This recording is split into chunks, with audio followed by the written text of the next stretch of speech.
team will start with the ball. Play begins in 3, 2, 1.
Return to your starting area.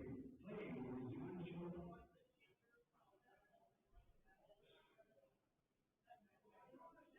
Ice team will start with the ball. Play restart in 3, 2, 1.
Return to your starting area.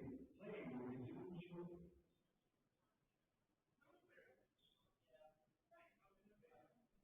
Ice team will start with the ball. Play restart in 3, 2, 1.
Return to your starting area. Play will resume shortly.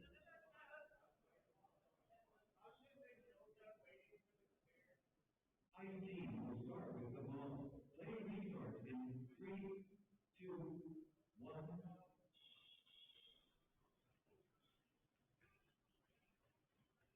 Fire team steals the ball. Fire team scores. Return to your starting area. Fire team is leading with 2 scores. Has yet to score.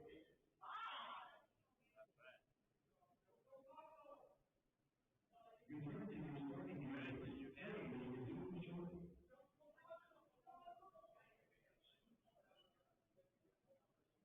Either team will start with the ball. Play restarts in three, two, one.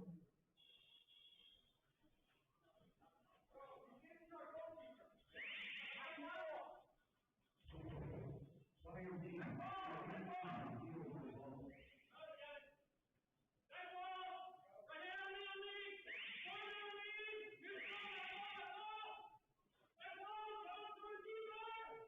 Fire team steals the ball.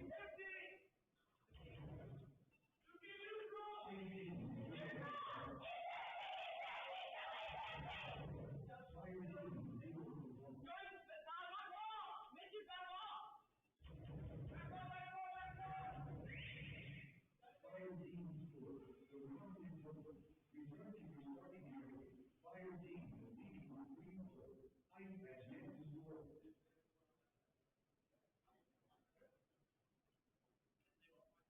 Return to your starting area. Play will resume shortly.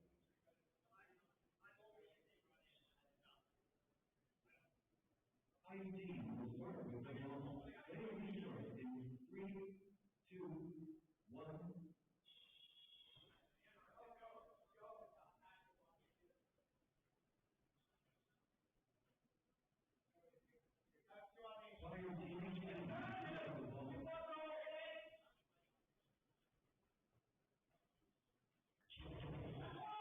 Fire team steals the ball.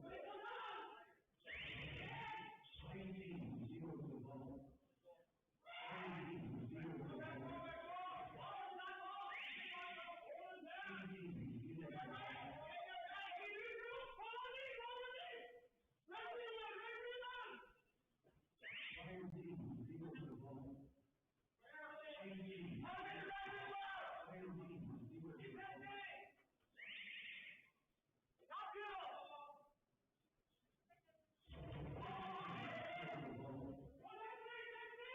Fire team steals the ball. Fire team steals the ball. Fire team scores. The round is over.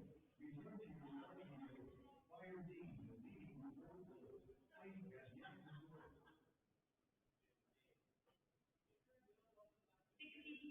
Return to your starting area. Play will resume shortly.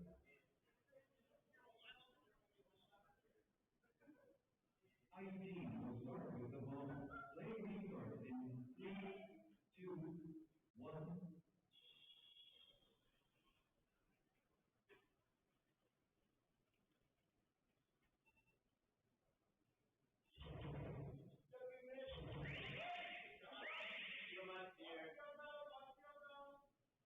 Fire team steals the ball. Fire team steals the ball. Fire team steals the ball. Fire team steals the ball. Fire team steals the ball.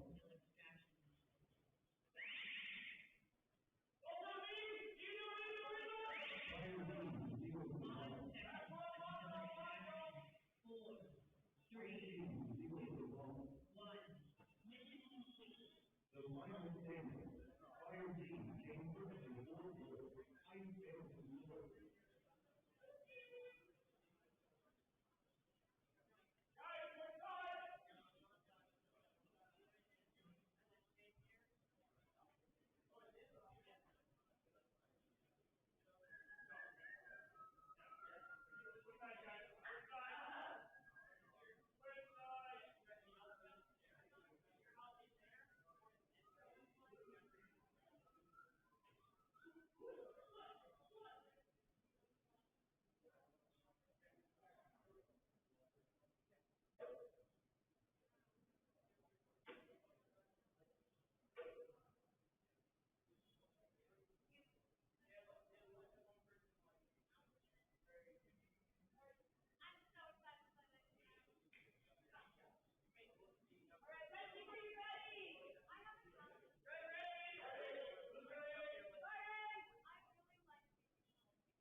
Fire team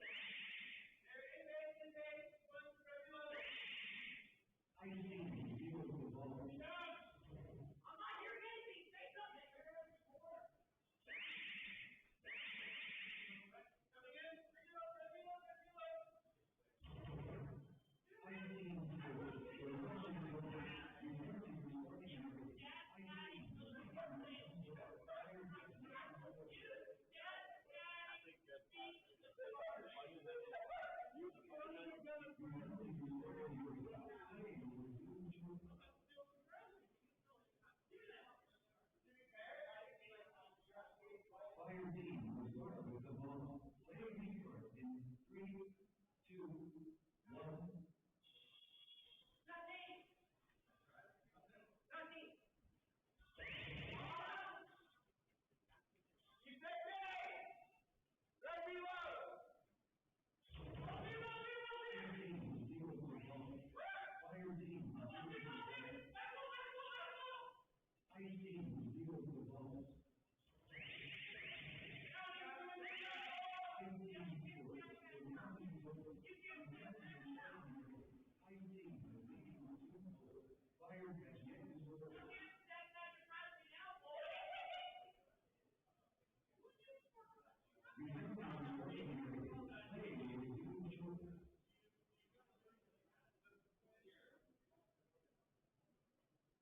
Fire team will start with the ball.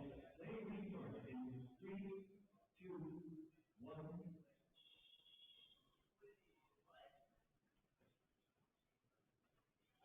Fire team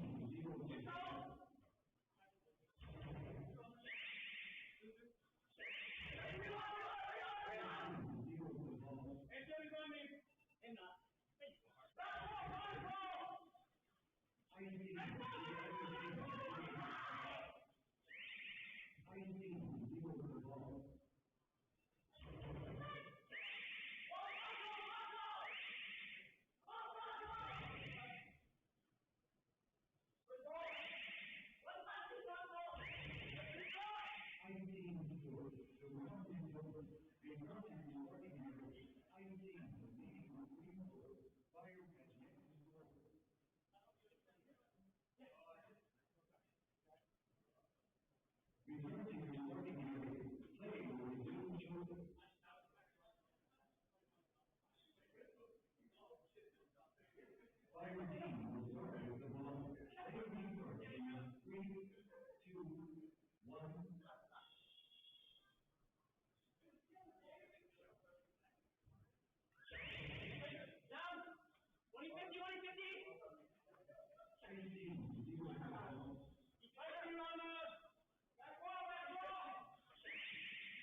Fire team will start with the ball. Play restart in 3, 2, 1.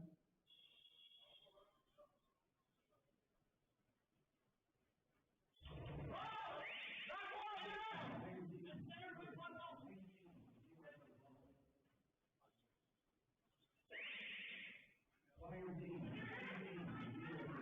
Fire team score. The final standing. Fire team takes first with 5 goals. Fire fails to score.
Fire team will start with the ball. They begin in 3, 2, 1.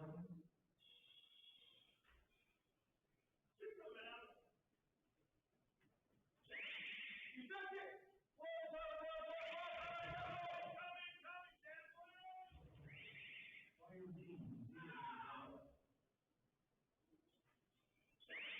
team zero to ball.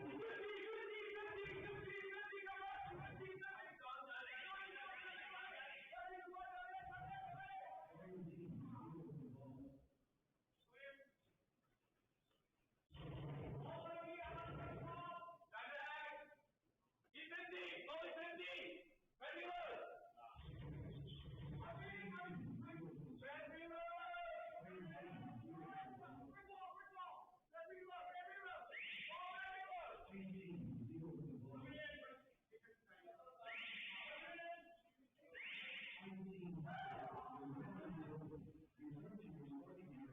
Fire team zero to ball. Fire has yet to score.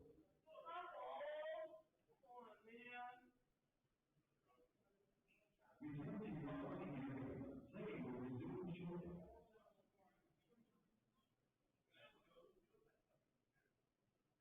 Fire team will start with the ball. Play restart in 3, 2, 1.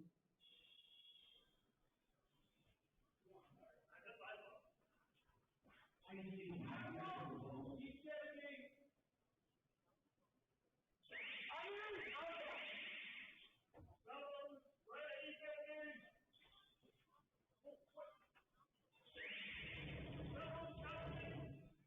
Fire team zero the ball. Fire team zero the ball. Fire team zero the ball. Fire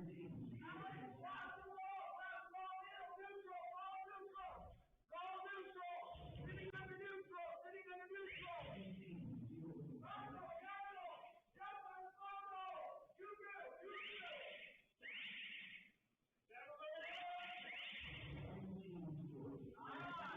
Fire team scores.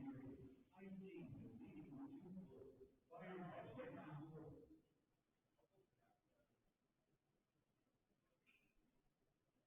Return to your starting area.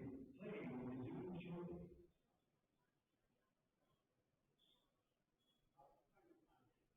Fire team will start with the ball. Play restart in 3, 2, 1.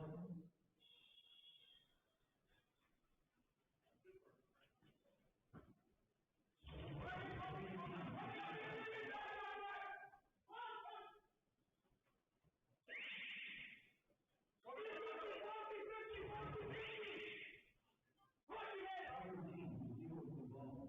Fire team zero. Fire team zero. Return to your starting area.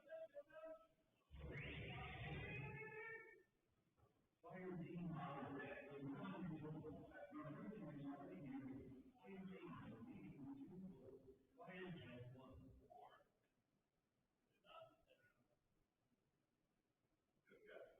Return to your starting area. Play will resume shortly.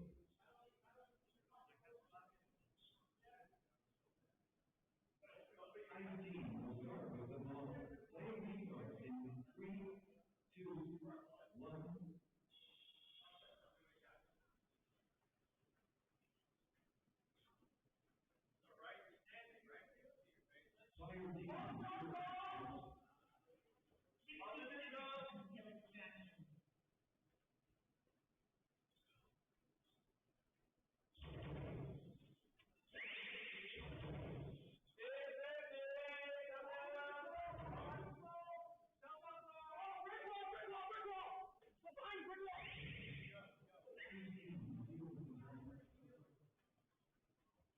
Fire team.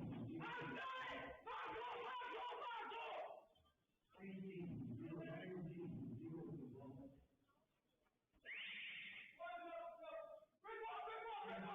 Fire team zero the ball.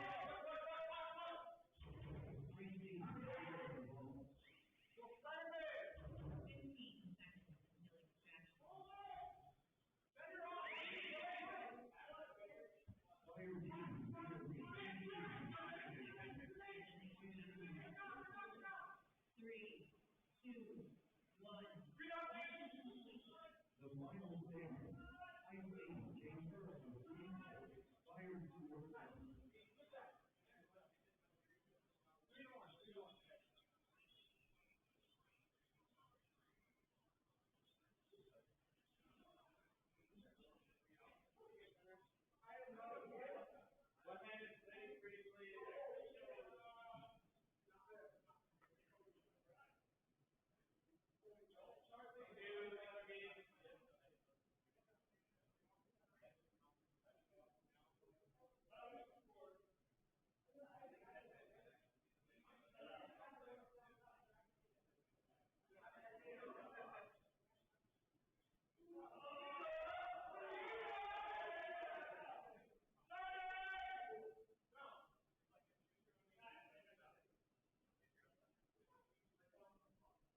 ID will start with the ball.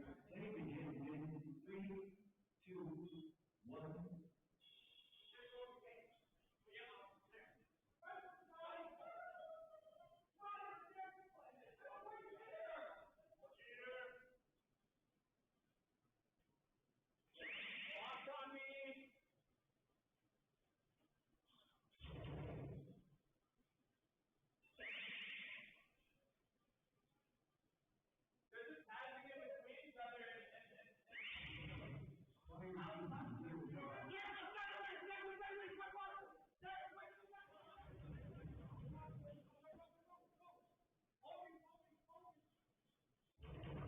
Fire team scores. The round is over. Return to your starting area. Fire team is leading with 1 vote. ID has yet to score.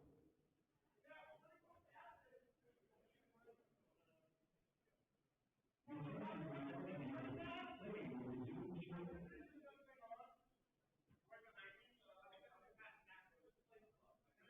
ID will start with the ball. Play restarts in 3, 2, 1.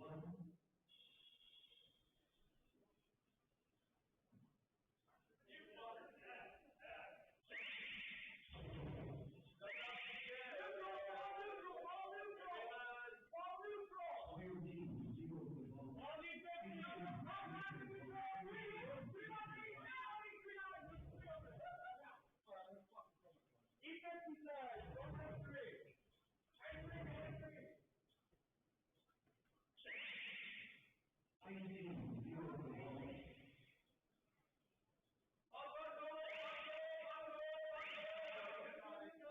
ball. Fire team zeros the ball. ID zeros the ball. Fire team zeros the ball. Fire team zeros the ball. Fire team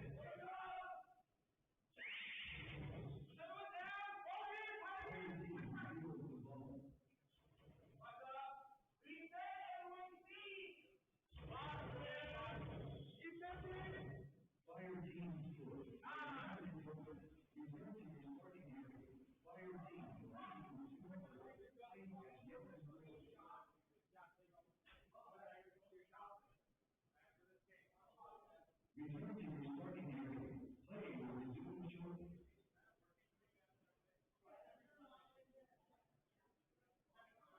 ID will start with the ball. Play restarts in 3, 2, 1.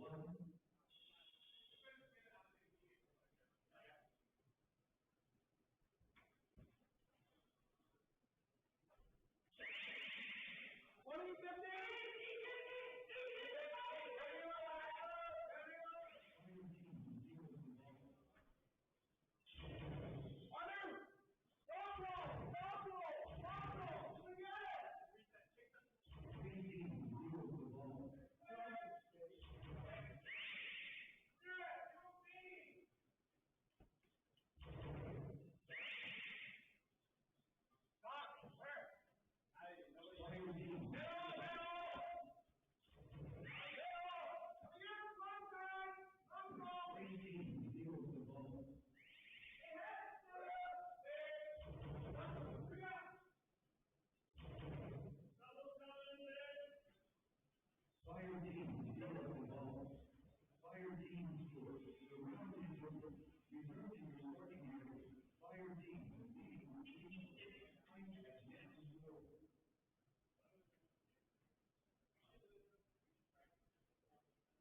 Return to your starting area. Play will resume shortly.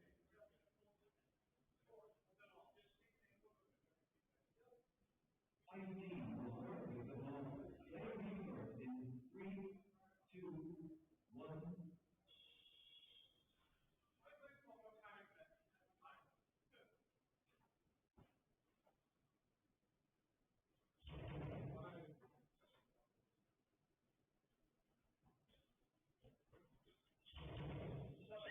Shutouts faster up. 15 seconds until extraction. Fire team ready to ball. Fighting team ready to ball. Extraction. 4, 3, 2, 1. Mission complete. The final standing. Fire team came first with 3 scores. I failed to score.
with the ball. Play restart in 3, 2, 1.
Return to your starting area.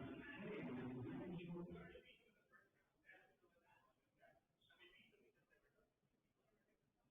Fire team will start with the ball. Playing to start in 3, 2, 1.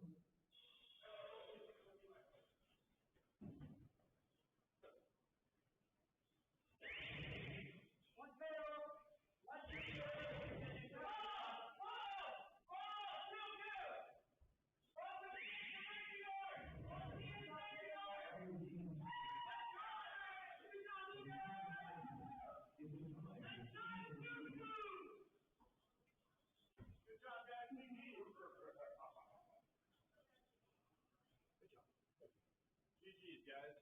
Within that same exact quarter. Three-player. Boom. Goal.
Good luck, guys.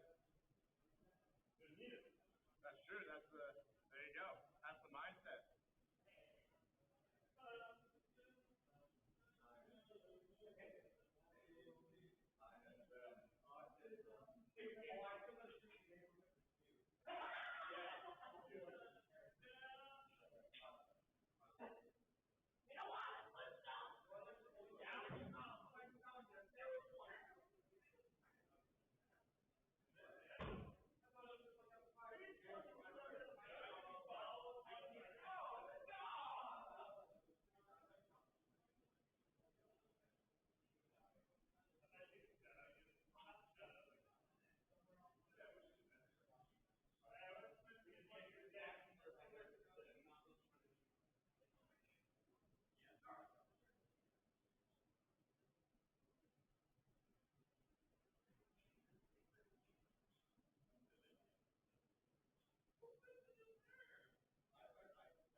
Fire team will start with the ball.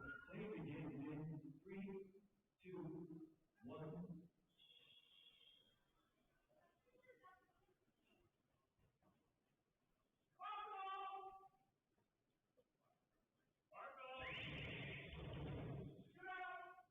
Ice team 0.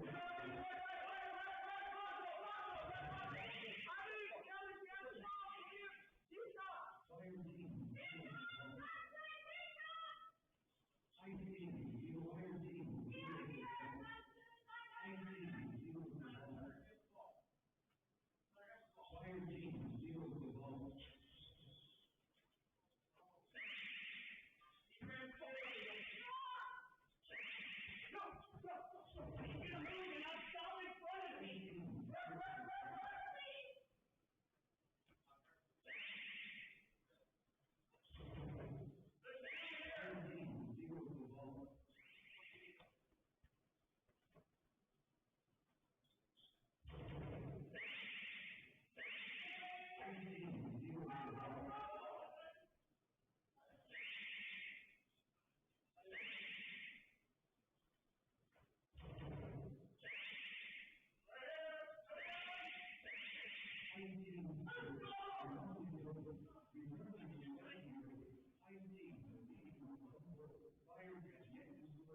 Fire team will start with the ball.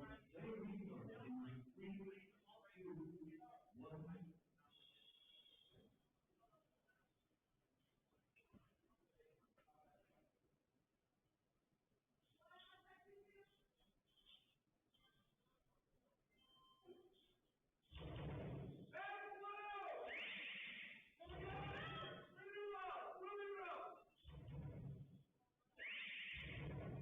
Fire team, zero for the ball.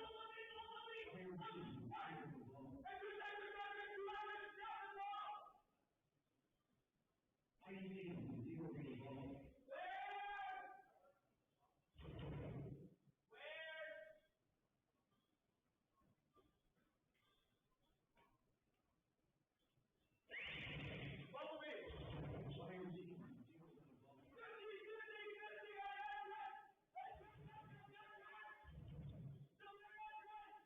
Fire team, zero for the ball. Fire team, zero for the ball.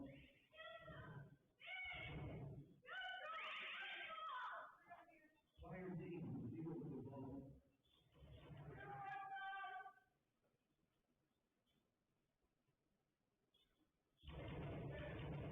Fire team scores. The round is over. Return to your starting area. The score is tied at 1 more each.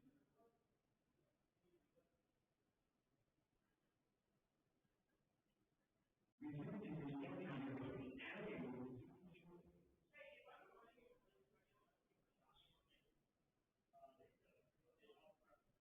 Fire team will start with the ball. Play restart in 3, 2, 1.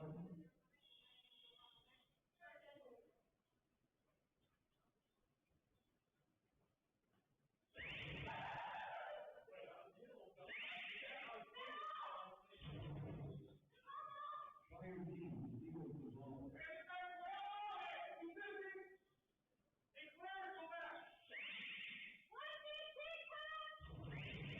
Fire team scores. The round is over. Return to your starting area. Fire team will lead you 5-1.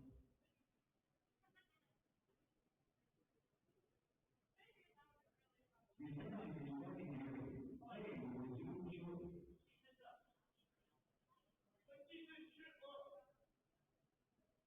Ice team will start with the ball. Play restart in 3, 2, 1.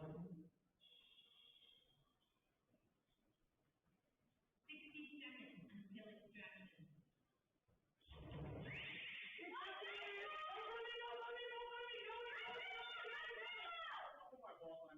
Fire team, zero for the ball.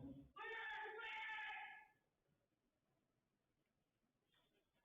team, zero for the ball. Fire team, zero for the ball.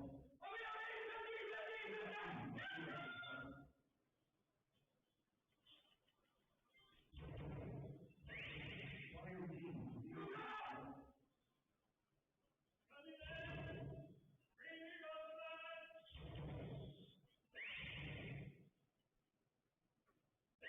15 seconds until extraction. Fire team scores. The final standing. Fire team came first with 3 goals. Ice scores 8.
Fighting team will start with the ball.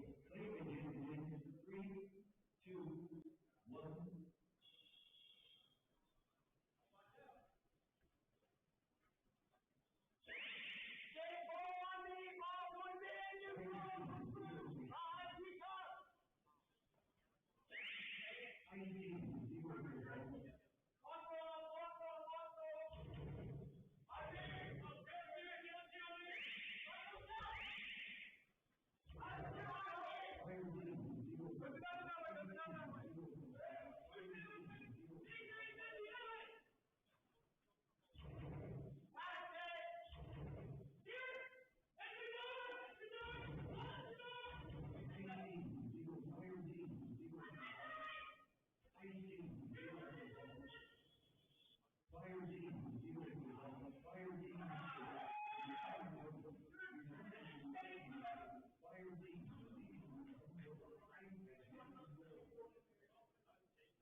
three, two, one.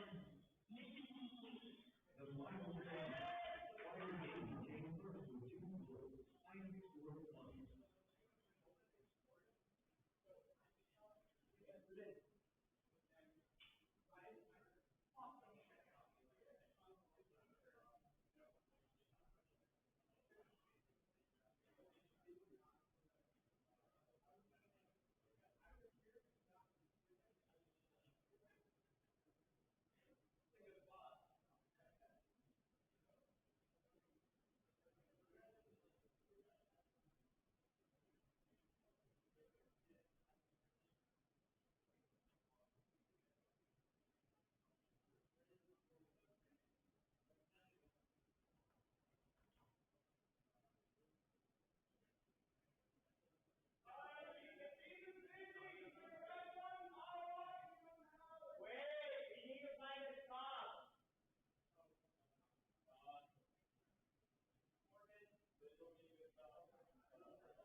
Return to your starting area.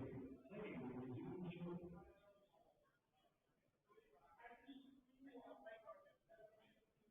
Ice team will start with the ball. Play restart in 3, 2, 1.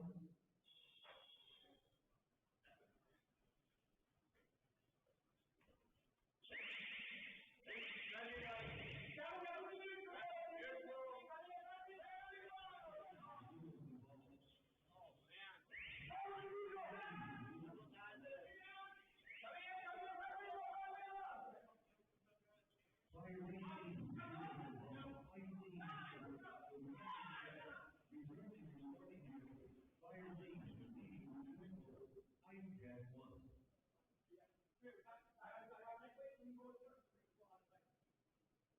Return to your starting area. Play will resume shortly.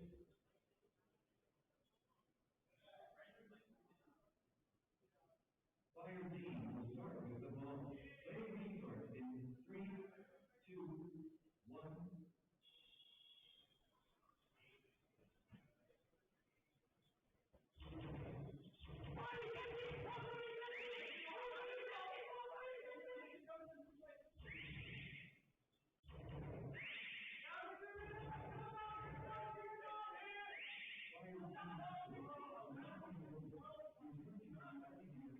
Fire team leading with 3 goals. Ice has 1.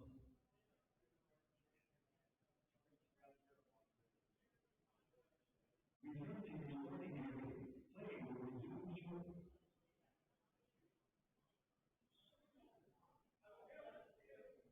Ice team will start with the ball. Play restart in 3, 2, 1.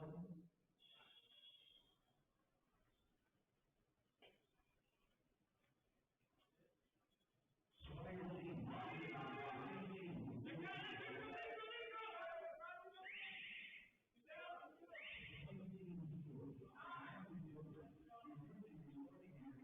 Fire team leading with 3 goals.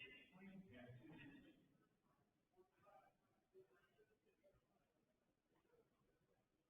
Return to your starting area. Play will resume shortly.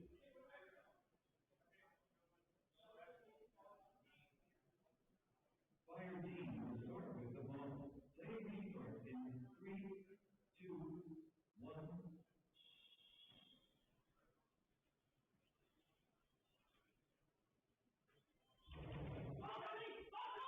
Ice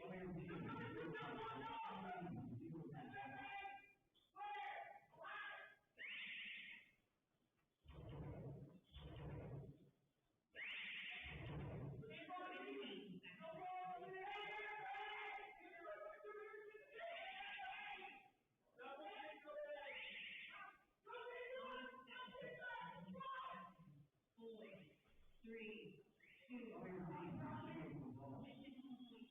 The final standing. Fire team came first with 3 goals. Ice scored 2.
Fire team will start with the ball. Play begins in 3, 2, 1.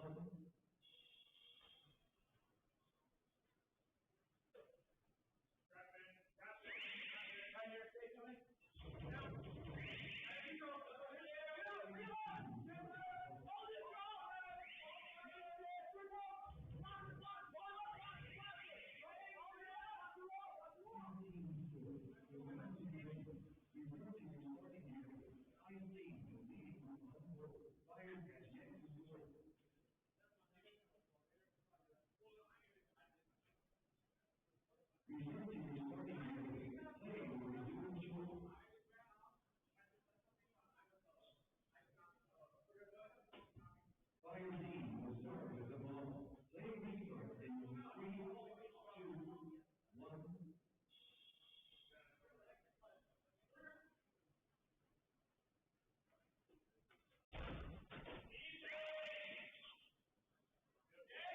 5 seconds. 3, 2, 1.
Mission complete.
standing.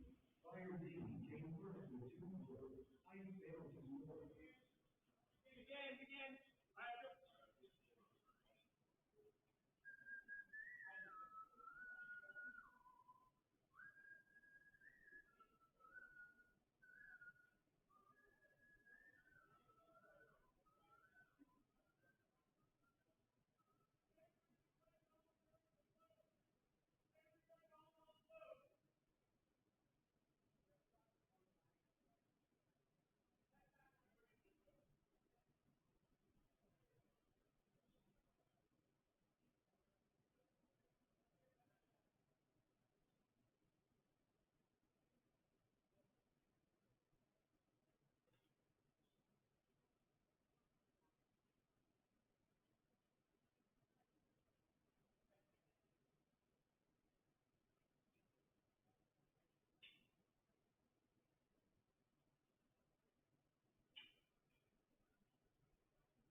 Fire team will start with the ball. Play begins in 3, 2, 1.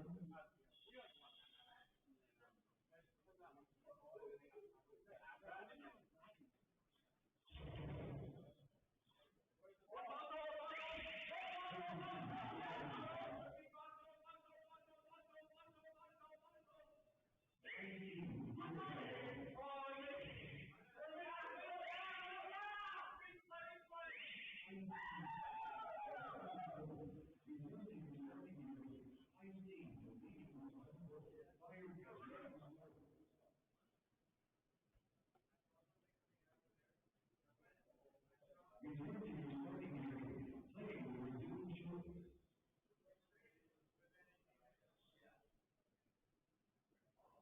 Fire team will start with the ball. Play restart in 3, 2, 1.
Fire team will start with the ball.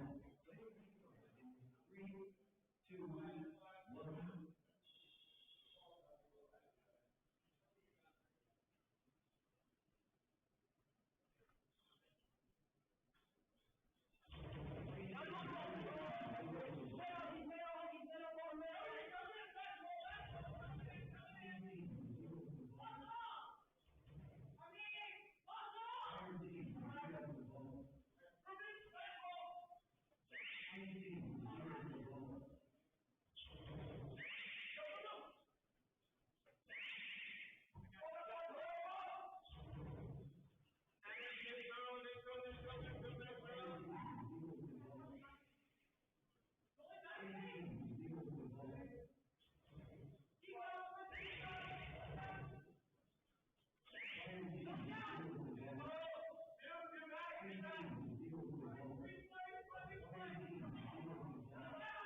15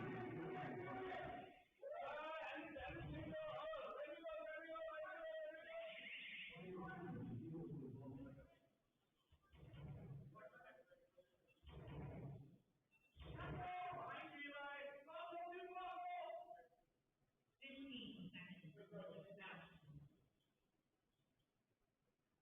3, 2,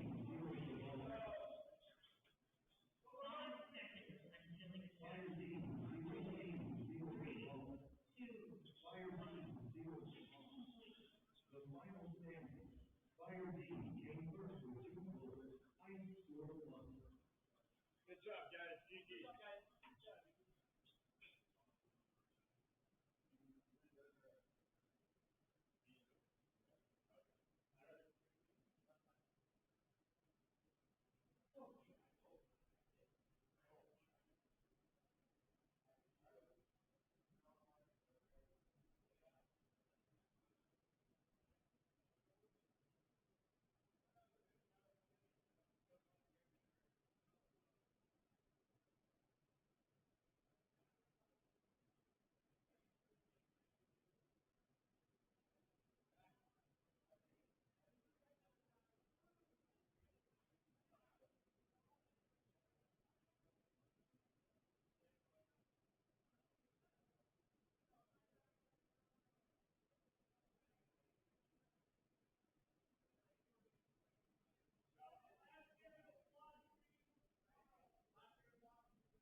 corner was like here, but Caleb was like trying to be preemptive, Yeah.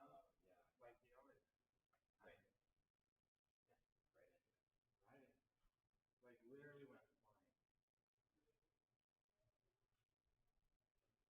Ouch. That's not good. Yeah. Well, that's 2 injuries on altitude issues before the tournament has started. Not for the well. Yeah, I ended up ending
literally did nothing the entire rest of the game, and I popped up. I was like, I popped on levels, that's all I did. And then I also popped on just get out of here. And y'all all would run straight past me, and I go. Fire team will start with the ball. Play begins in 3, 2, 1.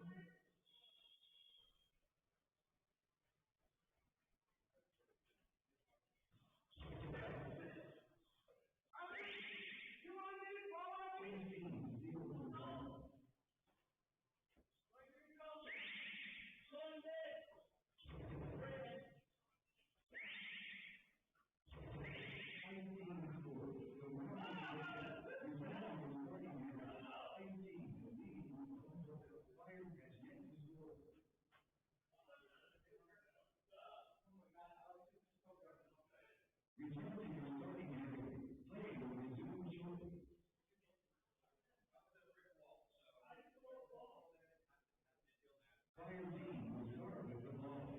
Play restarts in 3, 2, 1.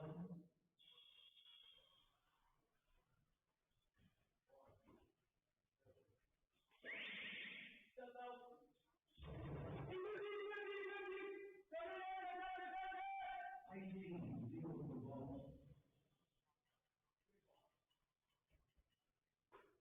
the ball. Fire team steals the ball.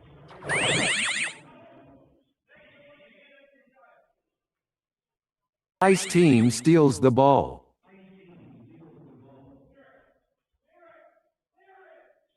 Ice team steals the ball. Fire team steals the ball. Fire team steals the ball. Fire team scores. The round is over. Return to your starting area. The score is tied at 1 goal each.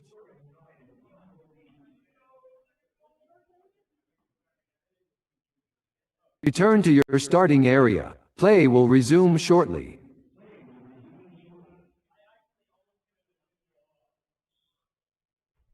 Ice team will start with the ball. Play restarts in 3, 2, 1.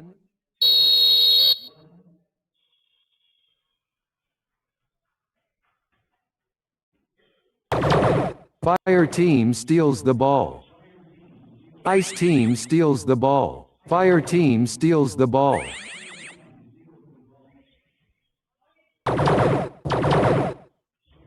Ice team steals the ball. Fire team steals the ball. Ice team steals the ball.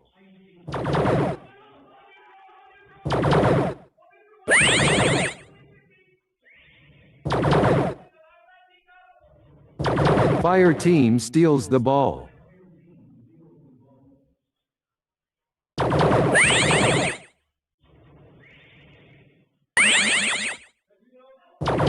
Fire team scores. The round is over. Return to your starting area. Fire team is leading with 2 goals. Ice has 1.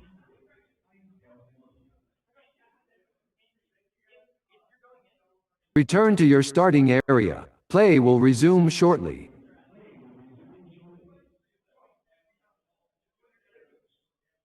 Ice team will start with the ball. Play restarts in 3, 2, 1.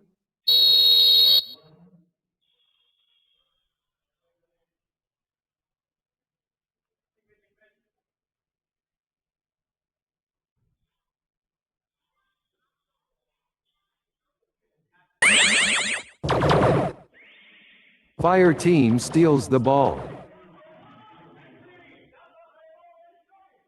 60 seconds until extraction. Ice team steals the ball. Fire team steals the ball. Fire team scores. The round is over. Return to your starting area. Fire team is leading with 3 goals. Ice has 1.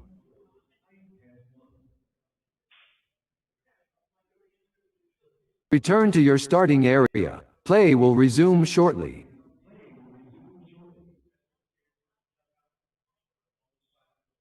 Ice team will start with the ball. Play restarts in 3, 2, 1. 15 seconds until extraction.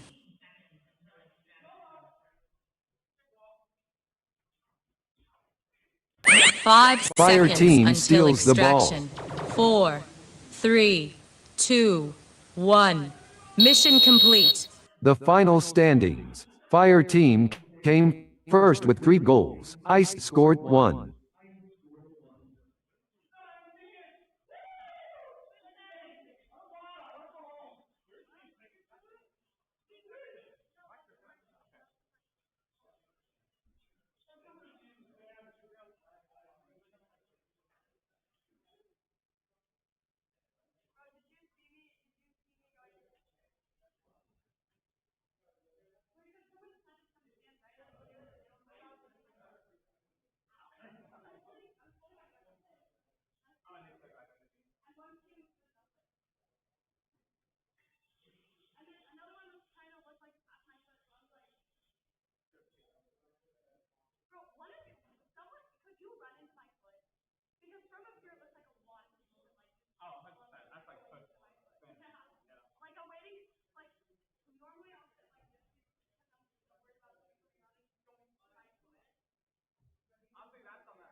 Fire team will start with the ball. Play begins in 3, 2, 1.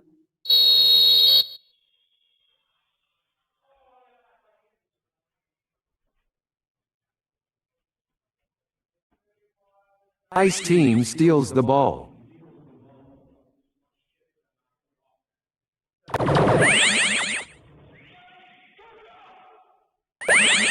Fire team steals the ball.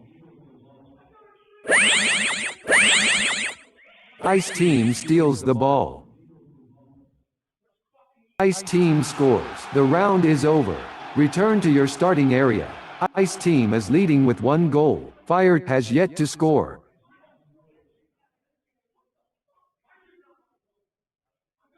Return to your starting area. Play will resume shortly.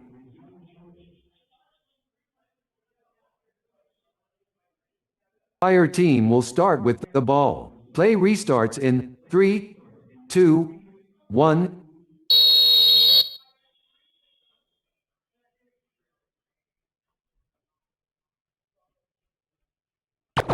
Ice team steals the ball. Fire team steals the ball.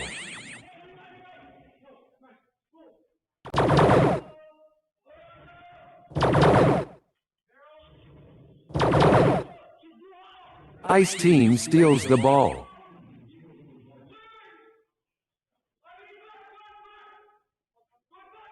Fire team steals the ball.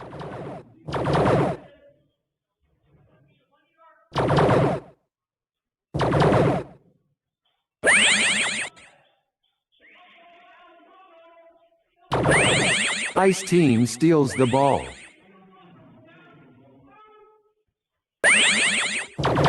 Fire team steals the ball. Ice team steals the ball. Ice team scores. The round is over. Return to your starting area. Ice team is leading with 2 goals. Fire has yet to score.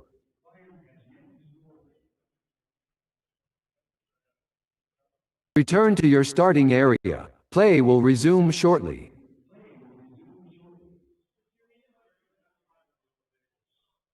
Fire team will start with the ball. Play restarts in 3, 2, 1.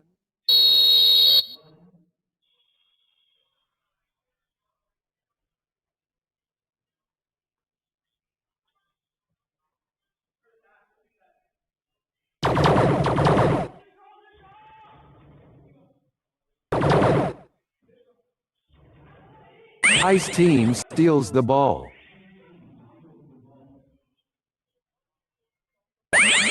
Fire team steals the ball. Ice team steals the ball.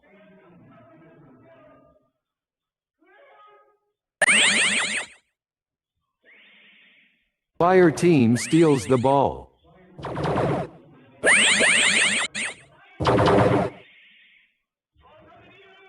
Fire team scores. The round is over. Return to your starting area. Ice team is leading with 2 goals. Fire has 1.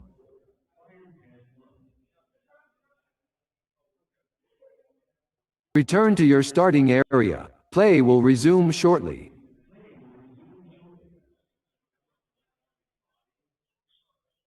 Ice team will start with the ball. Play restarts in 3, 2, 1.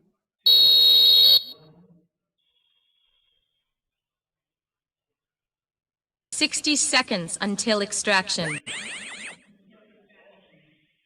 Fire team steals the ball. Ice team steals the ball. Fire team steals the ball.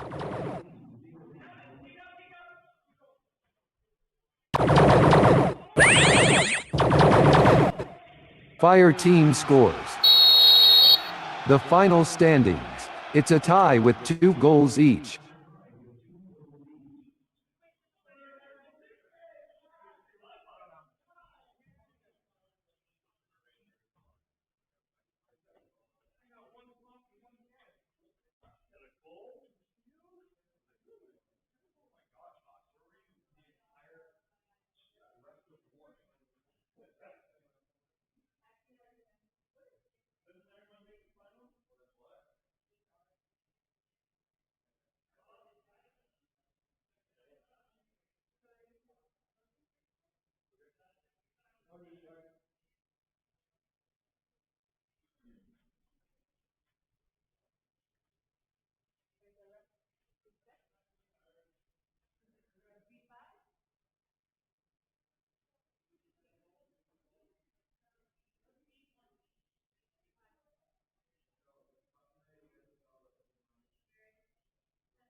Welcome to Laserforce Space Marines Internationals 2026.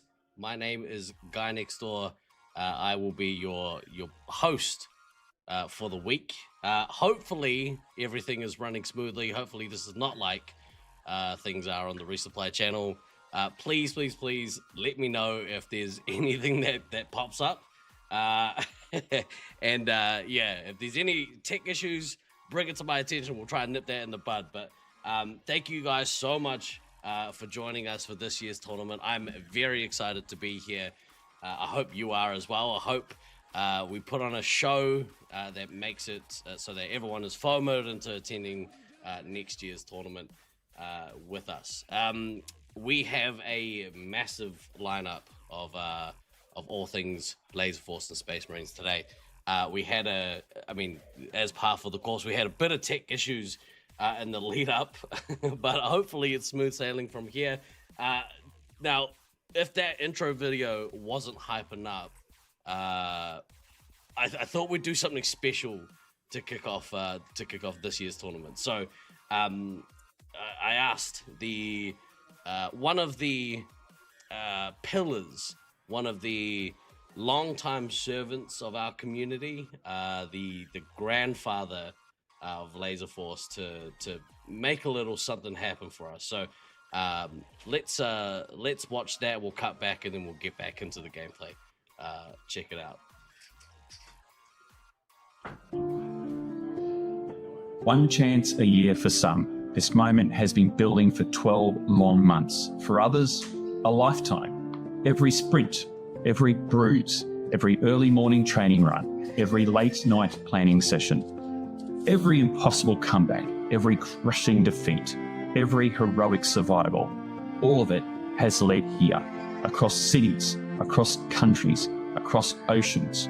One chance a year, they have come. Veterans carrying the weight of legacy on their shoulders. Rookies stepping into the arena for the first time, hearts pounding beneath unfamiliar colours and bright lights. Champions defending names etched into history. Underdogs arriving with nothing but belief. Some players stand at the beginning of their story. Others may be standing at the end of theirs. For one player, this tournament becomes the moment they are finally seen. For another, it may be the last time they ever walk into the arena beside teammates they call family. Careers rise here, careers fade here. Dynasties are built here, and sometimes they fall here. This is the strange beauty of competition, the unstoppable march of time, the passing of the torch, the collision between experience and ambition. Every year, the game changes, new tactics, new rivalries, new heroes, but some things never change. The last-minute strategy review, the anticipation before countdown, the silence before the doors open, the pulse of adrenaline in the darkness, the roar of victory, and the agony of defeat. Because only one team will leave immortal, and everyone here knows the cost. Around us tonight stand players from across the globe, united not by language, nationality, or background, but by something far stronger, the love of the game. A game that demands speed, precision, trust, sacrifice, and absolute commitment to the people standing beside you. For the next few days, friendships will be tested, legends will be written, and moments will happen that players will remember for the rest of their lives. This is more than a tournament. This is the culmination of a year's preparation, a year's hope, a year's obsession. One chance a year. So to every rookie, make your first moment count. To every veteran, fight like it's your last. To every team, leave nothing behind. The arena is ready. The world is watching. This is Laserforce Internationals.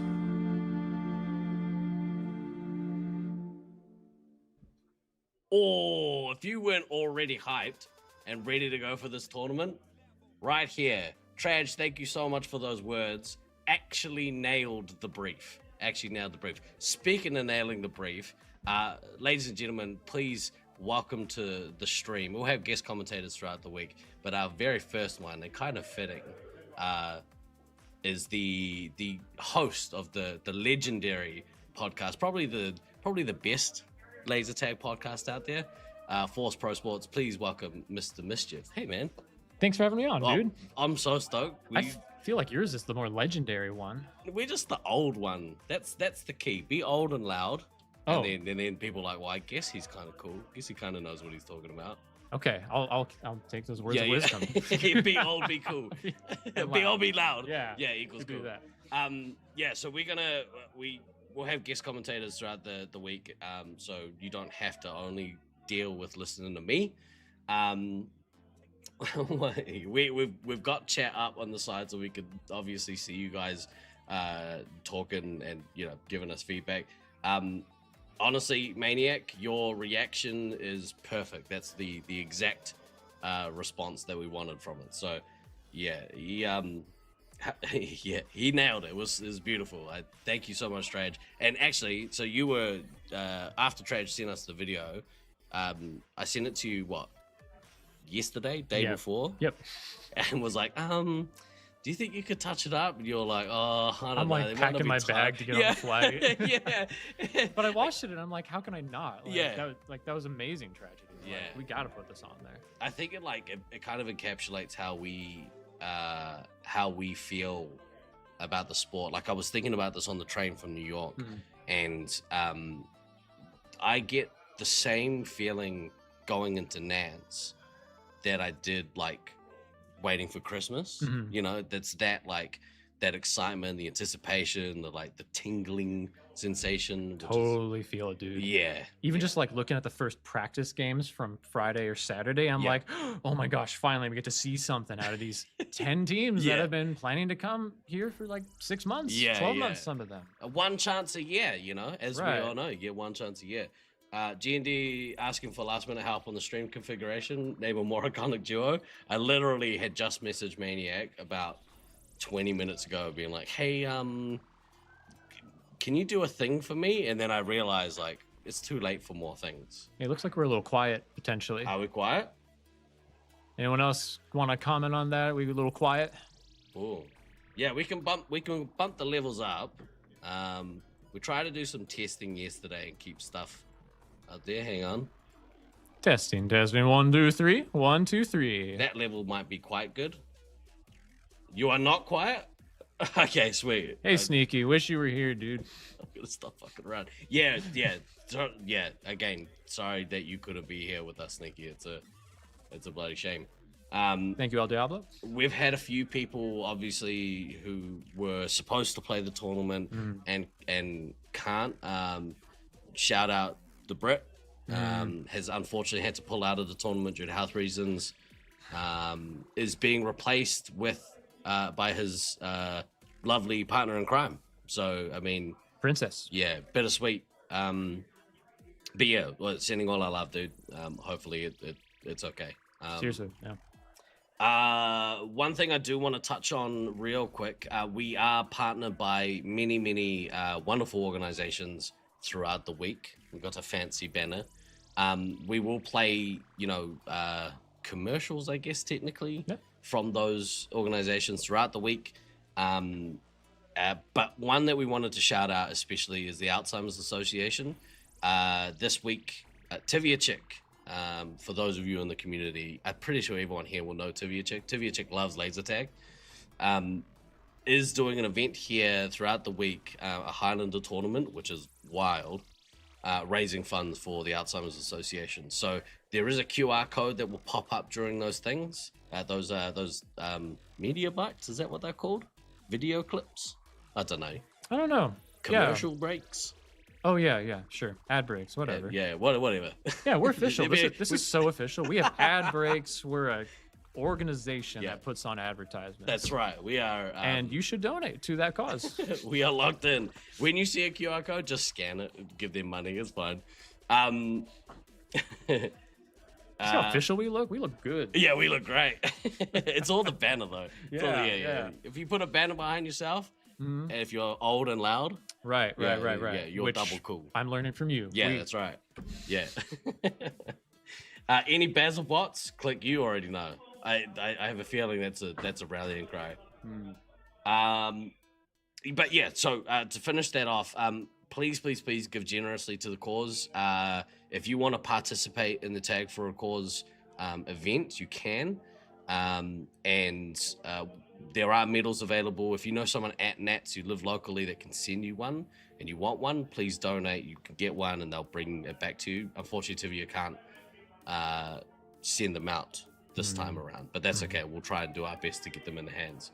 All right, I think we're about to go live. So let's the players are getting in their starting zones. Yeah. Let's go across to here. Ooh. Let's have a look at lineups. Who have we got going on? Utah Heatseekers versus Syracuse Ninja Turtles. So one thing to really note here as they're getting started, everyone on the Utah team, and the guys on their Triple Tap podcast, they all think they're going to win this tournament. And this is the home A team defending their site.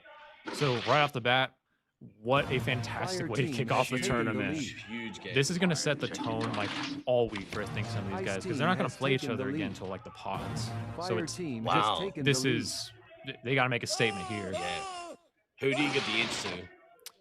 I would put my money on Syracuse. Yeah. Like right out of the gate, the Utah guys didn't get much time to practice in the arena. Right.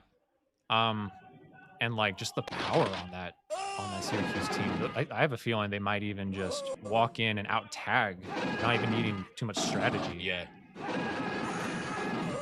Right off the bat, it's pretty even. I mean, you look at the scouts, about even, almost exactly even. Yeah, looks like Slaughtermelon's pushing into Edor, the red resupply. He's kind of floating on the perimeter there, but we got Blackhammer Heavy trying to keep him out. Ice Team has taken the lead. And looks like Utah's also taking the traditional approach over at Entry Door. Setting up the resupply Fire Team there. has taken the lead. Looks like someone's pushing in. Looks like a red scout might be. I really gotta watch this this feed here. Snuffles on Heavy, so we knew it was gonna be Snuffles and Slaughtermelon 3-hit, but which one was gonna be which one? Looks like Slaughtermelon's keeping his traditional. Commander getting a medic hit there. I like that duo. That's a strong duo. Yeah, no, their synergy is incredible. And the team's synergy is incredible. They practice together weekly and they back each other up. There's a pretty clear hierarchy of respect on that team. What do you think? Do you have your money on somebody? Yeah, I'd have to back the home team again purely just from experience. I do like Cody at Commander, Oguri Cap for those of you in the know. Do it. Beans is a scout in this maze, like he does work. Blue team is flushed out of their base by Syracuse A. So Syracuse A controlling both the resupply zones right now. Med's down to 13 lives. Princess sitting at 17. Oguri Cap with a nuke. Slaughtermelon trailing behind doesn't have a nuke. We'll be curious. Stacking nukes is a lot more viable in this arena than in some smaller ones like Loveland or maybe Auckland. Yeah, your arena's a might little stack a couple, but yeah, never more than 2 these days. The meta's kind of changed. For sure. Looks like both teams are loading back up a little bit, so we got a bit of a break in the action. Kind of seeing the red camera there in Edor, the red team just kind of established that corner and kind of holding it. So yeah. Oh, nuke drop. Cody gets his first one off. Okay. I think the meta here, if you drop and kick a team out, because it's relatively easy to get re-established. I think that's a good kind of constant thing to do, is drop regular but not necessarily stack. But I'm not a commander, so what do I know? But you know a lot, man. You've played some tournaments. Again, yeah, I guess it's really about like how do you follow up on the nukes. Do you think we can get a third view in there, like anything with the midfield? Yeah. Let's see if we can do that. Like there was a lot of action in the bases there, but this is a big flat arena. There's a lot going on in the middle there. What is that? Is that the teacup or a kill zone maybe? That's neutral. That's a neutral base. Okay, yeah. No, Syracuse has so many long hallways. I think this is an arena where scout play is going to be really important all week. Yeah. Scouts that can get a high hit diff often will decide games because elims are harder to get in this arena. Yeah, for sure. So to your point about stacking nukes, I just asked like to what end? If you drop every time and your team capitalizes, you get a flush, you get resets. I say drop every time. Yeah, dropping with intent. That's always important. Like the more experienced, better commanders will always drop with an intention, whether that's to, you know, capitalize in an area or kick a resupply, or, you know, it's never done for no reason, just to, you know, kill the other team. It has to be more. Ooh, who just got missile? Oh, that was Rockwood by the heavy. Seen a lot of red. A lot of red for sure. Utah's really struggling to get back on their feet. They don't have a base, it looks like. That's a relieving nuke there from Slaughtermelon. That's good. Yeah. Good defensive play. Hopefully can kind of capitalize on re-establishing, but look how many lives and shots the red team has. They're poised to do some damage. Princess down to 9. We're getting a little bit of swing back. Slaughtermelon with another medic hit there. Mids is at 3 lives. Their medic, he's not long for this world. Nope, not long for the world. Not this game. But there was a practice game over the summer where Utah lost their medic while Syracuse A had 9 lives left on their medic, and they pushed back hard and got the healer. Yeah. So I'm betting that they're trying to get lives now, because when Meds dies, which by the way Cody can drop very soon. Yeah. They're gonna push hard. The whole team's coming after Princess. Ice team is behind by 2,200 points. Yeah, absolutely. And that's kind of what you have to hope for, right? Is that okay? We're gonna poise, and once we can, all hands on deck. Then you want to try and overwhelm the other team. But that's it's a tough thing to do. Tough thing to execute well. For sure. Yeah, Cody's got it, but he's holding on. Like these are moments where you don't want to hold on. You just don't know if the enemy medic could be killed right this second or not, right? So, but he is getting a lot of points right now. Yeah. Chaser almost taking him out.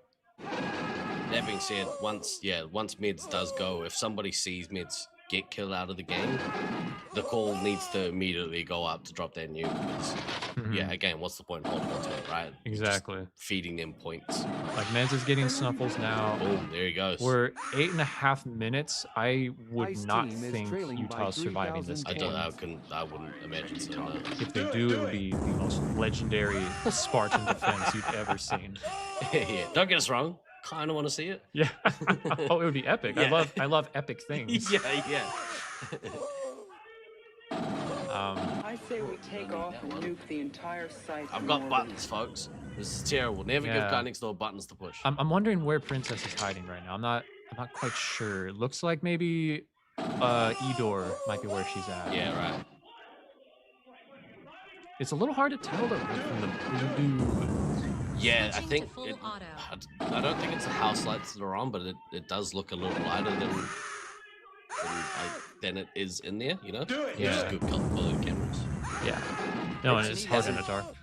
Had any lives taken off for a long time? No, she hasn't. Ice team is trailing by 2,600 points. And we're down to 59 lives for Utah on blue.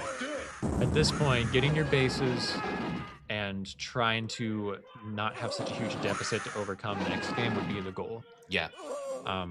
Because, like, if you want to win the match, you take it to Syracuse, you try to kill out their medic before yours and get the Elam with a much higher score differential. Yeah. Here comes a nuke from Slaughtermelon. That one's more of a, I have the nuke, I might as well use it. What are you holding it for? Yeah. Snuffle's going off this game. Like 7.7 compared to Slaughtermelon, who is struggling a bit here with only 5K. Yeah. I was about to say, if you looked at the lives just then on the red team, there was, 4 players into single digits. And whilst they do still have a medic in the game, which is very important, like that nuke was actually Ice team is behind brutal by one. 3,700 points. Yeah, if they had enough, I mean, I don't think Snuffles has... there's not too much he can do with so few shots, but... I don't know, like, put a little pressure on them. Yeah. So this is promising for Utah in several ways. If they can end the game either killing Princess or getting her down this low, it shows some, like, hey, we're not that far away from being able to take a game, but we are still not there yet. Snuffle's score is going to look really good to them. I hope it moralizes them that, like, hey, we had some things that worked. How can we build on it? Yeah. My fear is that Slaughtermelon needs to not focus so much on killing the medic and more on controlling the field and helping his troops advance. It's a big arena, like it's not. You don't just want to go for the throat. Yeah, exactly. Fire right. team is That ahead obviously by is a 3,100 nail in the points. coffin. That last nuke there from Oguri Cap. But yeah, I think you're right. Like, you know, there are mazes where going and killing the medic is the strategy. You focus all your attention on trying to kill out the medic. This one feels a little bit more farmy. You can kind of farm the scouts a little more if you're a 3-hit, or if you're a scout, you can kind of pepper the 3 hits in the back as they're kind of trying to make inroads on the resupply, or you know, it's kind of moves and counter moves in this place. Yeah, absolutely. I struggle with that, actually. I played a couple of games and I really struggled with it. Yeah, I think it'll take a little time for newer players to this arena to kind of work out what those routes are. For sure. Space Marine requesting clearance for nuclear strike. Who do you think are the standouts on Fire team is Syracuse? leading by 2,000 points. I'm not sure about it. Are you talking from this game? Yeah, right here in this game. I would say Cody. Oh, Princess out. Do it. Yeah, Did get her. yeah. Boosting now. There was a period where I think she lost like a few lives in a row. She went from that 9 down to about 5. I think Cody was solid. I think everyone was very solid. They had, you know, on paper they worked well as a team rather than having like you know, that sword at the front. Yeah, you know? I agree. Yeah, Cody did what he had to do. Just get the points, drop the nukes. I think it was very disciplined play from Beans. Yeah. He was definitely on Snuffles a lot. And Black Hammer as well. Not even getting his bases till the very end. Just making sure Slaughtermelon is kind of shut down and that his medic survives the game. Yeah. You can hear the camera. I can hear the camera feed. Unfortunately, we only could afford one set of headphones on this show, but I can hear the camera feeds from inside the maze, and the communication is definitely there from the boys. So, boys and girls, sorry. Good. Glad to hear that. Yeah.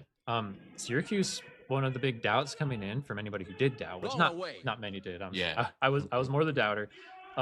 Just worries that like they haven't had time to practice very much. Yeah. And seeing them come in, communicating loudly, wanting it bad, I don't blame them. Like it's their home site, they want to defend it. But I think also like the fact that they lost a player right before the tournament began, I'd be going in like fighting for their honor. Yeah. You know, 100%. like, oh, this is for Britain. You Yeah. know, we're gonna do him proud. I think as well, there is that, like what Traj touched on in that opening video.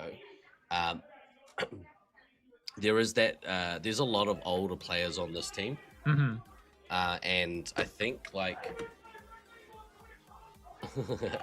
you can hear the excitement out there. I think there are this team, especially with these older players. They want to. They might see this as their last shot of actually of making a mark on the scene. Like they've been around a long time. They've had success as a side. This is the kind of tournament where a player like Beans establishes himself as one of the best players that we've seen. I think a lot of people kind of underrate him. I think you've talked about how you don't. I think we kind of share the same views on Beans as a player. Like I think he is really underrated as a player. I think he's a very, very good player and has been for a really long time. Sorry about that. Playing footsies with me. Playing footsies. You know, the truth is, man, like I'm kind of mixed on it. Yeah. In recent years, like post-COVID, like obviously he dominated in Fake Nats. Yeah. Beans' teams have not had a ton of success. Yeah, true. Syracuse has not had a ton of success, and I think there are doubters out there. What is true about Beans is like shot for shot, he's one of the best in the world. Yeah. He has like over 5,000 games, very talented, and in his home arena, he shines. Yeah. We see it here, right?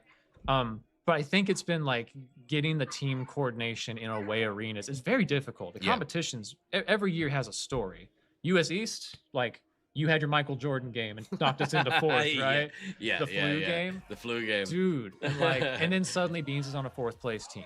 Right. Yeah. But like that doesn't mean he wasn't playing fantastic all week. Oh yeah. Gotta remember to push the button, kids. There's so many things I have to push. Watch that. Oh, it changed. It's so nice. you're on the reserve list for Thursday, Friday, and Saturday. G&D allows. So I will be joined on the commentary booth by Scythe for finals. I'm very excited about that. I'm looking forward to seeing him. Black Hammer is kind of cold. Not seen him much before. Hammer is a great player. I really rate him as a player. I saw him play for the first time, I think, in Detroit at 19. And for a shorter guy, has the biggest feet I've ever seen in my life. He's like a size 14 or something. I was like, dude, what the hell? And as we all know, that translates into very high scores in laser tag. Yeah, exactly right. Should we talk about this one? They're getting ready here. Yeah. Let's have a look at this, shall we? This is a big one. Now I think so. I've been watching. If anyone hasn't already, please follow Force Pro Sports on YouTube. Mr. Mischief has been putting out the daily Zap reports, which is essentially your view on what is going on at the tournament, right? Yeah. I think your one from yesterday, you talked about the Sweets and Savory team as being a dark horse. Yeah. I've been hearing that from a lot of people. Yeah, like people like, don't sleep on this team. They are awesome.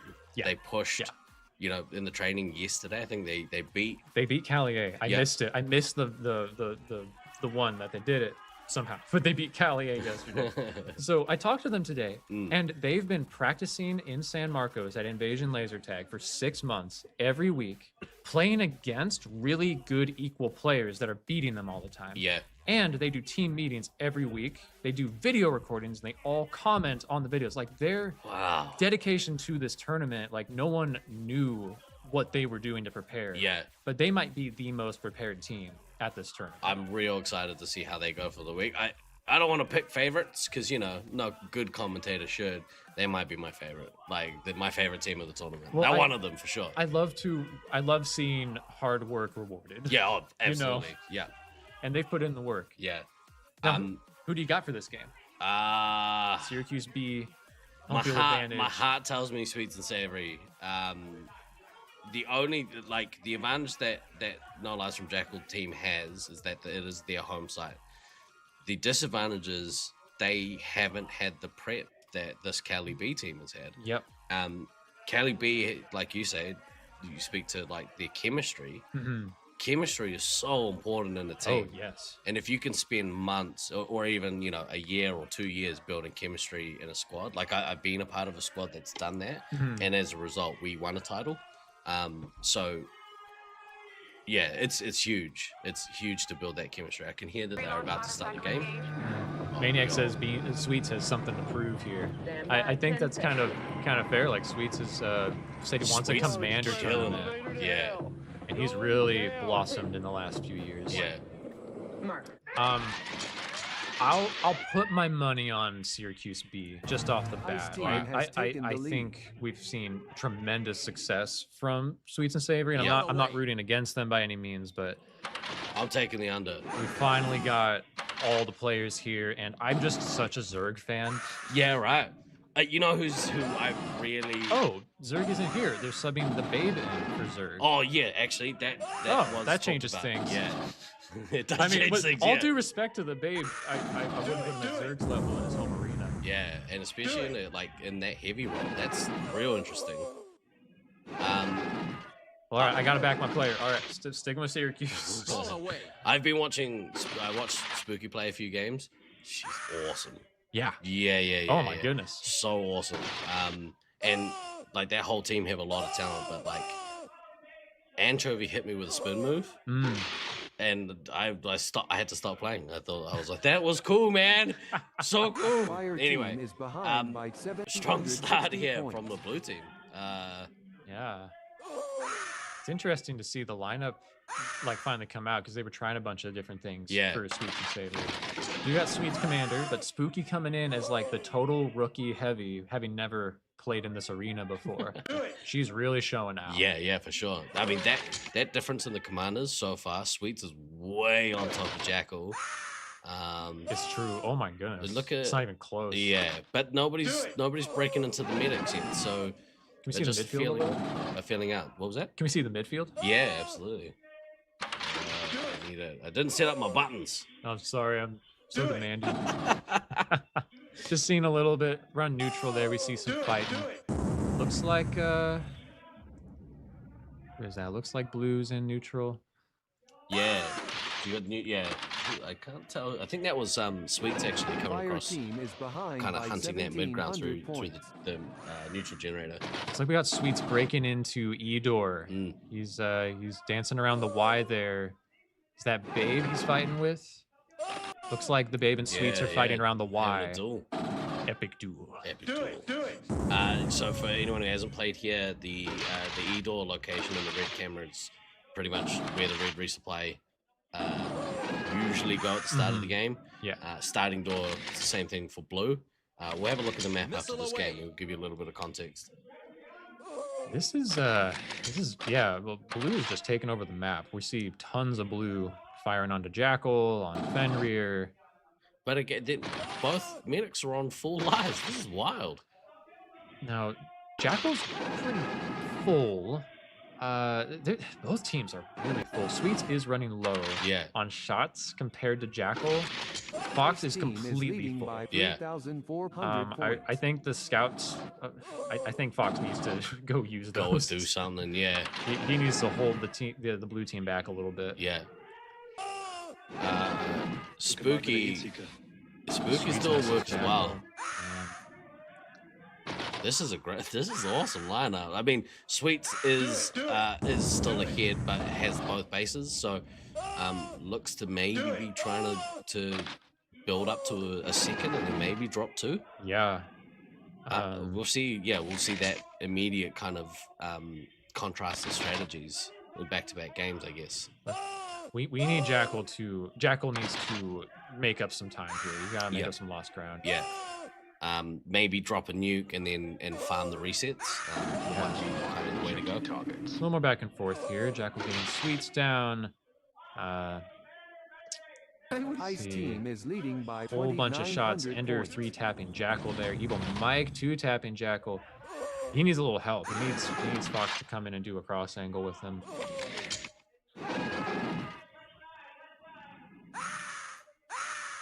Still like kind of feeling out. Like maybe both teams are good at kind of farming. We did play. I played against Cali B in one of the warm-up games, and it did very much feel like they farmed a lot of points. Which again, I think in this arena is a real good strategy. Yep, it is. Yeah. Interesting that neither medic has lost a life yet, and we're about to hit the 5-minute mark. Yeah, that's insane. So it really is like whatever their strategies are, intentional or not, it's a battle in the midfield. Yeah, it's a battle of who's gonna rank those scores up. Yeah. It's gonna be a big MVP kind of game. I know everyone's coming out with 20 plus. Yeah. Ice team is ahead by 2,800 Man, points. okay, Sweet's almost to his second nuke. Jackal trailing behind, but having definitely made up some ground. Yeah, but he's still about $2 grand behind. Fox losing a lot of lives here recently. Jackal getting a whole reset chain down. That's a hit into the medic. So Jackal has broken in. We see the blue base kind of flush and come back in there. But not too much damage done off of that. Fenrir's now full. So yeah, the Syracuse scouts ready to do some action. And Babe with 20 lives. He needs to get into the midfield a bit more. Yeah, just kind of push them out a little bit, especially if they're not really testing. It seems they're not testing the medics. I mean, both medics. There's only 1 life lost between both medics. Yeah. Yeah. Oh my goodness. Yeah. This is a very interesting game. Yeah. Like at this, I love nets. if you're at this point, both of them have 2 nukes in the chamber. points. If you're at this point, I'd be more flexible letting my resupply fire into the midfield. Yeah. Because like even if your medic dies, likelihood of you surviving the game is pretty high. You're real high. Yeah. I say we take off. Oh, here we the go. entire Jackal's site first to from drop. orbit. Okay, I think that's good for him. Yeah. Being I the think so first to too. drop is definitely an advantage here. If they can capitalize on this, it will minimize the effect of Sweet's nukes. Possibly, maybe losing a couple of missiles. I think that's a big difference in the two. Alex Box is going for the has taken the bases. lead. Oh, but they're going to meet up with Spooky, who also went for the His base. counter nuke. Roll them in there and nerve gas the whole nest. Alex Boxes might be caught out in the midfield because I think he was going on a base run. Ice Let's see team what has taken happens. the lead. Score check Sweets is definitely carrying the game a little bit for the blue team. Yeah, and on the other side, like Jackal's just a little bit behind, but Fenrir's looking okay without his bases, about 4,000 bases. And the Babe about 4,000 if he can get his other base. So it's really hard to tell like who's winning this actually. Yeah, it feels neck and neck actually. And that, yeah, like what, 2 grand difference between the total scores is it's razor thin. 100%. Absolutely. Syracuse did nothing with those nukes. Again, I think it really feels like both teams' strategy here was, all right, just see what you can do about farming the midfield. Don't rush in the resupply. We'll take care of that on the back end with the nukes. Yeah, we may see a Elim here, but they managed to take a few off Anchovy. I would bet against an Elim here at this point, because like you would need a pretty good number of hits on either medic to kill the medic. I think like maybe if one of the commanders... Red swinging back hard there. Yeah. The Babe tagging the enemy heavy down, so heavies are in proximity. Where are they? Oh, there they all go. They flushed Edor. Edor flushed. Huge for the red team there. This may swing the points back enough to put them in the lead. It looks like they ran over towards red base, but they've been kept out because the blue team, it looks like they've posted up inside of Edor. Fire team is behind by 1,600 points. Let's have a look over here. Some good shots. Oh man, Howland popping off. That was good. Much needed for the blue team. Sweet's continuing to run away with this game. Oh, here comes another nuke. Another nuke from him right away. That's a great nuke. It felt like a race to get to that third. It does feel like, yeah. Oh, Ender capitalizing on it. The ammo in there. And the Babe was got low. Yeah, he got low. Down that crit. Now Jackal with the nuke. They're about even on bases, and the blue team is up by about 2,000 points. So at this point, the red team does not necessarily need to kill them all out. It's 5 minutes left, and they're looking healthy-ish. Yeah. I don't think that's going to happen unless they can like kill out someone besides the medic. I mean, that was a brutal nuke from Jackal. He got to it, dropped it pretty much immediately, and knocked them down to singles. So yeah, that's true. They're actually they're lower than I thought. Oh my goodness. 400 points. Anchovy kind of struggling there. 5 lives left. Yeah, that life swing kind of happened. Like he lost a few, and then that nuke just, I think, knocked. He lost 4 in that exchange. So, yeah, both teams now in kind of a recovery mode. You can see that going back to get some resupply. The Babe really needs to get some doubles. Yeah, agreed. He needs to go out and fight. Yeah. Yes. Yeah. If you prep for that kind of end zone, and then I think blue here are in a little bit of a better state. Agreed. Purely, I mean, the Babe's gonna find himself, because at the moment, he's not shooting anyone, but he's not getting resupplied, so he's kind of maybe in protection mode. Yeah, maybe. It's like they don't know the scoreboard. Yeah. He'll be standing guard whilst his team get resupplied, but he's kind of the one now that has to get it, and then they'll just go through haymakers at each other for the next 4 minutes. 100%. You see, I think the blue team may have Edor right now. They're just kind of sitting back, getting full, and the red team swapped over to entry door, so it kind of flipped sides. It looks like, and yeah, around this point, like, if you can feel it in the arena. Like, we're towards the end of the game. It's been a while. Let's have everyone push. Let's control the field and start racking up points. And one thing to note here is that may impact the game. Missing bases. Huge. Will anyone miss a base? Because there's a lot of people who haven't got bases. That could swing a lot of things. Like if one team can deny another player a certain base, that is 1,000 points in your pocket. What's the difference? It's 4 missing from red and only 2 from blue. Yeah, and that's reflected in the scores. Like, The difference in scores total without bases is about $2,000. Sweets has got to his next nuke and has dropped. He's just dropping right away. This is really good play from Ice Sweets. Team is leading by Holy cow. 3,600 Yeah, points. the Halange and Ender. Yeah, unfortunately they were down, but that was the time to go and get, I assume, the neutral base. I did ask Halange how you say their code name. They said however you want. Yeah, I've decided to go with Halange. Sounds like Harambe. Exactly right. Yeah. Okay, big swing back from red. The Babe pushing up. Man, Sweets Disco really Stu getting in the extended action. that domination over Jackal. Really pulled away early on. Yeah. I wonder how if that affected Jackal mentally. In the game. Maybe. I mean, it's hard to know. Oh, Sweet's penalty. a cheater. Oh no. Right, forfeit. They forfeit the game. Where's my yellow cards in chat? yeah. You see it.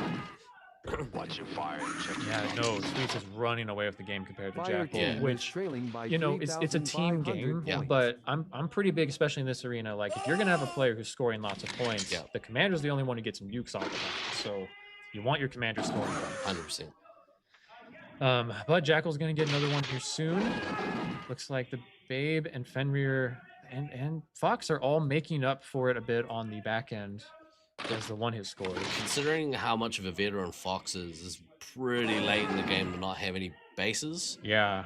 I'd be very disappointed if he ends up dropping those. Yes. Because this isn't going to be an elimination game, so every point matters from here.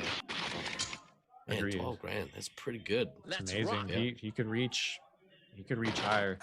Ender's been a standout here. The fact that he's got over 4K with bases. He had a number of nasty reset chains this game, following up on one of Sweets' nukes. You love to see that kind of play from a reset.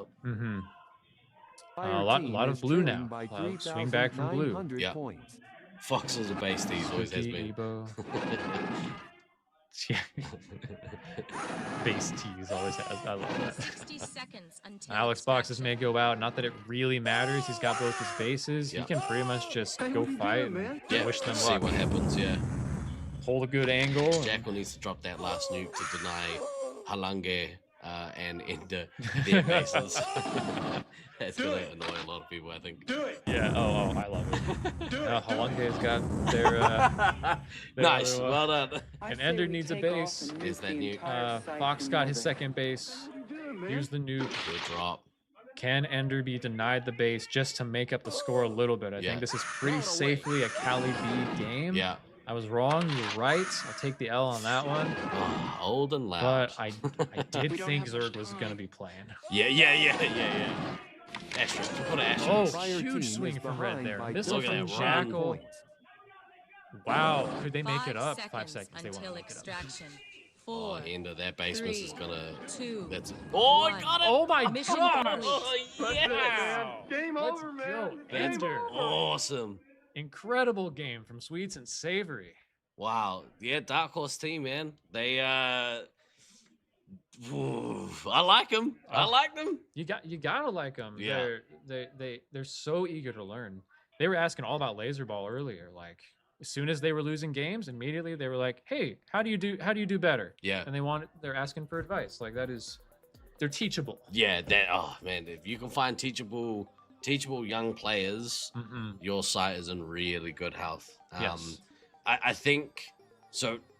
Cali, this team plays a lot out of San Marcos, yeah, and I think they are determined to kind of put their mark on the competitive force scene. Oh yeah.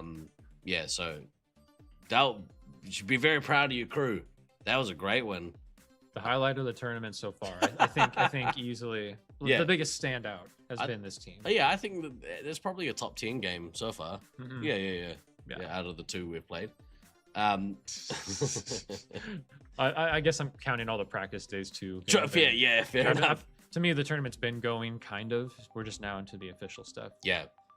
Actually, it's kind of felt that way. The last couple of days, the intensity has kind of picked up. You can kind of feel it out in the foyer, out in the lobby. People get a little bit chippy with each other, as is I think that's healthy. I think a bit of healthy chippiness is a good thing. Yeah, so yeah, it's good to see. Dude, I want to hang out with you some this week. I'm so intentionally like I'm having some fun this time, and there are some people I'm walking up to out there, and it's like it's not like they're unfriendly, but like they're not in a here to socialize headspace. They're like, hey, we're here to do a job. We're here to get trophies and prove something. Exactly right. And that's okay. That's what Nats is for. Yeah, for sure. What we're gonna do, we're gonna have a quick look at one of our players in this upcoming game. Another massive shout out to you, my friend. You did another year of great content. So got FOMO, man. Yeah. It's who are the teams coming up? The teams coming up are Hybrids versus the Armageddon team. Let's see it. Let's have a quick look here.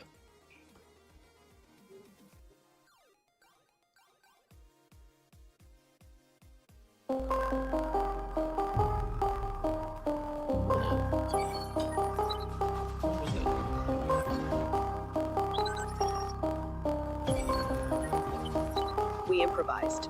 You lost.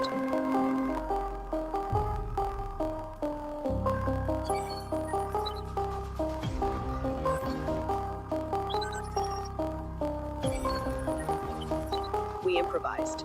You lost. I mean, that was cool.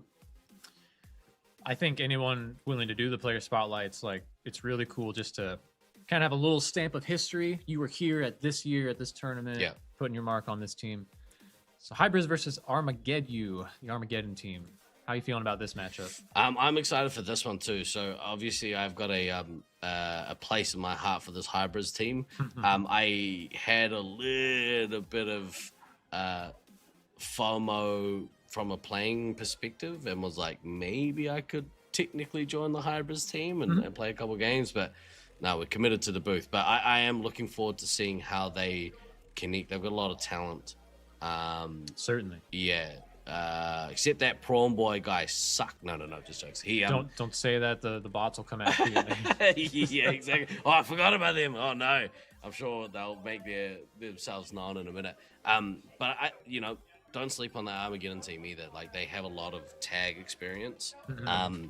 Obviously, Redneck Tech has played his fair share of like Force. Yes. It's the funniest stat line ever. Like, he has like 550 games, and almost all of them are Nats. that's wild, dude. And like no social games. So Redneck Tech, a huge veteran in terms of being on a Nats team. Stealth Elf, a really important Syracuse native. Yeah. Kind of like the main Syracuse native on their team. Grumpy and Papa Smurf, I believe, are Armageddon players, and this is their first time playing in a Force tournament. They had like 5 games or something beforehand. Fire team has taken the lead. And let's see how they do. I would definitely put my money on Hybrids to win this one. Yeah, I think so too, and it's a really important game for them as well, because it's another opportunity to really establish what their roles are going to be for the week. Against an opponent that is probably an easier one than most of the other ones that they're going to face throughout the week. Yeah, for sure. Fire team play Buttercraft as the medic. Triple taps enemy commander Leech. So good on play Buttercraft. Looks like Lil Bit is taking up a cross angle defensive position in the Y. That's really good play on her part, I think. Fire team has so just solid defense, kind of spreading out. Glader coming in on heavy, I think, is a really good move. He's the defending world champion at this tournament right now, and he the only one creamed on heavy in the last tournament. Scooty Bot, this will be the best getting team ever.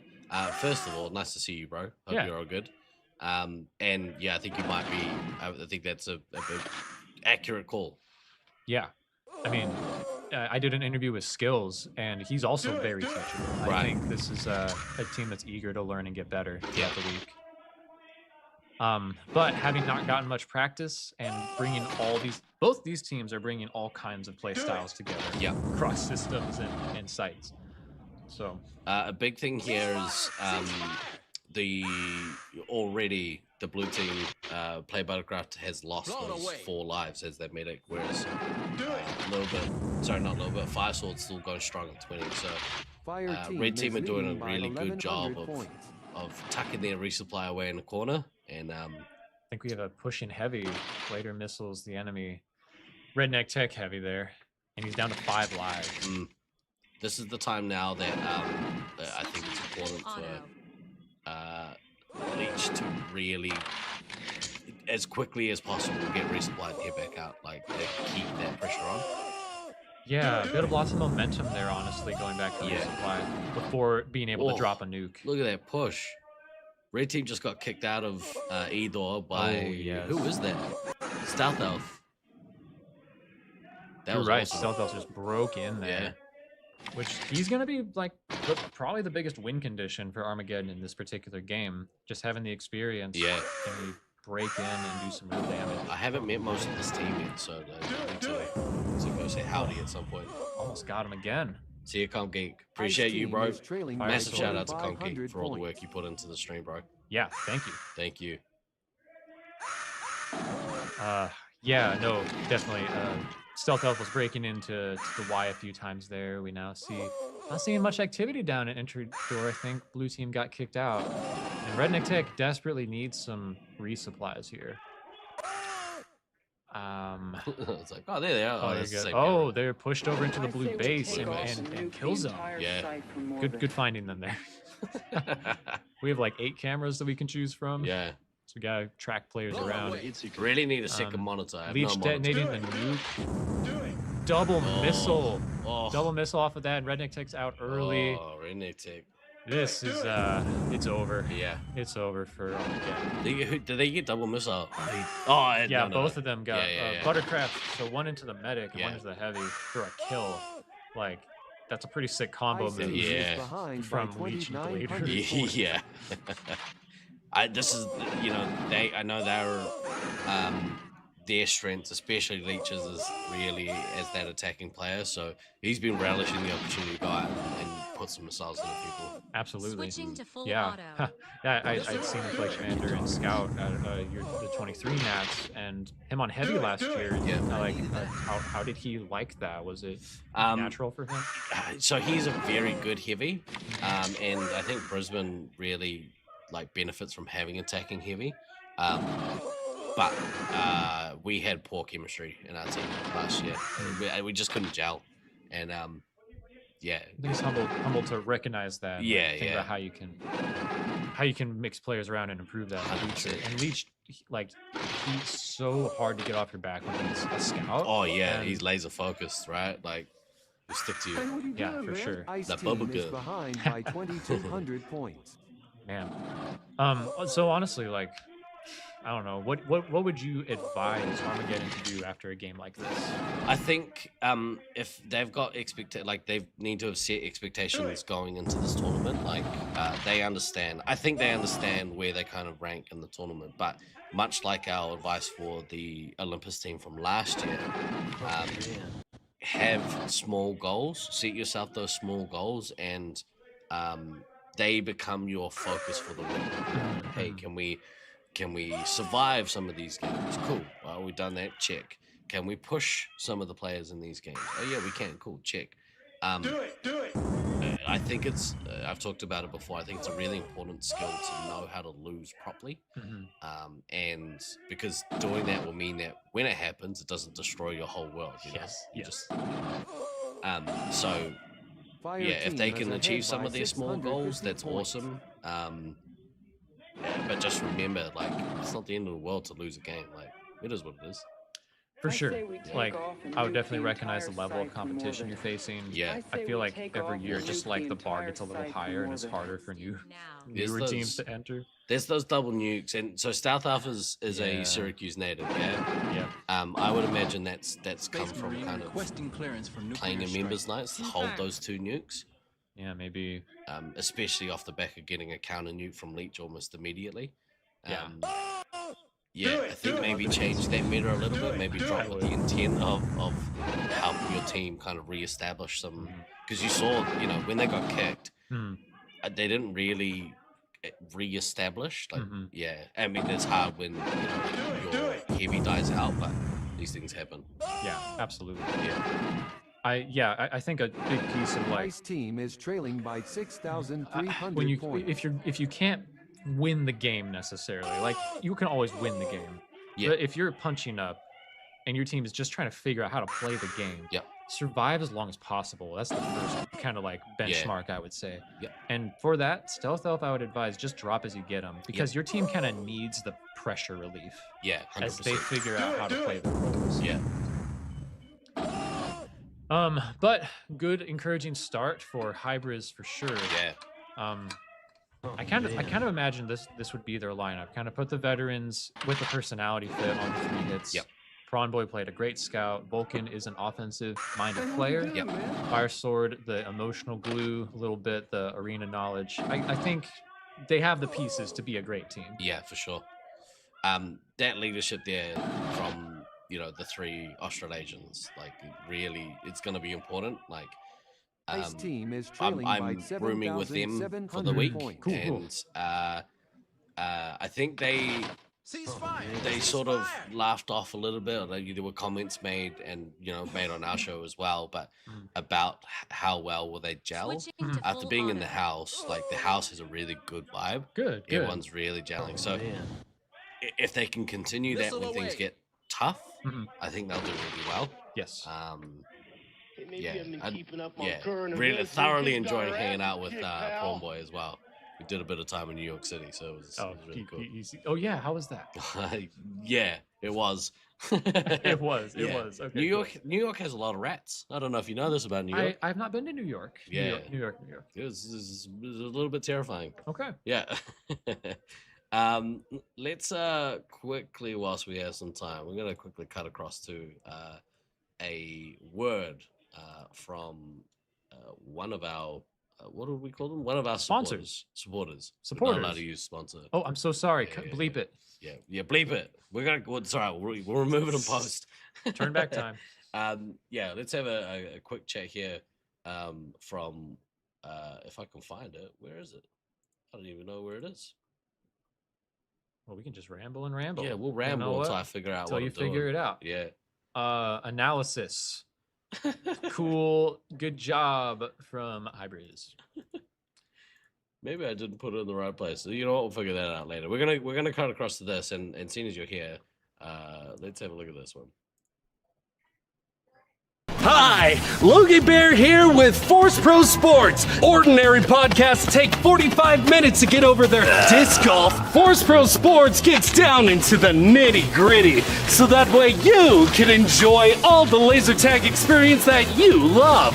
Wow, look at that shine! We understand the viewer and we post consistently, ensuring that no one gets left without a good laser tag podcast. But that's not all. Subscribe today and we'll force Josiah to keep his code name for at least 1 full year. But wait, there's more! If you donate to our Patreon right now, we'll donate a Lovelander to Nats. That way you don't get last place. They will for you. Subscribe today and donate to the Patreon. We got scrubbing to do.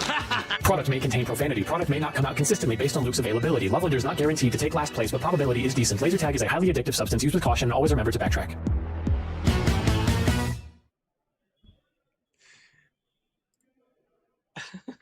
That's so funny, dude. I don't know what you meant by people talking about their disc golf on other podcasts. So I can't imagine who that is. Who's next? We have coming up next. We have on Red Team the Expendables, which is the Syracuse C team, versus Team Olympus. I hope this is a good game. What are your thoughts on this game?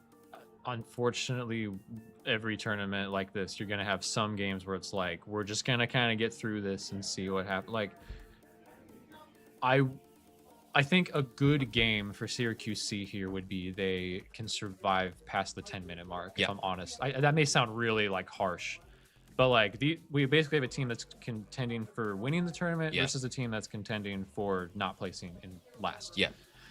So, and not saying that like the Expendables can't shock us the same way that Sweets and Savory has, but kind of in the same form that Syracuse B hasn't had a lot of time to practice. This is the kind of next bracket down, hasn't had time to practice. So I'm really curious to see what they do. Like, what's their lineup going to be? who are these players. I got to meet Dogebuster earlier, super cool. Played some laser ball with us. Awesome. But I haven't met anyone else except for Axeman, and that was 5 years ago. I don't think I've actually properly had. Oh yeah, aside from Axeman, I don't think I've had a proper conversation yet with anyone from Syracuse C, because I don't think they were necessarily around for the training night. Yeah, I hope they put up a fight, like because on the other side you have a team that is that has, you know, not ex, but previous world champions in DK Kodama and Odin's Fist. They've all won titles, so and then depending on the lineup, obviously as it's probably worth noting that there are a bunch of teams this year, way more than I've ever seen, with rostering 7 players. It's strange. It is strange. I'm not a big fan of it. I can see why people would want to, but yeah, I've talked, you know, on our podcast about, you know, I think the drawbacks from doing that. The biggest one being, I think there's always somebody that potentially Maniac's got it right. Yeah, it's cowardly. but there's when it comes time to the crunch, which at the end of the tournament, if you're in, like, you know, we would assume that Team Olympus is vying for that top spot. They are vying for a world championship title. We're going to call it that. Somebody has to miss those games. Yep. And I think it takes a special kind of somebody to be okay with making that sacrifice, because everyone wants to play in a grand final. Of course. I've played in a few. I've played in ones where I've won. I've played in ones where I've lost. Yeah. But experiencing all of that is, as a player, is something special. So I get tingles actually when I think about this kind of stuff. It makes me all out my spine. Good ASMR. So I'll look forward to seeing what Cali is going to do. Like they may play around with their lineup all week. I do like the idea that if you have 7, know who's going to sit finals like ahead of time. 100%. Like hey, your role on the team would be the sub, or like we're gonna bring you in for these purposes, because that's a hard conversation to have. 100%. You can't leave that to obscurity. Looks like a DK is sitting out of this one. We got Dill and Disco Monkey on Scout, Odin's Fist Heavy, Kodama Commander, Autumn Ice Ammo, Team and has Apple's taken Medic. the lead. And on the other side, we got Axeman Commander, Mama Bear Heavy, Razor Wires Medic, Nobody Ammo, Dogebuster, and Woes Scout. I believe it's Woes. If I'm incorrect, if I'm incorrect, someone please tell me. Woes? Oh, I was right. Gelatown in the background, doing legendary work as we know. Absolutely.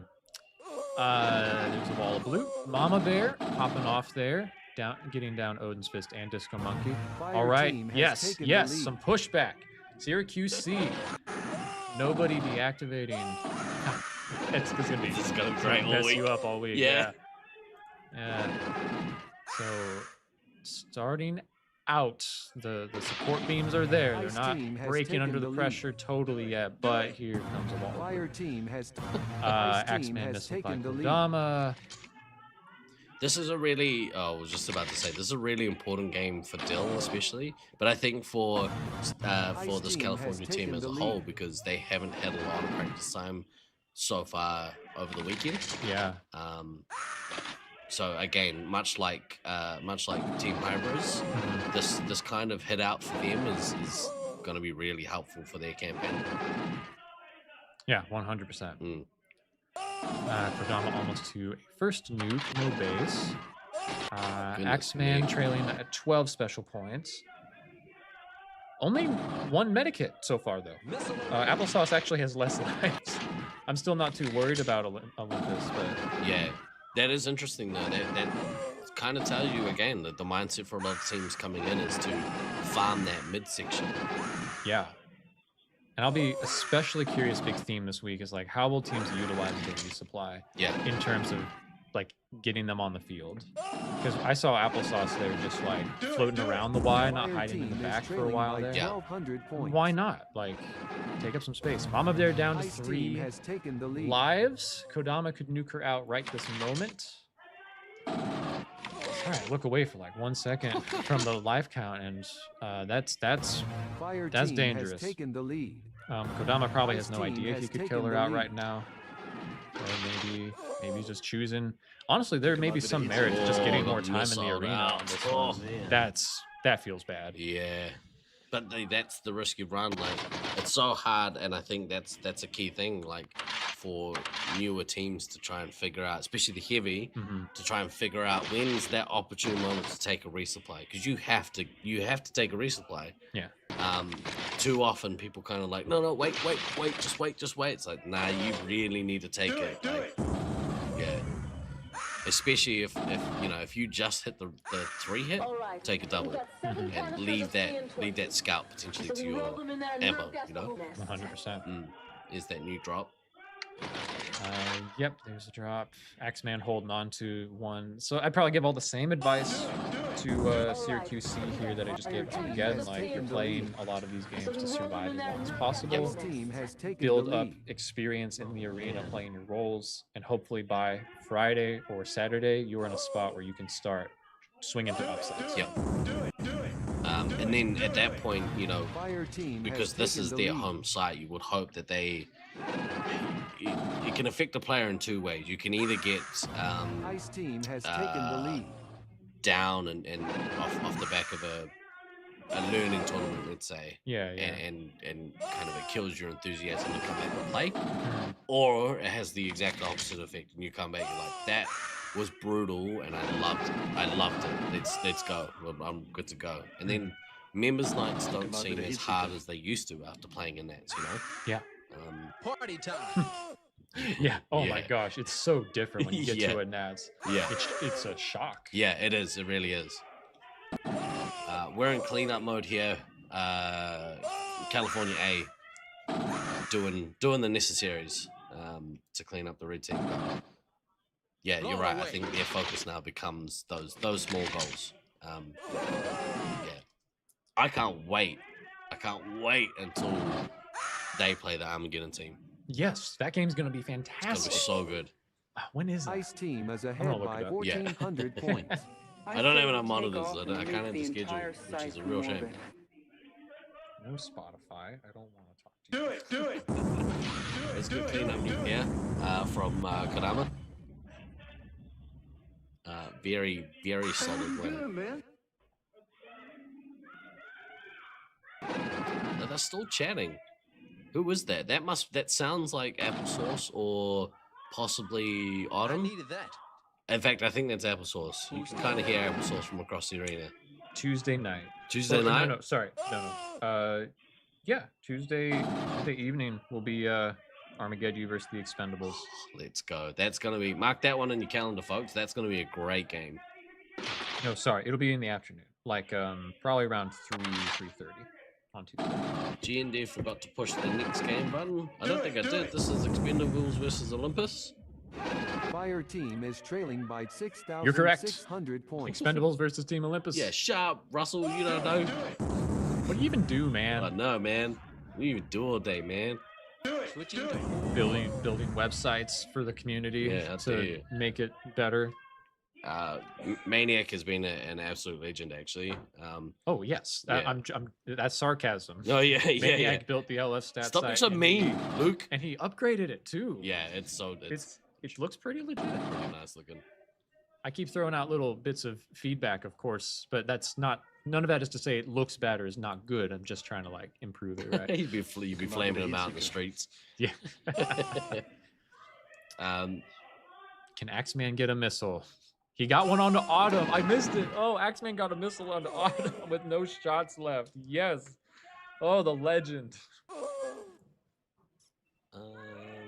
That's really interesting. Ice Team So is ahead after all by the shit that I just gave Russell, 9,200 points. He's right, because it says next game is the Expendables versus Team Olympus. But Took him out with a heat seeker. That's not even a. That's. Oh, you're weird. right. That's this game, not next game. My bad. I'm wrong. We just got our asses kicked. I'm wrong all the time. Just own it. Just own it. Yeah, man. just own it. Yeah. You're wrong. I'm wrong. Again, just be loud. Yeah, Just make loud people- and yeah. Yeah. This is fun. I don't have to be accountable. Yeah. You just throw random nonsense out in the open. It's great.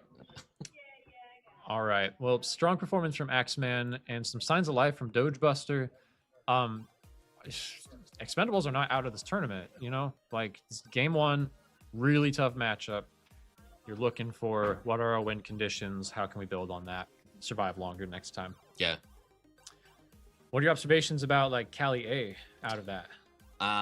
Solid team. It's hard to get a gauge, I think, because they did exactly what they should have done. And they did it without DK, who not even probably, he's the leader of that team. 100%. Yeah, which Commander DK is here. Yeah. General DK. General, yeah, coach. Put me in, coach. But, it's a smart way to do it because it gives his team, especially Dill, the opportunity to go and get some practice, because I think, as we know, there's no real long-term site that they're able to play at easily. So getting as many games in like this as they can is key.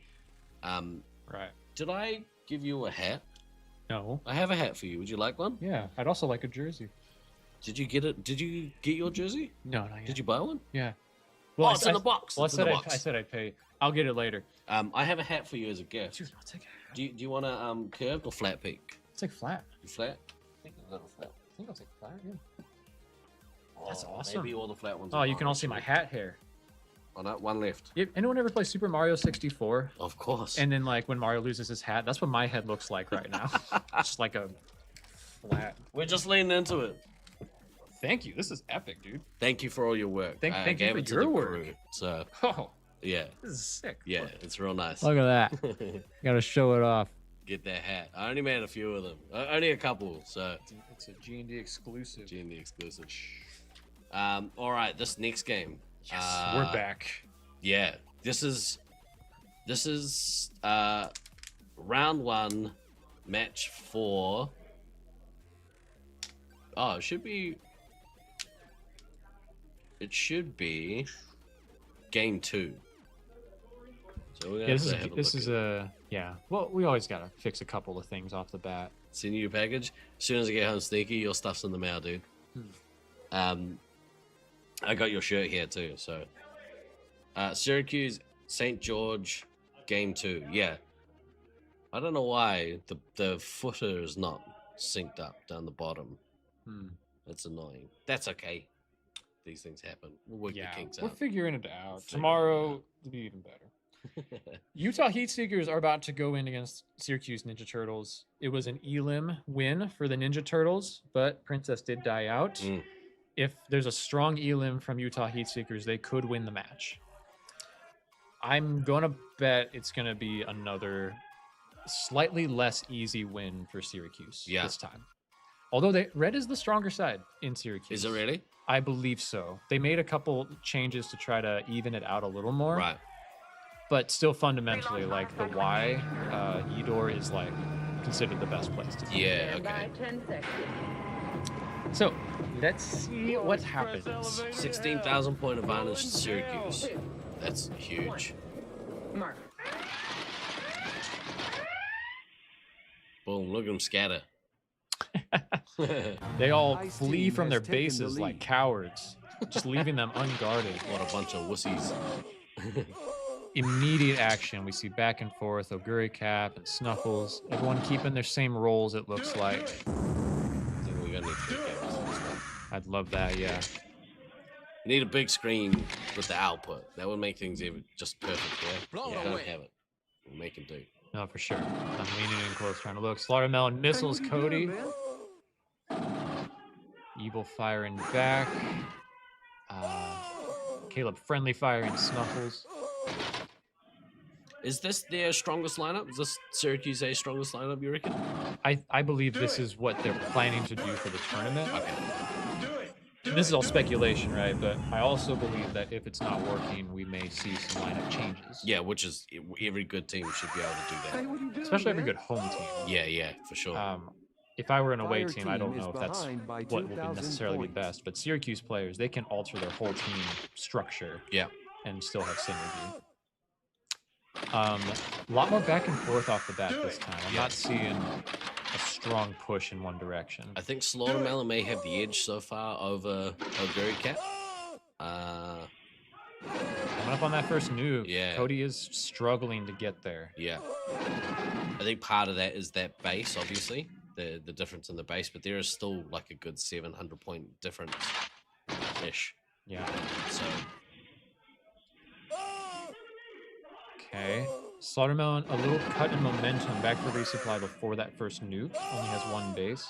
But he has the opportunity. Oh, he got flushed. I think a whole bunch of people just got flushed out of the E-door there. Red team just got kicked out of E-door, I think. Most likely, yeah. Fire team. Yeah, that looks like the Heat Seekers back in E-door. Yeah. Oguri Cap getting a base to catch up for that nuke. Getting a little closer. Who's going to drop first? And will it be a stack? Do it! Don't fully know. I have a feeling that you look at the E-door down by the barrels. Who is that down there? It looks like maybe Meds? Party time. I think Red has taken E-door for sure. So we got Heat Seekers sitting in there. Oh, actually, I think that's Cope. I think that's Cope right there? Yeah, I think that might be Cope. Oh, I didn't notice that Cope is subbing in as Scout for Metalface this game. Good to know. Cody has a nuke. Slaughtermelon did drop. I'm all over the place here. I missed that drop. Just happened. Just happened. Good detonate. Okay. And you see there across it is, the starting board, blue team kind of... Oh, they're following up. Yeah. Oh, good push. 2 medikits off of that. Beans gets a medikit. A third medikit. Wow, Princess. that's a good swing. Princess is having trouble finding a safe place to retreat to. Fourth, Snuffles gets Princess again. That's how you do it, people. You follow up on that nuke and you scream where the medic is. Cody relieving some pressure needed right now. Blue is pushing back hard. The entire red team is down. But that took Princess down to 13 lives. That was massive. What a swing. Seriously, holy cow. And they're not letting off the gas. There's Oguri Cap with a missile into Chaser, the ammo. Black Hammer locking in. The red 3 hits did kind of put a little bit of damage back into the blue team. So they're throwing haymakers, it feels like. Yes. Oh my gosh. Princess with a double tap on the Slaughtermelon. Oguri Cap looking pretty rough here with lives, and it looks like he's having to defend down to 5. Oh no. I mean, he's putting the work in. Missiles Rockwood. 900 points. He's still having to defend himself, so you need to get back to the resupply and get some lives very fast. Oh, I didn't notice Meds is ammo this time too. Oh, right. I straight up, yeah, I'm assuming it's the same. Meds and Chaser switched roles this game. Right. So medic lives are actually really similar right now. Yeah. 12 to 13. The big swing here is, so with Oguri Cap just taking the resupply now, I was going to say, like, Slaughtermelon's rounding the corner to that next nuke. Yeah. He had got it whilst Oguri Cap, but he's still going to... Rockwood triple taps Black Hammer. Still going to put a bit of pressure on this team to kind of try and bounce their way back into the game, but... Yeah, 100%. Oguri Cap's kind of, you know, he got close to that next nuke, but had to break all of the momentum. He's stalling out here, and Slaughtermelon's even, like it's almost dead even between the two of them in terms of special points and score. Not a lot of missiles being fired either. We're kind of doing everything with the phaser. Right, Cody's just got 1 missile up on Slaughtermelon. Blue has really not stepped off the gas since that counter nuke from Cody. There's been a lot of blue coming back. But here's a nuke from Slaughtermelon. Can the Heat Seekers follow up on that as well as the last one? Oguri Cap here needs to kind of push out and drop that next nuke just as a counter. Black Hammer dodges that missile. Okay. All right, we're down to 10. Oh, Great Cap saving the. Oh my gosh, he breaks them all. Oh, Great Cap is in. Everybody's down. Slaughtermelon comes back to save them. Takes down Cody. Good base run Beans there, takes down Caleb. Black Hammer's on the attack, it looks like. Fire team is trailing by 4,700 Yeah, there you go. There's Here that comes nuke. the nuke from Cody. This is going to be, I think, devastating to Utah Heat Seekers for Yeah. this game. Chase down to 8 lives. Princess still on 10.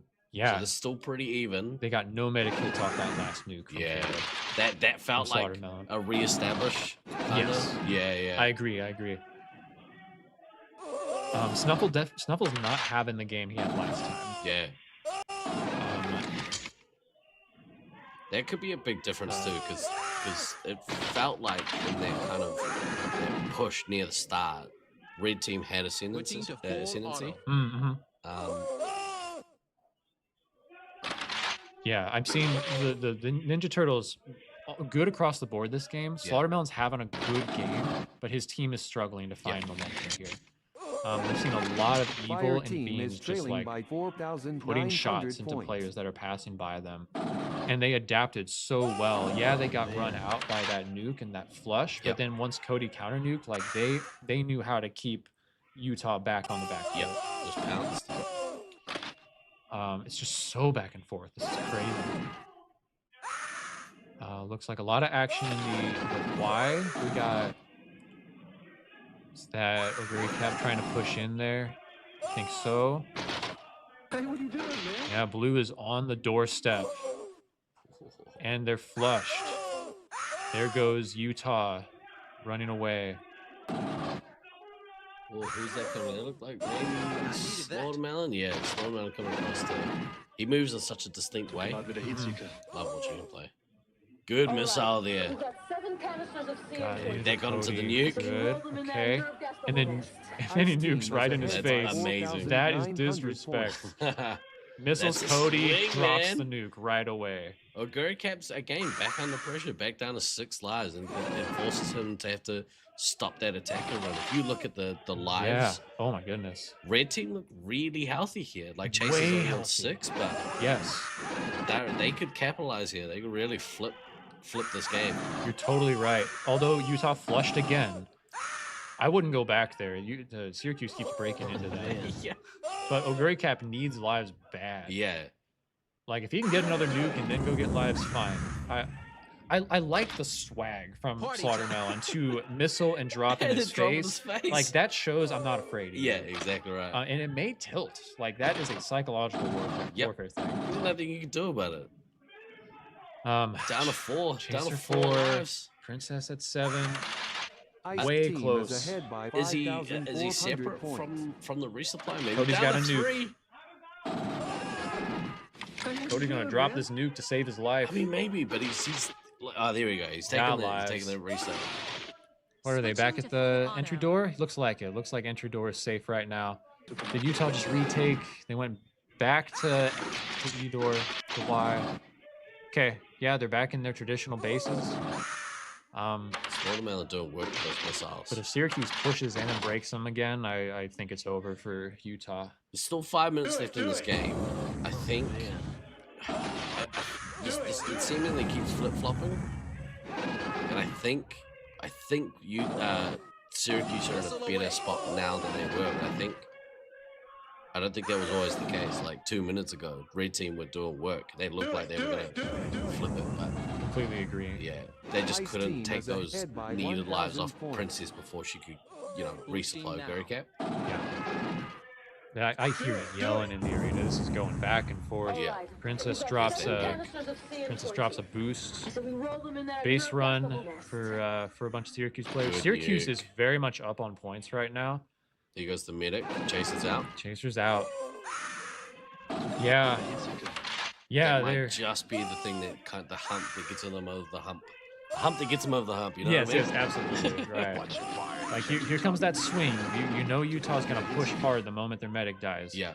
Maybe they can get lucky. Maybe they can kill Princess out. But even if they swung back and killed out Princess, Syracuse is up by so many lives, and the score is not even close. Yeah.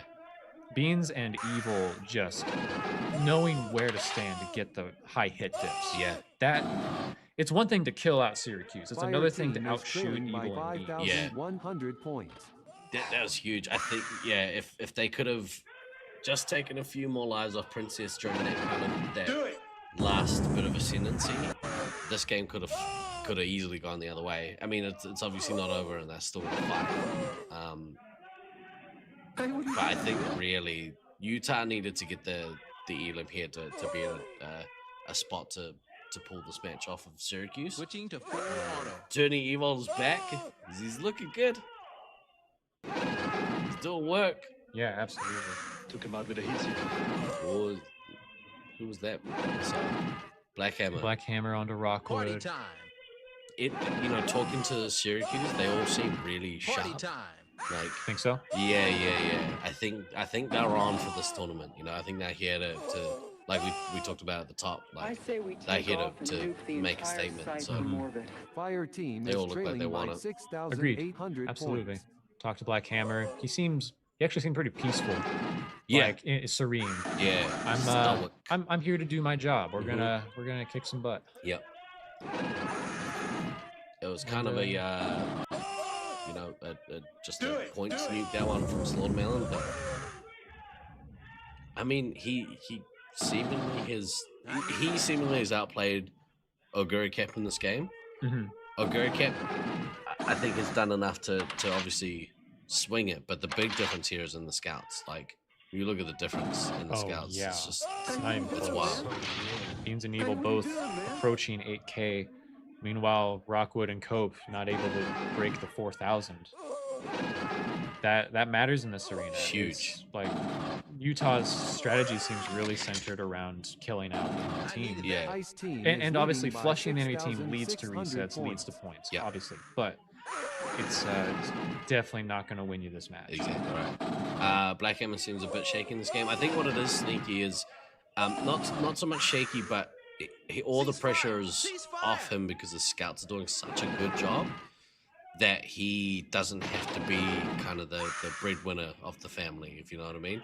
Party time. He's leaving that up to the scouts. So I think he's had a good game still. It's just, his role this game hasn't been to be the scorer. Big drop here. It's been disciplined, I think. Yeah. Like, just protect your medic. Like, it's simple SM5. Yeah. And he's doing a good job, not needing to be that carry, Yeah, exactly right. Still a minute to go. Gary Cap down to 2 lives. What I was going to say was this whole game, it's felt like, if you accidentally wail on the accelerator on a motorbike and the motorbike kicks out and you just have to hang on. Yeah. That's kind of what this feels like the game has been for him. And he's managed to steer the bike out of danger. But it's been a bit sketchy. I like the metaphor. It's the one I'm sticking with. Yeah, it did get sketchy in there in the middle for a while, for sure. I'd still feel encouraged if I were Utah. But I'm feeling most encouraged for Syracuse. Yeah. If they came out of the gate game 1 and didn't win either of these games, Yep. I think there would be like legit some panic in the street. Yeah. Everyone's now like, it's like chum being dumped in the water, Right. You're already going to expect all the teams 15 trying to seconds win this tournament to get better throughout the week. Yeah. So like Utah isn't Ice done. team They're is going to come leading back by with better and better counters and 9,700 strategies. points. Yeah. Syracuse should get better as 5 well, seconds but like you until need to start on extraction. top if Yeah. you're the home team. That would 3, not be good if you 2, started out 1. Mission losing to another complete. team. Yeah, That's exactly it, right. man. Game over, man. Game over. Yeah. He managed to survive. And Caleb survives. Didn't drop his nuke. What a nerd. I think you're right. I think this is the kind of game where both teams take positive things out of it. Obviously, I think Utah probably maybe wanted to take points from the hosts, but it's one of those things. Like you take the points, but you can get them. Good statement win as well. Good statement. Good statement win. Right. That I like that phrase that you use. Like, what's the statement? Yeah. I'm asking you. Oh, what's the statement? What's the statement win? I would say that it's this is our house. This is our house. Yeah, this is our house. Absolutely. Yeah. I'm with you. Yeah, we're old, we loud. I gotta feel good for them, especially I think Bean's standout game. Yes, just living up to his name. And do not pass go. 5K ammo, very good. Yeah. I think so. And we talked about it. Just the difference in the quality of the scouts there is huge. We're gonna have a very quick word from one of our main supporter. There's a QR code coming up. Please consider donating to an amazing cause here. A word from our supporter Tivia from representing Alzheimer's Association. As thanks, we'll have resin laser tag medals available for local pickup only during the Nats Week at the Fun Warehouse in Syracuse. Sorry, we won't be mailing the medals this time, but if you want one and make a donation, you can have your buddy at Nats pick it up for you, or just donate because you know your contribution really helps make a difference. If you are at the event on Thursday night of Nats Week and wearing the Tag for a Cause medal, your scores will count for our Highlander mini side event taking place during the Nats. Whether you laser tag for fun, for fitness, or for fundraising, I hope you'll join us to Tag for a Cause and donate to the Alzheimer's Association while watching or participating in the Laserforce Internationals live stream. Find more info at TiviaChickLovesLaserTag.com.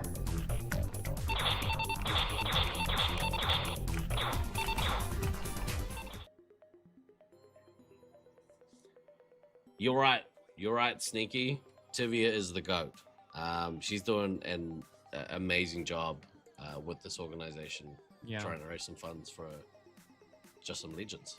It's true. Although you also said Kodama's the GOAT, so make up your mind. I mean, I've got a lot of goats. I'm one of those ones who uses goat inappropriately. Like a herd of goats? Yeah, it's a herd of goats. You ever heard of goats? I've heard of a herd of goats. Heard of a goats. Yeah. Ladies and gentlemen, I hope you are enjoying. I mean, we've only been gone an hour and a half. We barely scratched the surface. Oh yeah, this Christmas morning. yeah. Oh, look at these games. Yeah. If anyone's out in the lobby that can hear me, I can't imagine there is, but can someone find me a coffee, please? Not you. Not me. Not you. No. I think someone was gonna go try and find me one. Who's Syracuse C is on a bye next, and I'm trying to figure out the other team. Might be I don't know. I can't remember. Yeah, someone. That's okay. If we don't have a co-commentator, that's okay. Exactly. Yeah. Oh, Hybrids. Oh, that's right. It is Hybrids, and yeah. I think Leech was maybe gonna come join me. So I'll see for sure. Just black, thank you.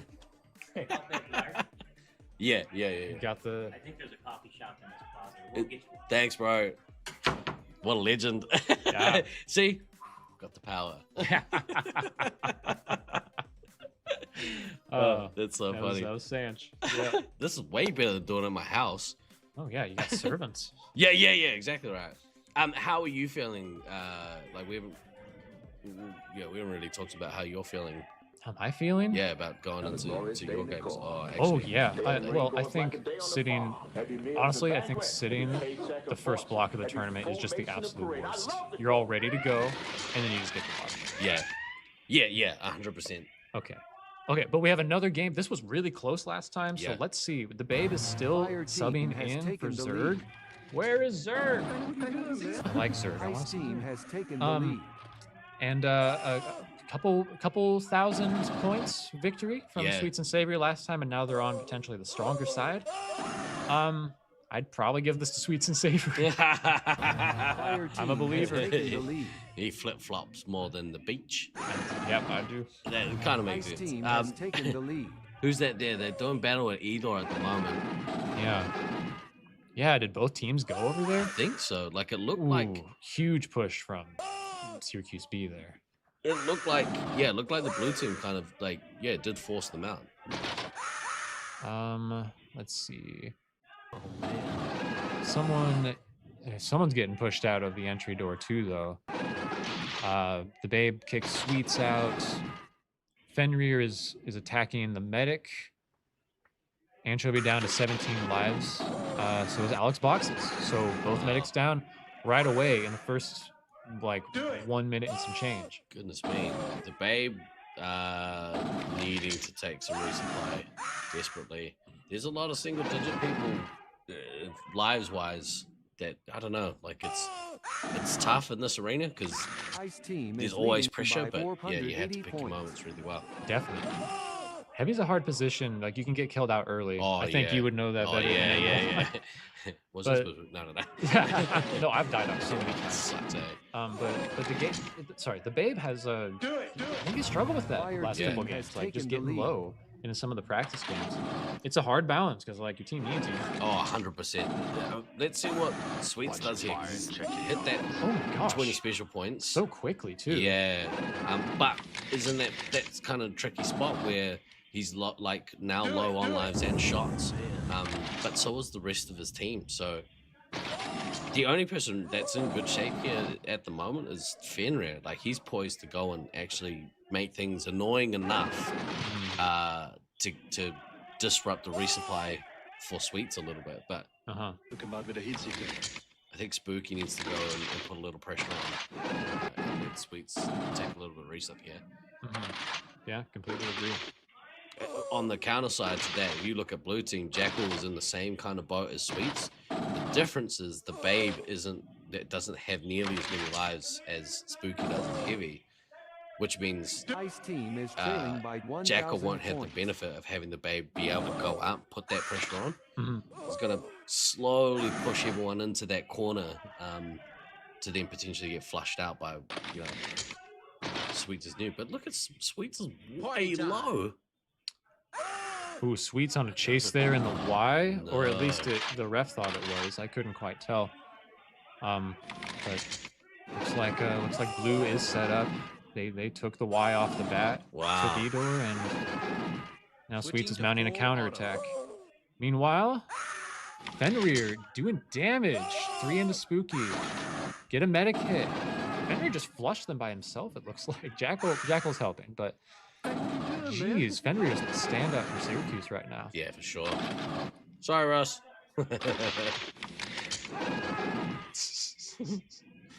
Not as washed this shit though. We're both washed. Oh my gosh, yeah. Has taken the lead. Yeah, well, we're here to boss around interns for coffee. Speaking of which, where are you? Hey, Rhea, how's it going? I heard Rhea was going to be here. Yeah, what the heck, Rhea? Rhea, come find me. Jackal is looking pretty healthy with lives, but I think it's in the situation where like he's been forced to kind of defend the reset as well. Here comes a nuke from Jackal. While Sweets is stacking to 2, Jackal's about to. He drops it. Let's see. We got some medic hits. Fenrir steals the medic missile from Jackal. Oh no! But look at that wall medic of hits. blue, man. Base runs. You noticed that last game. Syracuse B, they get their bases on the nukes. That's a real. Jackal missiles the medic. And she'll be down to 6 lives compared to Alex Box's 16. Sweet's gonna drop. Stacking is a mistake right now for Sweets. So yeah. This is gonna be 2 relieving nukes, but hopefully they can kind of fill the rest of their team. There we go. Here comes the first nuke. Jackal gets another nuke in the pocket right before the nuke goes off, so he could counter right away if he chose. Yeah. Friday. How are the trails looking? I mean, it didn't seem to be a lot. I mean, a decent amount of resup happening, which is good, but the Syracuse B are in a much better space than they were in their first game. Babe pushing in. Missiles Ebo Mike. It's another wall of blue. Syracuse B is not messing around this time. This is awesome. I think Syracuse B has the advantage on score right now. They're definitely pushing hard, and they're missing a lot of bases, obviously. And Jackal can drop a nuke already. That like if they can just follow up and get some more medic hits and kill out Anchovy early, that would be huge. Devastating. Yeah. I mean, look how low Sweets is online. It's like I don't think unless he just now focuses on just getting resupplied, not going to be able to last this game. I think it might be. Assuming we're right. Yeah, where's my yellow cards in chat, Snowflake? That's another person who should be here. Yeah, what the heck, Snowflake? Snowflake. just shame people for Yeah, having, yeah, they're like, having "Fire jobs. team and is not trailing getting by awards. Yeah. 6,600 I points. regret making a comment in this chat. Do it. Medic lives both down to 6 now. Completely even. Kind of swung it back, and like Sweets managed to get some good resupply in. So I think Jackal really missed the trick there, not dropping that nuke. I wonder what he's thinking. Why is he trying to? Why is he stacking? I feel like it's better to stack early because you're not going to kill out the medic. Stacking early. in the mid is The stacking crazy. in the middle, you could absolutely kill out the medic. You don't know. Yeah. Fenrir again popping off, taking everyone down. Thanks, bro. Thank you. Shout out to Sanch. Got Yeah. me coffee, one legend. Sanch with the coffee. It's too hot. Fenrir is popping off. This is crazy. Missile into Sweets from the Babe. The medics are just like Anchovies hit. around. And Jackal's about to have a double Fire nuke team is anyway, behind so by 10,000 points. yeah, definitely kind of like a wasted I think potential you're right, there. man. Yeah. But Because the nuke, the double nuke here, yeah, it does damage, but dropping that single nuke earlier, I think it has more of an immediate effect because it just forces everyone to lay off the attack. right. If Jackal drops one right now, the odds of somebody getting a hit onto Anchovy are pretty reasonable. Yeah, especially if Sweets gets to his next one and drops it. Oh my you gosh. drop it now. You kill out Alex boxes, maybe. Maybe, yes. It's possible. And then the game swings again. Right. Because most of that Sweets and Savory team is healthy enough to go for another push. Yeah. I bet. Oh, Yep, here he we did go. it. Yep, I bet he's gonna do it. Jackal's getting some resup here. Good, because it might be the last lives he gets. Let's see what happens. See Doing lots of trails into the Y Yeah. there. Team is leading That's by good 8,000 backtracking, man. points. Those poor refs. Space Marine requesting There you clearance go. for There's a nuclear rebuttal. strike. Confirmed. Oh, this is Space going to be Marine requesting devastating. clearance for nuclear strike. That's it. Yep, that'll kill out Anchovy. Oh. 63 lives, 6.5 minutes. What's gonna happen? So it was risky there, But like Sweet's on 2. yeah. Blue were really playing with fire. Like they could have lost the grip of this game. Boosting now. But I mean, yeah, they're gonna get Sweets out early, and then they're just gonna go to clean up. But Can they get Sweets without his base? oh yeah, good call. I think they're gonna get him without his base. Maybe be able to block. I mean, most of that team doesn't have their base. Yeah. Do it. No, Sweet's got it. There we go. That's his job. Yep. Just get your base Get before your you die, base. bro. Yeah. You try to survive this game. Try and put a missile into somebody. Halange needs to. Howland Ice team needs to is play ahead hide and by seek. The hope is that they 7,300 chase points. Evo Mike around for 2 minutes, and Yeah. they chase Spooky for 2 minutes, and then Howland is left with 10 minutes and 10 lives, 1 minute left. Did they get the Elim in the first game? There's not an Elim. Okay, I'm so very certain. it'll likely be that Syracuse B takes the match, but cool to see some points get split out. Yeah, absolutely. And awesome to actually see the bounce back happen here from B. Oh, Alex Boxes is gone. 44 lives to 70. There goes Sweets. We've seen crazier Let's things. rock. I mean, yeah, there goes Sweets. This is a lot on Jackal's shoulders. Yeah. But they have 5 minutes to do it. There's not that many lives to kill out in 5 minutes. So Right. especially in this maze, like if you can, ping pong people through that midsection. Yeah. Agreed. Yeah, Jackal needs 11 tags and nuke that will Ice team is certainly leading by help get the job 5,000 done. points. Yeah. They need to find Howland. Yeah. Really bad. Absolutely. That'll be the linchpin.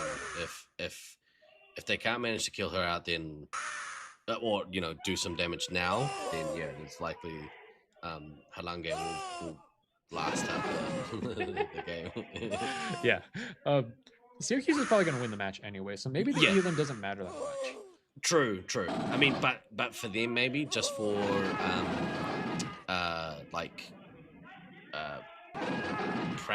not practice, but It'll feel good. Yeah. But it gets them in that state of mind to we need a hunt. Now we have to hunt effectively. Right. Yeah. Practicing endgame. Yeah. Switching to Which full on. I think Syracuse is one of the hardest endgame mazes if Yeah. you're trying to kill out the enemy team. Yep. It's You can there's get lost. so many hiding spots. Yeah. And gosh, I remember one time in 21, I was chasing Jackal Fire around team while we were is trying to kill him trailing out, by and he outran me, so I lost him. 4,900 Yeah, points. and then once they're gone, you can dip around a corner or keep running or whatever. Mhm. Yeah, it does become quite a bit harder. favors the speed. So you definitely you see. I think Evo's kind of out in the open, but you see a lot of hide and go seek happening right now. 3.5 minutes. Jackal needs 3 more tags for that nuke. He would kill out 3 enemy players if he got it. Good bounce back for Jackal. Yeah, like Jackal had a good game in the first one. It looked like Sweets was kicking butt in the Yeah. beginning of this one, but the swing back and Sweets holding on to that double nuke, I think is really part of what did it. I'm interested to see, you know, what those penalties are for. I'd imagine that they're for chases. But I did see the one on Sweets was someone backtracked Ice into Team is the ahead Bumblebee, by Right. 4,200 and Sweets points. just ran in and got pegged by the ref for it. Yeah, right. It was the bait, I think, catch backtrack. Yeah, okay. I don't know if it was legit or not. I didn't catch that. Yeah. Because around the Y, you can easily accidentally get penalized. Yeah, I mean, people running around there, you can't see those chases. 100%. Yeah. Well, Fenrir's down to 1. What a game from Fenrir. Yeah. I mean, there were so many critical reset chains from him. Space Marine requesting clearance for nuclear Jackal with strike. a great bounce back. Yeah, this is over. 1 life for... 1 life. You could do it. Halange. Let's rock.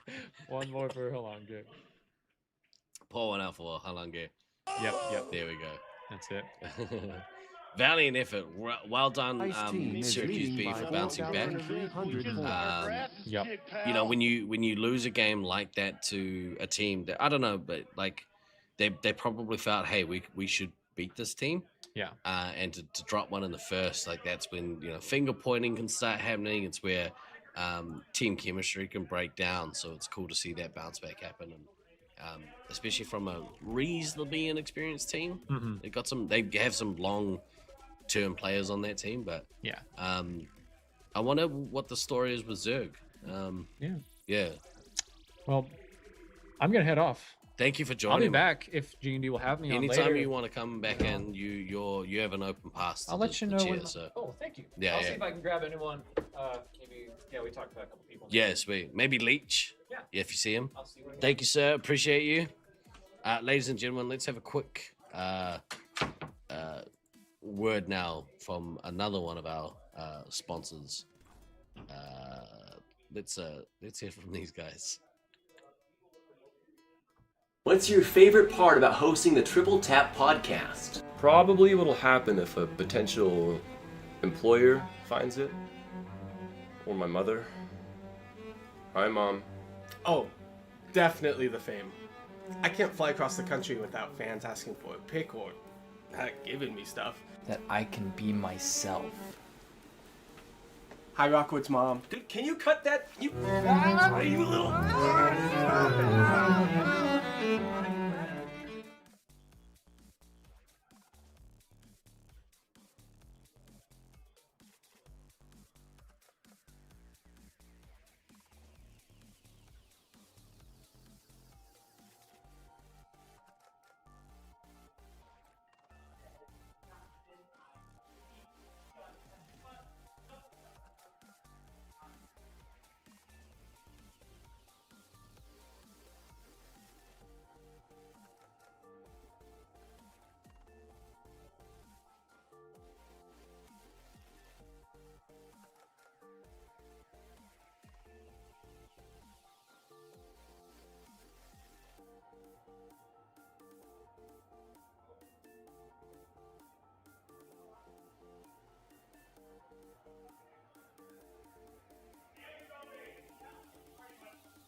I'm muted. I was like, why can't I hear myself? Like, nothing's coming through the thing. Real standout players. Games there from those teams. I think we have one more left in the block. Round 1, match 2, game 2. That's certainly not going to be the last time that happens. I haven't put an auto dim on the sound, so that's my bad. Right, we're gonna watch this next game happen. Let's have a look at these teams actually. Two more on the block. I'm pretty sure this is the next game.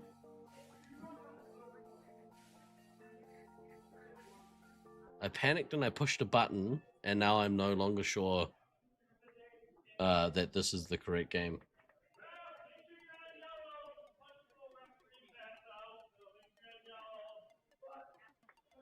I feel like if I push more buttons, I'll make it worse.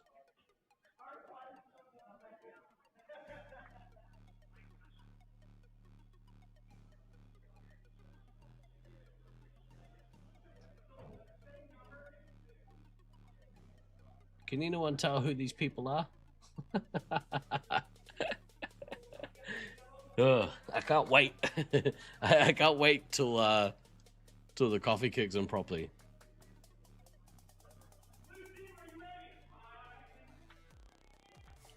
Is it just Leach over from New Zealand playing? Yeah, correct. I think that probably Morange would have a field day in this maze. I think he'd do really well. I think you got the colors swapped.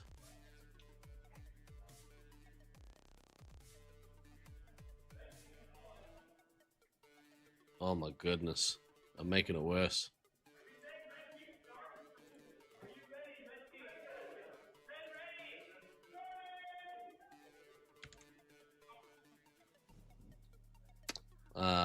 I'm gonna need to have a bit of assistance from the babe at some point, because I think I broke some things. But we'll see. We'll see what happens.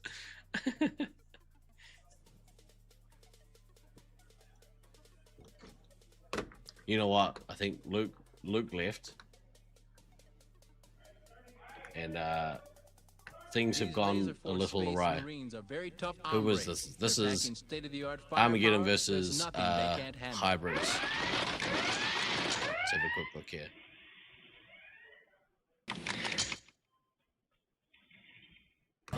Ice Team has taken the lead. Fire Team has taken the lead. Ice Team has taken the lead. Put the rent on Utah.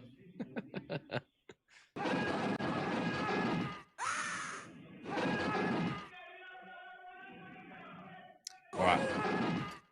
Let's have a look at the matchup here. Leech and South Alf off to basically exactly the same start. Prawn Boy playing that scout role. He's up to a decent start. Missile away. Papa Smurf getting that base early, but I think Prawn Boy's kind of Hey, what are you doing, man? on top here. Actually, Leech just missiled two people. And that, who did he get? He got Redneck Tech, and he got I missed out who the first one was, but that's made his score jump up. He's ripped out to a 2-grand lead. He's 1,500 points ahead of South Alpha already. And almost at that first Fire nuke. Team is behind by 17. Glader getting in the action with a missile there on Papa Smurf. So far, the medics, Vulcan's untouched at the moment, and Play Buttercraft has only lost to 2. So again, very much is the case with this maze. A lot of point farming going on, which is a good thing. Leech is out to that first nuke. Let's see what he does here if he wants to drop it. 2,500 points. What, 2 minutes into the game? That's huge. What a start. Prawn Boy is backing him up as well. So that tandem there, the Australasian tandem is doing some work. That's exciting to see if you're a fan of the Hybrids team. Shout out to the Basil bots. I'm sure you guys will be in here once once it's a decent time of the day. Single nukes are generally the way to go, I think. 3,400 points. South out here, he's on his way to his first as well, so he's managed to get a bit of ground back, but would have been cool to see Leech drop that and maybe send Glader out in an attacking run, or I don't know. I guess the tandem there, the Leech Prawn Boy tandem, are having to go back and get a bit of resupply. So This game would be great if you didn't have to go back and resupply. Papa Smurf here, running a wee bit low. Here's that nuke. Stealth Elf dropped theirs, so we roll them in there and nerve gas the whole nest. Leech got to his first, but Stealth Elf is having to drop his more as a defensive nuke. Because you can see here, Leech managed to go back and is getting full of resupply. No base indicators. Yeah, it makes it a little annoying. We're using the old scoreboard, so you can't really, like, you know, it doesn't really say. Oh, I can hear the bit of comms coming in. I think they might be a little bit doing a bit of communicating, if you will. The medics have lost a few lives here each. Do it. But you know, I guess 4 minutes in, you'd expect them to have at least a couple taken off. But Leech has been in the resupply for a long time and lost all of his momentum, and Stealth Elf has managed to catch up on the score. But he is now full, and Stealth Elf is going to have to go back to the resupply. And this is the time. If Leech drops his nuke here, takes Stealth Elf down to those 4 lives, and then he can, like, go on a bit of a reset run. This would be awesome to see. Here we go. Here's the nuke. Fire team is trailing by 950 Successful points. nuke there. Oh, and some missiles to boot. There we go. He's back into his work. Do it.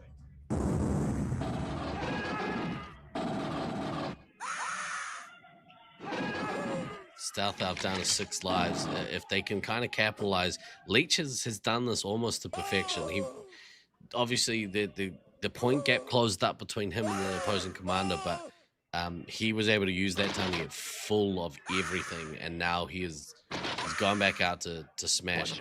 Prawn Boy, as I say that, losing a few lives. I think he got missile. No, did get missile, but he's down to 4. So Leech doesn't have his partner there to kind of back him up, but the 3 hits on the blue team are looking pretty good. Red team really struggling now. Play Buddhacraft down to those 6 lives. That whole run, that whole little section there, cost him about 10 lives, 9 or 10 lives. So he's doing work. Stealth managing to get a resupply. That's a crucial one. But the difference in the lives between blue team and red team is staggering. That is a massive difference. And Leech is back to his next nuke. So critical nuke about to come here. If you could find a quiet place to drop this, this will swing the game. You know, this will swing it all the way out of reach. Here it comes. So we roll them in there and nerve gas the whole nest. Big nuke. Let's see the resets get here. Oh, another one out of play, Buttacraft. Grumpy down to 2. Grumpy down to 2 lives and 1 shot. He's in big trouble here. I would say that the impressive part of this game is that Stealth Elf was going. He managed to claw back. He had a really good game. I think that's a thing that they can kind of build on. You should be proud here. That we're in cleanup mode now. It's to be expected when you kind of lose one of your scouts. They really need to get in there and take those final 2 lives off of Play Buildcraft.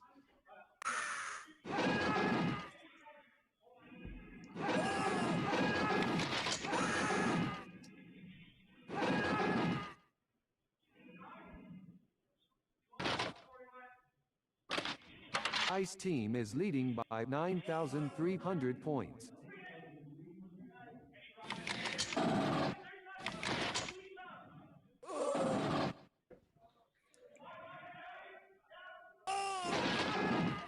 I mean, the Geddon team here are kind of sticking around. This should be an elimination, but they haven't managed to really finish off this final push.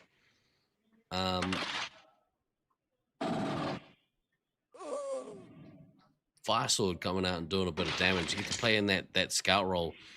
And Vulcan has dropped back into medic. So it's an interesting difference here. To be interesting to get their take on how the switch for Fire Sword to Vulcan, those scout roles kind of work out. Ice Team is leading by 8,700 points. Do it, do it. All right. We got 7 Just out here canisters pushing of buttons at this point. So we roll them in there and nerve gas the whole nest. That's a good nuke. I needed that. Leech's next nuke. Stealth Elf does have one. That's going to kill Play Buttercraft out of the game. Now they are on cleanup. But I think they could have probably killed this game a little faster. But the Armageddon team did a really good job to kind of keep Play Buttercraft alive for the, that extra almost 3 minutes. And in some situations, if you can kind of swing that, that's the difference between, getting eliminated and not.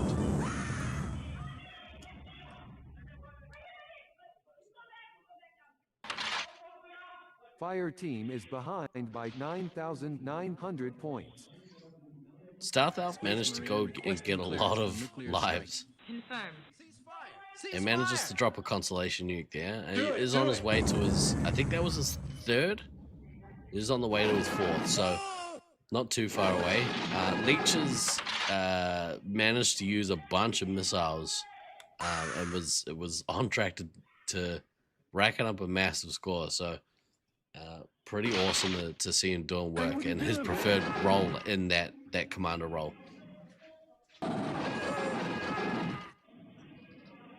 Boosting.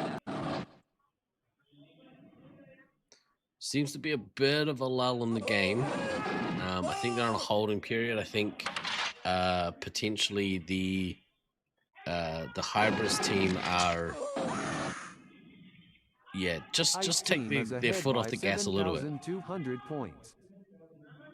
I think this kind of situation as well really important for them to get their calls down, to get their hunts down, their in-game situation. I think that if they can work on perfecting that a bit more, then they've got to be in good stead for this tournament.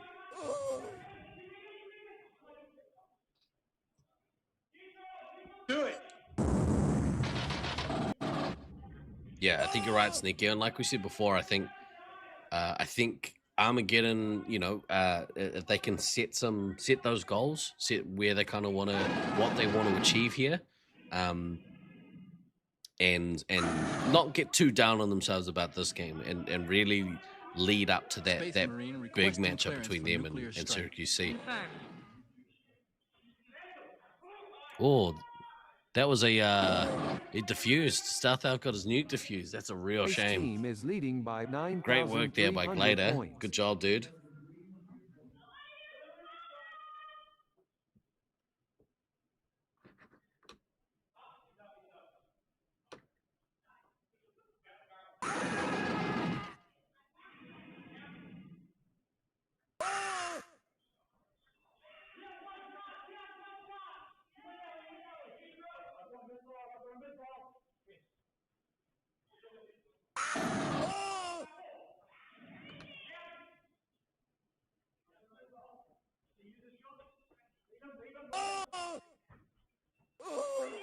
Blown away.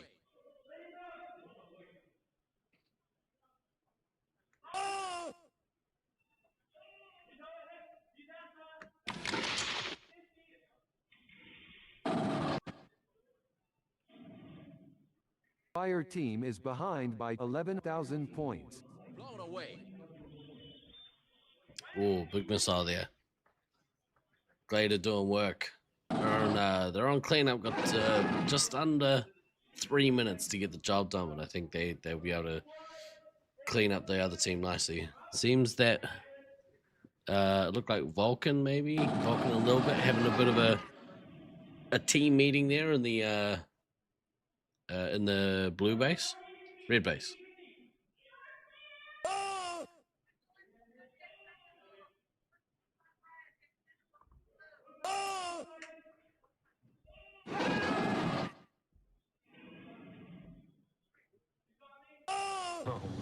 go. That's less confusing.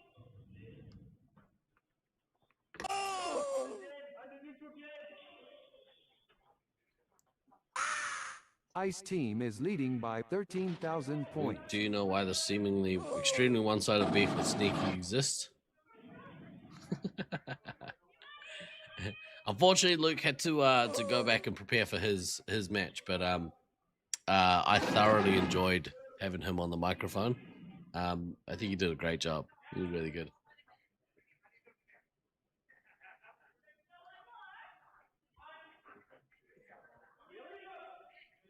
Papa Smurf has seemingly disappeared into a dark hole somewhere.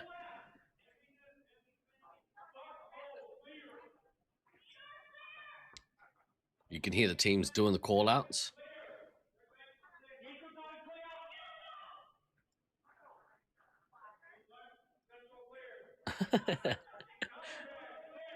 Hey, Marcus, what's going on, dude? Ice Team is ahead by 13,000 points.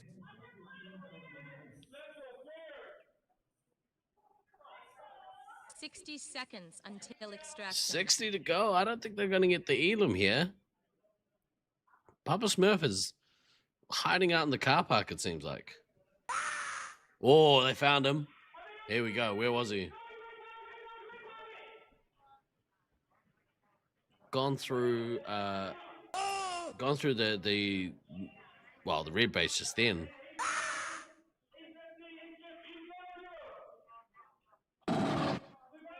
Down to 3 lives. 30 seconds to go. Now, obviously, they want to avoid any kind of chasing here, but... Oh, down to 2 with 15 seconds until extraction. Oh, Fire Team is trailing good by 14,000 effort. points. Real good effort. I think Armageddon can be pretty proud of that bounce back effort. Extraction. 4, 3, 2. The following 1. replay. Mission complete. You'll be happy to know, Sneaky, that everyone out in the foyer did let out an extremely loud when Papa Smurf was killed out. So I think they had the foyer was on your side there. I think they were keen for something magic to happen. Good game there from Leech and Glader and Prawn Boy. The team all around have done very well there. I think Firesword maybe had a bit of a stronger game that time compared to Vulcan's game at Scout. It'll be interesting to see what they do there going forwards. Leech, he could be extremely proud of that start. That was a blistering start right out the gate from him. He was, 2 minutes in, he was at $2.5 grand. Already had his first nuke without any bases. So I think, he's only going to continue to thrive in this maid. Are there red cards in SM5? No, there's not. We play, first of all, hello, Nathan. Nice to meet you.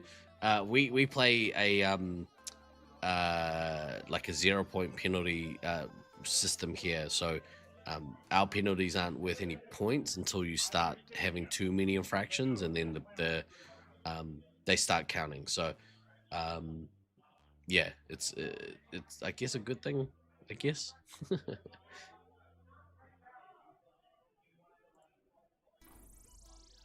Yeah, that's right. That's exactly right, Diablo. It does depend on the penalty as well. There are some that count for points. Dangerous play is a big one. Lingual languages, they count. Anything, no 1,000 points scored. That's right. That's exactly right. So it used to be that. We're at the point now where that doesn't incur that 1,000-point penalty, which I like.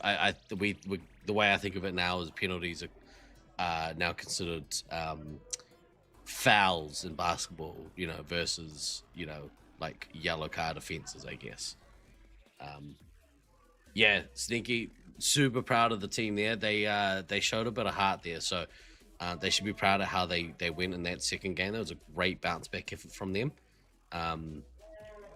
It was pretty great. There's no clear number as to how many chases or how many blinding penalties you get before they start taking points, so some people can have a bunch of. I think for some people, especially newer players, there's a bit more leniency. Yeah, but you're right. Like, there's no set number, so it can be a little bit obscure. I think we kind of discussed the merits of when those penalties need to start counting for points for repeat offenders. But yeah,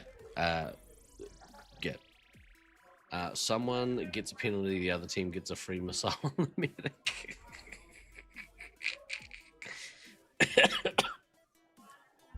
I hear you. It has merit. Who do we have up next? Now, unfortunately, I pushed the buttons and I feel like I broke something, so I don't know if it's these two teams. I think that it is Olympus, and I assume the Expendables, but for some reason the colors are reversed, and I don't know why that is.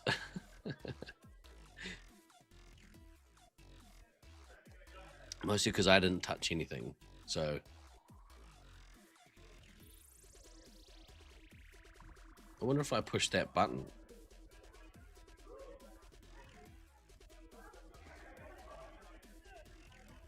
What does that do?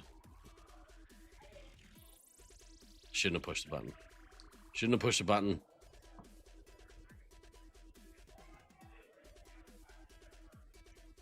Okay, there we go. Let's quickly flick across to here. I have a feeling it's because we preloaded what they were going to be, red versus blue. So just note that the red team here, Team Olympus, are playing on red side, and the Expendables are playing on blue. These Laserforce Space Marines are very tough hombres. They're packing state-of-the-art firepower. There's nothing they can't handle. There you go. Olympus on red, Expendables on blue. I blame Gabe for that. Right, off the bat, see both teams exit the starting areas and head towards their respective resupply spots in the E door and starting door. Although, oh man, I guess actually blue team didn't. I think they've stayed in the blue base.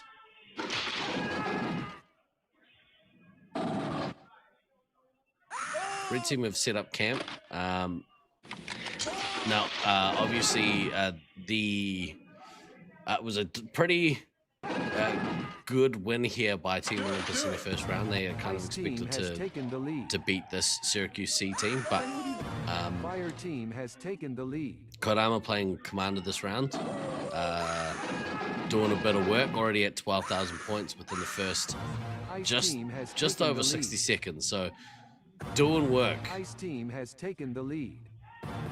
Ice team has taken the lead.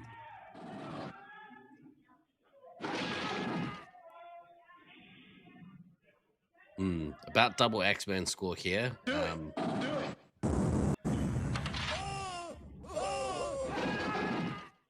Already razor-wise, their medic is down to 15 lives. Lost 5 lives within the first 2 minutes. That's brutal. Applesauce sitting pretty in the resupply point. Hasn't lost a life yet. I have a feeling that Kodama's pressure has just, like, it's been a tidal wave of pressure over the blue team. So, out to a cracking start. Mama Bear seems to be doing okay lives and shots as a heavy, especially this kind of early in the game. So, I don't know, maybe he managed to bounce back a little bit, but Razor-wise is taking a beating. We're down to 30 lives already.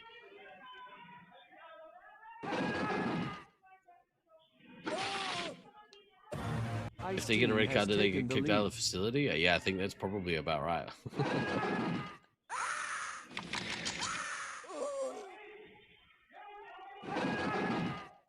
DK for commander. It's interesting to see actually that DK didn't play this game. They stuck with the same lineup for the entire match. So,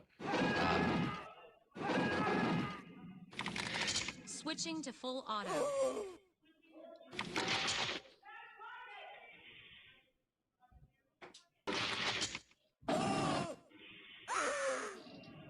can see blue team kind of floating around the starting board there. E-door is being very, very well defended. We are Fire team has taken the what, 4 minutes into Fire this team game? has taken the lead. 5 minutes, 3 minutes into this game. Quick math. Applesauce is still on 4 lives. It's crazy. Razorwire is down to 10, lost half their lives already. Here comes that first nuke.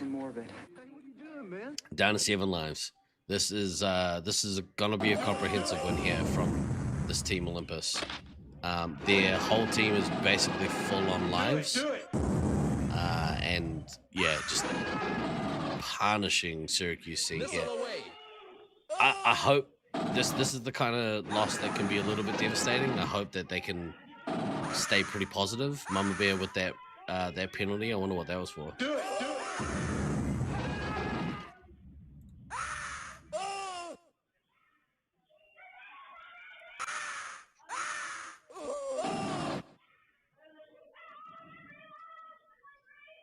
Fire team is leading by 4,100 points. Kodama absolutely done some work in this game and hasn't used the missile either. That's three grand with no missiles this early in the game. Pretty good. Pretty good. Fortune Razor Wires was always going to likely get killed out pretty early in this game. So, yeah, clean up duty now for Team Olympus.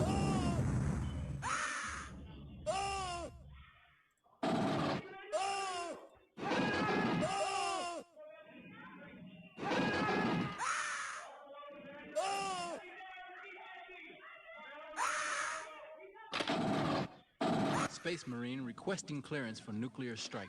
Confirmed. Here comes X-Man nuke. Good little consolation nuke there. Nice to be able to drop one. Possibly go and get another base or help team go get a base run. Here we go. Mama Bear getting their base. At these moments, obviously getting bases is a good idea, but I think like you still go through the process of trying to have good habits even in a bad loss. So going on base runs, being able to get your bases even though you're likely going to lose, it's still important for the growth of your game. Here comes that next nuke from Kodama, second I believe. And that's going to do it for for the blue team here. Boosting now. X-Man on a couple more lives, but they shall dispatch momentarily.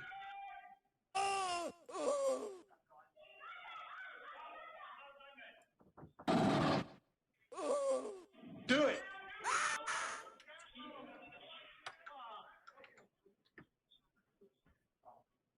Blown away. Maybe you haven't been keeping up on. That's all she wrote, folks. It's There's a very tough match there, but it it is what it is. These things happen. Let's have a quick look here for anyone who hasn't played in this arena before. This here is the 3D maps. Very quick shout out to Sweets. Sweets spent a bit of time making this 3D map. The main resupply points here is up here. I don't think you can see my mouse, so that's okay. Can we zoom in? We can't zoom in either. That's okay. Who needs to zoom into these things? Top left corner, the Edo resupply. They will likely hide in that little nook, and you'll have someone in that left side nook, somewhere in the right side nook. They'll run often from the bottom left-hand corner in red base and make their way up towards that Edo resupply point.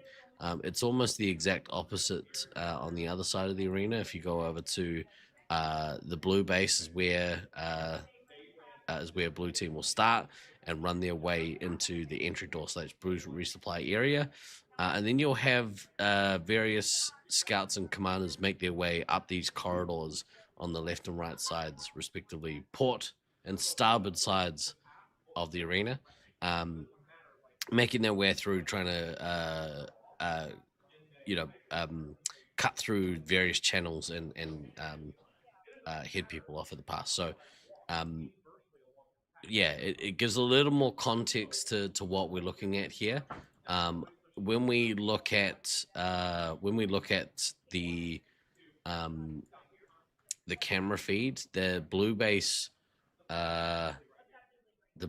will look at. You can see the blue base and this what are they called?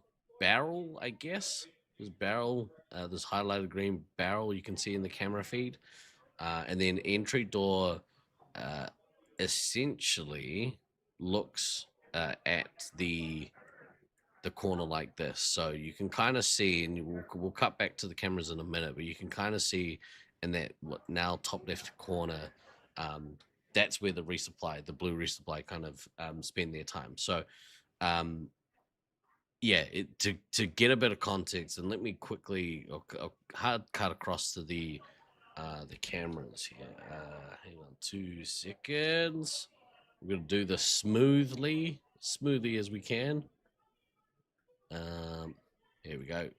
So you'll notice here, in that blue camera, you're kind of looking at that highlighted green barrel, I guess. That's this barrel here. So that's the kind of view that you're looking at there. And then when we make reference to the red side, let's have a look here. The behind Y, which you can see there on the right hand side, that is what the overview is kind of looking at on the red side. So if we have a look here and then we cut, you can kind of see the Y right there in the center of the red camera.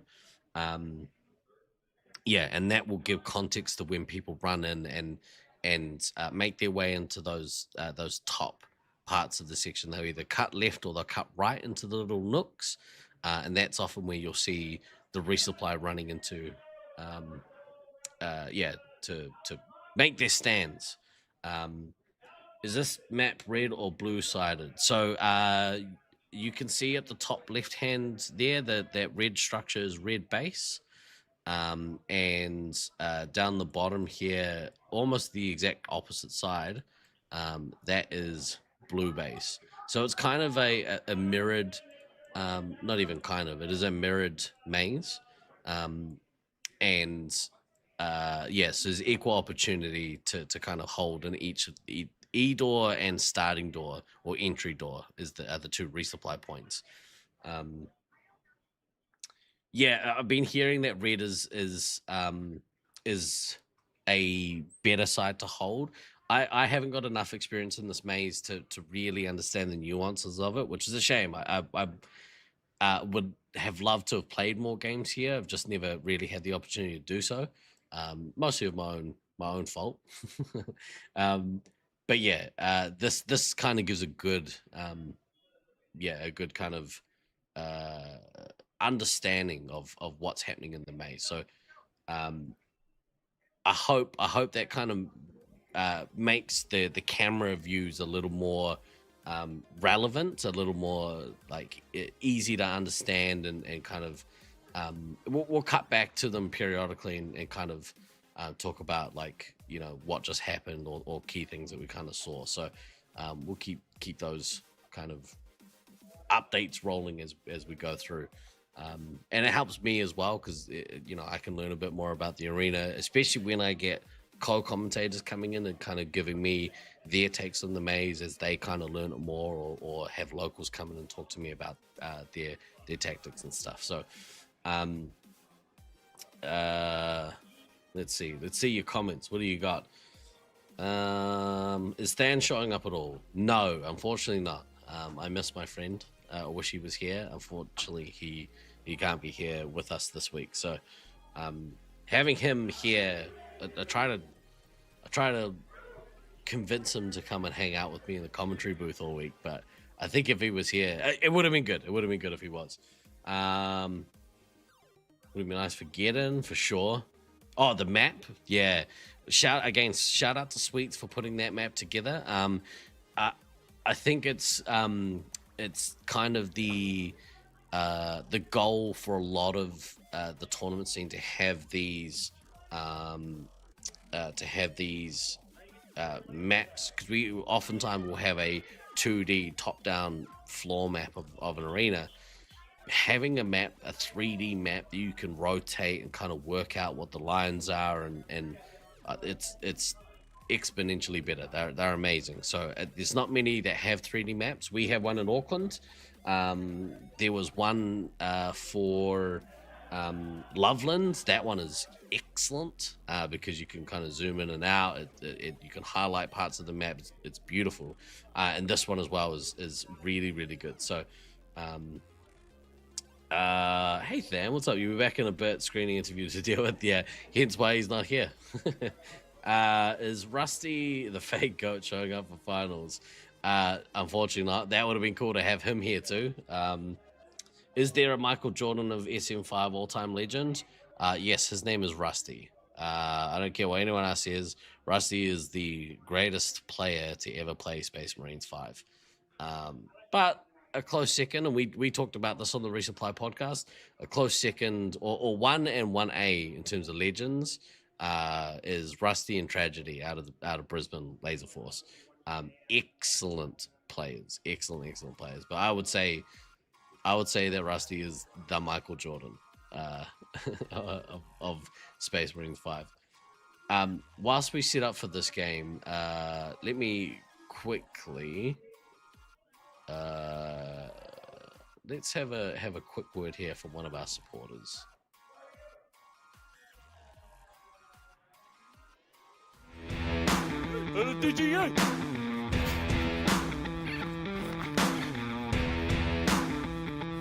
Good up.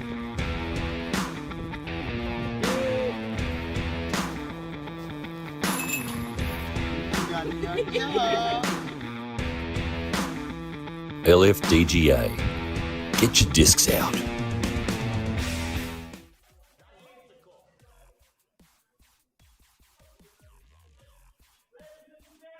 Oh, I thought we missed the start of a game there. I heard that. We love the core.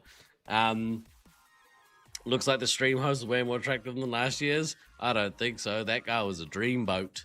Whoever that guy was. Rusty's just an old guy with a bad shoulder. Yeah. And you know what sucks, Sneaky, is he's still better than me. Even with that bung shoulder, still significantly better than most players I know. Let's quickly head over here. Game's about to start. I believe these are the teams.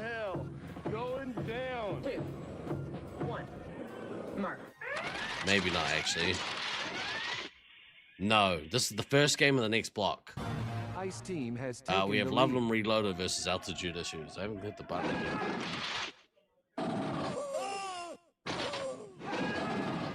There we go. It would have been such a good time for a button push. All right, this is the first time these teams are playing. This is the start of the next block.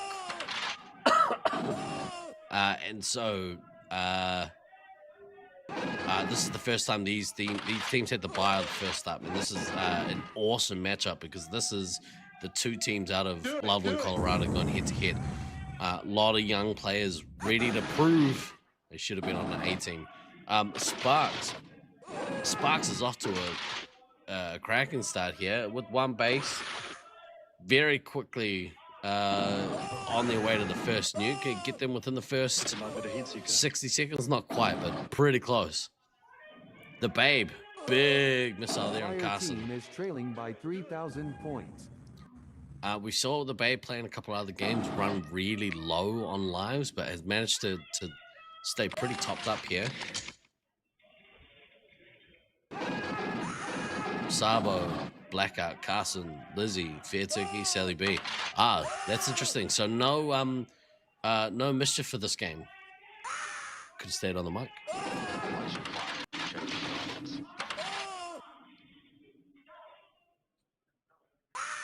Good to see the Fair Turkey returning to form and using the Fair Turkey. Sabo about 1,000 points behind Sparks here, but has managed to get pretty full on shots and lives, so putting himself in a good stead to go out and have a decent attack here run with Sally B, actually. Carson probably going to need to come back and get a few lives. Ice team is ahead by 4,000. Looking at the blue team here, they've kind of relegated Ghost to that ammo position. Ghost has had some issues with his speed. He's a very fast player, but a little bit out of control. So I think they're kind of trying to rein him in and to kind of get him to ease off the pedal and play at about 85%. It's a little bit dangerous at the moment. Al Diablo, funny you should mention that. This tournament, the Fair Turkey and Mr. Mischief have committed to playing resupply only. We'll see if that changes throughout the week, but that's their plan so far. Do it. That's a sneaky. Good start here from Altitude Issues. Sparks. Here comes that first nuke. Good nuke here. Good communication. Fair Turkey down to 15 lives. Judoku has only lost 2, but here comes that counter nuke. Good counter nuke. So things are pretty even at the moment. Score's about the same. Red team, Love and Reloaded doing a little bit better on lives. Fire team has taken the lead. Got 4 bases versus 3 bases. So this game is neck and neck. This is awesome. This is what you want to see out of 2 teams that play out of the same site.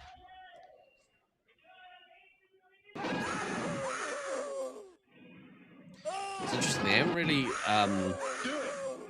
They don't seem to be in their normal resupply points.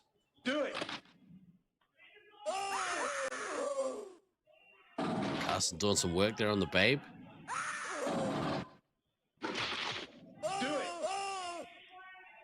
Sparks and Sabo. Sabo's managed to close the gap. They're back to basically even here. This is great. Fair Turkey managing to get both of those bases. Boosting now. Down to 13 lives versus Judoku down to 14 lives. So again, it's all pretty even here. Ghost really needs to take a resupply here. This is the last thing that you ever want to see happen is when your ammo dies out early. So let's hope that Judoku and Ghost can get a couple of doubles into the Babe, and there we go. That's exactly what happened. Double the Babe, Ghost takes the lives. That's great resupply.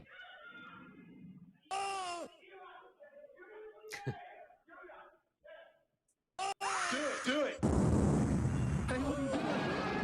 Couple of penalties being dished out here. I don't know why. Most of the time, I think it's for chases. There have been some calls out for some questionable shooting techniques. So specific, yeah. So there could be some of that going on. But here comes the nuke. Good nuke there from Sabo. Sparks is only just behind. They're still neck and neck here. Sparks maybe a little bit ahead. Just sorry, no, they're both on 1 base each. So yeah, Sabo has managed to pull out in front. Sparks needs to go and drop that nuke and kind of put a little bit of pressure back on the red team. Get those lives of Fair Turkey down. Judoku down to 7 lives. This is a slugfest. This is awesome. If Sparks isn't resupplying, Sparks really needs to drop this nuke. Taking some resup. That's good. I think, though, I don't know, even taking a beat to drop that nuke and then taking a resup might have been a better strategy. The Babe is also low, so potentially Sparks is waiting for the Babe to come back from an attacking run. Team is trailing by 3,400 points. Judoku running pretty low. Both medics are taking a bit of a punishment, so this is going to come back to who can kind of time that last minute like life drain. to me, it might seem that actually red team have the edge here because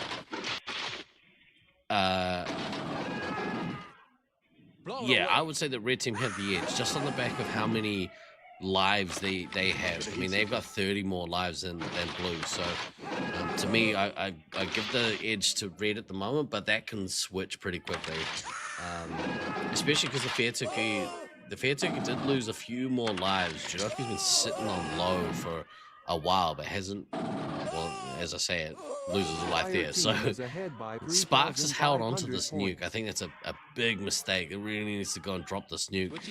Allow Jidoku to go get that base with the babe and give the babe some lives whilst getting that base.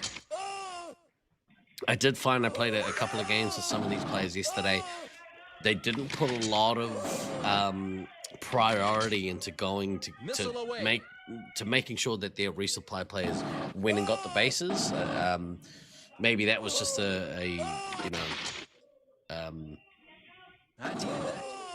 lack of experience playing together, but Switching to full auto. good missile there. Who got that off? Oh, Sally B missiles in neutral base. Never mind. Space Marine requesting clearance for nuclear strike. That doesn't make sense. Oh, misses. Fire team is leading by 3,400 points. Need a bigger screen. Good nuke there by Sabo. Oh, wait. Yeah, he detonated. That's good. Detonated and then got the resupply. That's great. Jidoku on the one. Really needs to fill up the babe. Sparks needs to drop this nuke. You're at the point now where, yeah, getting to that second, but I think we wasted a lot of time trying to get to that, I think, second and third nuke. So, Ghost also, there we go. Ghost takes that resupply. It's good play. Good missile there from Sparks. Sparks almost at that 40 special points. All right, now needs to go drop. He needs to be committed to maybe pulling back off this attack and going to drop those two nukes there to give Jidoku a time to go get those that base. There we go. Here we go. Great drop.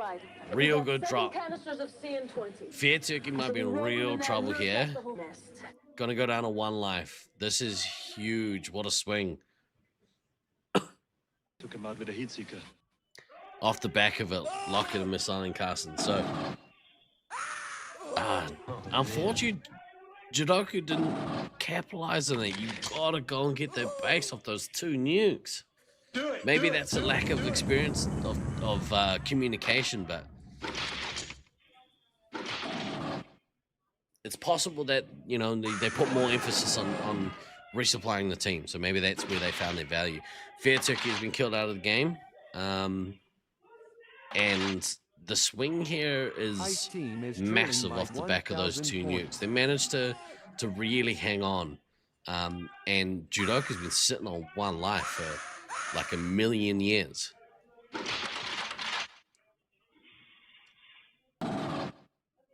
Party time.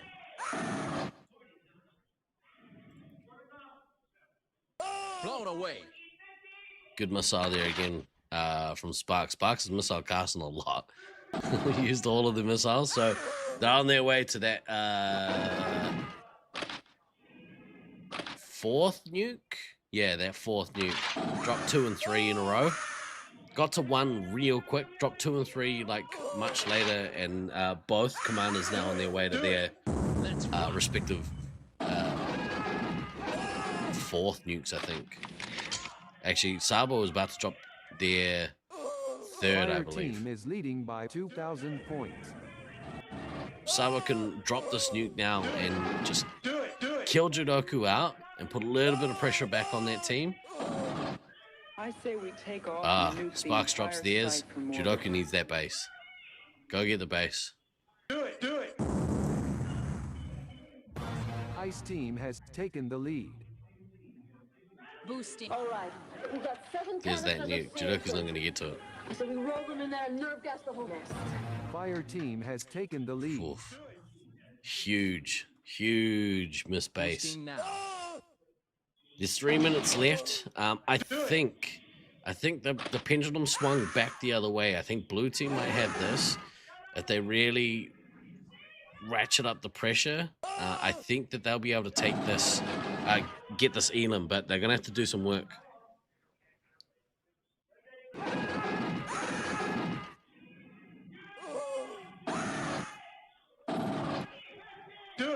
Tucker holding down that back line. Switching to full auto. Babe needs to go and get his base as well at some point. I think at this point, actually, the focus has to be on communication and really like Fire team is hunting. leading by 120 points.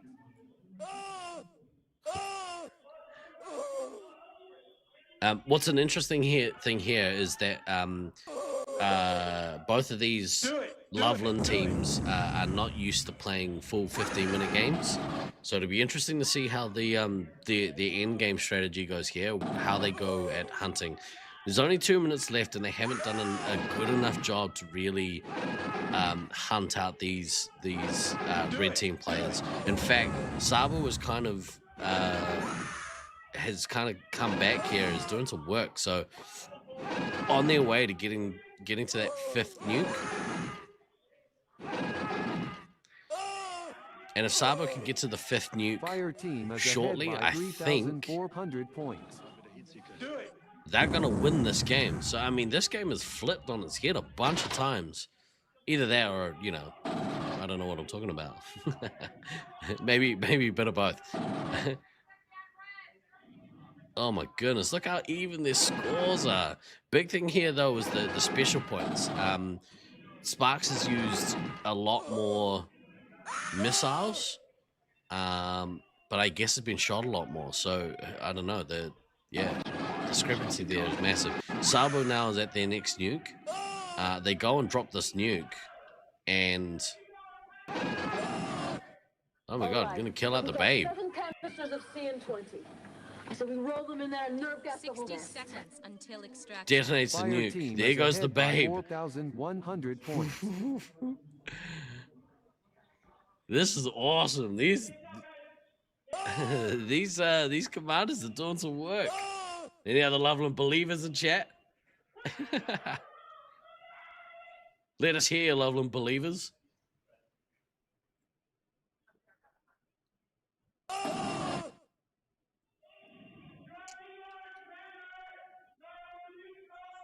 Wow, that was awesome. That game, to me at least, the momentum swung there like 4 times within the last like half of the game. This was awesome. Swear the fantasy team. Fire team is ahead by 4,300 points. I think that Sparks held on to those nukes a little long. I think maybe I don't know about the holding of Mission them. complete. That's it, man. Game over, man. That was a cool game. That was a really good game. Yeah, what a way to start this next block. Oh my goodness. Whoa, take a breath, kids. How was that? Friggin' sweet. We are going to have another quick word from one of our supporters here on this year's Laserforce Space Marines Internationals 2026. Minute to tell you a little bit about the amazing free programs that we have here to offer for our local community. We have support groups. We also have early stage social engagement activities that are free to the community members in order to go and participate in activities within our 14 county region. We also have community education programs that can help anyone from the person living with the disease to a caregiver. And we also offer one-on-one care consultations, which can support the caregiver or the person living with the disease. And last but not least, I want to tell you about our amazing 1-800 number that provides care and support 24 hours a day and 7 days a week. So please take advantage of any of our free and local resources that we offer to the community. Thank you very much. Yeah, sorry about that, Calkins.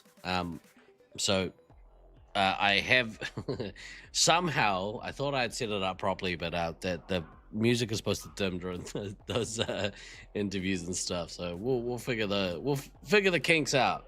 I'm not sure what I've done there, but at some point, probably we'll fix it up in post. Can I'll actually give a real quick shout out to Simply Okay. Thank you for I guess allowing us to listen to your tunes while we hang out and get some excellent Space Marines entertainment. That was a really cool game. I thoroughly enjoyed that game. The next game we have up, let me push the button. What is this next one? This next one is Syracuse Ninja Turtles versus Sweets and Savory. This is an interesting lineup. So we talked about it at the top of the game. Let's switch across to here, shall we? We're gonna get a good look at these teams getting ready to kick things off. But we talked about it at the top. I talked about it with Mischief. I really like the Sweets and Savory team. They did some awesome things yesterday in the build up for in the practice games. I think they have a real shot of causing some upsets here. So yeah, we'll see how we go. On the flip side, they're up against arguably the favorites of the tournament. Syracuse Ninja Turtles, the Syracuse A team. What a stacked team. Veterans. As some of you may or may not have heard, Britain was supposed to play for this team, and unfortunately was unable to do so, but has been replaced in the lineup by his legendary partner in crime, Princess. So you know, they still have a lot of experience in Princess, you know, playing in the lineup and representing her whānau, her family. Yeah, so really cool thing to be able to step in and do that. Much love to you, Brennan. I hope things are okay. I hope you're okay. And hopefully we get to catch up before you before we leave and go home to our respective countries. All right, looks like they're ready to go, kids. So we're getting ready for another barnstormer here. Keep an eye out for Spooky. Spooky so far my standout new player of the tournament. So let's go.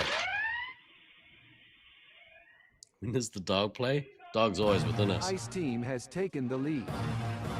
Ice Team has taken the lead. Interesting lineup here. Ninja Turtles have got Merlin and Princess in the lineup for this one. So looks to be that Evo is sitting this game out. We got Sweets obviously in that command role. He's been killing it. I've thoroughly enjoyed watching Sweets play. Bonapi, this has been played in Syracuse, New York.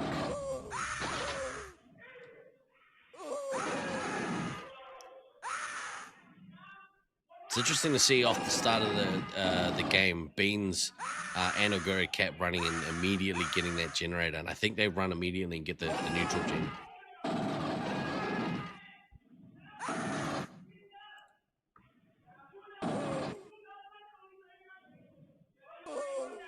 Fire Team is behind by 2,400 points.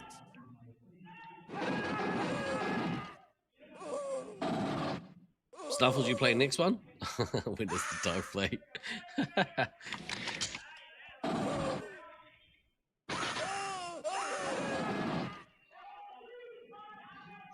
Another standout player. I'm not super familiar with the players on the Sweets and Savory team, but I have been super impressed watching all of them play, but specifically Spooky, specifically Halange, and specifically Anchovy as well. Anchovy hit me with a spin move in one of the practice games, and it blew me away. I was real impressed. He ran in, spin moved, shot me as the medic, and yeah, I was both impressed and a little bit angry that he took a life off me. Ice Guri team Cap. is ahead by Guri Cap 2,600 doing work points. already at 20 special points. So he's rounded that first corner to the nuke. Sweets has done the same thing. Both all have a base in hand. Let's see who drops first and see what the strategy is here. If they're going to try and chain two. It's possible Guri Cap is going to go for that two. Oh, no, as I say it, there comes the nuke. Confirmed. Good drop. I think that's a really good drop. Allows Beans to kind of use up the remaining of his shots and then go and get some resupply. But they managed to take the red team down to single digits. So Spooky on 14 lives. It's interesting actually. Spooky playing medic this game. Spooky, I believe, played heavy in the first match. Did a great job. I think Spooky is underutilized in the resupply, but what do I know? Here comes Sweet's counter nuke. Good counter nuke there. Princess down to 14 lives. Spooky down to 14 lives. Both Minics down to that 14 lives. I guess the difference here is that Spooky is being a little bit more aggressive.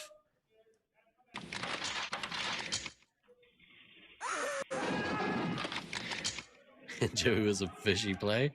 Yeah, that's outstanding work there, Sneaky. Sweet's got both bases now. Guri Cap's got one in hand still. I think Sweets is trying to really get to that second nuke as quick as he can and really try and take that pressure off his team. But look how they bounce back. Anchovy is ready to go on a tier. Full-on shots and lives. Maybe hanging around the resupply a little too long, but I don't mind it. I don't mind them getting full, running out and doing some work. It just means that Sweets has kind of been attacking, like, not alone, because even Mike is pretty full up as well.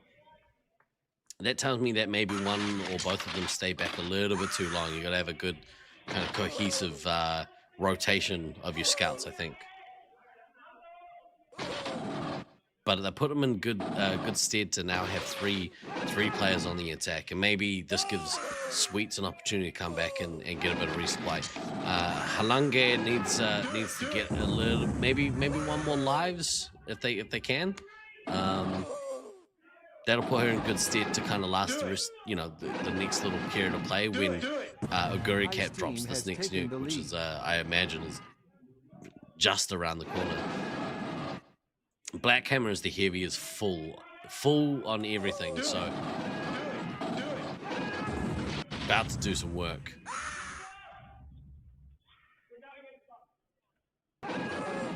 Princess hasn't lost a life for quite a while, so it seems that Black Hammer's doing a pretty good job keeping people out of the resupply. Party time. I love a good pun. Sneaky, keep them coming.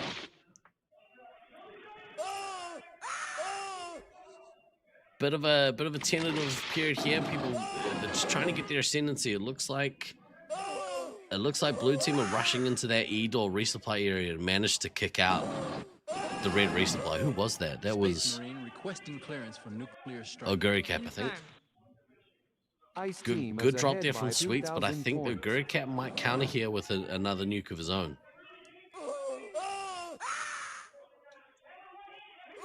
Both Phoenix down to 11. Beans running not low, but it might almost be time. But you look at the lives difference here. The red team kind of got a little bit of an edge. There's yellow cards flying all over the place here. Steam at least. They're like, there's enough yellow cards out of you.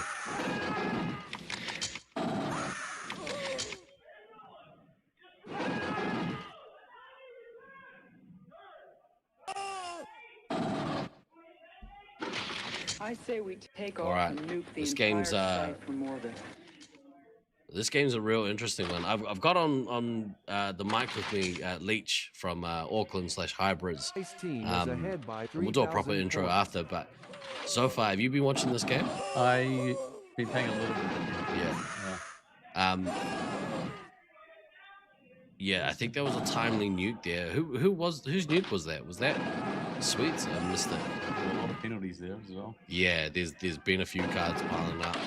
Be interesting to see what those are for. I assume a good portion of them have been chases.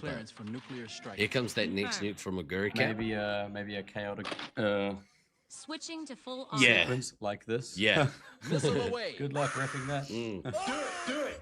Very hard to riff some of these tracks. Yeah, you're trying to watch everything. Yeah, very complicated. Yeah.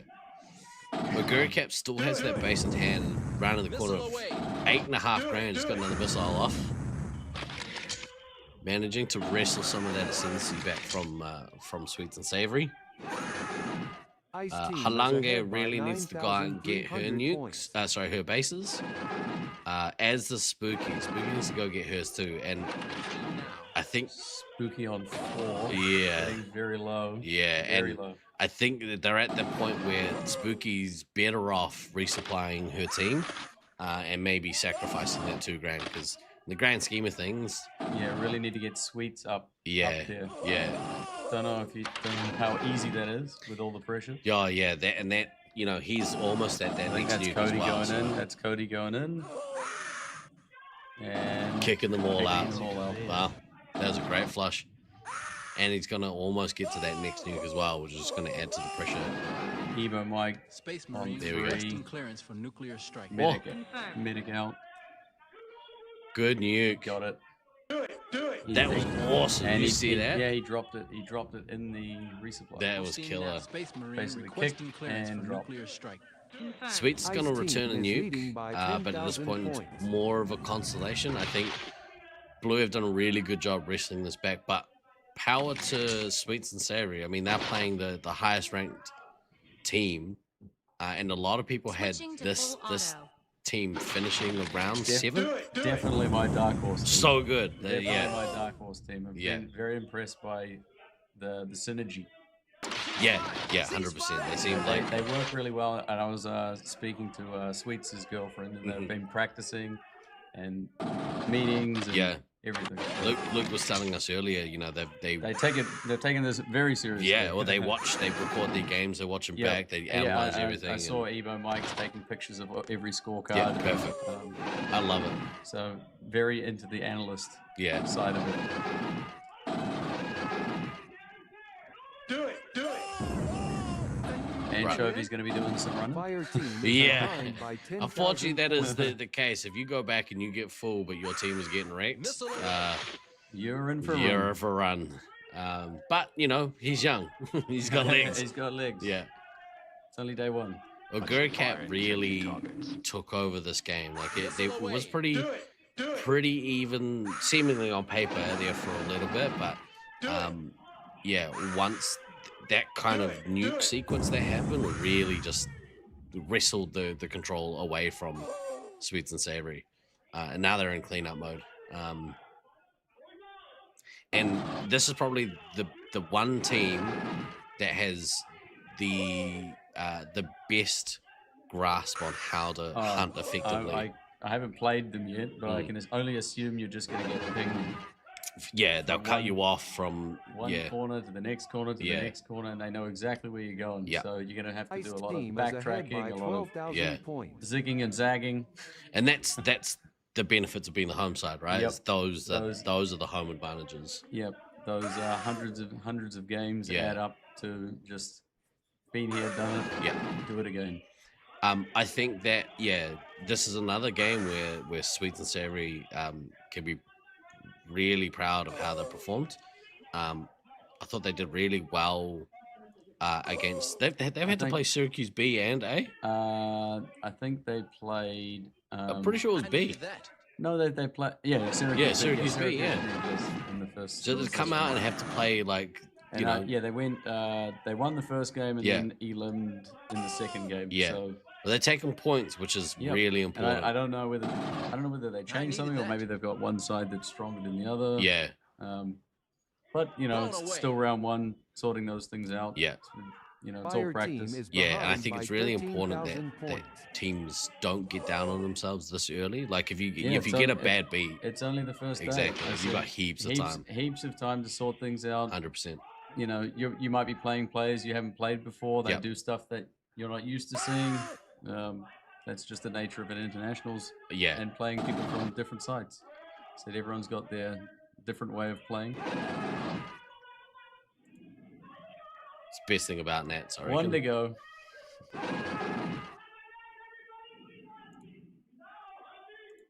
Maybe you haven't been keeping up on current events. Good win there. Kick, pal. Cody with the 12K. Hammer with the 6K.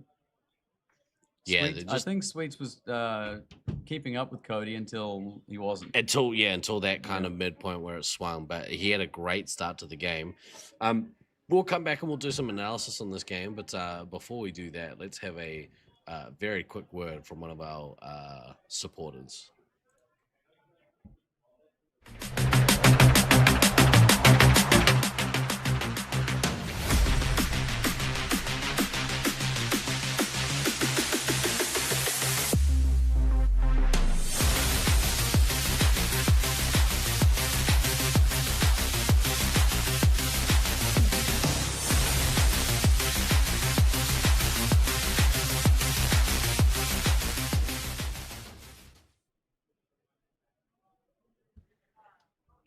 Ladies and gentlemen, please welcome to the commentary booth, my former teammate.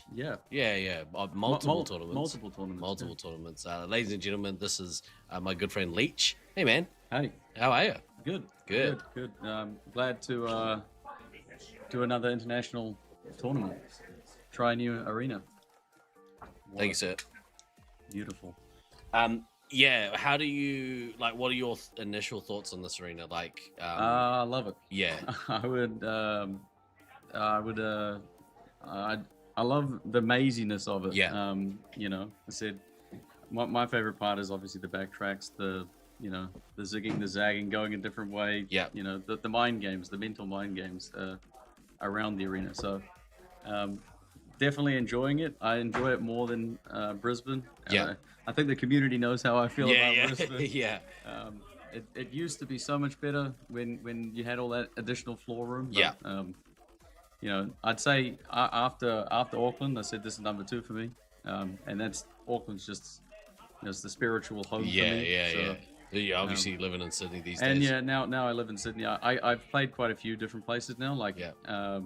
You know, I played zone stuff as well. Yeah. So I get to see a lot of it. I've actually played at quite a lot of arenas. That's awesome. Trying to find a scene, which sort of I'm quite lucky because on the back of last year we managed to get the zone boys. Yeah. So I ended up getting involved with some of the other Sydney boys, and now we sort of got a zone night on a Monday and a Laserforce night on a Tuesday. So you're kind of getting best of so both yeah, worlds. I've got Wollongong Revo. They've got a new owner. He just acquired it, so I was playing with him for about 4 weeks before I came. Yeah. And then we'll see how that progresses. I said Yeah, they for sure. love laser ball. Hopefully, I can get them into SM5 and we get another side online. Yeah. I hope they've been watching. I have put it in the old Discord for them. There was a few people that were like, "Yeah, I'm keen to watch." Yeah. So I know the Zone boys will be watching. Real quick shout out to Mama Forsyth.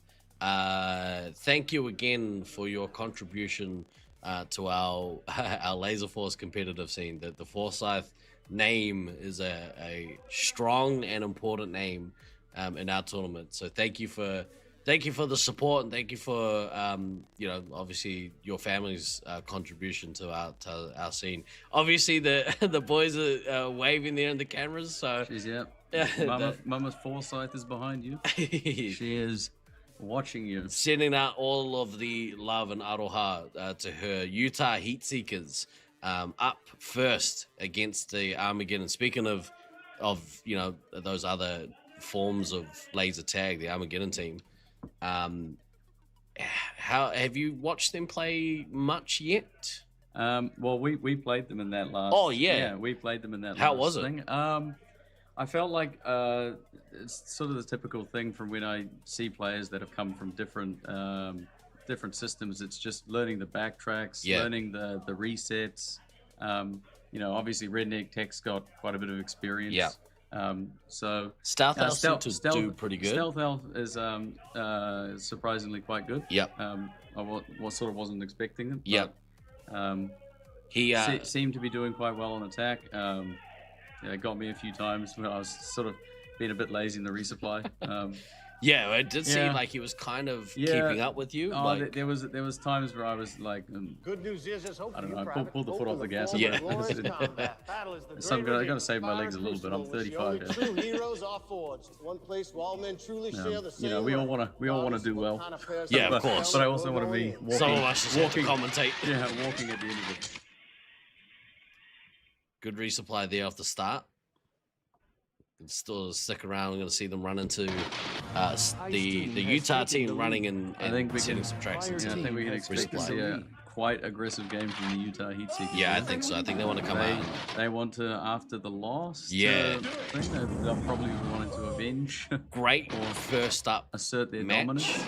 But yeah, I think you're right. I think they're looking for a bounce back here. And again, against one of the lower ranked sides, this is the time that the top teams want to iron out some of those wrinkles. They just want to settle themselves into the game, get a couple of communication things sorted, and give their 7th players the opportunity to have a play. Oh, still Chaser lost too. Blown away. Yeah, that's interesting. Ooh. Redneck Tech. Butters just lost one. Just lost a second. Lost a second. Interesting to see the commanders off the jump. Like Slaughtermelon is well ahead of South Elf here. By 2,000 points. Wonder who got the medic hits off Armageddon. That is a very fast start from Slaughtermelon, off already up to the first nuke. 4K. I don't even think I had a breath. Yeah. It was like just after 60 seconds. It was about 80 seconds up to like 4 grand. That's a great start. It'll be interesting to see what Slaughtermelon's strategy is here. Maybe wanting to give them the opportunity to get a bit of work in, so might hold for that second nuke. Maybe do the double. Yep. Double bubble. May even hold and kind of flex and do like a 3 or 4 chain. Yeah, and sort of it also gives the rest of your scouts a bit more of a run around. That's important, right? You want to kind of establish some. I said every little bit counts of experience. That's why I came early, and that's why I got 32 games in before the tournament even started. I played a second tournament. Man. My advice to any traveling player: come early, and do the practice. Get early, play as much as you can. Unless you're old, like me, then unless your body can't handle it. That's right. Slaughtermelon rounding that 30, almost 35 special points here. But he's back in the resupply, getting resupplied. So this will give, hopefully, Redneck Tech an opportunity to maybe get a few more lives, but... That Snuffles out there with the medic hit. Snuffles on 2200 with no bases as well, so... He's not that far behind Slaughtermelon, and missile on the stealth heavy roll. Team has taken the lead. That's the difference there. Actually, you look at both their 3 hits. Yep.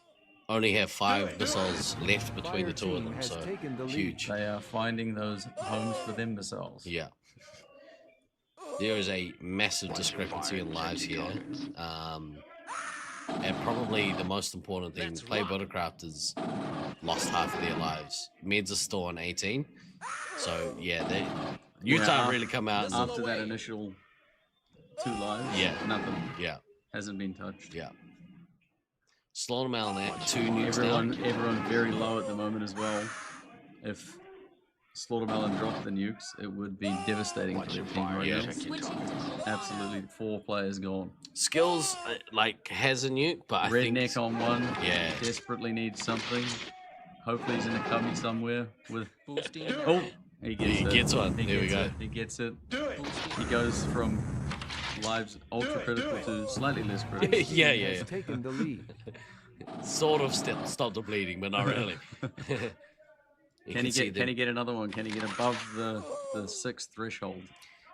We're talking about it before. It's so hard for a heavy to in this maze make that like decision to take, but you have to make this decision, and it has to be. I feel like I mean it was the same playing in Brisbane. Yeah. If you can get resupply, take the resupply. Yeah, 100%. Because you can, as a heavy, you can go from 20 to nothing. Yeah, so quickly. real quick. A nuke and a reset and a reset and a missile. And here comes. Before you know it, you're on 10. Here comes South House nuke. There's just a nuke there. That's good. Will Slaughter Mountain counter? I think Slaughter Mountain might be holding. But if I hold for too long, Redneck Tech's been dancing with the devil for for a long time now. Yeah, is that the point where he took a? I think he took a resupply there. Yeah, he got another one, but I think he also got a reset. Yeah. Oh, and another one. So he's climbing. He's climbing out of that hole. Good to see. Yeah, for now. For now. But I think a 3-chain nuke. Yeah. So what you don't want to happen for Slaughter Mountain is you get to that, you try and like, okay, I'm going to try and drop 5, but it never happens because the other team dies out. And now you're sitting on, 85 special points and no nukes will drop. And, if you care about personal glory, that's a big thing. Like, that's a big loss of MVP points and stats. Yeah, I feel like the elimination bonus is one of the most effective ways to get MVP. So if you can knock them out sooner, why not? But if you could because you get MVP points for nuking, right? Like, yeah. But I feel like it stacks very high. Right. So if you just drop it as you get them, and by the time they're out of there, said you're getting the MVP points and the elimination bonus. Yeah. I'm talking more about if they elim them without him having to drop a nuke. Then yeah. They're down to single digits here. Unfortunately, Play Buttercraft is butter. Is it butter or butter? I would say butter. I would say Play Buttercraft. Play Buttercraft. So yeah, the Utah Heatseekers here on cleanup duty. I have no idea what the reference is to. I have no idea. We may have to ask. Yeah, get clarification. They have our people. We'll get back to you on the ground. We'll get back to you. Yeah, I think you're right. I think Slaughter Mountain's going to get to that 3rd, and then I should say so. I said if he holds any longer, I said you'll just miss out. You'll miss out. Yeah. Ice Team is behind by strong game from 1,400 points. both the 3 hits. Yeah. Snuffles did really well in the. I did only caught the first game. Yeah. He did really well in the first game. So he played very solid. Yeah, very solid defensively. Yeah. Is that nuke drop? All right.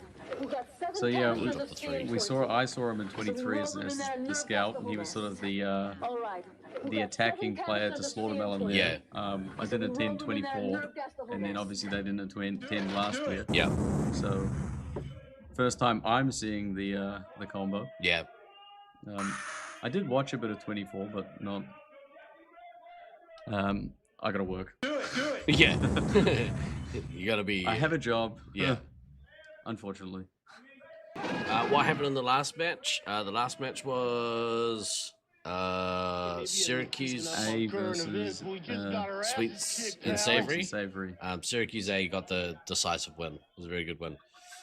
Much like this one, the Utah Heatseekers have decisively won against Armageddon. But again, we were talking about it earlier. These games for the lower ranked teams are they have to have some smaller goals in mind, things they want to achieve. 100%. Yeah, and then that way you can try not to be too discouraged. Yep, and every loss is just a learning curve. And I said you only get better by playing better players. 100%. I said you start learning how people play and how to get points off people that are, potentially a bit better than you. Yeah. That'll only make you better. So it's there's no negatives. I said sometimes you lose. That's if you check the stats, I said everyone loses 50% of the time. Yeah. And there's nothing wrong with that. Yeah. And I think it's a really important skill to be able to learn how to lose properly. I guess that's how we've all had our crash outs. Yeah. I said there's not a single laser tag player because we're all competitive. We all want to win. Yeah. But yeah, learning to lose is part of the Nationals experience. 100%. I said maybe not coming in with super high expectations and being disappointed is something that's maybe easier. Yeah. Like if you come in thinking you're going to come first and then you end up coming further down the thing, it only gets worse. So yeah, set your expectations slightly lower and then exceed your goals. Exactly right. It's always more fun to exceed a goal than to come up short. Real quick, we're going to have a quick look at one of the standout players from that last team, from the Utah Heatseekers. This one goes out to the Forsyth family. Let's have a look here.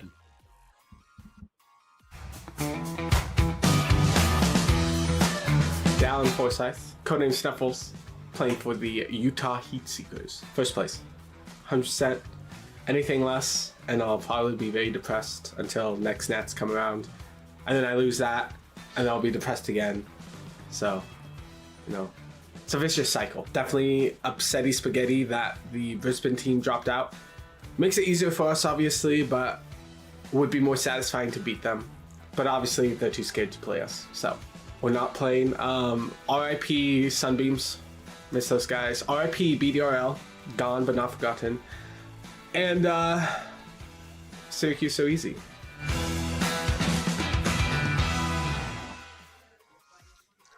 Thank you for that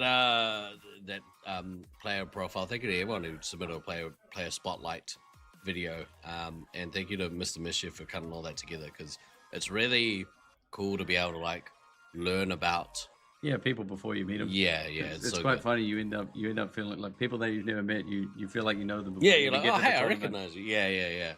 Mhm. Yeah, it's really cool.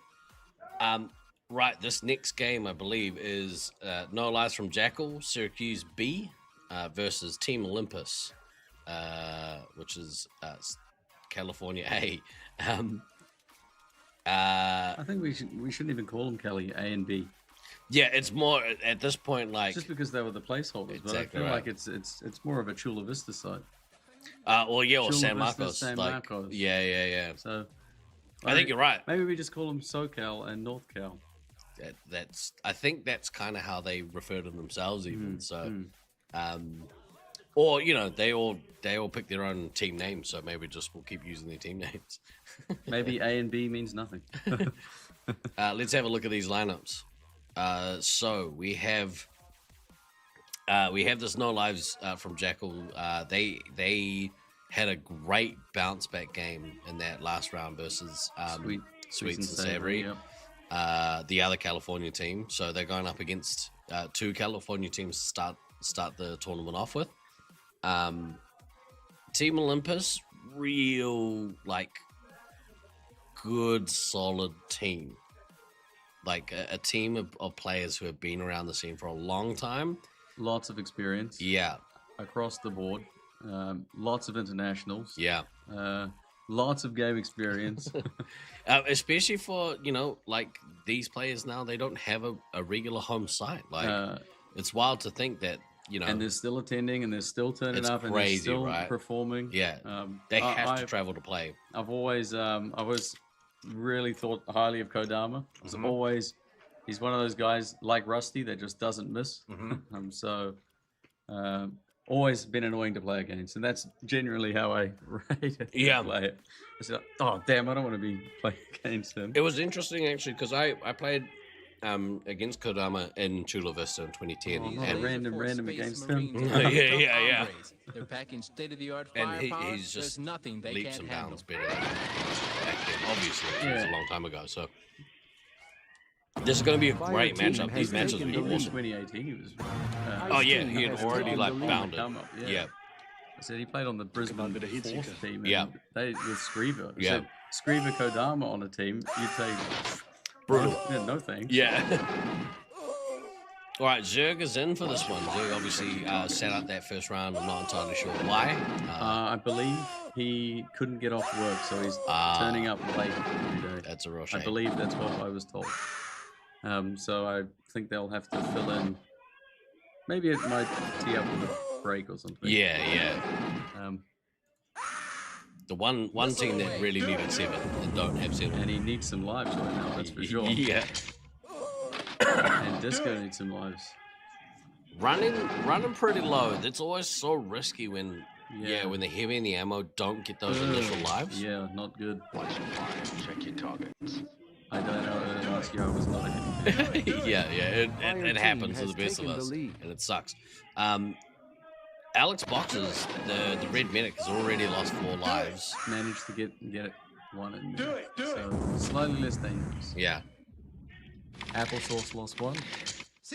It looks like Odin's Fist. Odin's Fist almost at 2 grand as a heavy with no bases. Goodness me. Jeez. Doing some damage. Who hurt you, Odin's Fist? Someone must have hurt him in the last game. Or he's got a point to prove. Yeah, I mean, got a couple of missiles off real early. That obviously helps. But we're about 90 seconds in. You like, and you know, just 2 does grand. not like Syracuse D. Yeah. Here with a point to prove, I think. Yep. Jackal and Kodama kind of about even, sort of taking that secondary attacking role. I mean, Kodama's secondary attacking role versus Odin's Fist. And this Odin's Fist is just being a wall, you know? But I don't know if you get 2 grand this quickly just defending. No, it must be, they must be pushed out or spread out. Yeah. So I don't think... I was sort of refereeing their game. They weren't sat in a corner resupplying, right? That's for sure. So I think they are fanning out in the arena. Yeah, they kind of did. You know, like DK is very good at kind of structuring an attack like this. Structuring, like you saw DK. The cerebral. Yeah. Cerebralness of DK. Could be a teacher. Yes. But yes, likes to really come up with strategies and things that, you know, some other people might not think of. Here's that first nuke. Big new drop there from Jackal. Just take a little bit of the pressure off his team and allows him to go back. Fenrir and Fox really need to both push out now and allow Jackal to come back and take a bit of resupply. Odin's Fist with the missile. Doing work, absolutely doing work. Oh, he missed. Oh, yeah, got it. Yeah. Be interesting to see here what Konami does with his nuke. You know, he's rounded that. He's got that first nuke under his belt with no bases. He's on 22 with no missiles as well. Jackal's 1 missile in. Even points, but 1 missile. Both the medics down to 13. Applesauce down to 12. They're going for Elim in this one. Yeah. Everyone's going ham on just swinging at each other. Ham on the medics.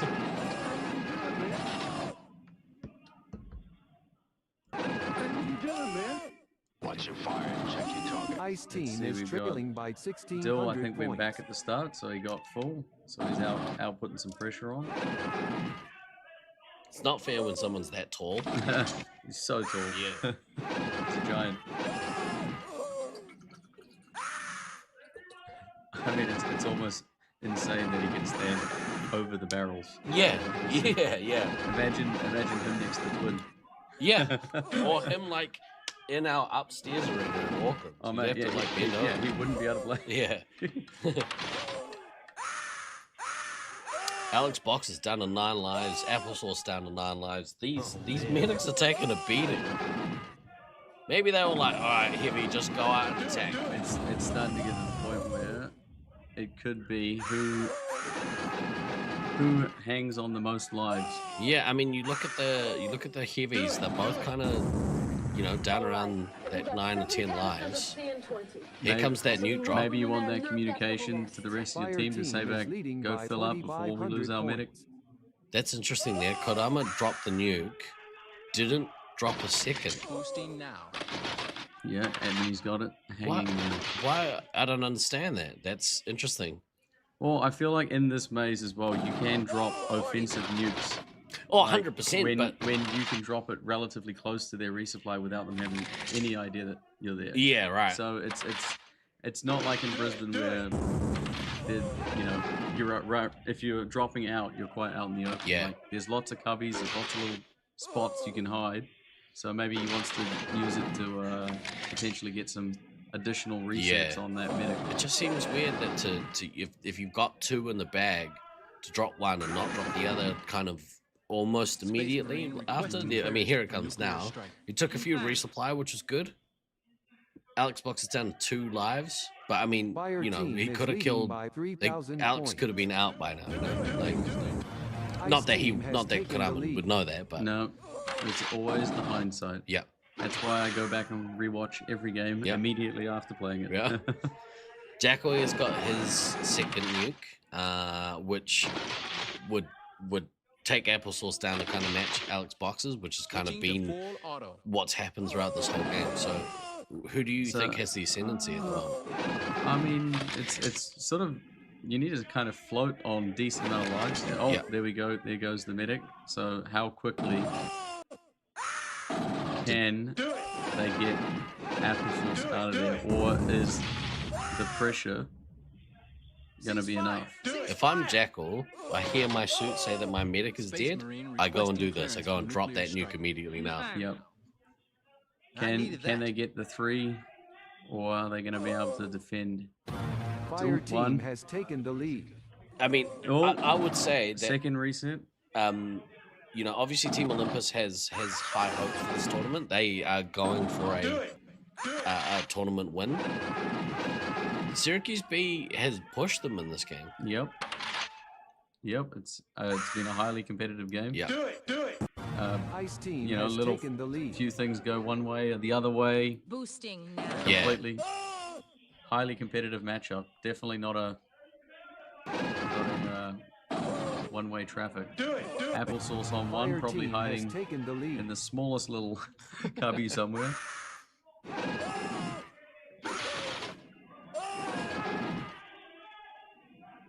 Seems the wind is dropped out of the sails of Syracuse B after their medics gone here.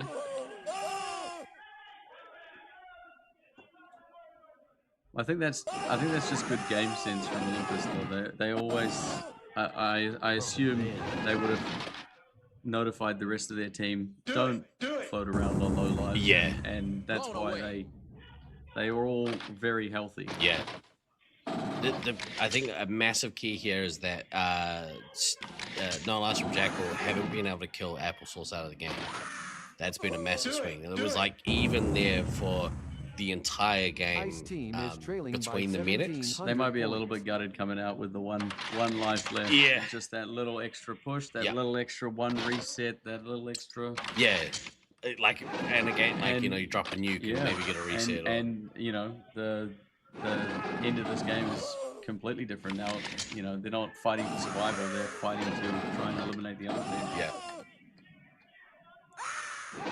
There we go, Applesauce finally loses the last life. I don't think that will make much of a difference here as Syracuse B start losing.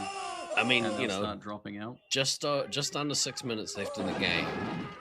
But it proves they can do it. 100%. So come back in the next game, swinging, maybe get the medic out of there a little bit earlier. Fire team is ahead by 1,000 Finner has been points. doing some work this tournament so far. Been pretty impressive. And having a stalwart like Disco Stu playing for this team is, I think, is critical. It adds like that very solid ammo. Yeah. In Auckland, he was brilliant for the B team. Yeah. Standout player on the B team for Auckland B. Adding plenty of knowledge, experience, and backline defense. Yeah. Space Marine. So glad to see this year he's got some very solid players around him. Yeah. To hopefully push up the bracket. Here comes that double nuke. Yeah, I think at this point, like, it's okay for Kurama to kind of, you know, hold and stack because they, you know, wrestled the control away from Syracuse. Yep. Yeah. And it becomes a thing of when, you know, the game sense that this team has, they would understand that the medic's out. Yeah. Now it's time to fill. We'll out survive them, you know. they'll have the Ice Team they'll is have the leading by synergy, they'll have the call outs. 3,200 points. You know, you can only expect that from them. Yeah. So they'll back themselves to an elim once you get to that stage of the game. Solid 11k with Kodama. Can't talk highly enough about how much of a player I think he is. I think he was robbed of heavy in 2023, but that's my personal opinion. Yeah. He was just so good. Yeah. Yeah. So Just good. solid player. Solid. I said, just did not miss. And a real pleasant player to be around as well. Yeah. Yeah. Yeah, really nice guy. Man, like... Big into his dancing now. Oh, bro. As a former dancer myself, very much appreciate the difficulty that goes into doing competitive dancing. Ice Team is leading by Considering how Odin's 6,700 started points. this game, a little bit quieter on the back end, like 7 grand is a great score, but he was, what, 90 seconds in? Yeah, he had a 2200 ripper. Yeah. Maybe a lot of the points were coming from the missile. True. Once you get almost all of them off. Yeah, the missiles can skew a thing. Yeah. That's why sometimes the score is not 100%. If you got to look at the hit diffs. 100%. Which we can look at after the game finishes. But solid ending to the game there. Yeah, real good win there by Team Olympus. That's a good statement win. I think they'll be happy with how that kind of went down. We'll come back and talk about this game in a minute. Real quick, let's have a quick word from one of our supporters, the Alzheimer's Association. This year, Tag for a Cause. If you are watching the stream, there'll be a QR code. Please, please, please consider donating to the cause. If you live in a place where you might be able to get a medal, in fact, if you donate, normally you get a medal. If you live in the UK, I'm sending Sneaky a bunch of stuff, so I can actually send a bunch of medals to the UK if you donate. So if you're in the UK and you want to donate and get a medal, please follow the instructions and then send me a message after the stream, and I'll make sure that I put some in the box for Sneaky to potentially distribute for me. But let's cut across the hair now. Please, please, please donate generously. Tag for a Cause is back, and we're excited to be part of the 2026 Laserforce Internationals tournament in Syracuse, New York, to help raise funds and awareness in support of the Alzheimer's Association Central New York chapter. Join us on the official Nat stream and donate to the cause during the tournament week of July 13th through the 18th. Here's how it works. We invite you to donate directly to the cause any amount you like. As thanks, we'll have resin laser tag medals available for local pickup only during the Nats Week at the Fun Warehouse in Syracuse. Sorry, we won't be mailing the medals this time, but if you want one and make a donation, you can have your buddy at Nats pick it up for you, or just donate because you know your contribution really helps make a difference. If you are at the event on Thursday night of Nats Week and wearing the Tag for a Cause medal, your scores will count for our Highlander mini side event taking place during the Nats. Whether you laser tag for fun, for fitness, or for fundraising, I hope you'll join us to Tag for a Cause and donate to the Alzheimer's Association while watching or participating in the Laserforce Internationals live stream. Find more info at TiviaChickLovesLaserTag.com.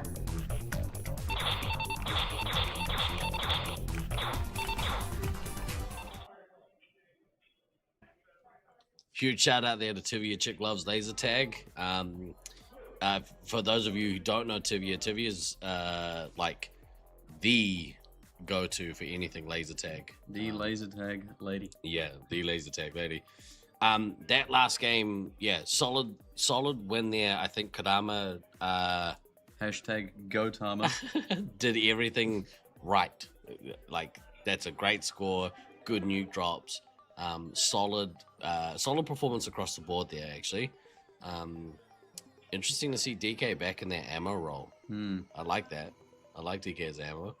They really have a strong lineup in terms of attacking players and defensive players. Like so, Applesauce is a killer medic, and there's a lot they can do with it. It's like that they're lucky where they've got like there's no player that's sort of set in a position. I think they can really mix it all up. Yeah, like Dill could easily play 3-hit.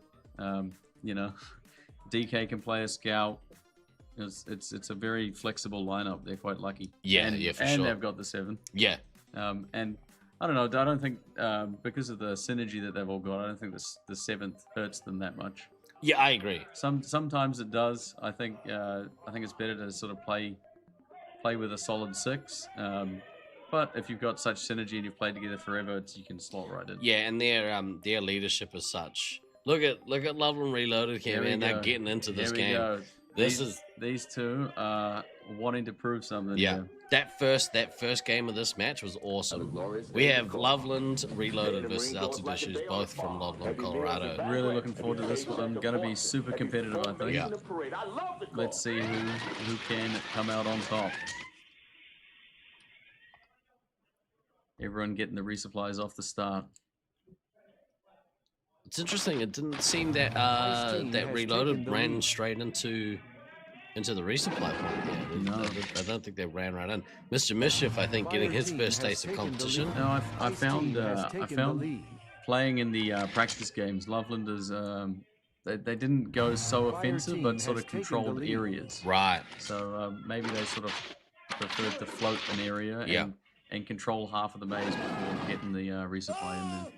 It's interesting the lineups that Reloaded are playing. Obviously, Turkey, Mischief, and the resupply, but good to see them both in there this time. And they're sticking to their word. Yeah, so far. So far.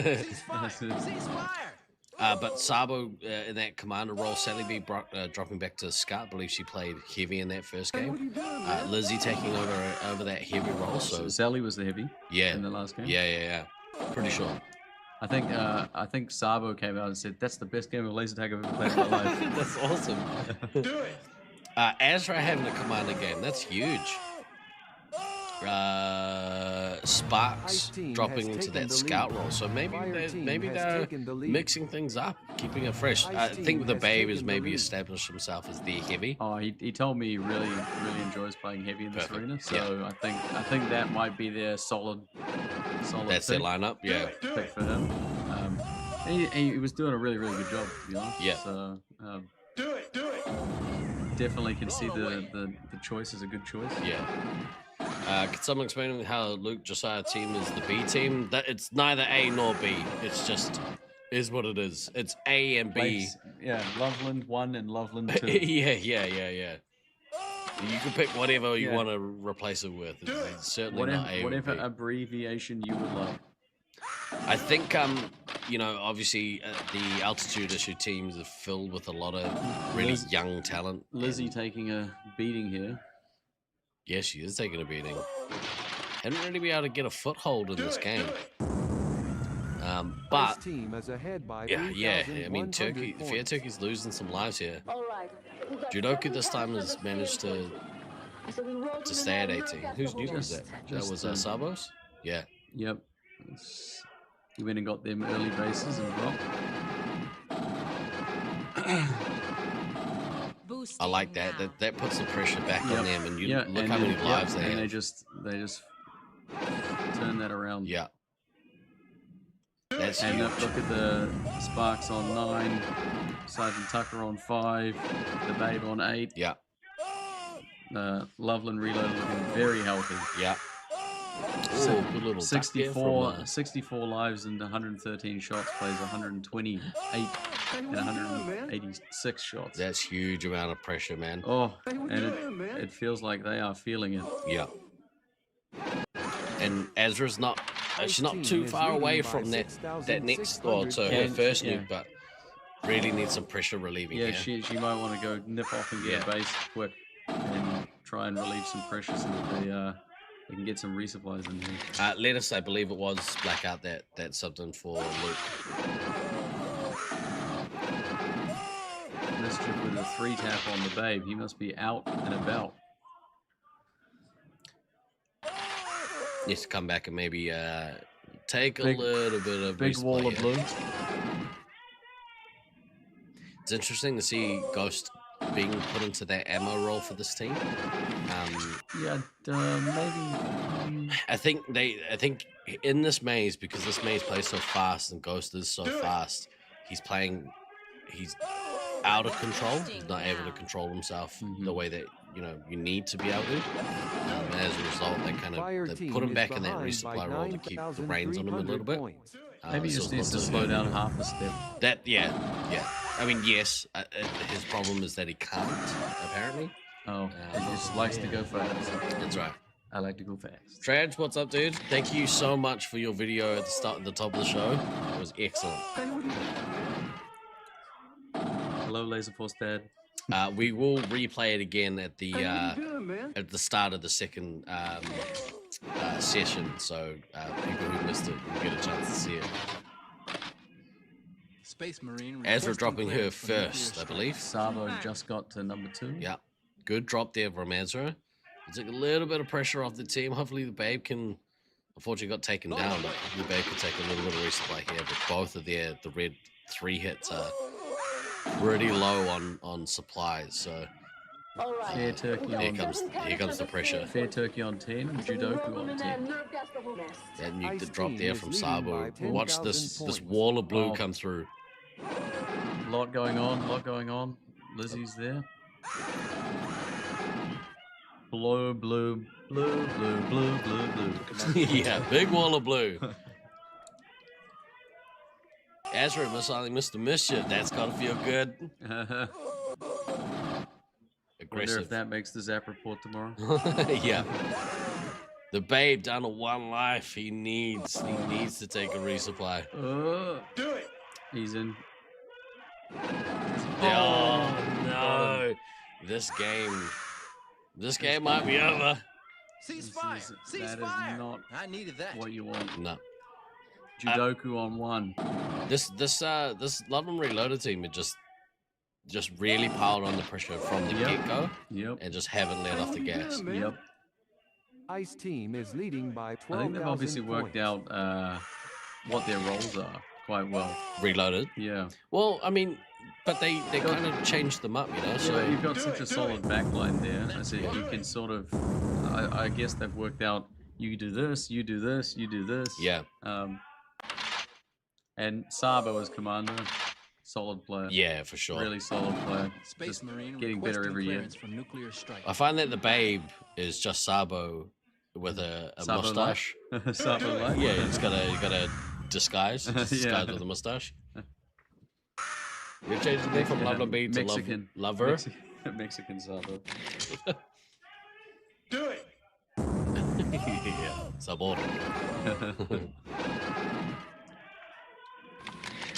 Should be clean up from this point. Yeah, and with half the time remaining, they'll get the elim here. And especially losing the 3 hit, that will mean that you will not last as long. Yeah. I wonder if Azra managed to find the ammo for a few extra resets. Do it. Shield resets. Right. There you go, Sally B with the double tap. I think Lizzie Lizard with the reset. I think so. I played a couple games yesterday with the Babe, right? And I think it's that balancing act between needing to keep the pressure away from the resupply and really taking those fundamental, important resupplies. Yeah. And I've seen a couple times now where he's played right to that limit, and in this game specifically, And he's been punished. Yeah, he got punished for it. So maybe it's something for these to look at getting a few additional resupplies early. I think so, or don't be afraid to just take that one right off the bat. If you establish who their commander is. When I was playing heavy, it's just if you're doing nothing, get a resupply. Yeah, that's exactly what Glader said to me, and mate, that's a Brisbane. Yeah, it's coming from Brisbane, so yeah, I think that's some good advice. I think that the key is it's not so much doing nothing; it's that waiting. I think that somebody's going to come in and attack. And it's also you got to have trust in your resupply to be able to back you up. Or Tucker, was it Tucker there? Tucker's kind of walking around. Oh no, I think it was Carson. Carson's doing the call outs. Ghost triple tap on Lizzie Lizard. Lizzie knows where Ghost is now. Ooh. Ghost last life Ice there. Team is leading by 7,200 points. Azra on 2. Sparks on 10. Sparks on 9. Sergeant Tucker on 1. If Sabo might be able to get to his last nuke, and yeah, he's only 4 away. Yeah. It's the special points are out there. Yeah. How much he wants to run for them. I wonder if Azra's got to her. Yeah, Azra's got the nuke. Is she gonna drop it? She's probably drop. trying to find a spot. Go drop. Finding a spot. It's so hard, right? Does she When want to you're push the button? Oh no. At that point, Oh. you just have to push it and hope. I died out with one nuke yesterday in the practice games. Yeah. It was sad. Very sad. I was just looking for a place to hide. Yeah. The team was just surrounding me. Yeah. Ice Team Yeah, is with good leading by communication, you can really cut off 6,600 points. so much of the maze. I think as well because it's that rectangular shape. Yeah. And there are a few sections of the maze where you do have sight lines almost all the way across. Well, after this game, we'll cut across to the maze and we'll kind of point out some of those spots, I think. Anyone who hasn't played here, it's always nice to kind of get the context of what these cameras are looking at. Obviously, red E-door there. That red. These are the 2 main resupply points. So usually the action's happening here, but having to look across the arena. Do it. Blue base and starting door up one end, whereas red base and E-door are up the other. So Ice Team is ahead kind of by mirrored. 7,800 Yeah, it's a bit of a mirror maze, but not like Exactly. It's not mirror symmetrical. in terms of the bases, but not exactly symmetrical. Yeah. Lots of cubbies, half little walls, little jinks, little side steps. Yeah. But yeah, there are a couple of sections of the maze where you do have quite a lot of sightline, preventing people from being able to get across you without them knowing. So yeah, if you've got people set up in the right spots, then the call-outs. And obviously the experienced teams, the ones that play here, will know all that. Yeah, 100%. And the traveling teams will have to work all that out. Try and learn it very quickly. Let's cut across here and have a look at the... Oh, this is a cool feature. The arena. Oh, yeah. We check this up. So what you were saying there, like the sight lines that you have. Yeah, so if you see Cuckoo's Nest. See Cuckoo's Nest there. Yeah. That's basically a... So I can look look down there and I can see all the way across. So and then there's another one sort of through here. Through Yellow Hall? Yeah, through Yellow Hall. So if you've got so if you're standing anywhere there, you're gonna see people crossing that middle section. So good teams will obviously set up people there. So in that spot there, you can see obviously the width. Do you have a sight line up anywhere? I mean, no, it's the horizontal. Yeah, okay, so right. There's a couple of horizontal ones. Yeah, so if you do get trapped in one end, then if they have someone in the right area, then you can't get out of there without being seen passing somewhere. Yeah, okay. But yeah, all to do with how well you can work together as a team and position your players correctly. Yeah. And whoever wants to do the chasing or do the eliminating. Yeah. Yeah. I mean, we talked about it before. That you've got the kind of symmetry of the maze, the sort of symmetry or the mirror image. Mirror image? I don't know. The thing I like the most about this maze, though, is there's actually quite a number of things that you can do with your resupply when you get kicked. Yeah. Like it's not they've got kicked, they're going here. Mm-hmm. So again, your communication with your other players can really help you succeed. Yeah. And I like mazes that allow different strategies and like that's I feel like Brisbane's a bit one dynamic. Yeah, when this happens, do this. Yeah, because there's there's only limited places that you can go. Yeah. Because there's only like one way in or one way this way or whatever. Yeah. There's less opportunity for crazy strategies. Yeah. Per se. Yeah, and it's kind of the same in Auckland Maze, I think, as well. Well, and though we found in 23, yeah, I said people were doing different things. So this team would beat that team, and that team would beat that team, but that team would lose to that team. So that just makes it interesting. Yeah, so, strategy's a big thing, right? So, I prefer mazes where there's opportunities for things like that. Rather than just you got to play the meta, otherwise you go downstairs in Brisbane and you die. yeah. It's kind of similar in Loveland as well. Olympus last year learned that very quickly. Yeah, I think we all have. We've all been there. We've all been there. We've all been in the kitchen. And then we never win again. This is game 2. This is game 2 of this match, match 5. This is Sweets and Savory versus Syracuse Ninja Turtles. The first game of this match was pretty awesome. I think we're in the process to start. Syracuse 25k up. I thought that Sweets and Savory had a good start to this. Yeah, it was very competitive until they fell off. Yeah. But managed to, they got a good start, and to their credit, Syracuse Ninja Turtles, did what they were supposed to do. Are very tough hombres. They're packing state-of-the-art firepower. Let's see if they can plug some of those gaps, maybe last a little bit longer. Yeah. Cody probably wanted to prove that he's the best player here. That 9-9-10? Yeah, 10-9-9? 10-10-9-9, whatever they say. Or off the rip, he gets a missile. I mean, that's a pretty damn good start getting a missile through. He's played a lot of laser tag in the last few days. So his eyes got to be in. Yeah. I was saying before, like, they look sharp. They look like they're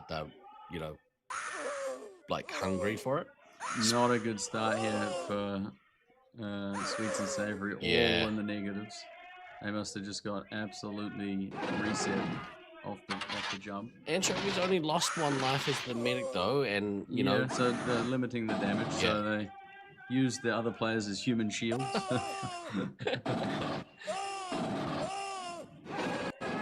I don't know how I feel about the new ding on the medic. I like it. I really like it. Well, you get the rush. Yeah. But I like the elusiveness of like who's the medic? Who is the medic? Yeah. It is shorten up the skill gap a little bit, but I think it's one of those ones that is. It's the same with the thing that tells you that your medic's under attack. Yeah. That's a drastic change. Yeah. In gameplay.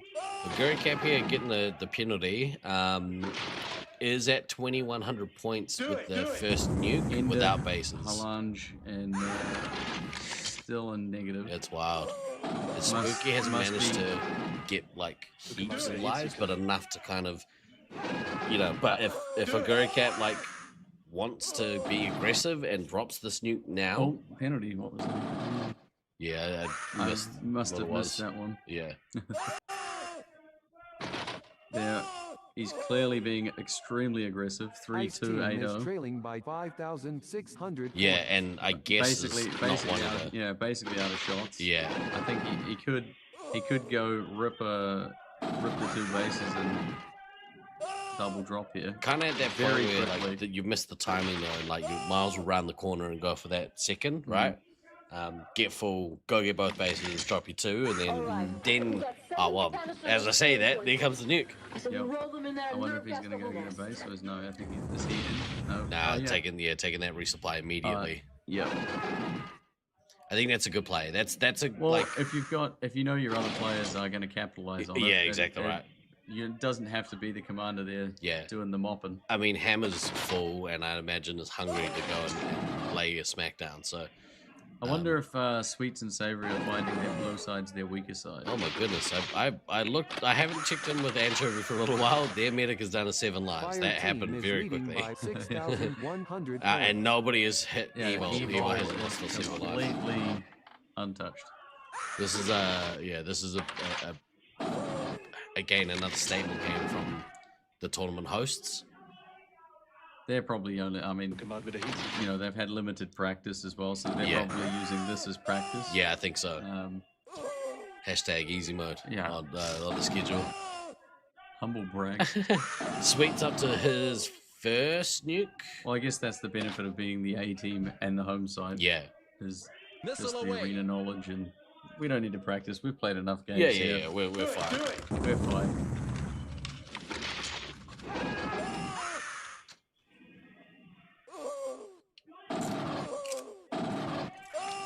Do it.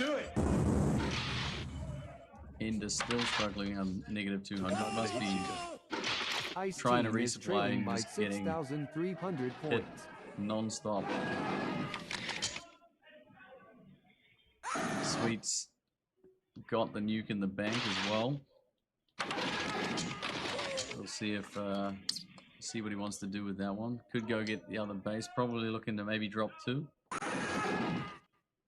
Relieve some pressure. It is a shame that Anchovies lost so many lives because they have managed to... They've stabilized. Yeah. They have managed to stabilize. I don't know where have they found themselves. I don't think that they're not in the resupply there, no. Here comes that second nuke from Cody. I find these cameras are much harder to watch than the Brisbane one just because of how dark the arena is. Yeah, although on the big screen, like, they do turn up a little bit, but... Yeah, but it's hard to tell which player's which. Yeah, for sure. Yeah. In Brisbane, I could tell very easily. It's a very light arena, though. Fire very team light, is ahead by 9,000 open points. arena. I think that's what... there goes Anchovy, unfortunately. Yeah, I think that's what Prawn Boy was saying. Was surprised at how dark he was struggling with his eyesight. Yeah. He's like walking in and out. If you've only ever played in Brisbane, Yeah. you go to Auckland, you are in the dark. Here comes Sweet's nuke. Dropped that first one. Oh, no, he... Do it. I'm pretty sure got defused. Oh, no. Check your targets. And I think that was Cody that got him. Oh. That was a good drop. It's just, you know... Yeah, that's rough. Cody is surprisingly good at nuke games. Oh, he got Morange Bunch and he Auckland. sniffs them out from across the arena. I don't know how he does it, but he just manages to find them every time. To add insult to injury, he drops his own nuke, and it swung it from Sweets doing a 2-chain. Oh, he got another. He's got to defuse and to resupply them. Oh no! Oh. This has been a pressure game. Yeah. I said maybe all this pressure is mounted up on Yeah. And that's that's where the inexperience of tournament play comes in. But again, don't take it as a negative. Take it as a learning experience. It's happened to every one of us. Like at some point, if you play the Nats, if you play for long enough, that's going to happen to you. And you're going to have bad games. You're going to have bad things. Diffusers, just shake it off. Shake it off. Especially next against game's a new game. The favorites, right? And you know, there's plenty of other opportunities to. Yeah, and so far Sweets has already established his like. Oh, he's playing brilliant. Yeah, he's been playing so he good. turned up at the practice games yesterday. I think he started off by playing Commander. And yeah. I thought he had a bit of a slow start, and then it was like second, third game. It was like, oh yeah, this guy knows what he's doing. Yeah, exactly right. He's competent. Yeah. I think he's also taken a step up, like yeah, because he played in 23 and he played the ammo. Yeah. I didn't see a whole I mean saw him, but like, you know, he's in that back line there, so predominantly we're seeing Cody and Beans and Fair Turkey and that. So he kind of played a back role on that, but definitely capable of being a 3-hit. Yeah. And definitely capable of carrying his team to a higher standing than people expected. And maybe this is the tournament that like he gets the opportunity to. It's like, okay, this is my team. My dark horse team. I think they'll surprise a lot of people with how competitive they are. Off the back of the training schedule, the training games over the weekends.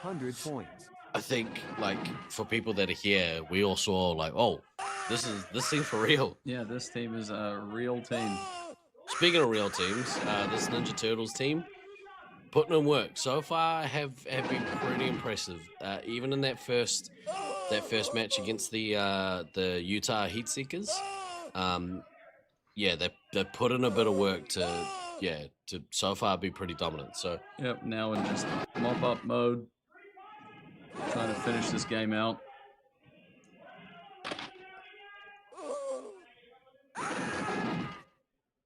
Hammer and Cody clearly very strong as the 3 hits in this arena. Yeah. I can't wait to get shot all around the arena. Don't give me lives. I don't Fire want to team run. has ahead Yeah. by No, thank you. 9,200 points. Do it. Cleanup mode here for the Heatseekers. From the start of this game, they looked dominant. Very, very, very good win from them. 6 lives, 8 shots. Could do a little bit here as a last stand. Yeah. Halange has a lot of shots. Nothing more I love more than being a heavy as a last stand. Yeah, it's the best. And you see the end of the game feed and you go shot. You take 4 or 5 of them down. So if I'm going out screaming. Yeah. I did that in Detroit against the Brisbane team. It was great. I loved it. Halange there has a lot. Look how many shots the players have versus lives, and that tells me they're getting gobbled up across the middle. Yeah, or I mean, yeah, I'd say often when you're a scout, if you haven't, you want to try and lose your shots as quick as you're losing the lives. Yeah. So when you go back, you're not just getting singles. That's right. Yeah. You're making the most out of your doubles. So yeah, they obviously took a lot of hits through the middle there and not being able to use their shots. Let's have a real quick look here at the tournament leaderboard so far. Now I assume that Ross will be able to tell us if that will update immediately. Well, look, we're coming in third. Should we just call it that? Yeah, just finish there, bro. Finish there. I think that's all right. I'll take the 3rd place medal. that was I think the is that the end of the bracket? Second? No, I think there's one more. Let me have a quick look here up at the schedule. That is actually one. If someone could print me out a schedule, please, that would be awesome. Anyone out in Thank you, the Beans. arena? Oh, Beans is right here. Oh no, it's Sanch. We have a look at the tournament standings here. At the moment, on points, we have a tie. Now, it might not update just yet. We get thumbs up by the owner here. He was happy with his performance. Tied at the top, we have Altitude Issues and Syracuse Ninja Turtles. And just due to the way that spelling works, Altitude Issues are in that top spot. Both. Should have called yourself the AAA team. Yeah, exactly. Yeah, Ace. I guess or just number 1. The difference is the eliminations. I guess is what's putting them ahead. Hybris, Loveland Reloaded in that 3rd or 4th spot respectively, tied at 6 points each. Again, Hybris ahead on Team Elims. In that 5th spot, no lies from Jackal with 4 points. Utah Heatseekers on 2, and that comes as a result of the first block having to play the tournament. We have favorites. An error. It should be, instead of Altitude Issues, that's Olympus. We have 2 Altitude Issues. Where? In 8th. In 8th? Yeah, so it's got the correct Team Olympus and Altitude Issues. No, sorry. Oh, it's got the wrong label. It's got so the wrong it label. literally just reloaded. That's a reload issue. Awkward. That's what happens when you cut to it too early. So Altitude Issues here are holding both ends of the table. Pretty good. Let's switch back to here.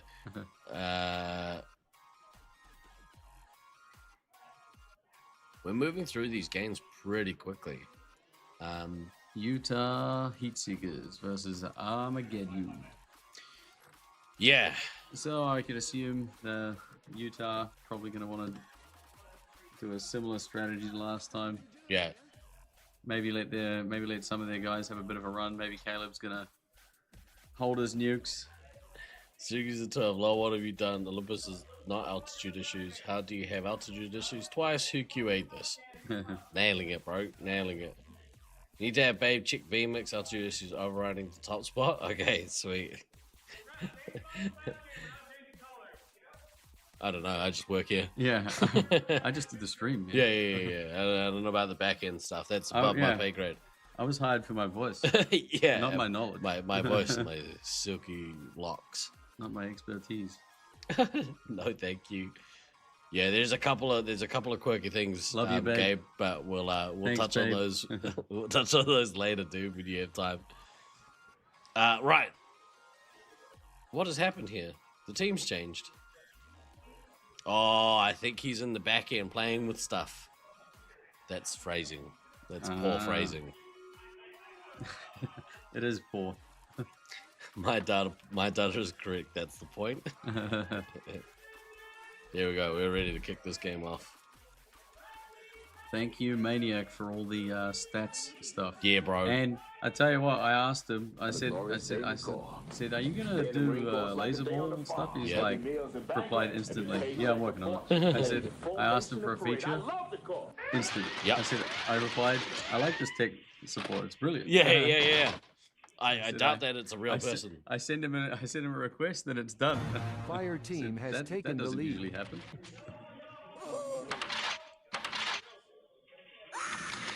All right. We have the Utah Heatseekers versus Armageddon. Utah on blue. Rockwood on Middle red. Team has taken the lead. Taking hits at the start. Good start from Stealth Elf. Yeah. Get themselves like situated here in their Fire team resupply, has their taken respective the lead. resupply positions. Hopefully can stave off those medic hits. Cease fire! Meds has taken one. Bit of a tentative start. Was it Stealth Elf that got that medic hit? Utah only up by 20k. Saying there's a Ice chance. team has taken the lead.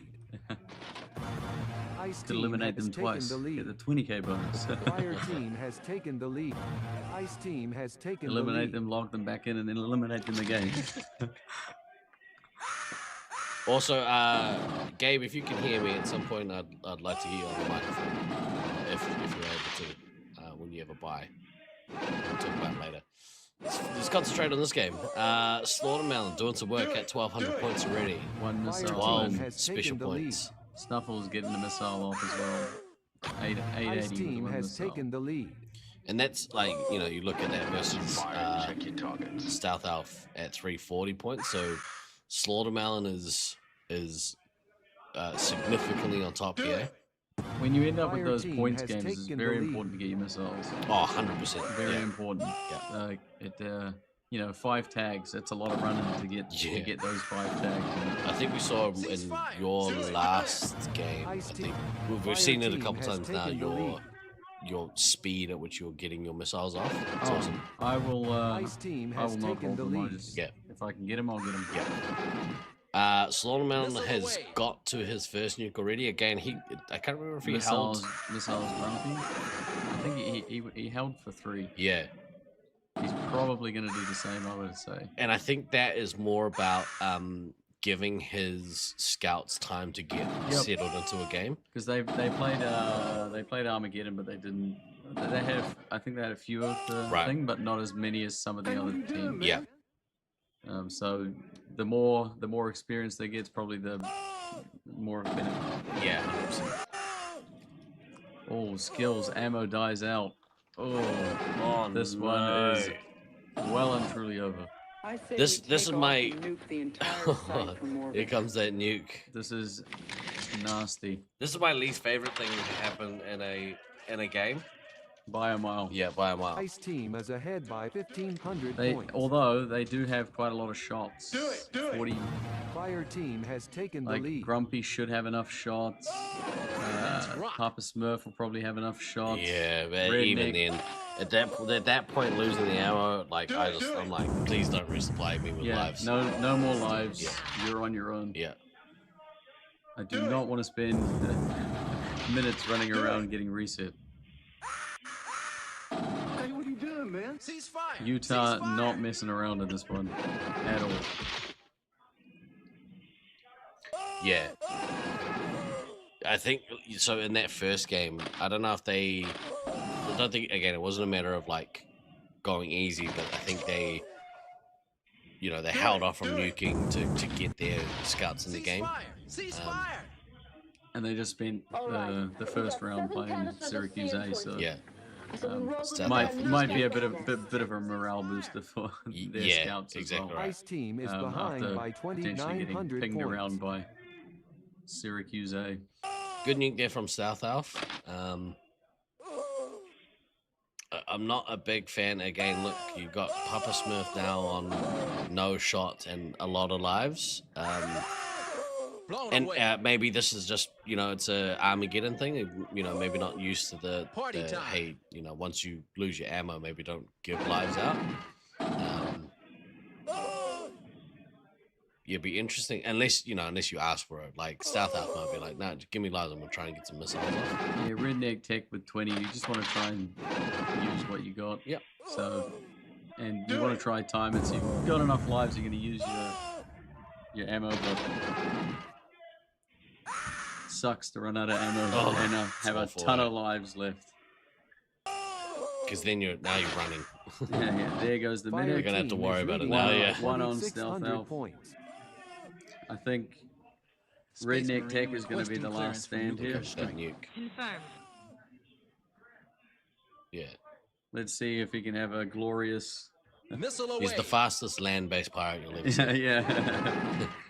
Do it. Have a glorious end to the game. Fire team has taken Gets the lead. Slaughtermelon. Take that. Fire team has taken the lead. Gets Cope with it. Ice team has taken the lead. Grumpy into middle face. Blown away. Slaughtermelon, missiles, Redneck Tech. Oh no. Down to 3. Do it. Gets that base. Middle face gets that base. Do it. Mids gets the base. Rockwood gets the base. Everyone's getting the base. You get a base. I get a base. Look mal wieder Heatseeker. Do it. Look mal wieder Heatseeker.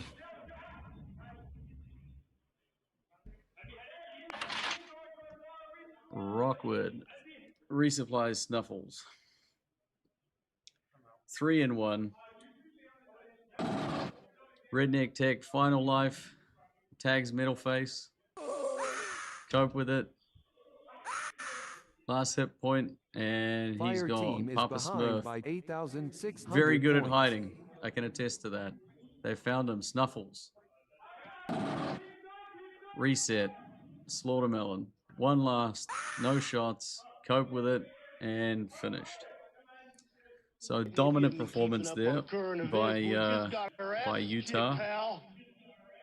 Big confidence boost for them. They'll have their backs up, or they have a bit of wind under their sails for the next game. Yeah. That's a good win. That's a good fast win. That's a good confident win. Getting the ammo out early is always a good game. As much as it sucks for your team if that happens to you, it's equally as awesome if you do it to someone else. Yep. Yeah. Yep. It's the big swing of laser tag. Yeah. The old big swing. Yeah, the joys and the heartbreak. When do you guys play again next? We're on a bye, and then there's the lunch. So okay. I have like a 3-4 hour break. So come in, play one game, wait 4 hours. Or play one bracket. Who's organizing this? Yeah. It's terrible. Well, to be honest, I looked at the thing. I said it's better than coming into the tournament last year and playing Brisbane and BDRL back to back. Back to back. On the first day. Thanks, guys. Thank you. Appreciate it. Yeah, thank you. That was brilliant. And then Mischief ranks us after the first day. Oh, they're at the bottom of the table. Yeah, because I played Brisbane and BDRL, bro. Yeah. I don't listen to his podcast. It's terrible. Let's speaking of podcasts, let's have a quick message from one of our supporters. Come check out the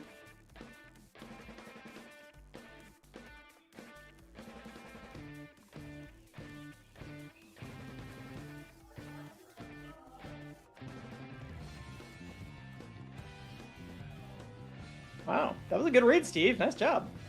Yeah, well, let's just hope there aren't any tech issues.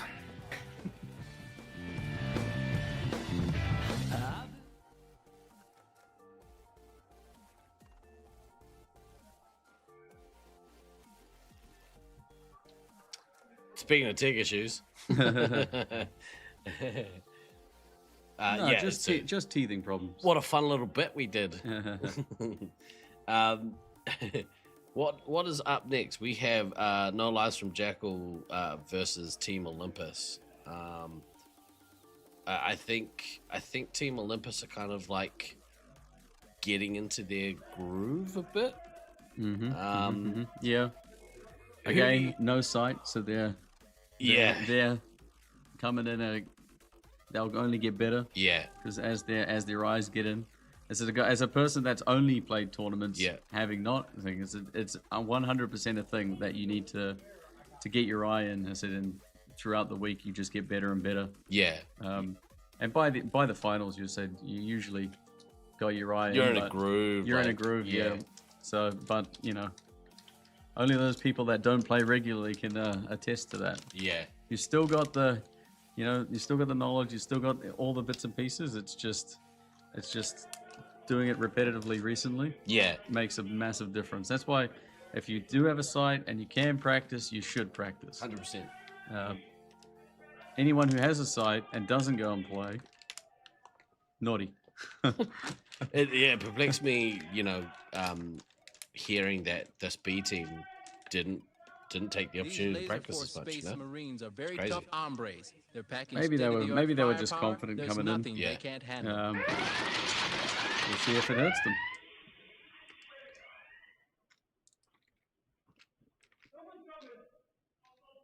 Everyone Ice team has taken the lead. Resupplies off the start.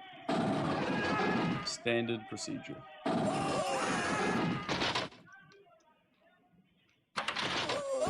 Fire team has taken the lead. We have DK in the back line doing some work.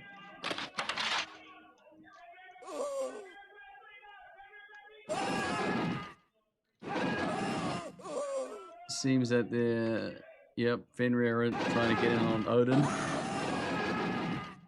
Jackal hits him as well. DK doing a lot of work there on 700 as the ammo, that defensive ammo just backing up Odin's fist.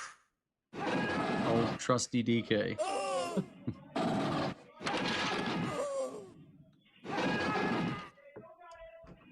Kodama definitely got out to a points lead here from Jackal. And we've got Disco Monkey doing some work as well. Leading by 1,200 points. Slightly ahead.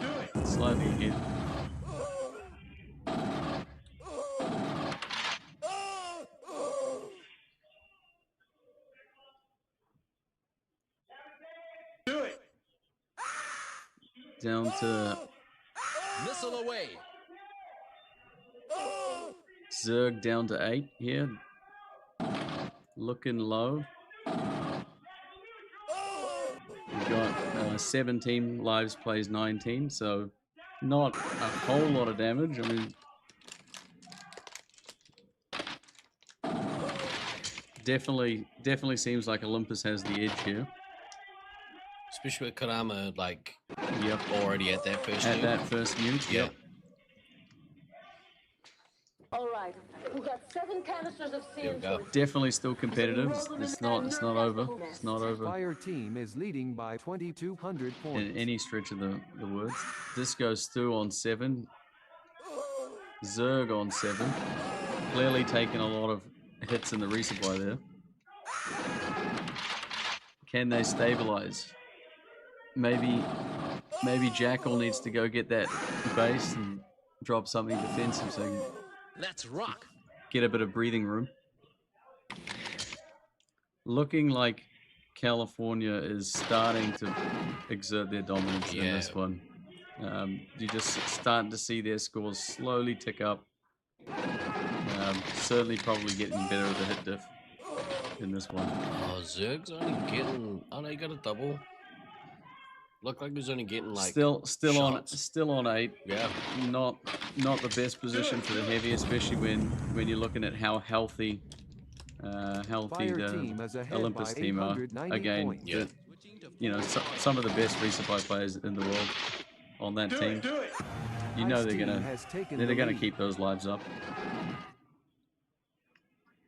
I think it's one of those things that's heavily underrated in an extremely confident team. Yeah. I said, everyone talks about the commander, everyone talks about the heavy, but having a solid backline is just so helpful.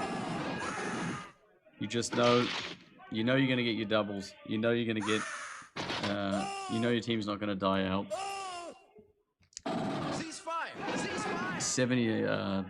133 lives, plays 78. Certainly got the upper hand. Kodama, no bases, could go already at the 3-2. Well ahead of Jackal. No missiles yet, so that's purely on tags. Oh man, it's real interesting here. Jackal holding for to drop 2. Yeah, I think that they seem to have. I mean, they're kind of all floating around that 10 lives mark.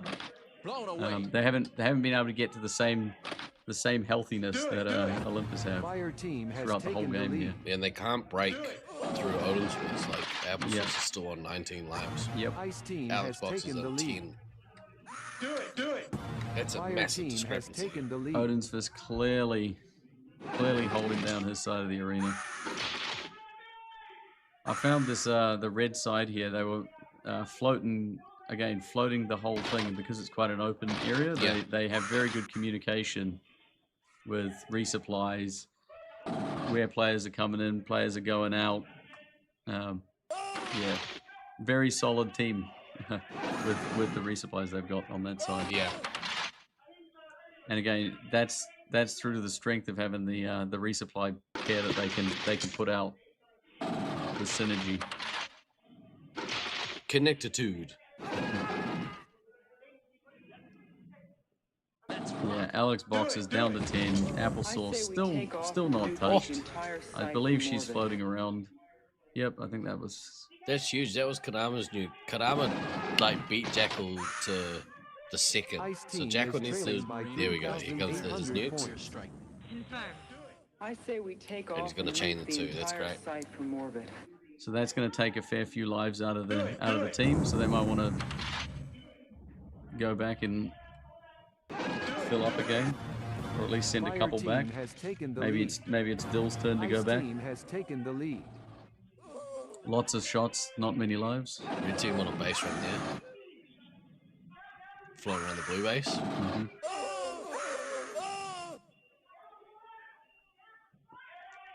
Odin's Fist still commanding that middle ground. Lots of tags from Odin's Fist. Fire team Disco has taken with the the lead. base. It's interesting as well, because Odin had such a good first game of this match. It's good to see you kind of following that up with another solid, but another solid performance. Because at the moment, outscoring Konami again. Ice team has taken the lead. It's awesome to see these players become amazing. He's an owner now. Well, yeah, true. Yeah, that bodes well. Yeah, so once they eventually get a side, he's only going to get better. Yeah, exactly right. The lead. Said if you love laser tag that much, you go make your own one. Yeah, you just buy one. You do whatever you want.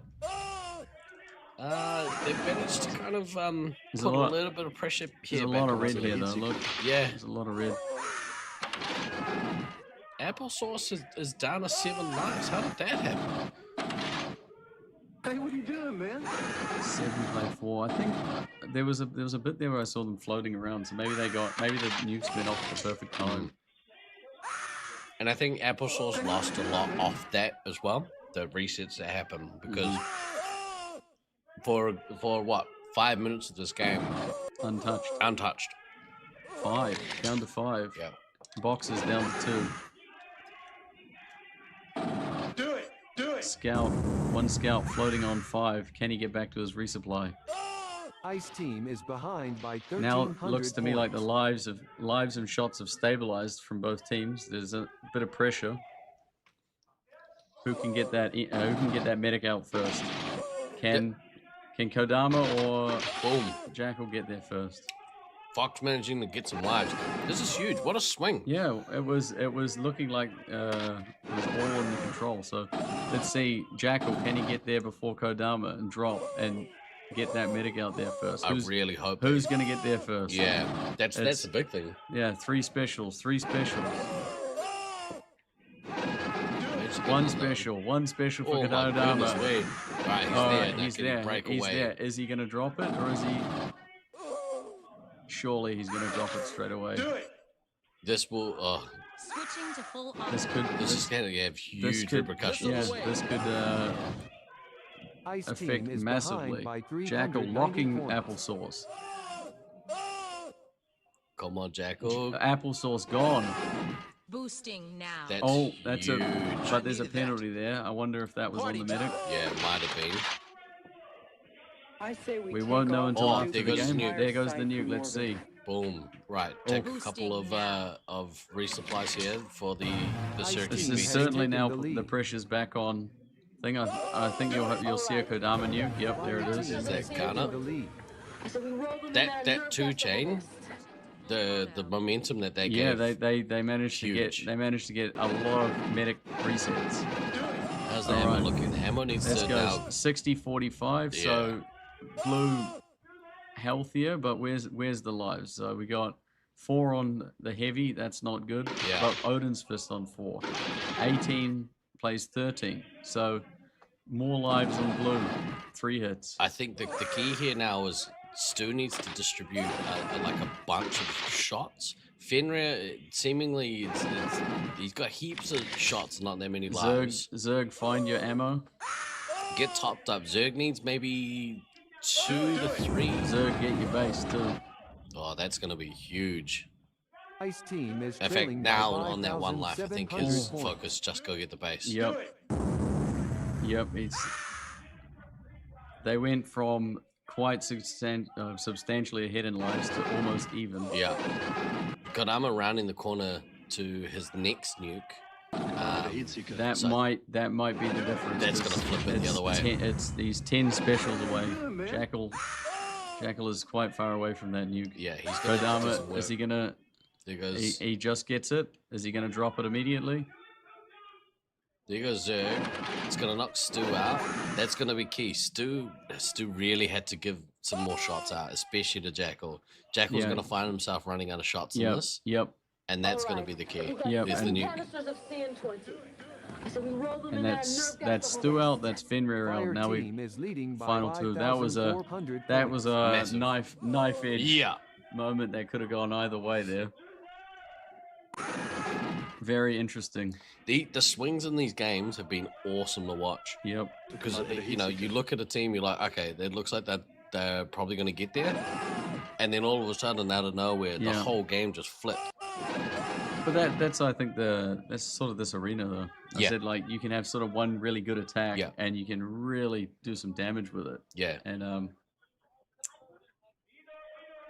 but close games are good games. Yeah. Now they're gonna fun games to watch. They're gonna have to finish this out with some good in-game communication. Jackal's still putting in the work. Yep. He's gonna run out of shots. Yeah, he's gonna do his last little stand until he's gonna get chased around. 300 points. He's got 6 shots. Could get to his next nuke. Got a missile. You did use a missile in there somewhere. Get to that nuke. Really interested in the Jackal penalty. Could have forced a replay of Olympus Lost. Maybe. I can't imagine so. Unless it was very blatant. I can't imagine they would have triggered a replay. But I am interested to hear what happened. I think Beans is in the background telling me to steal second. Give me hand gestures. Steal home. Yeah, steal home, go. Alright, Jackal manages to get to his nuke. Let's see if he can drop it. Let's take it down. If he can get some separation. He is gonna have some fun trying to find somewhere in that maze. And the key is like he can't really defend himself. Like he can, but you know. He's got two shots in Good the dream. detonate. There we go. I mean they would have been searching. Okay, so this is again the importance we were saying earlier that Stu had to give Jackal more shots. 9. He's now the one that's on the aggressive. Exactly, I said except he doesn't have enough shots to if do he it. had, if he had, 20 more shots. I mean, if he could get a couple of sneaky, if he kills Dill and if he gets a missile on Dill, missile on DK. It's a 1-on-1. Yeah, it's a 1-on-1, and but again, he doesn't have the shots to do it. So yes, he is now. And are they going to figure out that he has no shots? Is the suit gonna give him away? Yeah. You have no shots. Shut up. 60 seconds quiet. until extraction. What a Fire game team this is one ahead was. by 5,000 points. This was one you could bookmark. You definitely go back and watch this one. Pretty good, like real good effort from Syracuse B there. Like Yeah. I think they could have had this one. Yeah, there was certainly moments in that. Like I said, a little bit more resupply Yep. when there was the rush to the nuke. Yep. A little bit more resupply at that point. Yep. And the teams could be switched and Kodama could be running for his life. Yeah. Maybe that's a bit of that experience on that team shining through. Possibly, yeah. Understanding the position that they're in. Although like We don't have much time. yeah, Stu could like It's been just around for a while. it's just the leading by DK game knowledge. I don't think there's a 6,700 single person points. that's got the 5 understanding of seconds until the extraction. situation of the game. 4, Good Elim 3, there, really 2, good Elim. 1. Mission complete. That was an awesome game to man. watch, Game dude. over, man. It's game over. That's a keeper. That's a keeper. Good morning to the Australians. It seems you guys are pouring in here. Can somebody explain what happened with the penalty? I don't know what happened. If I hear if it was anything of like importance, then we'll keep you guys up to date. But Let's see what time it is. And it's currently, I think, so it's 6:41 yeah, it's a.m. 8:40 in New Zealand. So I'd have been up for 2 hours in my life. yeah, I'm the a Elim 5 with a.m. guy. almost no time left. Great missile, absolutely. That you're right. That was on a knife edge. That was awesome. There was the moment where it was the rush to the nuke. Whoever sort of sat there and turtled a bit more might have had the slight edge. Yeah. And there was that interesting phase after where Blue had 60 lives versus the 45. Yeah. I assume Olympus figured out a way to utilize their lives better. Yeah, absolutely. Let's cut across to here. Let's see if this worked. I think I fixed it. This is the current tournament standings after that game. There we go. I figured out what was wrong. That was definitely a me issue. We have at the top of the table Syracuse Ninja Turtles on 12 match points. 2 match wins. They've managed to win everything so far with 3 eliminations, which is pretty good. Not quite updated yet. All right, we'll get an update shortly once it generates on the other end. But this is the standings up until before that last game. Team Olympus 8 points. Obviously, I think that'll now go to 10 off the back of that. Olympus is leading on points diff. Ooh, really? I need to stop cutting across to these screens. Apparently, I've been misled. There we go. Just changed. There we go. Cool. All right, Team Olympus on 12 match points. Syracuse Ninja Turtle also on 12, but Team Olympus ahead on points differential. Yeah, we were waiting for the last game to get added in. Yeah. We're too quick. You're too efficient. Yeah. Steve, you need to talk for longer. I got too excited.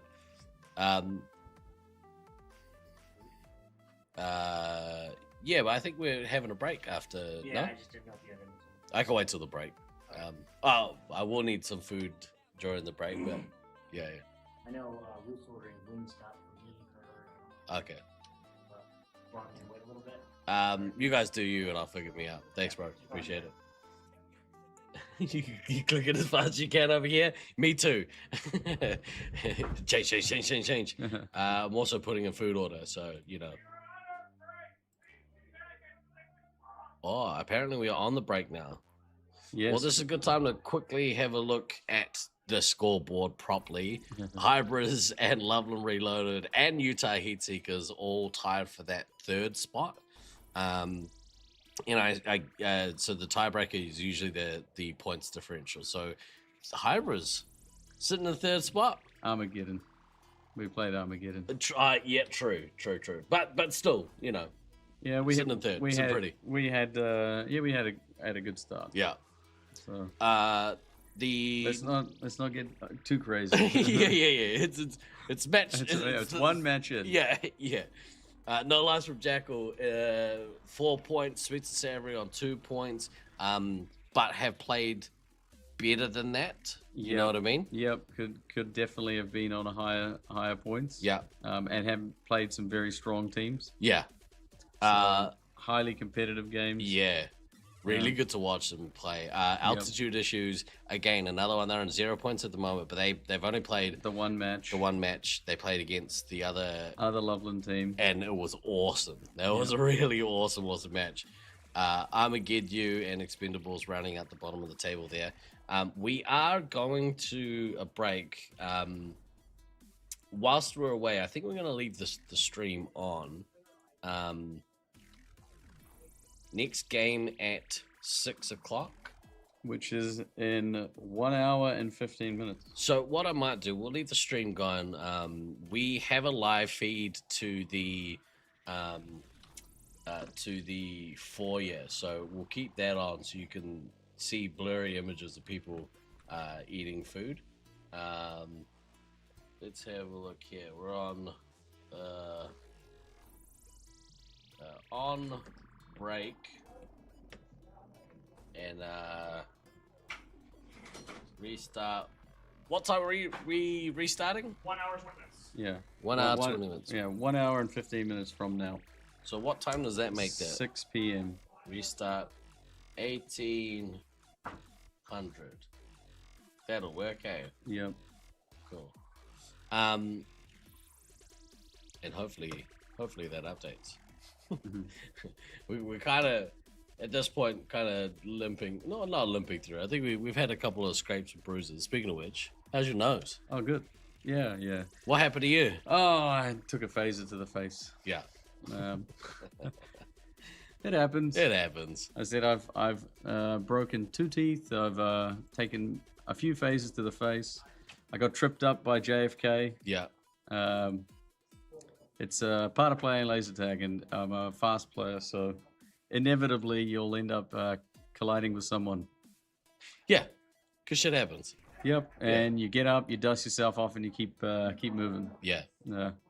I was playing yesterday. I kept bleeding, and then I had to keep wiping my face, and then sort it out after the game. Yeah, finish the game. It looks good. I don't want character.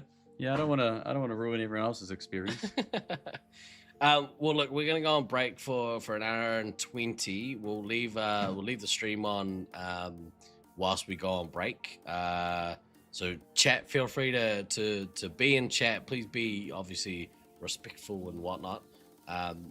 You haven't lived tagged until you take how long a is phase lunch a day? Yes. Thanks for joining me, bro. Not a problem. That's fun. I said anytime I'm on a break, mate. If you need a hand, I'm here. Yeah. We'll try and find whoever the next sucker is to come and help me on the stream. Keep you people at home entertained. Yeah, it means that you don't just have to listen to me talking to myself / you, I guess. All right, come join us in about hour and a quarter, or maybe an hour. We might do some stats breakdowns and stuff. So come and join us. Fit. I knew Olympus would be taking first for real. Big call. Big call. Big call. Big call. Love it. Put your money on it. We'll find their markets. I think Mischief is the betting guy. No, you want to be talking to Cody. Cody. Sorry, To Cody. Cody's the one you want to talk to about money. He'll happily take that. Yeah, he would happily take the cheddar. All right, kids. Thank you for joining us for the first session of. Hey, Greg. Yeah. For the first session for Laserforce Internationals 2026. Thank you for joining us. We'll be back in a little while. Please hang out. Please join us when we get back from the break. We'll replay a couple of the videos that we played at the start of the stream. They're worth watching. They give me goosebumps every time I see them. But we'll catch you guys soon. See you soon. See ya.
One chance a year for some. This moment has been building for 12 long months. For others, a lifetime. Every sprint, every bruise, every early morning training run, every late night planning session, every impossible comeback, every crushing defeat, every heroic survival, all of it has led here, across cities, across countries, across oceans.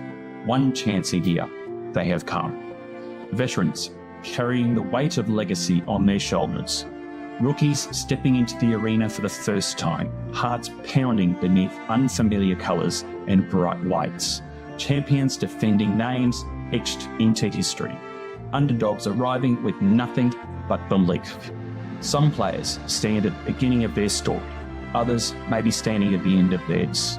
For one player, this tournament becomes the moment they are finally seen. For another, it may be the last time they ever walk into the arena beside teammates they call family. Careers rise here, careers fade here. Dynasties are built here, and sometimes they fall here. This is the strange beauty of competition, the unstoppable march of time, the passing of the torch, the collision between experience and ambition. Every year, the game changes, new tactics, new rivalries, new heroes, but some things never change. The last-minute strategy review, the anticipation before countdown, the silence before the doors open, the pulse of adrenaline in the darkness, the roar of victory, and the agony of defeat. Because only one team will leave immortal, and everyone here knows the cost. Around us tonight stand players from across the globe, united not by language, nationality, or background, but by something far stronger, the love of the game. A game that demands speed, precision, trust, sacrifice, and absolute commitment to the people standing beside you. For the next few days, friendships will be tested, legends will be written, and moments will happen that players will remember for the rest of their lives. This is more than a tournament. This is the culmination of a year's preparation, a year's hope, a year's obsession, one chance a year. So to every rookie, make your first moment count. To every veteran, fight like it's your last. To every team, leave nothing behind. The arena is ready. The world is watching. This is Laserforce Internationals.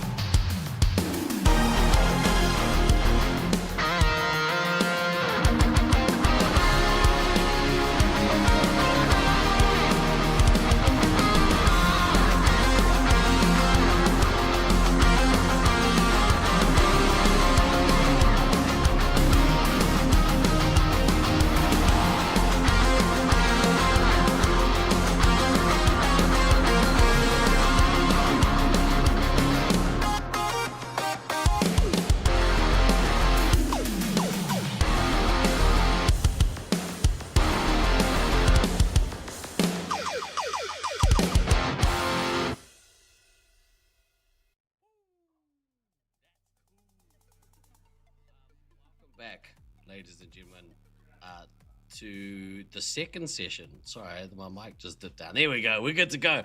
Welcome back to the evening session of day one, Laserforce Space Marines Internationals 2026. I am your host, Guy Next Door, all the way from merry old New Zealand. I guess that's how we refer to it. I have a very special guest with me today.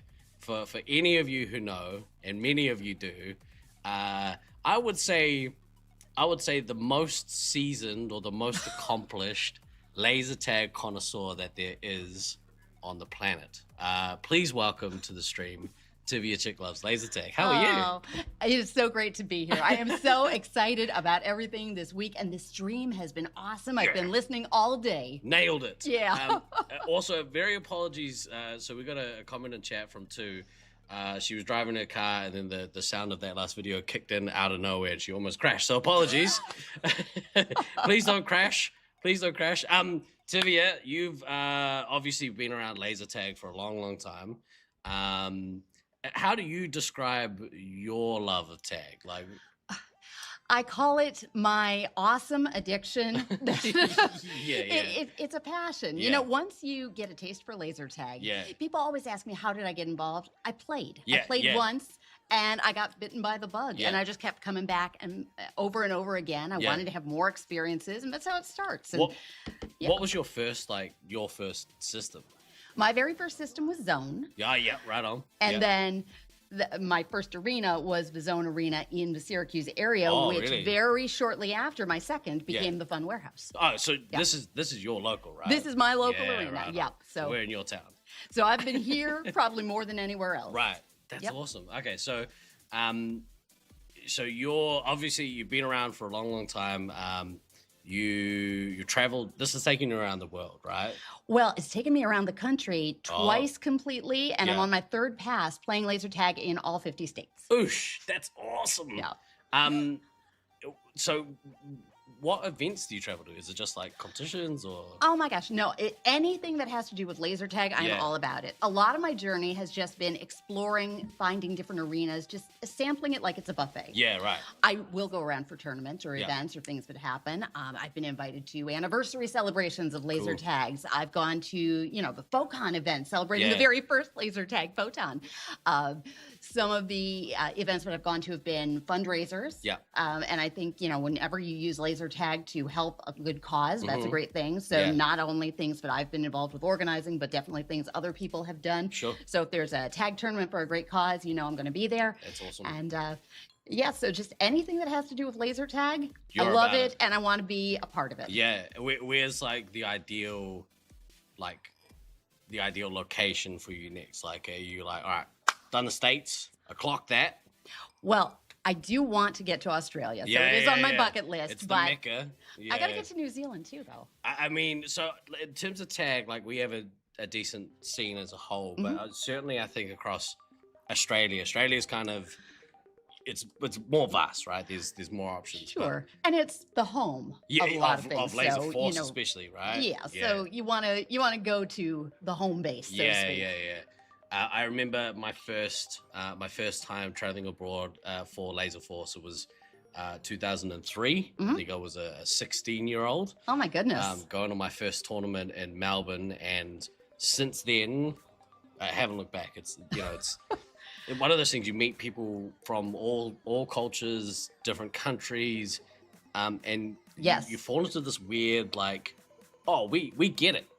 It's exactly that. Yeah. You find your people, and once you've found your people, anywhere you go, there they are. They stay your people. Yes. And so literally, I can go anywhere in the country and call up a laser tag friend who's an hour or so away. I say, come on out. I'm going to be in New Orleans, or I'm going to be in wherever. Yeah, that's wicked. And you got a favorite system? Oh, I'm not going to let you catch me with that one because I love all the systems. Yeah. Which one's your favorite child? That's that question, right? Yeah. Exactly. Yeah. No, I play all different systems. Yeah. I mean, obviously, there are some that I get to play more when I'm closer to home. But what I love is that there is so much variety out there. And so part of what I really enjoy about traveling is finding things that I can't play in my own backyard and things that are a little bit more of a novelty because they're not maybe as readily accessible where I am. Yeah. And so I get to kind of report back to people what this experience was like. Cool. Not everybody's going to go to Alaska to play laser tag, but I can tell you what my experience was. That's so cool. And let me tell you, Alaska was an awesome experience because the first time I went, the laser tag that I went to was sponsored by the Alaska National Guard, and they brought National Guard members out to play laser tag against me. Do they use it like a training Well, not so much a training, but more like they sponsor it because if you're going to try and recruit people into the National Guard, what better place than a laser tag arena to find somebody who might be inclined in that direction? So That's awesome. We grew up with a really obscure backyard like home system called Lock On. Okay. And Tell me about this. Lock On it had like a headpiece with a visor. Okay. And the visor would reflect how many lives you had off into so you could see your live count from there. So you've got an experience I haven't had. I've not played Lock On. When you come down, I managed to find a couple of sets. So when you come down, Game we'll get on. to play. You got it. In fact, I have a spare set, so you can bring one home to add to the. Oh my gosh! You do know I love my tag swag and collectibles. Yeah. Right. So this last week, obviously, part of the lead into our event, which is Laserforce Space Marines Internationals, we coincided with Armageddon. Yes, right? and that was deliberate so that people could play as much laser tag as possible. If they were coming for one event, they could stay for the next. Yeah. And so, Armageddon. So good. If I look tired, it's because we've done 4 days of laser tag where we started at about 6 in the morning and went to 11 o'clock or midnight at night. We had a pretty intense Armageddon. And then schedule. you're on a bus, right, to the next.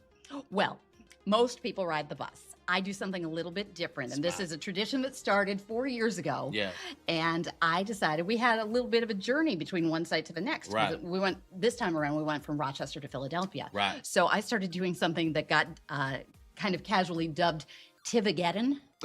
And so I like to find laser tag arenas along the route and stop for breaks and like play just as I random, go. That's cool, man. And it began with, I just said, hey, if you guys are driving, anybody who wants to come along, hop in the back seat or whatnot. And we took a little group out and it just became a thing. So every year when we have a break or a route where I might need a drive break, I just plot out where do I want to go, and we call it Tivageddon, and I play. This time around, after we left the Lasertron in Rochester, which was the second day, I think, of the journey, I hopped in my car, took a buddy along, and we played 3 different arenas in 3 different states en route to the next Armageddon stop. Do you call ahead? Like, do you just turn up with like, if we play, we play? Like, it really is a little bit of a mixed bag depending on what the situation is, but more often than not, I just show up. That's so cool, man. What a good idea. And like, again, because they're your people, of course people are like, I'm in. Absolutely. I mean, a lot of times, like, the game marshals might join us or, whatever. Every situation is a different adventure, so to speak. And I never know what I'm getting into. Exactly. And I just go for the ride. So apparently Australia wants Tibia too. Awesome. And I would say that New Zealand most I want to be definitely there. wants Tibia. There is talks of like a European tour next year, which will be a first for our scene. So mark it on your calendar if you're looking to come across to the Czech Republic with us. And I would be interested in that. Yeah. Might be a goer. Very cool. And they might become the best friends and family you can ask for. Exactly right. I mean, there's friends, and you probably had the same thing. Friends that you've had for, at this point, 20 years, 25 years, 30 years. Maybe not 30 for us, but... Well, I haven't been playing laser tag that long. Right. You've been playing longer than I have. Right. But I got into it late. I missed the boat, so I feel like I have to play catch up. Catch up? Yeah. Which puts us to shame because, we've had all this time and we've done nothing with it. And I wouldn't call this nothing. We'd be lazy. It'd be terribly lazy. So now, for those of you who know me, you know that charity events are close to my heart. Obviously, I run the Resplay podcast on Twitch. Yep. Off the back of that and our wider Twitch community, we did our own charity event. I was recently. watching that. I thought that was awesome. In fact, you inspired me in some ways. Yeah. Well, we'll get to that in a second. But so every year, or the last 3 or 4 years, or is it longer? How long have you been running your event for? Well, Tag for a Cause is an idea that came to me, and it was really born out of the pandemic. And where it began, I first called it a Tag for a Cause a laser tag 5K challenge. Yeah. And the reason for that was because around this area, there are a lot of charitable organizations that they do their major fundraising by doing 5K, 10K run walk events. Yeah, right. And coming out of the pandemic, they weren't able to do that. Right. So everybody was going to this virtual format where you pledge treadmill or... Oh, sorry. Well, you would pledge to make your donation. Right. And you would be on your honor to do the challenge, Right. to do the 5K on your own, not Yeah. with a group because it was still coming out of that time. Yeah. And then they would send you a piece of swag, a t-shirt or a medal or something like they would normally give you at the end. Yeah. You'd get it, but you were just doing it on your own instead of being with a group. Right. So since all these different places were opening on different timelines, I thought, well, let's start this with the idea that you can use your Fitbit or your smartwatch, whatever it is, so that you can track 5 kilometers while you're in your own arena. Yeah. So if somebody in, say, Ohio, maybe they opened up their state a little earlier. Yeah. Somebody could go out and just do that as they were comfortable easing back into real life. Yeah. And you didn't have to do it with a lot of other people. You Yeah. could just do it where it fit. Yeah. So that's where it started. And I picked a cause that was close to my heart. Yep. And I said, please donate. And if you do, I'll make these little resin medals. This is a real kitchen table operation. Yeah, These yeah, are yeah. homemade Pretty cool. with love from Tivia's table. And I said, I'll make these, and here's your thank you gift for making a donation and doing the challenge. Yeah, and right. and it was successful, and we did it again for a different charity, and I want to say it's probably maybe 10 or so, maybe even a dozen different charities that we've done at different times. I used to do it quarterly. Now I sort of do it where it fits in. Yeah. And this time around, actually, it was about this time a year ago. I was doing a fundraiser here at the Fun Warehouse, and we were working with the Alzheimer's Association Central New York chapter, which is based here in Syracuse, and they were fantastic to work with. And it was actually the second time I'd done a fundraiser for the Alzheimer's Association, which is a cause I believe in. Yeah. So Beans had the idea, knowing that the internationals were coming here to Syracuse, wouldn't it be cool if we could make an awesome fundraiser 100%. and tie it in with the tournament? Yeah, and I yeah. said, absolutely, I am in. Yep. And so this is about a year in the making to have Tag for a Cause for the Alzheimer's Association Central New York chapter. And that's what we've been doing. Really, I've had the website open, but really we started talking about it seriously within the last week or so. Right. The Armageddon players got us off and running to an amazing start. So good. As of the last I checked the website, we're a little over $800 raised. And most of that, we say a big thank you to the Armageddon players who supported this. Huge. Because every donation, it adds to it. I see them come through on the website. Yeah. You're making donations directly to the Alzheimer's Association too. This isn't Yeah, going it's through a not going middleman. to- This is yeah, their yeah, yeah. page that they've given us a special QR code so that you can donate directly to the cause. Yeah. But it does show up on my phone, so I see that it's been made, and that way I'm keeping a running tally and a list of who's donating, because some people, especially people who are watching the stream who might not be here in Syracuse, some people will choose to donate because they know it's a great cause and they believe in helping us out. Yeah. So they may not be right here in Syracuse. Yeah. But if you are, on Thursday night, we're hoping to really get to our big goals, and we're going to have a Highlander challenge. Awesome. And so I always do a challenge where we give a golden phaser trophy to the winner, if it's the high score or whatnot. And we have one, and it looks like a Laserforce phaser. But there's going to be a little extra incentive, not only for the winner to really pull out of that game a high score, but for everybody out there. I've got a real reason beyond the good you're going to do. I've got an extra reason that you're going to want to donate. Yes. I would love to see this be the largest fundraiser we've ever done. Yep. Now, initially, I set the goal at $1,500, which we'd love to Good reach goal. that. Great goal. Yeah. But I'm going to step it up a little bit. Awesome. The very highest total that we've ever raised in a single Tag for a Cause fundraiser was $2,211. Right. So my goal is, let's get us at least to $2,212. Yep. And So if this that is $1 more. at least that, let's make this the largest Tag for a Cause fundraiser ever and raise that money for the Alzheimer's Association. And if we can get there Thursday night after the Highlander Challenge, I'm going to let whoever the winner is do the ice bucket challenge with me and soak me with ice water. Let's go. We're going to have video, and so if you contribute to help us get to that goal, you'll be rewarded with an awesome video, I think. Yeah. And you'll see me looking like a drowned rat at the end, but it'll be worth it if we can do that kind of good for the Alzheimer's Association. Absolutely. I would please implore everyone in chat, like if you're able to, help us out. help us And out. you know, because we're reaching so many people worldwide, I'm not going to be able to ship medals to everybody as I have in past, but we want to say thank you to as many people as possible. So if you donate and you want a medal and you know somebody who's here at Nats, reach out to your buddy. I'll send it home with them. Yep. Absolutely. We got lots of them. We want to give them out as thanks. So if you know somebody, make the arrangements and we'll make sure that you get a little thank you. So, well, actually, on that, so there's a couple. Obviously, there's plenty of people from across the US that are here. Yes. If you are based in Australia, I believe Glader has said that he'll take your medal home for you. Lovely. And we can, if you're across Australia, most people are either in Brisbane or Melbourne, but we can ship them out to you, or Sydney, whatever. We'll figure that out. The tag community is great. So I knew friends would help make friends. Get a little something, and we've already had donations from Australia. Yeah, perfect. So I mean, it's already happening. I've already seen those requests. Awesome. And so we'd love to make that happen. New Zealand as well. I'll bring home any medals from anyone that are Kiwis, but also, so Sneaky from the UK, who was going to join us here, unfortunately couldn't make it this tournament.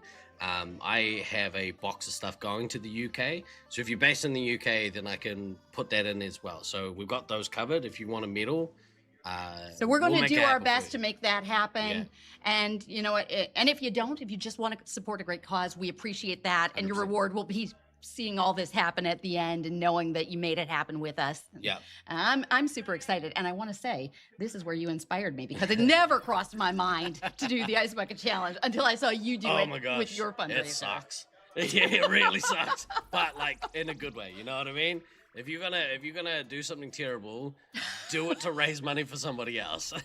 I have missing hair from my body from getting waxed, and then also the Ice Bucket Challenge.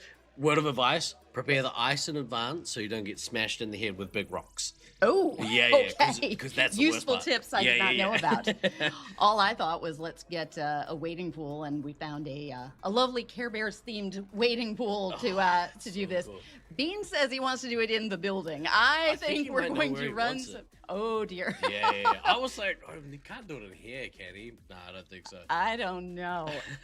So Sancha was Beans' idea. So we what I'm gonna do is at some point later, either at the end of today's session or tomorrow morning, I'll set up a shortcut in chat.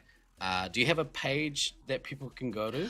That's a great question. So there's ultimately, to get you to the donation page, there's two ways you can do it. You will see videos throughout the stream, and there's a QR code on the Alzheimer's Association videos. Yeah. That QR code, if you scan it, will take you directly to our fundraising page. Right. But the other way you can do it is go to TiviaChickLovesLaserTag.com, look for that purple starburst on the home page, and you click that, and you'll see everything that you need to know about this.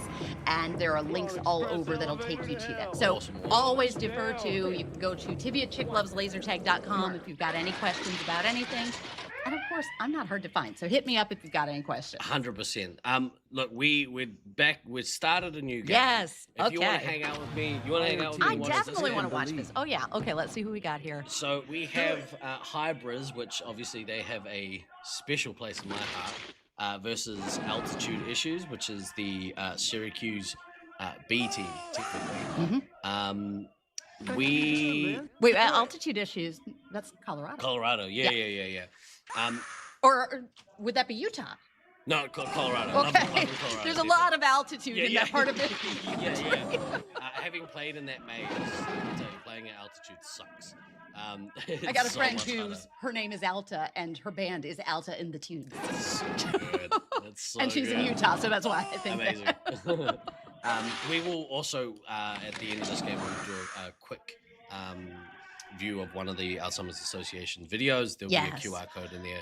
A lot of great info, a lot of great things that they've provided, and working with an organization locally, so closely. They've been fantastic. I really believe in the Alzheimer's Association, and the Central New York chapter has been great to work with. It's such a like a brutal illness, so it's really cool to raise funds for people that offer the support for people afflicted by yes, and a lot of it is about the research. Yeah. They want to obliterate this. They want to put themselves out of business. So gnarly. Thank you too for posting that Call Me Too has put a link in chat, so if you follow Beautiful. that link, Thank you so much. that's the best way to go and sort that out. So Frosthammer. All right, let's have a look at this game. So far, Leech on Hybrids off to a pretty good start. We are just about 2 minutes into this game. He's at 1,100 points. At the moment, though, Sparks, a young rookie, not rookie, technically paid in another tournament. So Sparks is doing work at 2,100 too. But still relatively new. Tournament scene. Yeah, So young nice to see.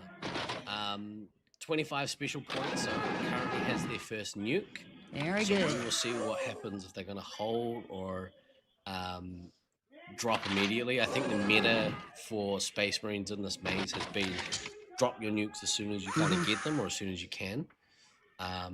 Now that's my MO, Yeah. but I know strategy-wise, sometimes people like to hold on to them. So That's right. it's interesting to see what approach people take. Yeah, there have been a couple of games where some of the locals have been holding for 2 and Yes. will drop 2. That is our Syracuse. Yeah. Yeah. I'm The neutral. trade I'm just secrets, gonna yeah. say. Timmy out here giving away trade secrets. You said it. I just agreed with you that it Yeah. happens.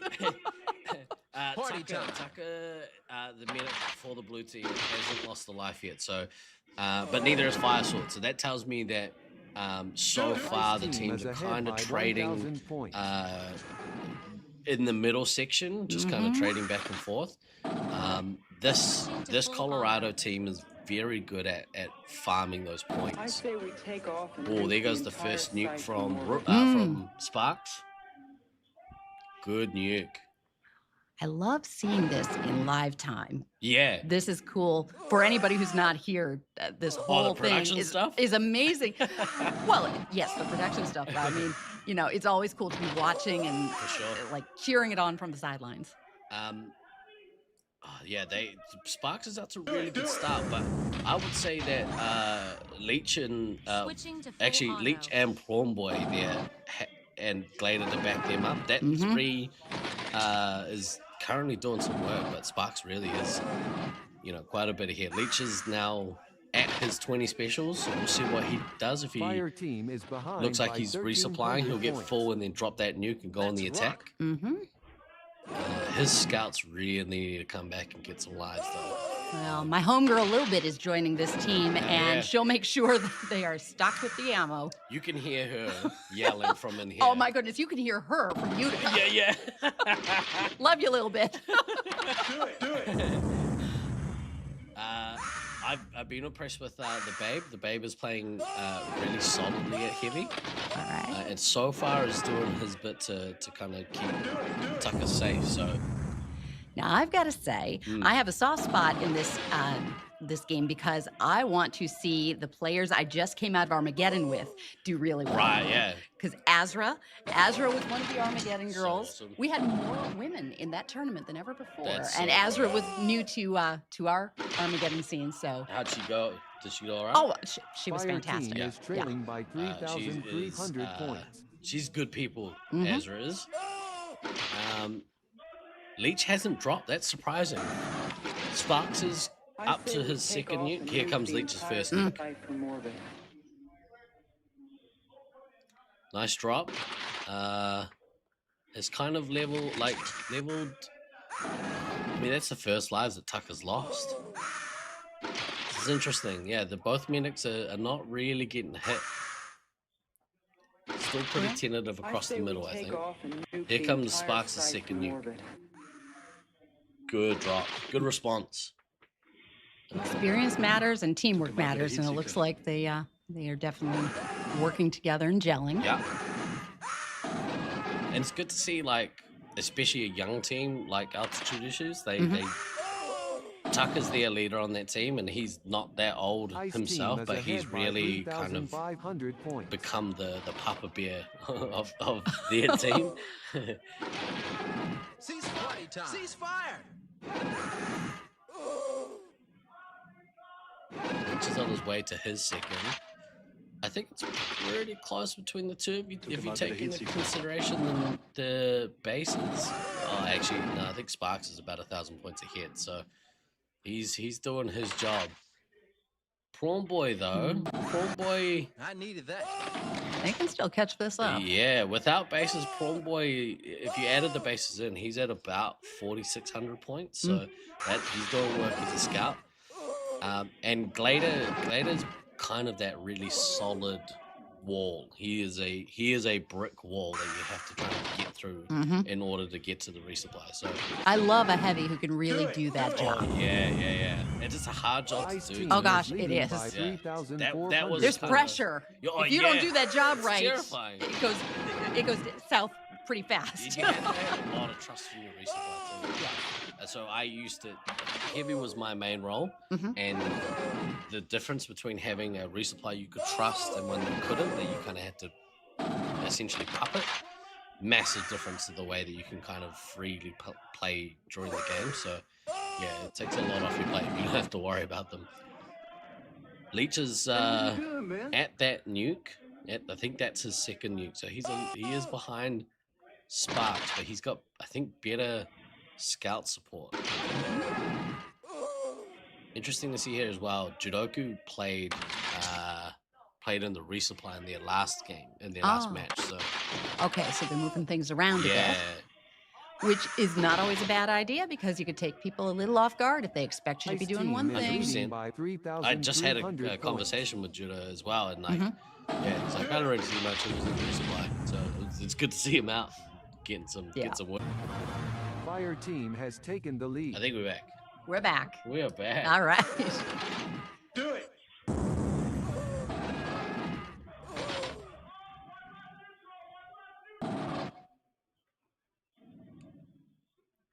Hey, what are you doing, man? I say we take off and nuke the entire site. We are back. Okay, there are Sorry all about those that. faces that we were talking about, how much we like seeing those player photos. Right, where are we at in the game? Okay, so since we were last here, Fire Sword the medic has been killed out. I missed how that there was a nuke. Sparks dropped a nuke and killed out the team. And This is interesting They are now. in This is trouble. very interesting.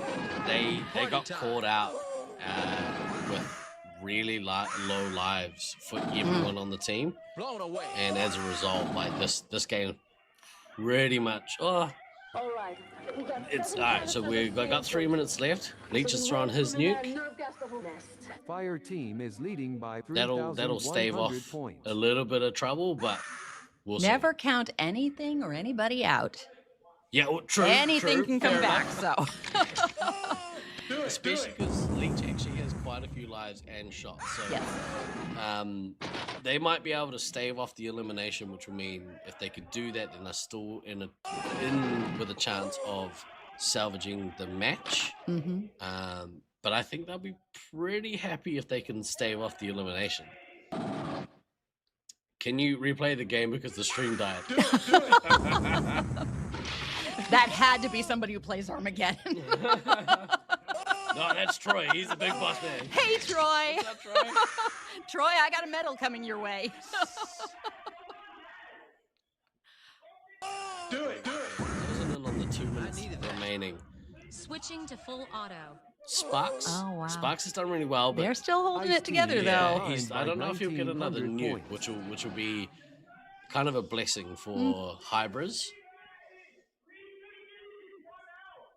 All they got to do is last this 2 minutes, and they are within the chance. Yes, when we get to this point, I hear the Bee Gees in my head.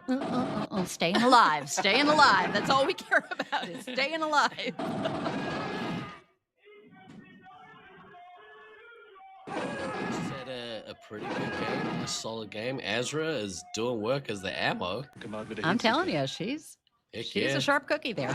I've played against her, and she's trouble. Yeah. I'll have to ask her if she prefers trouble or sharp cookie. yeah.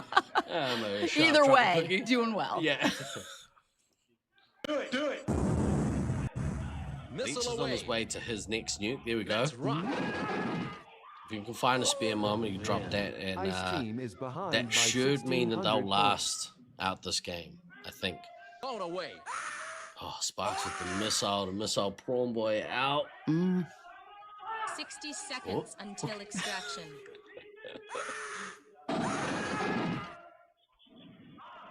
Let's go, Leech. Do the Kiwis proud, mate. Do it. Ice Team has taken the lead. A little bit might also last as well. It's interesting that she's got some sort of local hidey hole. She is good, and she is stealth. Yeah. Definitely.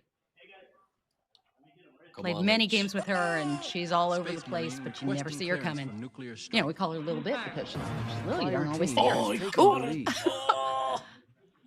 Right, that was very close. Leech, he shot Azra coming in, trying to get him. Mm-hmm. Activated his nuke and managed to get it off before he was put down by the ammo. So that was awesome. 5 seconds until extraction. 4. Well done. 3, 2, 1. Mission Good. complete. Oh, and you can see how much it means to Pro Boy. No, it makes it for Babe. Uh-oh. It's cool to hear the excitement behind us, too. Love it. Absolutely love it. People are loving this.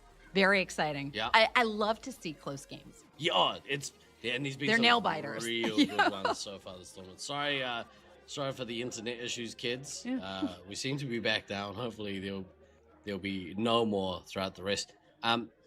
Tivia, thank you for joining me. You gonna hang out for a little bit, or you got some stuff to do? Well, I'm going to be here for the rest of the night because I want to see how things go. But Yeah. I am also going to be interviewing some players, Yep. and we're going to be hearing from them on the Laser Unfocused Tag Talk podcast on Friday. Now, So you release on YouTube?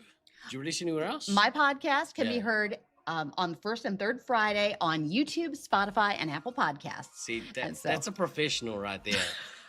We get there when we get there, but you actually have a schedule. I have a schedule, so I know we're going to be hearing from a lot of these players on Yeah. Friday, and I'll be talking with them tonight, and I'll be talking with you again. Oh, perfect. Yeah. Yeah, you're more than welcome to kick it. If you have to go, obviously, go do your thing. What I might really quickly do is we're gonna have a quick look now at an interview for one of the Alzheimer's Association people. Let's queue up with Bridget. Absolutely. Bridget is great. And the QR code on the side will take you to the fundraiser page. So please help us out. Help us get to that goal. We want to raise lots of money. And I know people want to see me get dunked. I absolutely do. So that you will know my pain and I will know yours. That seems reasonable, fair trade. All right, kids. Have a look at the following. Tag for a Cause is back, and we're excited to be part of the 2026 Laserforce Internationals tournament in Syracuse, New York, to help raise funds and awareness in support of the Alzheimer's Association's Central New York chapter. Join us on the official Nat stream and donate to the cause during the tournament week of July 13th through the 18th. Here's how it works. We invite you to donate directly to the cause any amount you like. As thanks, we'll have resin laser tag medals available for local pickup only during the Nats week at the Fun Warehouse in Syracuse. Sorry, we won't be mailing the medals this time, but if you want one and make a donation, you can have your buddy at Nats pick it up for you, or just donate because you know your contribution really helps make a difference. If you are at the event on Thursday night of Nats Week and wearing the Tag for a Cause medal, your scores will count for our Highlander mini side event taking place during the Nats. Whether you laser tag for fun, for fitness, or for fundraising, I hope you'll join us to Tag for a Cause and donate to the Alzheimer's Association while watching or participating in the Laserforce Internationals live stream. Find more info at TiviaChickLovesLaserTag.com.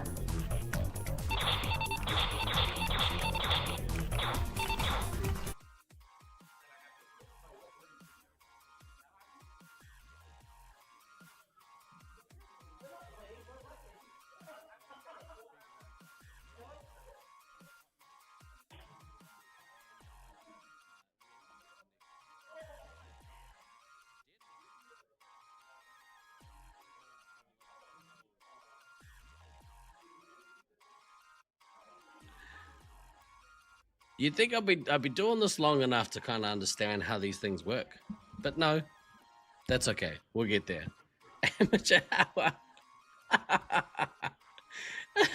Yeah, exactly. I assume you guys can hear me now. Apologies for the issues. I mean, you know, it's kind of par for the course at this point. This all right, if someone could give me a thumbs up, let me know that you can hear me. I'll be a happy chappy. Let's all pretend you still can't. Don't do that to me. I might cry. Wow, what a game that was. I don't know, you might be able to tell me, but did everyone hear Prawn Boy after that game? He came out. Has it gone louder? Is it louder than it was? Oh my goodness. There we go. That might be better. Yeah, I don't know if you picked up, but he was a very, very happy boy after that last game. So, yeah, wicked. Awesome. Coming up next, actually, let's talk about that last game a little bit. So, that was wild. That was pretty wild result. I think, yeah, I think they'll be pretty happy with how that went. Oh, goodness me. It's all go here. Firepower, there's nothing they can't handle. There we go. So we have the Expendables Ice Team has taken versus the lead. Loveland Reloaded.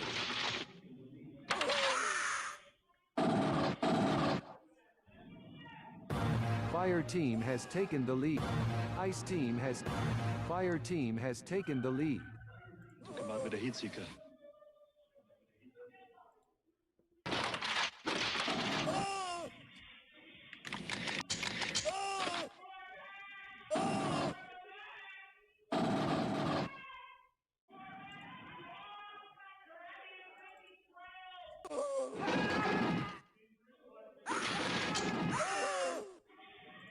All right, hopefully I've changed that setting to stop that from happening again.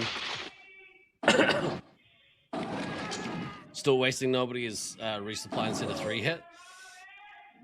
It'll be interesting to see, like that. Yeah. It'll be interesting to see how they go against the likes of, say, like a Hybrids or the Armageddon team. I am really looking forward to some of those games. X-Man is up to a pretty good start. Ice Team. Fair Turkey getting his base off the back. He's seen a little bit of missed bases so far in this tournament. Do it.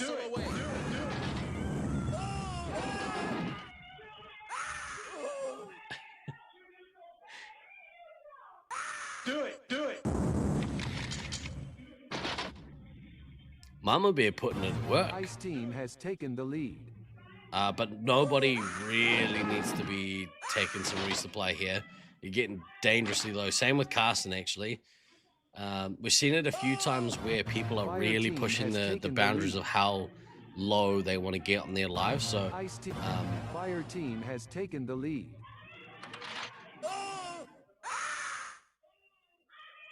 Do it.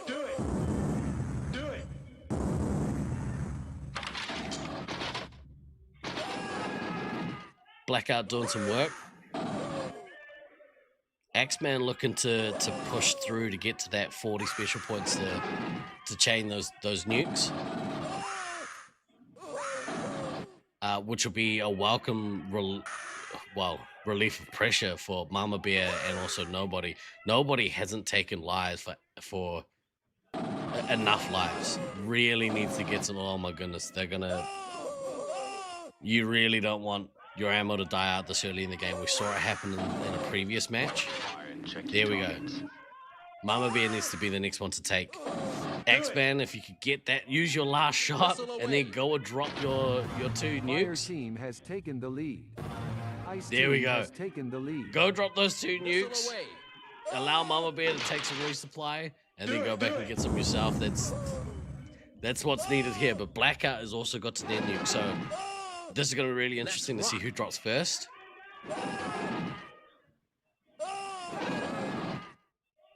Hey, what are you doing, man? Fire and tricky targets. this is massive. If this game swings off the back of whoever drops, Axeman's dropped their nuke. Can't defend himself, he's got no shots. Manages to drop it. Drop your second. There we go. That's awesome. Mama Bear really needs to take a resupply here. Hasn't taken a resupply. Really needs that life. Has taken the lead. Oh my goodness. Do it. Where are those? Oh, Mama Bear dies out. I assume that the nukes just came a little bit too late, and Mama Bear got caught out, separated from the medic, and wasn't able to take in a resupply. That's brutal. Do it. Ice team has Fair taken Turkey as the medic is down to 5 lives. Oh my goodness. Fire team has taken the lead. I mean, if Axeman could go and get tanked. Fire team, Ice team has taken the lead. I'm not a big fan so far of seeing people hold their nukes and chaining too. Like, yeah, there's some dramatic things that happen, but I don't know. It feels like the meta is better if you drop, and then you have something like this where Blackout now is halfway to the next, and so drops kind of hasn't dropped early enough, but hasn't waited long enough. You know what I mean? Got kind of caught out. So Fire team has taken the lead. managed to drop the nuke and detonate though. Nobody really needs to get some lives. Good boost there. I mean, yes, but also, I mean, if Axeman could get tanked and they kill out Fair Turkey this early in the game, Fair Turkey's down to 4 lives.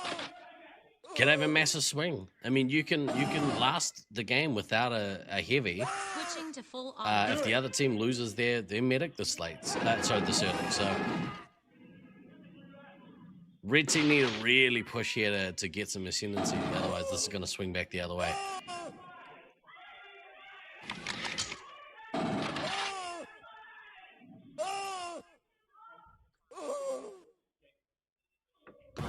Ice team has taken the lead.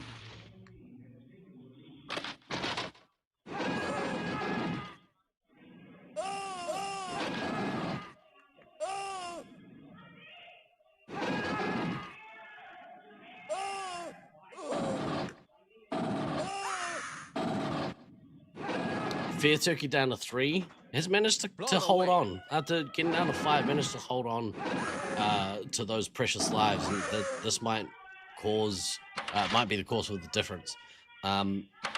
Razor Eyes really needs to push to resupply the rest of their team, but I think at this point maybe they're not going to capitalize on those low enough lives from Turkey. Good missile there from Axeman. The race is on for the next nuke. I'd really love to see whoever gets the next nuke drop it pretty quickly. Fire team is trailing by 1,400. Nobody with a couple of penalties there. That's crazy.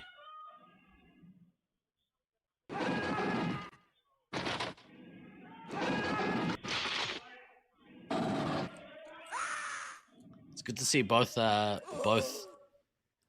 Colorado teams doing some work here.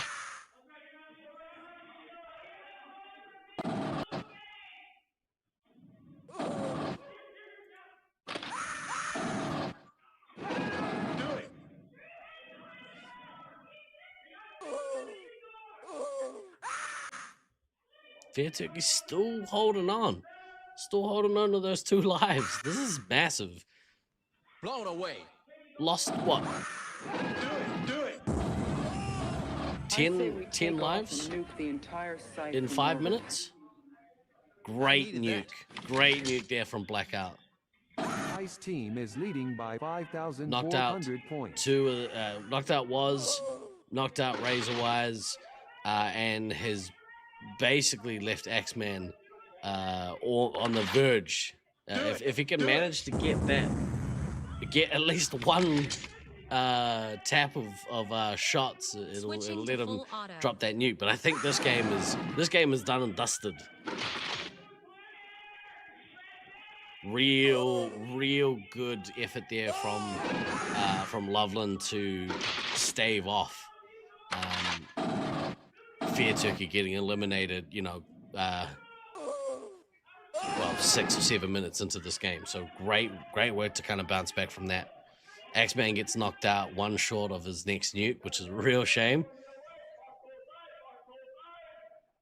Now Loveland will go into cleanup mode against this team.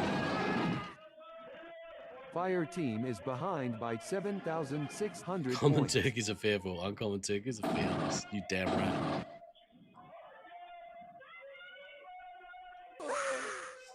You can hear the game sounds from the arena. That's coming from the camera there in the middle. Allows you to hear the amount of shouting going on in the maze. You can't hear exactly what they're saying, but you know that they're saying it pretty loudly.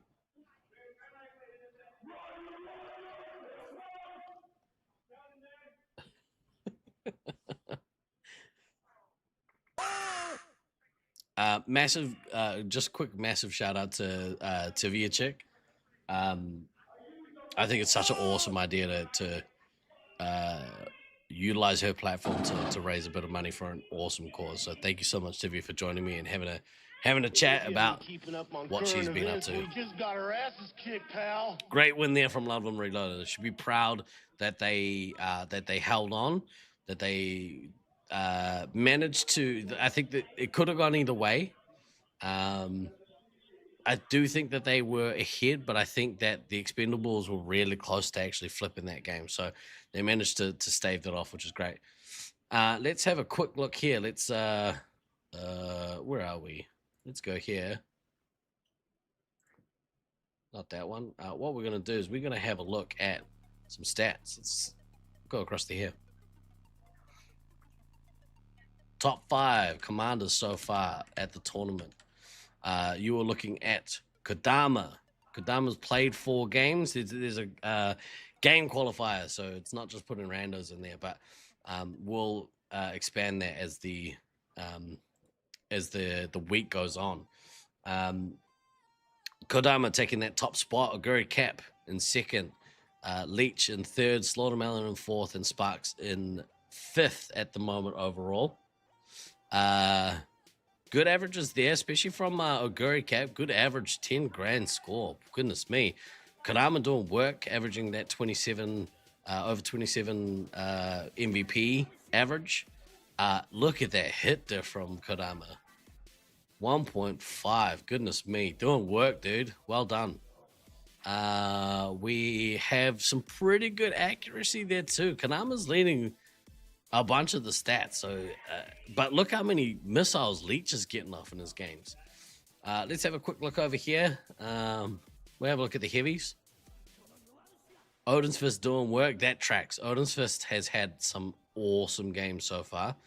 The score average not quite as high as the others, but look at that accuracy. Doing damage with the medic hits as well. Good MVP points, but yeah, I'd say that hit diff, that accuracy in the medic hits, that's key. Having a look now at the top 5 scouts.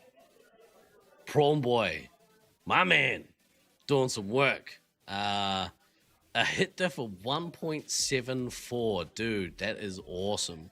Good amount of medic hits per game as well, like outside, yeah, over 3 a game. That's pretty good. Good MVP points there and a decent score average as well. Have a quick look at the ammos.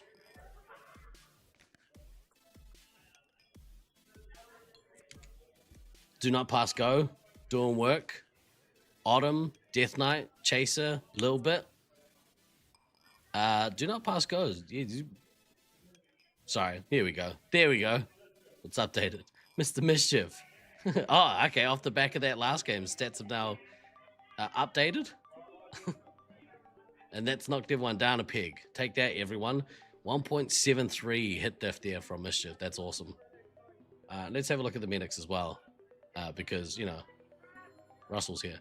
We're waiting on refs, I've just heard. So, Fair Turkey. Good hit diff. Look at the accuracy. Just sitting just below 95% accuracy.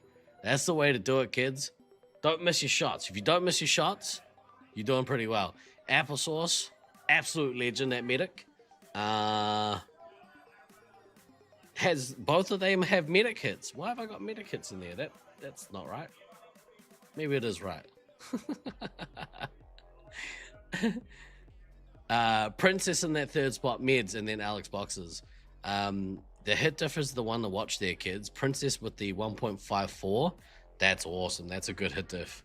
Anything above 1, that's your starting point. If you can get above 1 hit diff, that's where you want to be at.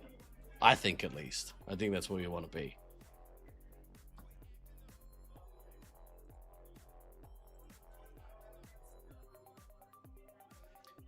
I am thoroughly enjoying hanging out with you guys, watching these games. I think when you focus, like I struggle to focus at home when I'm not amongst it to watch these games. So kind of forcing myself to sit down and watch some high quality laser tag is pretty badass. Oh, the volume dropped again. We're gonna figure it out. There we go. I've got an auto thing. I'm gonna have to tweak it. Let's go.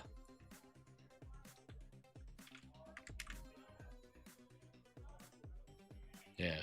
Actually, do me a favor, would you? Let's cut across to here, and then we'll quickly do this on the fly, shall we? Okay, it's dropped again a little bit, but I think I can live with that. Is it quite a bit quieter, or is that good? Are we good? Someone give me a thumbs up in chat and tell me if that level was kind of back to where we had it. Medics can commit crimes against other people, against other medics. It's definitely quieter. All right, we're gonna keep playing with it, kids, until we get it right. This is why you test these things, okay? You know what, doing production, make sure you test everything.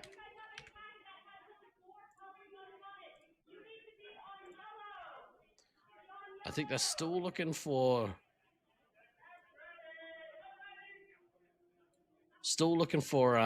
referees. So let's go across here. They're about to start. So we're looking at Syracuse Ninja Turtles versus Armageddon. Arguably, maybe the top versus bottom. State-of-the-art firepower. We'll see. Nothing they can't handle.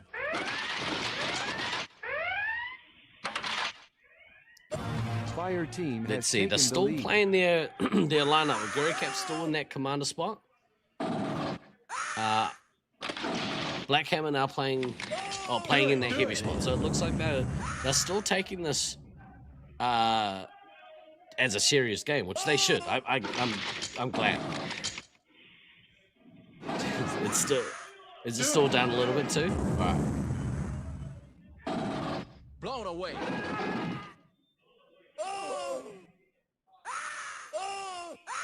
Papa Smurf, Stealth House has really impressed me. I haven't been too familiar with their play, but really started to impress me with their play this tournament.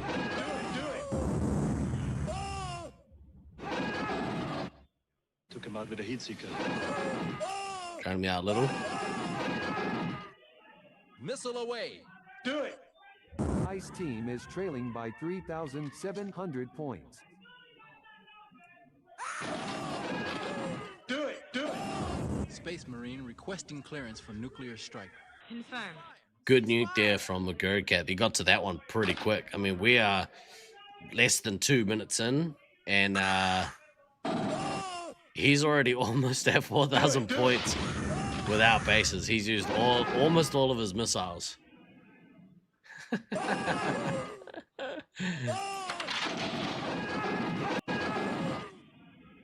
Do it.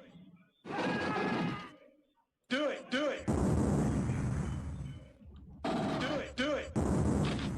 Do it. Do it. Do it. Redneck Tech is already out. That is a shame. This is the kind of game. You know, I don't think people necessarily on purpose want to like shame anyone, and that's not what I kind of how I would put it. But at one point, some of the top teams at tournaments can get into the point where they want to eliminate teams as fast as possible. So this is potentially one of those games where they're gonna, you know, have the ability to do that. Switching to full auto. But that's okay. I mean, they're still learning, and they're playing they're playing the best team in the tournament so far. So Do it.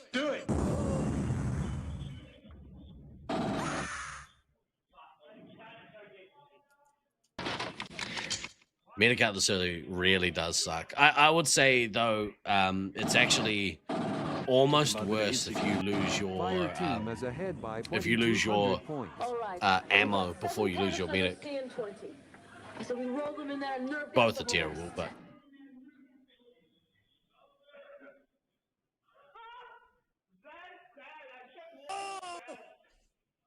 Do it.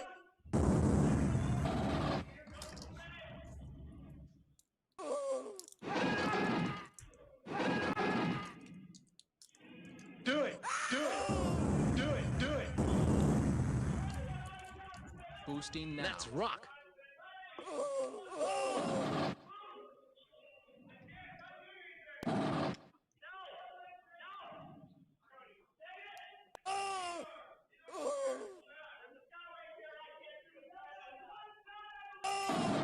I can hear some sort of contention happening in there. I don't know if it's players from opposite teams talking to each other, or if it's two of the Syracuse A team talking to each other. I say we take off and nuke the entire site from orbit. Is Armageddon you a mix of Armageddon players? It sure is. So, you know, considering that Laserforce is not their native systems, it's pretty cool that they wanted to come and compete. I've got massive respect for, you know, for players from other systems that are like, yep, we're keen to come and actually take it seriously. We had obviously a team Olympus from Brisbane last year, an all-zone team come and compete, and by the end of the week, you could see the growth that they've gone through. It was really, really good. Took him out with a heat seeker.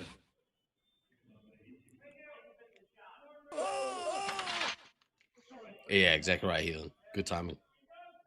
Ice team is behind by 11,000 points. So they didn't do it on 5, but it looks like it might be a sub 6-minute elim. Pretty quick. It's a very good effort there from the tournament leaders.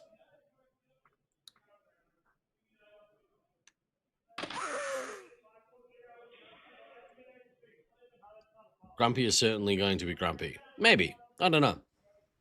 Sometimes it's, you know, you understand your role as one of the lower teams in the tournament, and yeah, these games aren't necessarily, you don't get mad after them for losing. You know, because what's the point?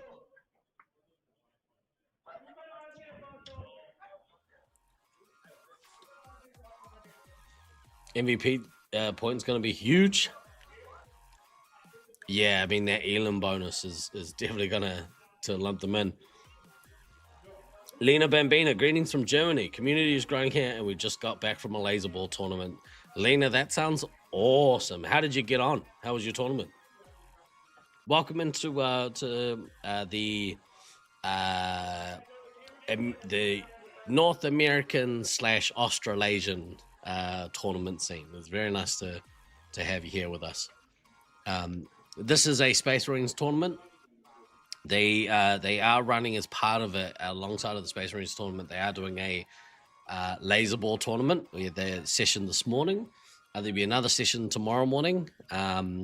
So feel free to tune in. We're just streaming the scoreboard for those games. So if you want to come and watch it, feel free to come and watch it.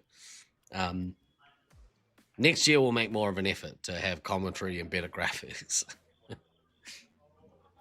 37 MVP for Cody. Goodness me, that's a haul. That is a haul. Bit rough there for Armageddon, but you know, you take these games. Sometimes they happen. I've been on one of those teams. I've been on a few of those teams actually. It is what it is. Unfortunately, you know, someone's got to lose these games, and sometimes you got to lose them by a lot of points. 10.3 limb bonus. Oh my goodness, that's huge. Rigged.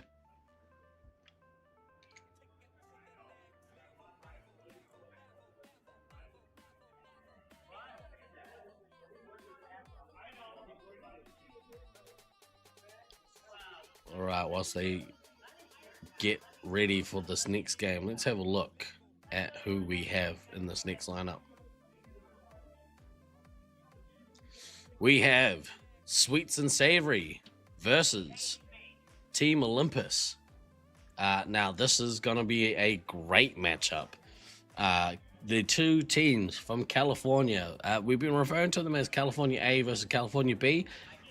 I think the better way to put it is to say this is NorCal versus SoCal. Would that be more accurate, Russ? Please let me know if that's a more accurate way to kind of refer to these teams. Northern California versus Southern California. No? Okay, well, I'm going to use it anyway. Half of Olympus is SoCal. Yeah, okay, I guess. Kelly is Carly? I don't know what that means. Seoul next year confirmed for Europe. I think I don't know yet. I think it's still being discussed. I'm not part of the discussions, I don't think. I guess we go where people are wanting to play, so it is what it is. But these teams, so far, Sweets and Savory, they came out with a hiss and a roar. I think a lot of people expected that they were going to finish last. Obviously, a lot of the podcasts that we have on the scene at the moment had them finishing, you know, either kind of between kind of 7 and 5, I guess. But they've been a bit of a dark horse, so it'll be interesting to see how they go up against Team Olympus, who have, you know, those aspirations of winning everything. So this is going to be a great game. What a matchup. Going down. 2, 1. Mark.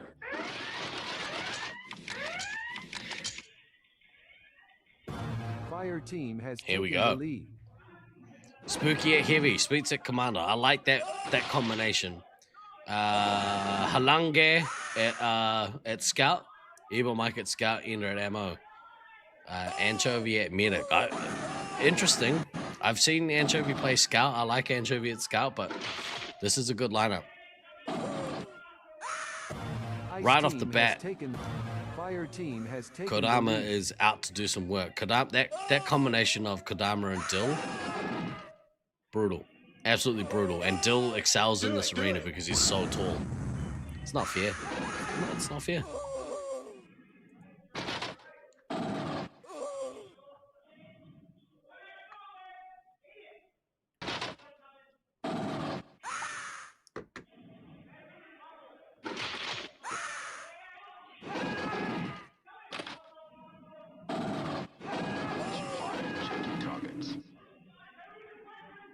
Callie DK versus Callie Nolan.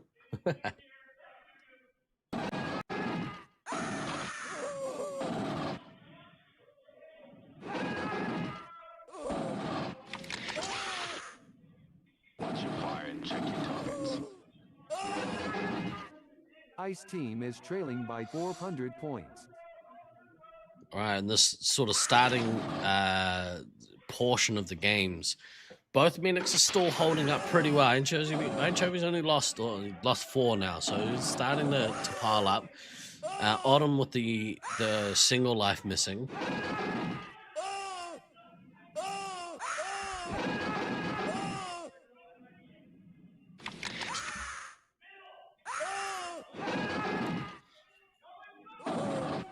Kodama doing work here though. I mean, actually, you look at both of the commanders, they're doing all right. Ender is putting in some work as the ammo, but is really going to need to focus on getting some resupply. This this is part of the issue with it at the start of the game. People not prioritizing taking enough resupply. Good missile there from Sweets on Disco Monkey. Who's sitting out this game from Olympus?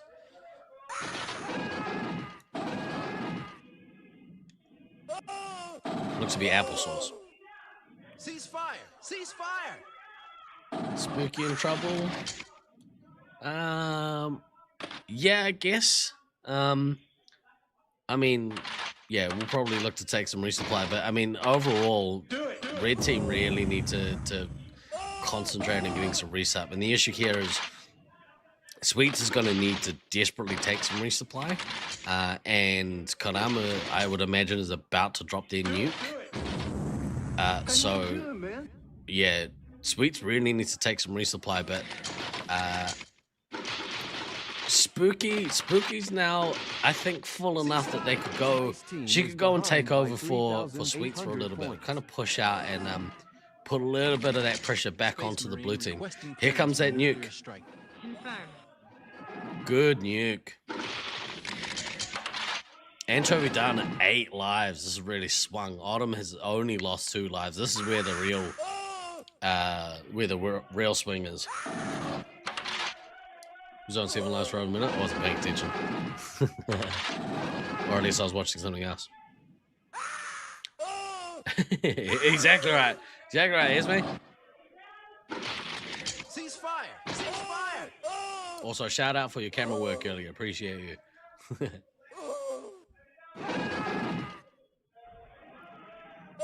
Sweets heads up to that second nuke, and again, I'm not a big fan of the holding for 2, but let's see what happens.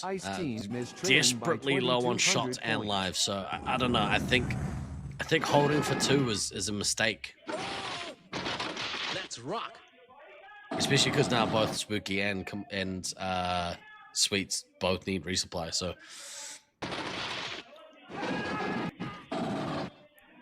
Seems to be a good amount of pressure being put onto each team.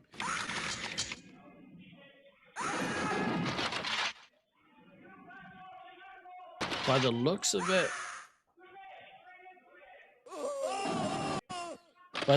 it, Olympus has managed to take over at Edor, which some people think is the stronger side to kind of play from, so.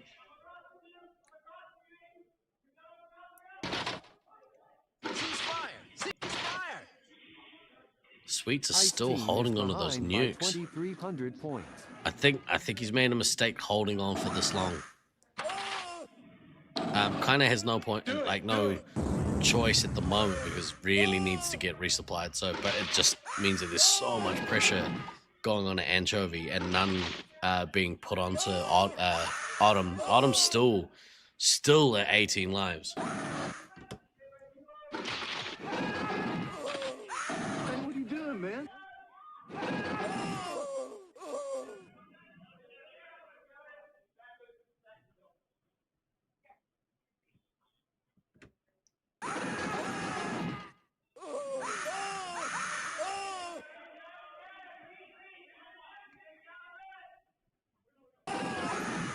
I say we take off and nuke the entire Here comes those from nukes. orbit.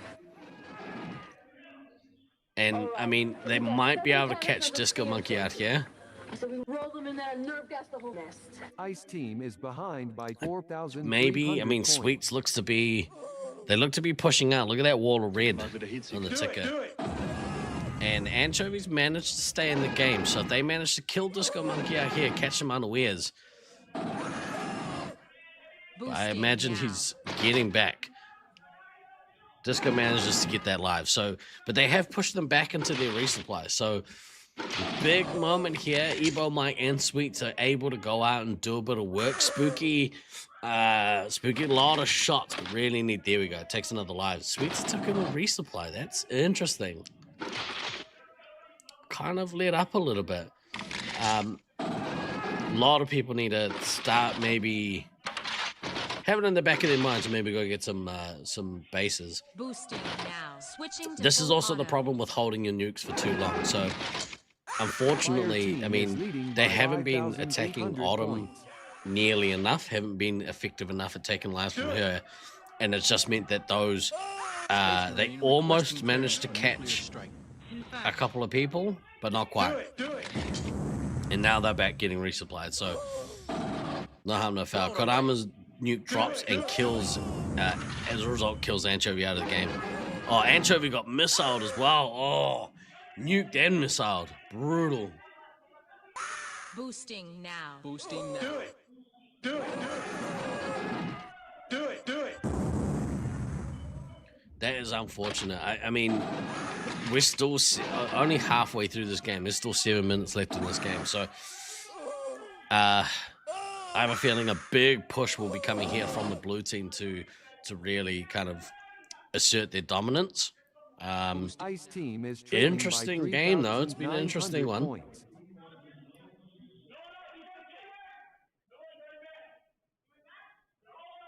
You're saving for 2 nukes. You almost need to drop defensively instead of offensively, especially in this arena. Yeah, 100%. And then, you know, I guess if you're not doing any damage against the medic, here's another nuke. If you're not doing any damage against the medic, then it, you know, I guess what is the point in dropping those as you get them? But that's the point. I mean, you use them to potentially break in or help the team break in or whatever it is, you know, kick them out, give some ascendancy. I say we take off and nuke the entire site from orbit. Here's a return nuke from Kodama. Fire team is ahead by 4,600 points. I don't think, I mean, you know, we'll see, but I don't think Sweets and Savory are gonna last this game. We'll see. Sweets does have quite a few lives still. But if Kodama and Onus can go on a run, then maybe, you know, maybe that changes. Plenty of shots.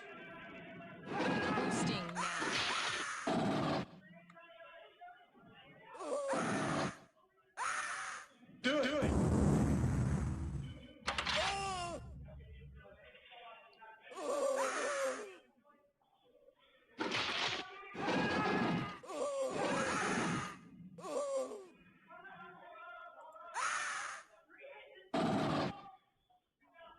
Ice team is trailing by 5,600 points. Do it. Do it. Do it. Do it. Switching to full auto.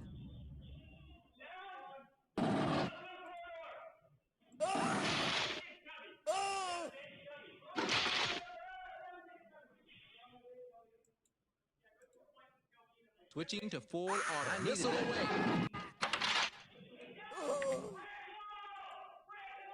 Cease fire! Cease fire! Do it. Do it.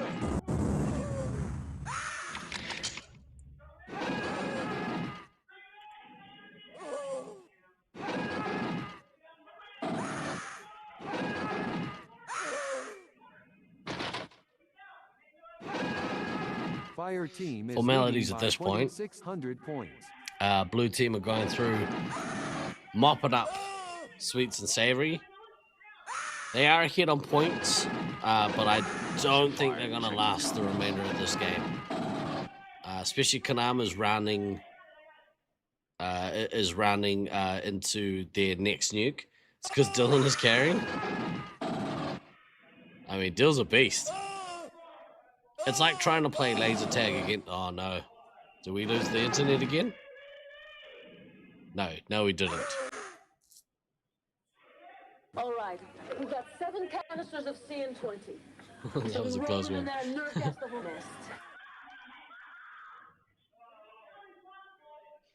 Managed to kill Autumn out. There's a good nuke there by Sweets. Maybe enough to kind of to push them back a little bit, but 4,100 points. That's Evo Mike gone. Do it. Do it. Do it. Do it.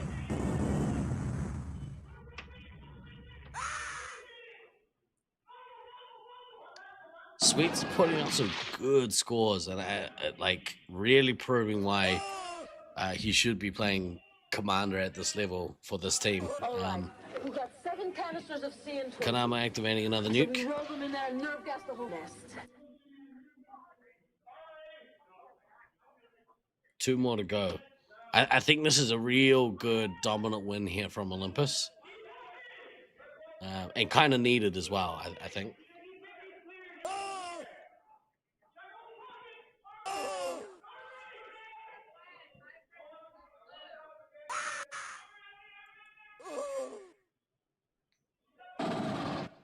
Ice Team is behind by 1,700 points. Kanama hasn't missed out anyone. Yeah, I mean that kind of accounts for the score differential, right? Odin's Fist is doing some work. That's a real good win. That's a great elimination. They'll be pretty pleased with that effort. I think Sweet's kind of got caught out there a little bit, holding those nukes and maybe had intentions of dropping, but when it came time to it, wasn't able to do so when he wanted.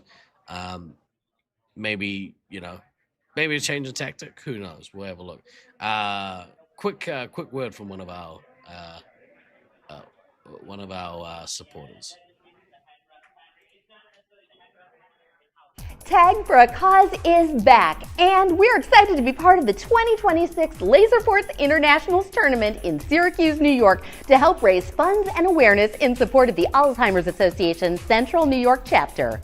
Join us on the official Nat stream and donate to the cause during the tournament week of July 13th through the 18th. Here's how it works. We invite you to donate directly to the cause any amount you like. As thanks, we'll have resin laser tag medals available for local pickup only during the Nats week at the Fun Warehouse in Syracuse. Sorry, we won't be mailing the medals this time, but if you want one and make a donation, you can have your buddy at Nats pick it up for you, or just donate because you know your contribution really helps make a difference. If you are at the event on Thursday night of Nats Week and wearing the Tag for a Cause medal, your scores will count for our Highlander mini side event taking place during the Nats. Whether you laser tag for fun, for fitness, or for fundraising, I hope you'll join us to Tag for a Cause and donate to the Alzheimer's Association while watching or participating in the Laserforce Internationals live stream. Find more info at TiviaChickLovesLaserTag.com. It's dark. It's quiet. Too quiet. And the whole world is depending on you.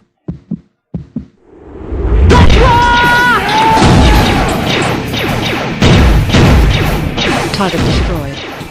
You're hit! Are you up to the challenge? Laserforce, come and save the world. Oh my god, so sorry about that. that one got me too.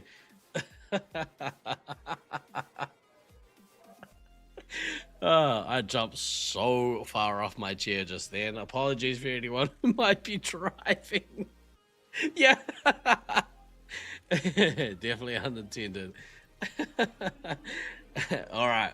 Let's see who we have going in next. Oh, this is gonna be another good one. All right, this is the second game of this match. This is it the second game of this match?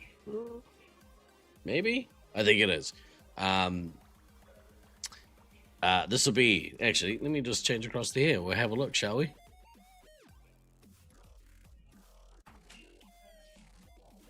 We have altitude issues going up against hybrids. The first game of this, I mean, I think, you know, hybrids have come in with intentions of going as far as they can in this tournament. Obviously, altitude issues has as well, and I think they've kind of taken that mantle of the top team or you know, top-ish team out of Loveland, Colorado. So hopefully the internet doesn't die on us again during this particular game, because we missed a big section of that of that middle game. But I think it'll be all good. Really, really impressed so far with how well Prawn Boy and Leech are gelling as an attacking combo, and then having Glader there to back them up. And I think if they can kind of work out who out of Vulcan and Firesword they want in that that second scout position, I think maybe Firesword might have the edge over Vulcan. I'm not sure. Time will tell on that one. But yeah, they're certainly looking to kind of shore up their lineup. Looks like we're ready to get underway. Stand by 10 seconds. We're on express elevator to hell. Going down. 2, 1. Mark. Here we go. Hybrids on the blue team. The lead. And we have Colorado altitude issues on the red team. Fire team Right off the has bat, taken Rooks the goes lead. gets his base. Prawn Boy getting a few kills there. Leech doing the same. I really love to see Firesword like giving a little bit some lives here. They've gone a long time without giving her a single resupply. So yeah, it'd be interesting to see them if they can like sort that out, because that's a biggie. Fire team has taken the lead. The babe there, like Ice team has managing to taken pick the up lead. a couple of lives from the resupply, which is good. Do it.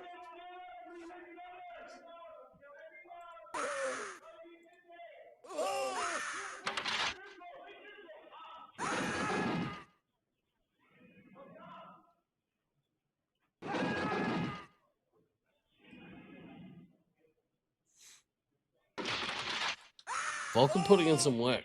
Well, got a base. Got 3 shots so far. Bit of a quiet start, I feel, for both teams actually. Sparks normally comes out a little faster than this. Leech getting a good missile there on Jidoku. It's gonna feel good. Leech has got his missiles down in this arena. Already, I believe, attempted or used 2. And is almost at his first nuke. So, I mean, if he could go, I'd love to see him go and get this first nuke and drop it, like, immediately. Send Vulcan in there. Vulcan's taking a bit of resupply, but if he could drop that nuke and send Vulcan in immediately to try and get some resets. Jidoku managing to go back and get resupply. I was going to say, it might catch Jidoku out. I mean, if they could catch Sparks out, Sparks at 10 lives, could be a big call here. I think Sparks has had a quiet start to this game, so we'll see how we go. I can see that. I mean, it looks to me, it's hard to tell because of the coloring, but is blue team in the E door? They managed to flip that? No, they're at starting door. Definitely starting door. Fire team is behind by 2,500 points.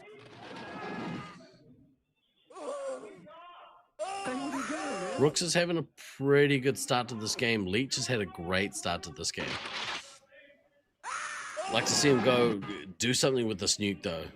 Vulcan really full, could go and start peppering the other team.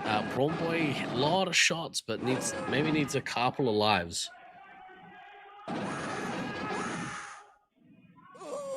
Why is Prawn Boy's player photo so little? I don't know. I don't know. He's like that in real life. He's a tiny guy.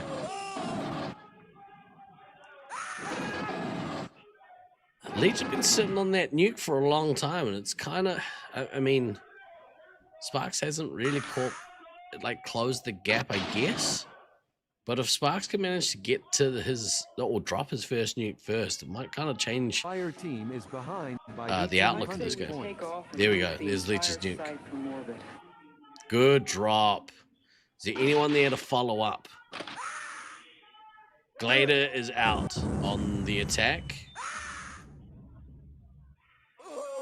Manages to hit down the opposing heavy in the Babe.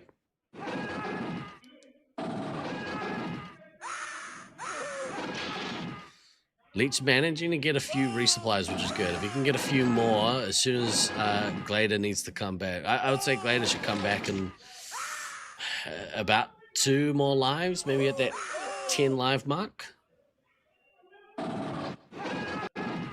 Really need to sync up Leech and Prawn Boy's attack here. Rooks is still putting in work. He's at about 2,600, not including the base. So he's doing pretty good. Fire team is behind by Sparks drops his nuke and manages to detonate, which is great. Maybe that's the kickstart that Sparks needs. Sparks has had a bit of a quiet game. You can go out now and make the most of the shots and lines that he has.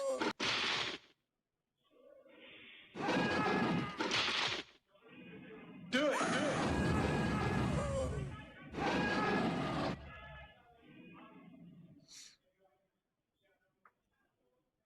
Would like to see Lil Bit take a little bit more lives here. Fire Sword down to 13 lives versus Sergeant Tucker, who's still on 17. That is a massive difference. So blue team are racking up points, but they're not breaking in and killing the Medic, which is huge. Glader needs to come back and take some resupply as well. Ice team is leading by 2,200 points. Prawn Boy doing some work. Get it, son. Good resupplies there from the blue team.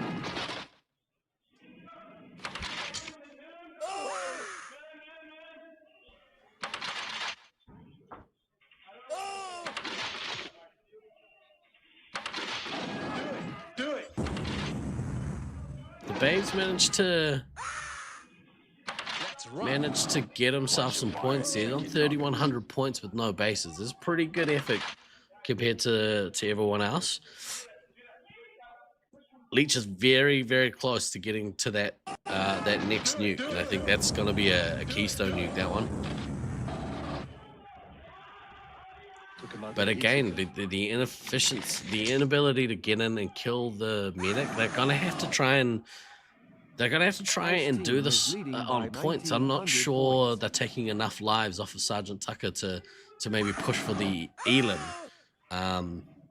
He's got that next nuke. He is running low on shots and lives. Uvain, if he could drop something and send both of his scouts in there to kind of clean up the scraps. Glader's in a position where he might be able to go out and push for a little bit, but if he could take one and then Leech dropped his nuke, I mean, that would be pretty great. At this point, though, Leech on 31 special points. I'd like to see him push and maybe hold for 2. Maybe catch somebody unawares. Somebody hasn't, resupplied enough. Firesword's been sitting on 13 lives for a little while. Fire team is trailing by 2,200 points. All right, it looks to be that Leech has come back for some resupply, so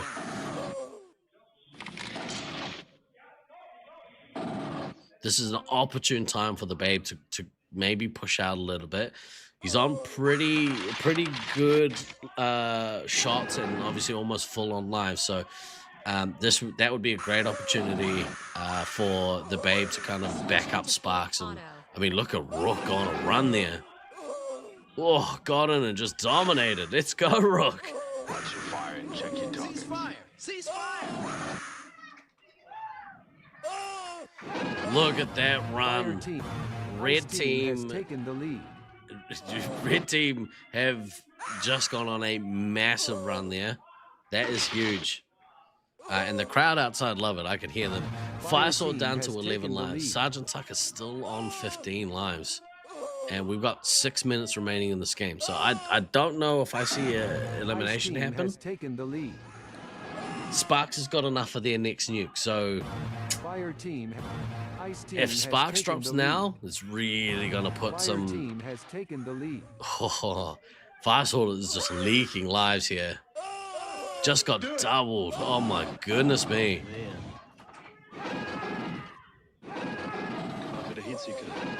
Oh.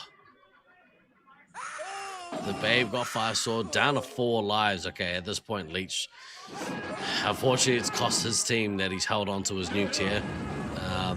Really needs to drop both of those so his resupply can go get these bases. Those are going to be key here. They have to go get these bases.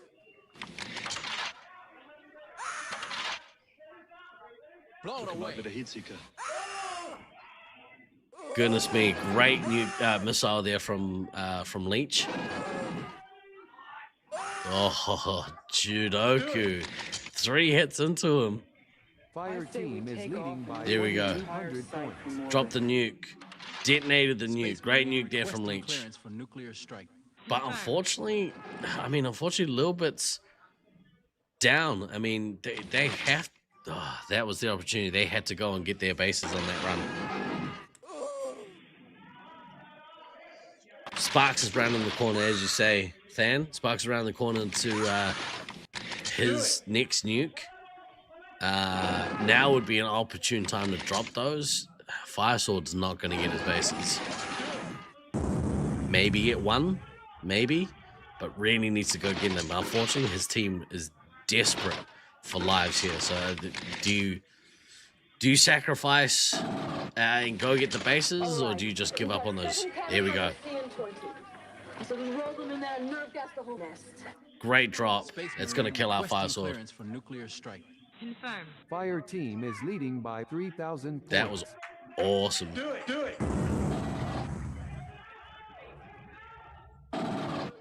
Great work to dig in and get the ascendancy. Red team are definitely on the ascendancy in this one now. Ceasefire! Ceasefire! Yeah, 100% Dan. Did a great job to resupply his team. They should have enough lives to see this game out. Yeah, it's just a shame. I think Leech is called to hold on for that second one, or to kind of get to that 30 special points and decide, okay, well, I gotta go for my 40 special points. I think that just cost them a little bit, and that mixed with the run that Red team were able to go on, massive. That was huge. Fire team is ahead by 4,100 points.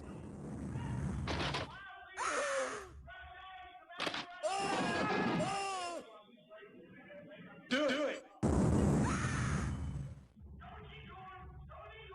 Boosting now.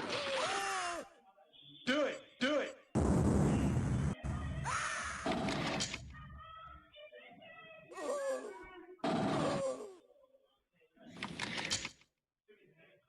Leech is on his way to his 4th nuke, I believe. Do it. He's done a great job there with his play. There was just that period of time where Red team went on a massive run.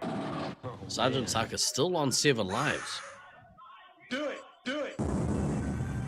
Ice team is trailing by 4,000 points. They needed that.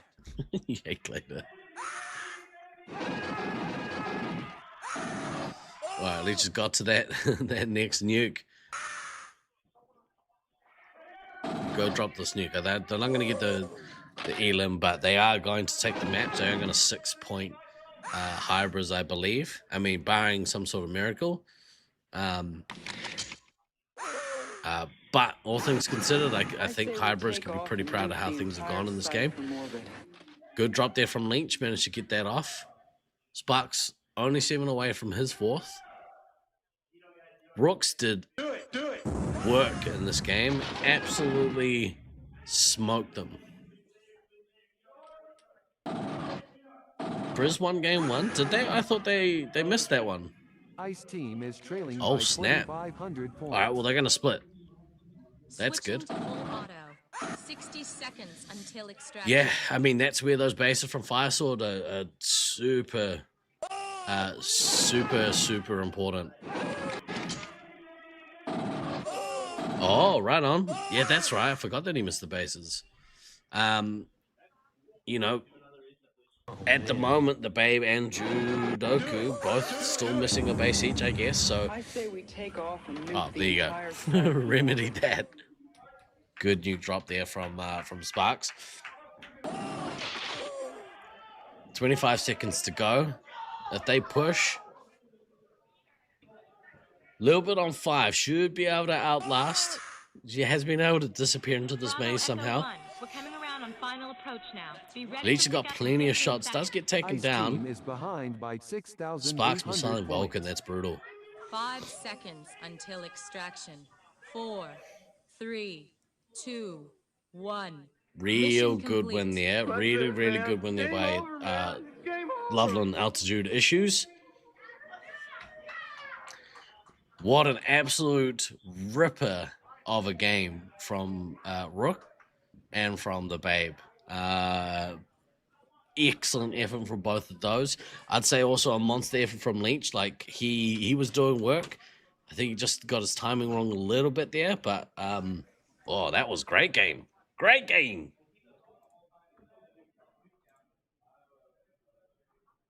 Oh, exciting. How exciting was that, kids? All right, we're going to try it one more time to try and do this, do these ad breaks properly. So we're going to try this one here. Let's hear a word from another one of our supporters. Life doesn't always fit in a 9 to 5. That's why we're 24/7 here at Snap Fitness. Whether it's late nights, early mornings, or anything in between, we're here to fit your schedule, not the other way around. Come check us out today. Shot, Snap Fitness. Am I still live? Can you still hear me? I hope so. Armageddon, sweets and savory. Okay, cool.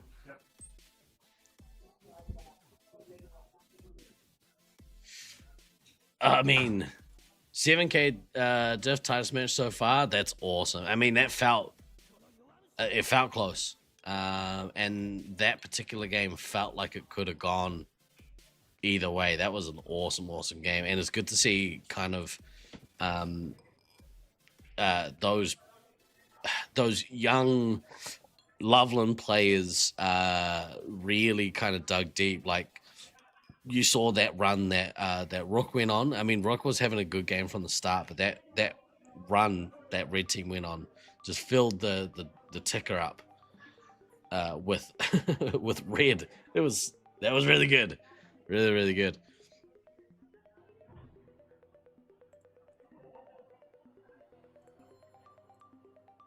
Let's have a look. Let's go across to this screen, shall we? Have a look at some of the leaderboard stats here.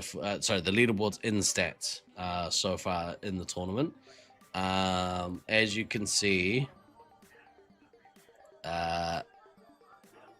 Medikit so far leading the way overall. Oguri Cap 43 makes a lot of sense. He is out to a commanding lead in Medikits. After that, Kodama, Odin's Fist, Sweets all kind of sitting around that 20 to mid 20s, and then Jackal not too far behind on 19. But I mean, Oguri Cap is doing some work.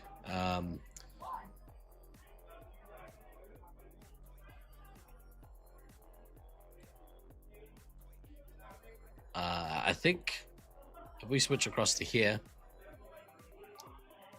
total MVP points. I mean, it's those top 3. And I would imagine that a good portion of that is due to those meta kits.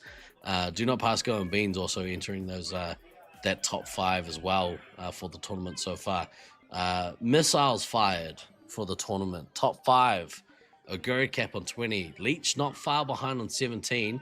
I think after that game as well, that once the stats kind of kick in, I think that will update. And I think Leech, because I think he got a few more off in that game. Snuffles, Slaughtermelon, and the Babe also, and I imagine that the Babe is gonna close that gap up a bit as well.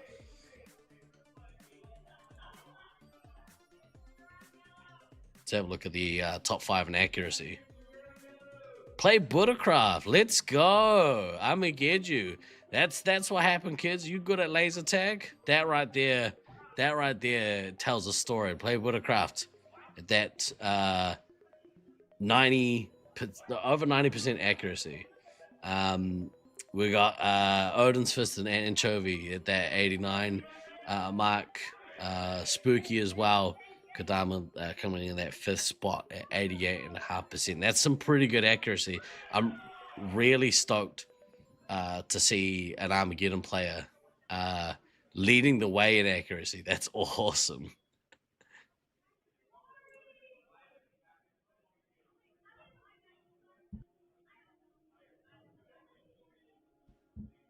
All right, coming up now, we have the Expendables versus Loveland Reloaded. This is game 2 of theirs. See you, Than. Have a good one, bro. Get that mana cranking. I did Heathen. Real sad to hear about Sam Neill. Obviously, Kiwi legend. The Expendables versus Loveland Reloaded.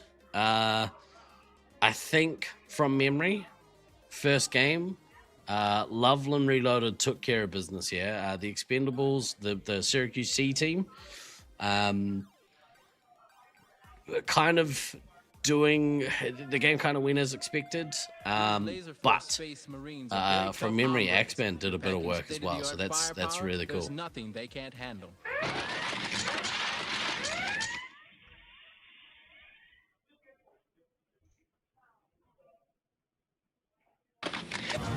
Fire team has taken the lead.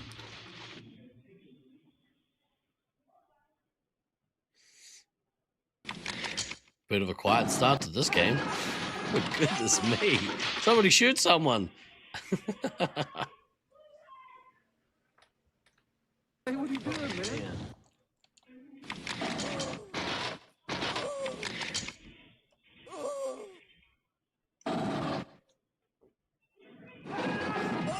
Real tentative start to this game. Good to see Blackout back out in that commander role. Lizard doing work as the heavy again. Do it. Ice team has taken the lead. Fire team has taken the lead. Lizard out to a good start, actually. 1,100 points already. No missiles used, no bases, all shots. But kind of running that gamut of you know, waiting maybe too long to get lives. Maybe. Is the itch getting worse? I think I'm in a groove now. I think I'm really enjoying watching these games. So, but you can get a cream for that itch, my friend.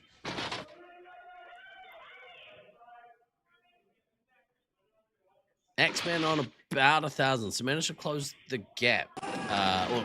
Close the gap between their top scorer, Lizzie, but just about to hit that 20 special points. I'd really like to see blue ammo. Nobody get some lives here. Get some lives before Axeman needs to come back and get some lives. So, yeah, really need to look to get those quick resupplies off. Want to know if Nat's Fluenza has taken hold yet? Thankfully, there isn't a massive case of sickness going around. I mean, I was sick heading into Nats and have some lingering effects, but hopefully I don't make anyone sick because that seems to be a Kiwi specialty. Pretty soon we'll stop getting invited. Blackout missiling was. Great missile there. Switching to full auto. Do it. Fire team has taken the lead. Blackout catching up. And the big difference here is Blackout went back and got some resupplies, so managed to get to that nuke and is in a awesome position to drop this nuke and go and do some damage against the C team. X-Man, I think, is caught in a position where they really need some resupply, but maybe in a position where they can't get it. Great nuke there. Good nuke there by Blackout. That's awesome.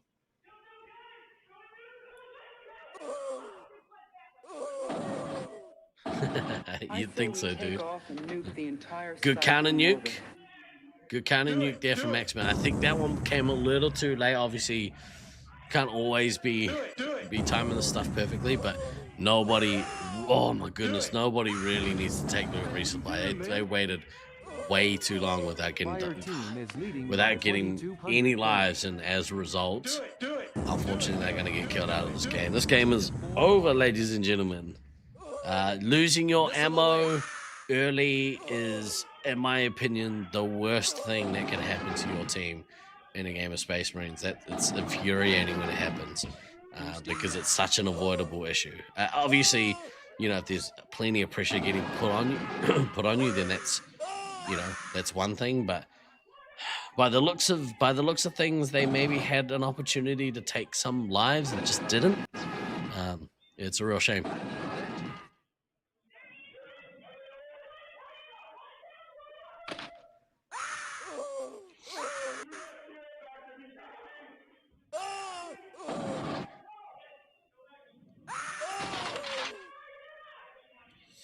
Cleanup duty here for Loveland Reloaded. They'll be happy with this Fire win. team is ahead by 4,100 points.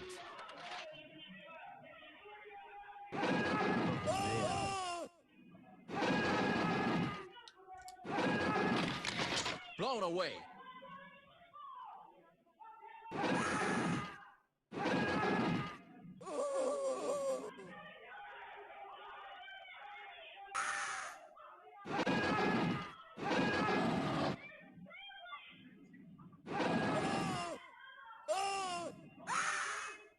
Boosting now.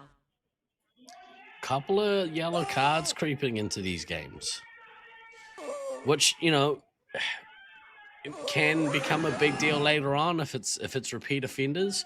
Mischief there getting pinged. It'd be interesting to know what that one was for. Took him out with a heat seeker. Blackout missing razor wires. Nice. What would be cool is if you could, as a referee, once you tag someone, you could use the back of your phaser to categorize what that penalty was for, and then it changes the color of the card or something. I don't know. That'd be really helpful. But that is a feature that might not be at the top of the priority list for Laserforce International.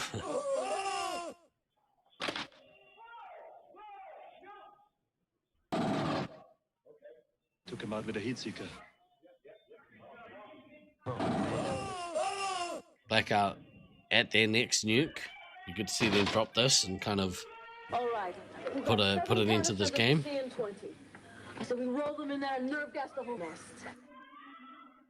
Good drop there. Good drop from Blackout. Do it, do it.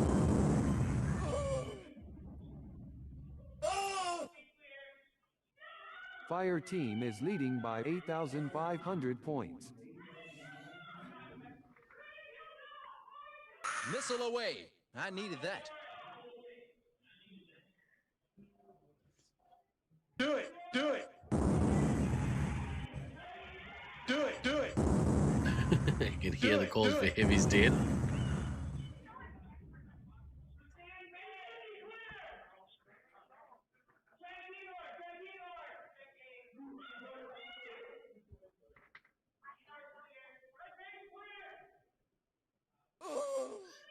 Good comprehensive win.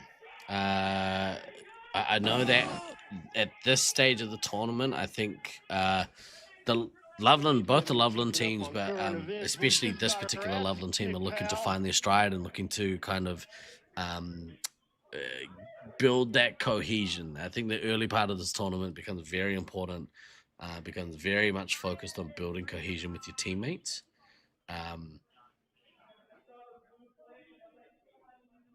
So yeah, it'll be interesting to see how the remainder of the block goes today. They find their footing with a lineup that they like. They think that they want to stick to going forwards. Loveland B has been doing really well, Bernadette. Really well. And I think, they copped a little bit of criticism, I guess, going into the week, just off the back of Mischief and the Fear Turkey establishing themselves as that team's resupply combo. And I think the majority, including myself, of the community felt that maybe they were underutilized back there. But I think possibly they're adding a bit of leadership, bit of guardianship at the back line. So they might just look to kind of prove everyone wrong. They do play really well together. The cohesion is definitely there.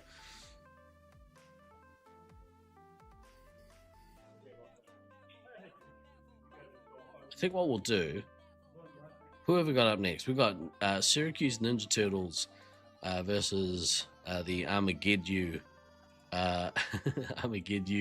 team. Who have we got here that we could have a look to?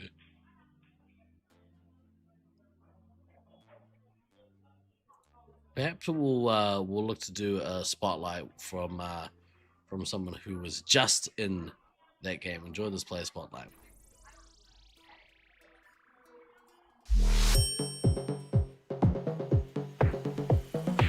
I'm Liz, codename Lizzie Lizard for this event, and I'll be playing for Loveland Reloaded, aka the Loveland B team. I'm playing the Nats because I'm building a streak here. We're 3 years strong. We gotta keep going.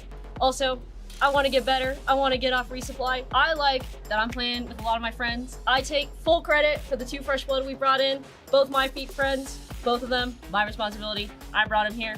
I gotta play with them and see how they do. My goal, year 1, bottom. Year 2, second from the bottom. Year 3, third from the bottom. Good luck. You may actually see Liz play, not medic. It'll be shocking. You won't know what to do. Also, I'm hoping my new people will do really well, but please don't be too mean to them.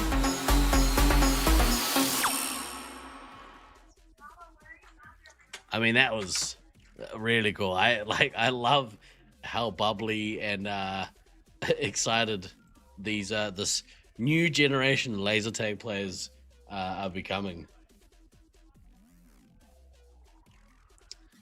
Do I need anything? Possibly a coffee. No, don't need any more coffee tonight. We've only got a couple of hours left.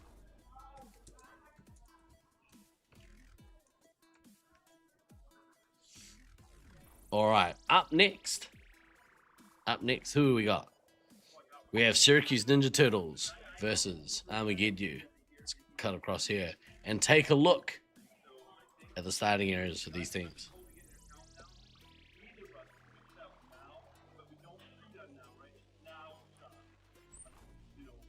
If you listen very carefully, you can hear, I think it's either Black Hammer or Beans laying down the law in that red base there.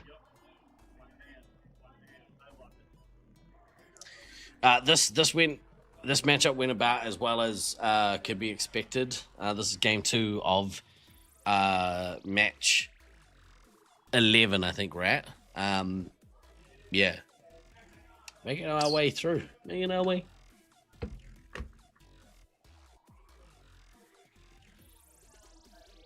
Lizzie is your goat. Lizzie's great. And, so much youthful exuberance when it comes to laser tag. It's awesome.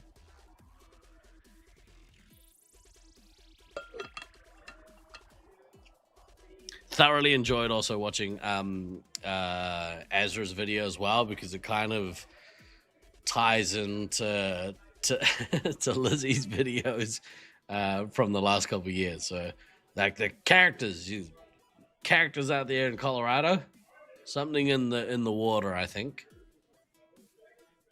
In the water. Liz is in fact not playing medic.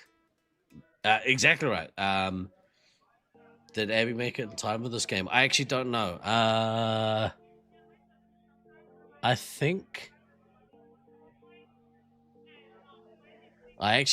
that Syracuse are on the blue team for this one versus Armageddon. So I can't tell actually if Abby is playing in this one, but we'll be able to let you know in like a few minutes. The two bees in the pod, yeah, that's so good to have around.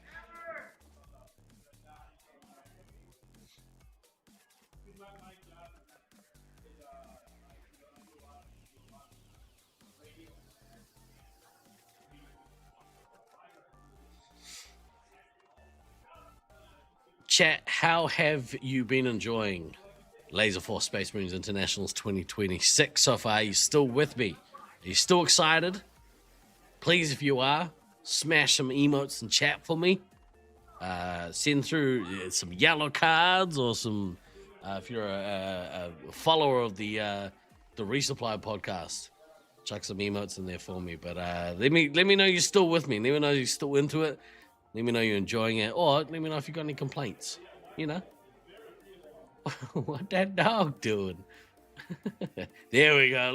Let him fly. That one perfectly encapsulates you there, Russ. I feel that's you most waking moments of the day. Frosty. Bit of DK love in there. Shout out to the emotes for both Than and DK, but particularly for DK in this one because he's actually competing in this tournament. Bit of snakes. Just got in, was rollerblading with your boys. That's awesome. Who's leading? We'll have a look at that, actually, the leaderboard when we after this game. But so far, Syracuse Ninja Turtles are in first place, and decisively so. They are up against the lowest ranked team at the tournament. This is the second game of this match, so they should be able to dispatch relatively quickly. But you never know. I hope that Armageddon give them a run for their money. 2, I do not. Decisively, literally tied with Olympus. No, decisively. I'm about feeling. Stats are for suckers.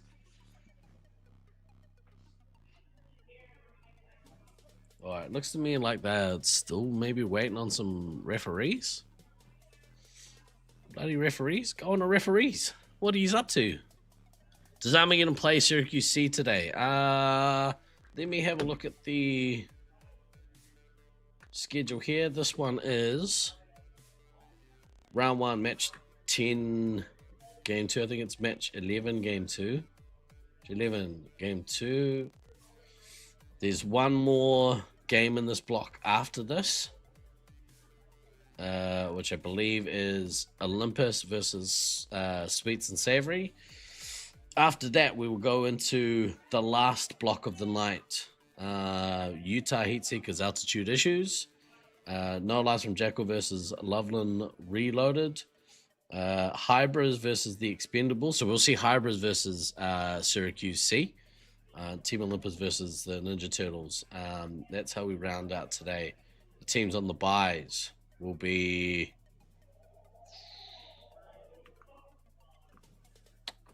Don't know. Yeah, don't know. In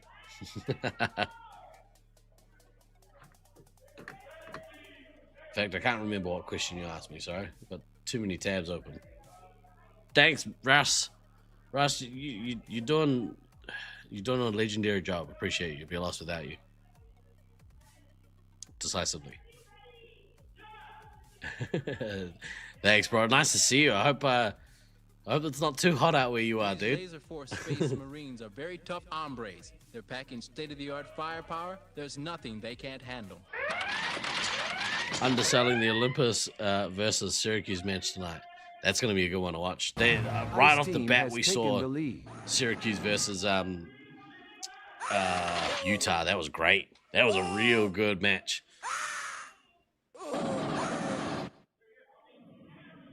Abby did in fact make it back for this game.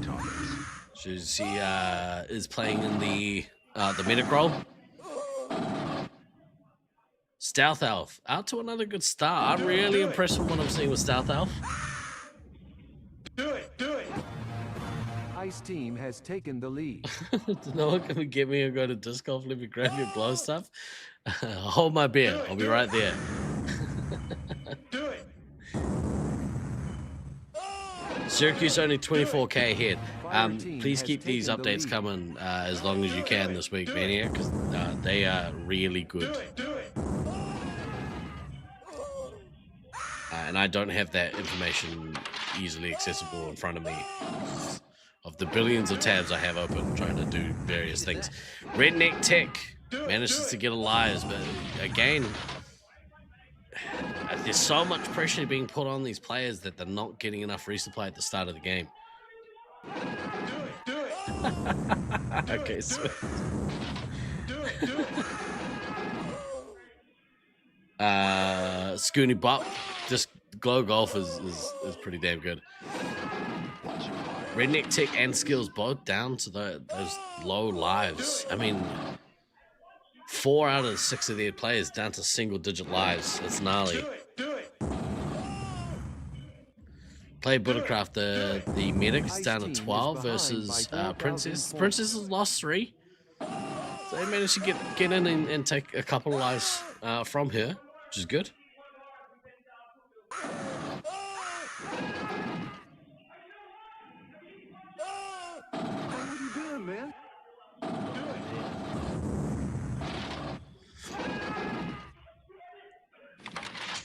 Redneck Tech all the way down to 3 lives. Oh, gets missile down to 1 life. That is not good. Manages to take a resupply, but this pressure is immense. And Blackhammer still has enough shots and lines to be doing enough damage here. On 1900 points. Rounding the corner to his first nuke versus South Alpha. South Alpha is also put in some decent work and has got to that nuke. Be interesting to see if they go drop now. There we go. There's that drop. I said we roll them in there and nerve gas the whole nest. Good drop. Good relieving pressure there. Princess is down to 12 lives, so they're getting in doing some work, but I mean, their red team are very, very low on lives, dangerously low on lives. So, yeah, when your medic is almost leading your team in lives, it's a harsh thing.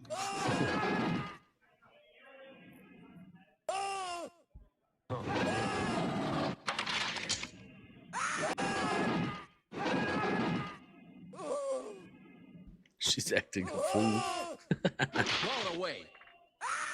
Papa Smurf down to that 1 life and is now gone. It's such a shame.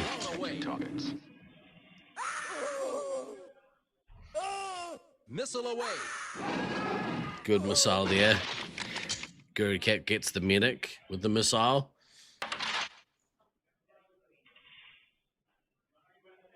I mean, almost at that second nuke. Be interesting to see again if they try for the quick elim, and if they do, what that means for how many nukes Oguri Cap will end up dropping. Wow, there you go. Answers that. Space Marine requesting clearance for nuclear strike. Confirm. Do it. Any particular team favored to take this tournament? Yeah, there has been some contrasting thing, but I think the general consensus is that the home team, Syracuse Ninja Turtles, are favored to win it all. But it's not a sure thing, and I think the other teams that are kind of in the mix, or the obvious ones that are in the mix, being Team Olympus and Team Utah Heat Seekers. I think that it's not a foregone conclusion that the Ninja Turtles are going to win this one. But they're in pretty good shape, and they're looking really good. That's the key thing. They look really good. Do it.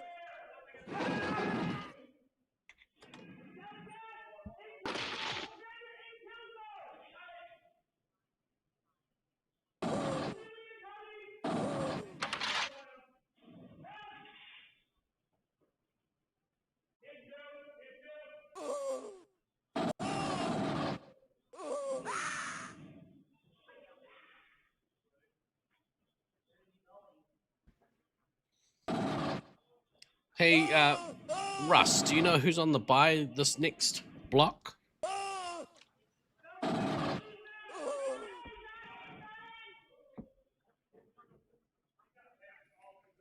I say we take off. How many and games the are scheduled to be entire played site per from day? There is a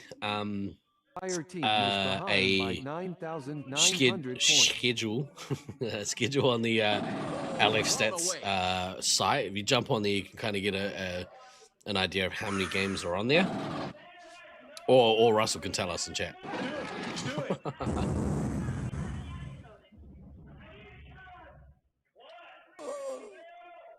Do it. Do Party it. time.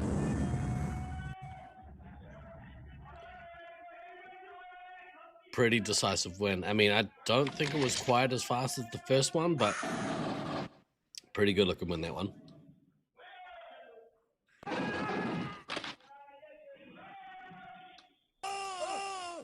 Russ is the schedule? Yeah, 100%. Maybe you haven't been keeping up on current events, but we just got our asses kicked, pal. Solid win, that one. Real solid win.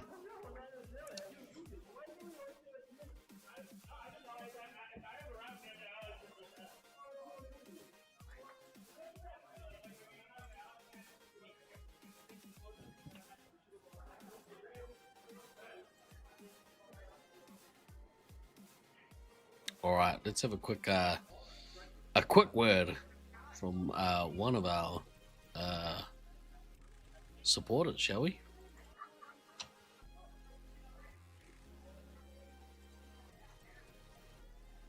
Hi, my name is Jessica DeRoche, and I am the Senior Director of Programs and Services here at the Alzheimer's Association of Central New York.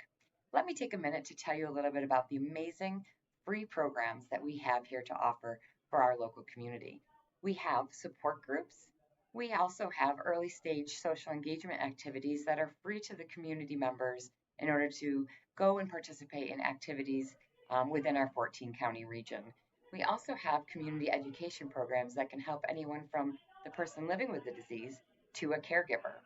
And we also offer one-on-one care consultations, which can support the caregiver or the person living with the disease. And last but not least, I want to tell you about our amazing 1-800 number that provides care and support 24 hours a day and 7 days a week.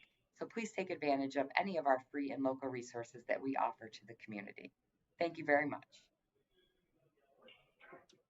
That's great. Put me with the food in my mouth. That's really, I'm really embarrassed about that. Let's have a look at this one.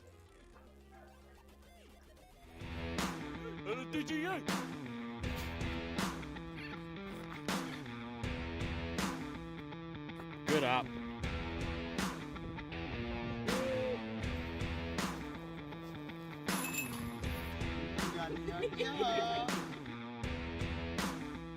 LFDGA. Get your discs out. Get your discs out, indeed. Welcome back. It's like I never had food in my face. I feel much better about life. All right, who have we got up next? We have... Oh, I know too, right? It's so good. I gotta let him read anything to me. I'd have him read the menus at McDonald's to me.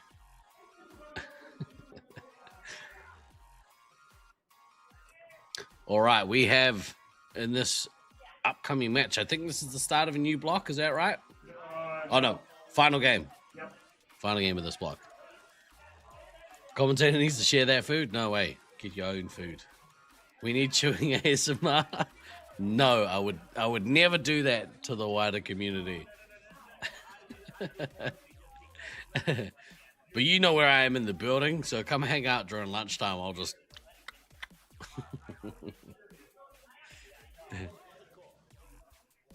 all right. Let's have a look here. We have Sweets and Savory versus Team Olympus. This is the last game in this block. This is the two California teams going up against each other. Russ, what's the points different? I think Olympus managed to get the elim. Is that right? This will be. I know that the last game was really good one to watch. Never let you have any fun. What's up, ComGeek? How are you? These colonial marines are very tough hombres. They're packing state-of-the-art firepower. There's nothing they can't handle.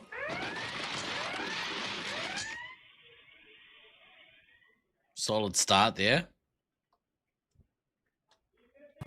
Fire team has taken the lead.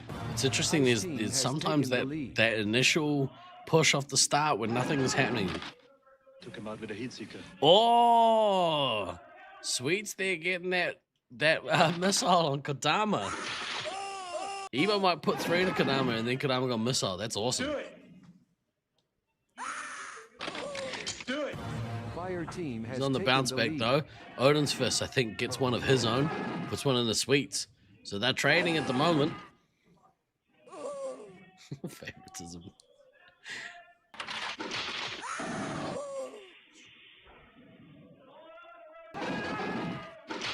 All right, so far, tentative start. I would say neither Anchovy nor Autumn have lost a life yet. Touch wood.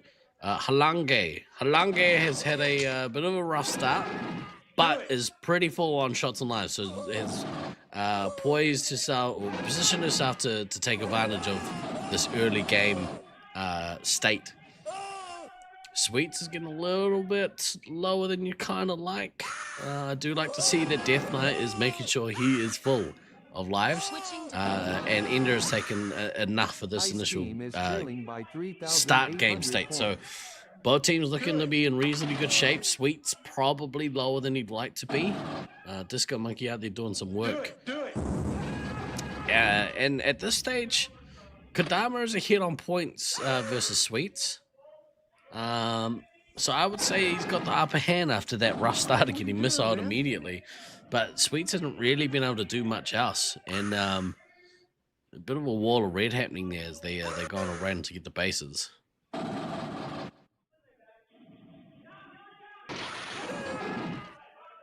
Oh yeah, Anchovy down to 16. They did manage to take one from Autumn. But I think that that Team Olympus has taken a little bit of the ascendancy here. Sweets really needs to take some lives. Oh my god, it gets missiled. This is brutal. Fire team is ahead by 6,300. They're in that position where oh, here comes the nuke and Sweets is gone. That is so brutal.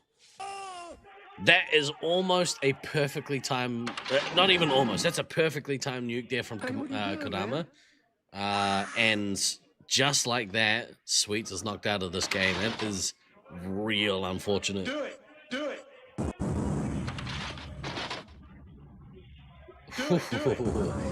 Hey, turn that quickly on you, man. Real brutal. That's kind of that risky run when you I mean, I guess nobody wants to be that low ideally in shots, but when there's that much pressure on from another team, like it's so hard to get the lives you need at the start. And Spooky, I think, is going to follow suit potentially shortly. 5,900 points. Yeah, Red Resupply is deemed to be strong with that one. Switching to full auto. You're gonna have to remind me I am for real. I believe it's Cody, but please tell me if I'm wrong. It's a bit with a natural hair color. Yes, purple.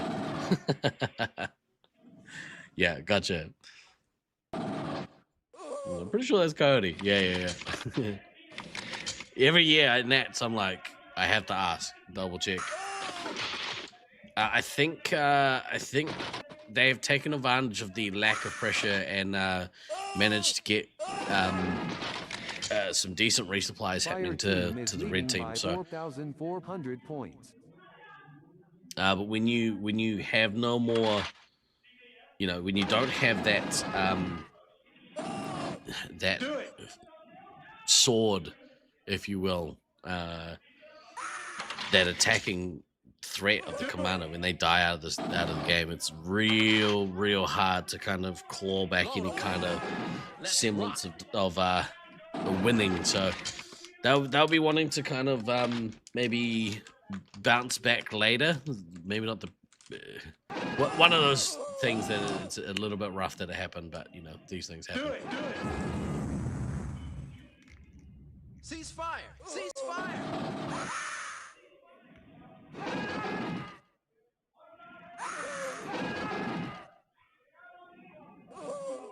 Oh man.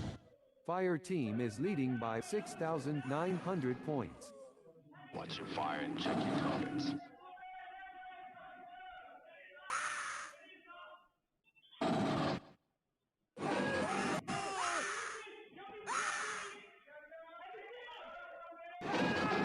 Hey, what are you doing, man?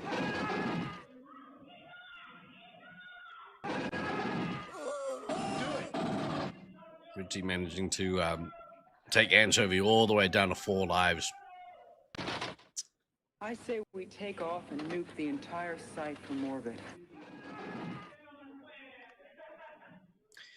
Yeah, Conking, I think you might be right. And I think so far, most of these games, the losing team, whilst they were disappointed, there's been a lot more. I think there's been a lot more games where the losing team can still be pretty, stoked at how they kind of performed, or like not take the loss too much to heart. This kind of loss is it's a brutal one, it really is. Hey, what are you doing, man? Do it.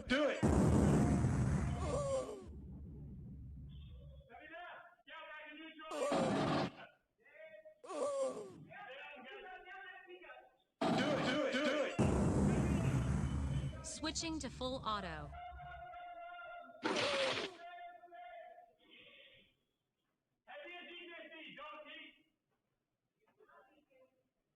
Watch your fire and check your targets.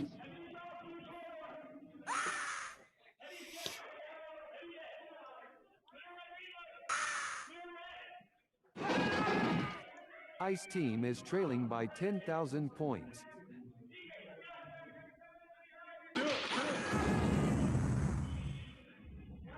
I think this is the kind of end game scenario where they might look to push DK out to maybe to help them kind of close out the game.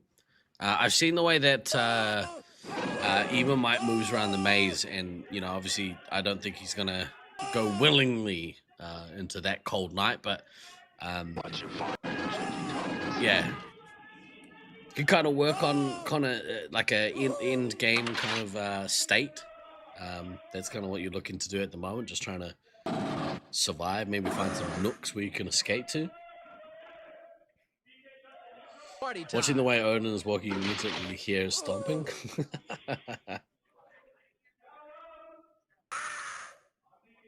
Fire team as when you seen ahead this by team play 2 times from Sweet 8,600 owning points. the arena to then this blunder. Through the game of extremes, the mental game will be rough on a few players this week, more than the physical. I think I would say that that it's. I would put most of the onus on the red team. The amount of pressure that the red team were putting on the blue team, I would say that it's more of a 40% on him, 60% on his opponent. Blunder might be a strong word.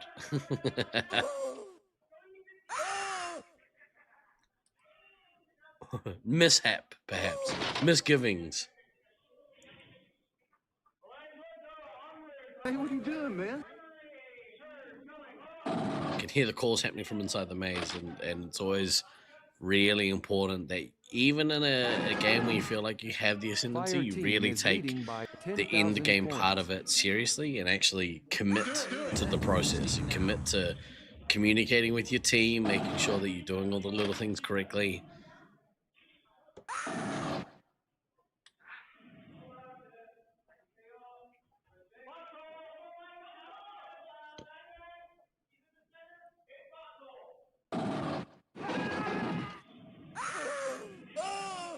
It's Halange out of the game. Iba Mike to follow.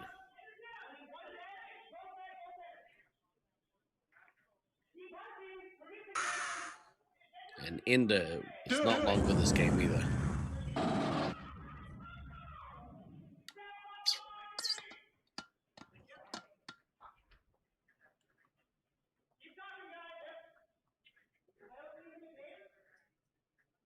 Fire team is ahead by 13,000 points.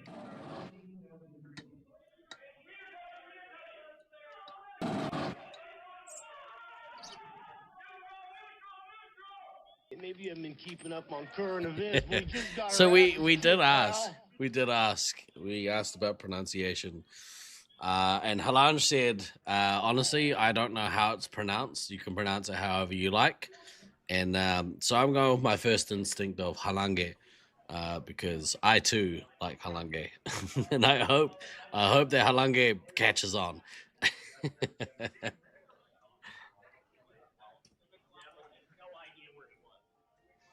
You default to blunder when the commander's at first of it might not be a fair assessment against a team putting such great pressure on him. Imagine he's kicking himself for, oh, yeah, okay, yeah, that's fair. I think he would probably be taking that loss on, as any good leader should, probably all on his shoulders.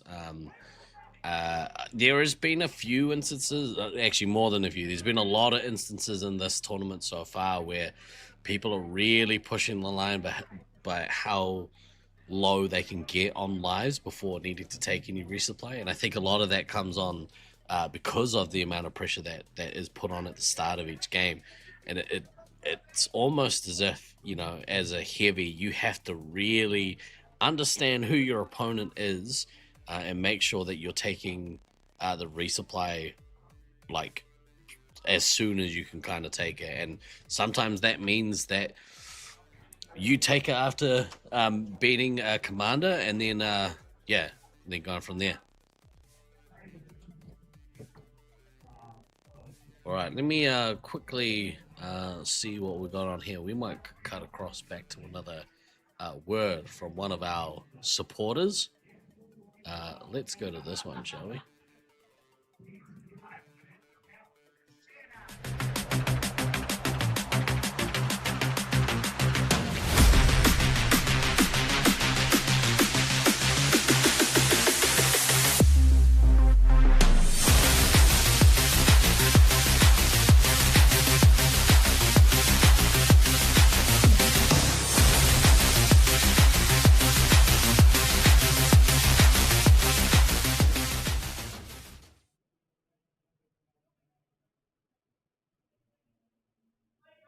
Cool. It did mix out. Yay! I did a thing right.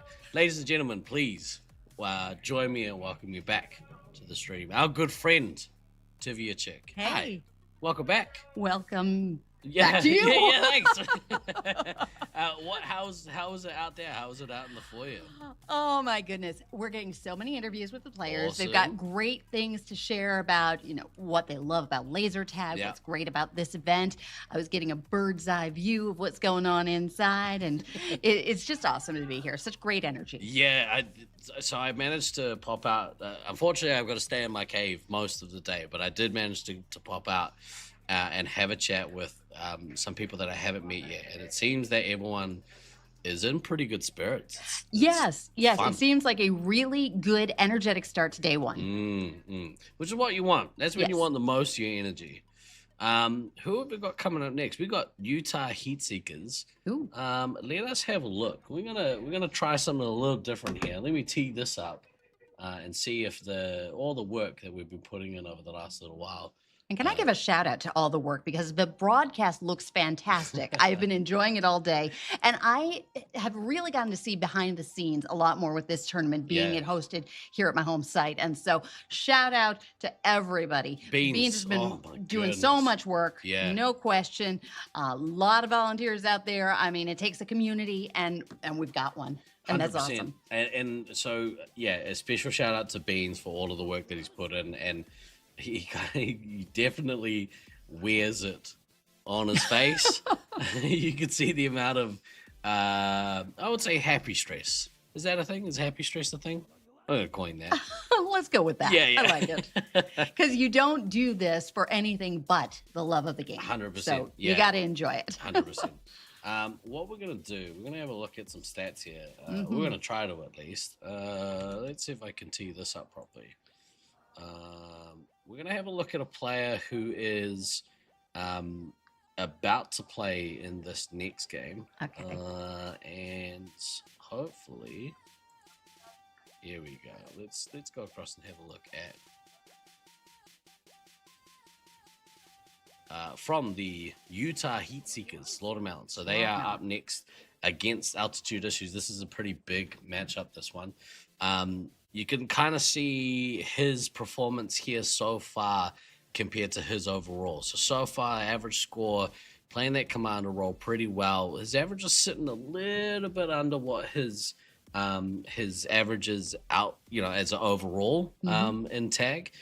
Can also see his average MVP is down a little bit, but still pretty close. I mean, he's playing, I guess, within the scope of what's expected as like from a player of his caliber.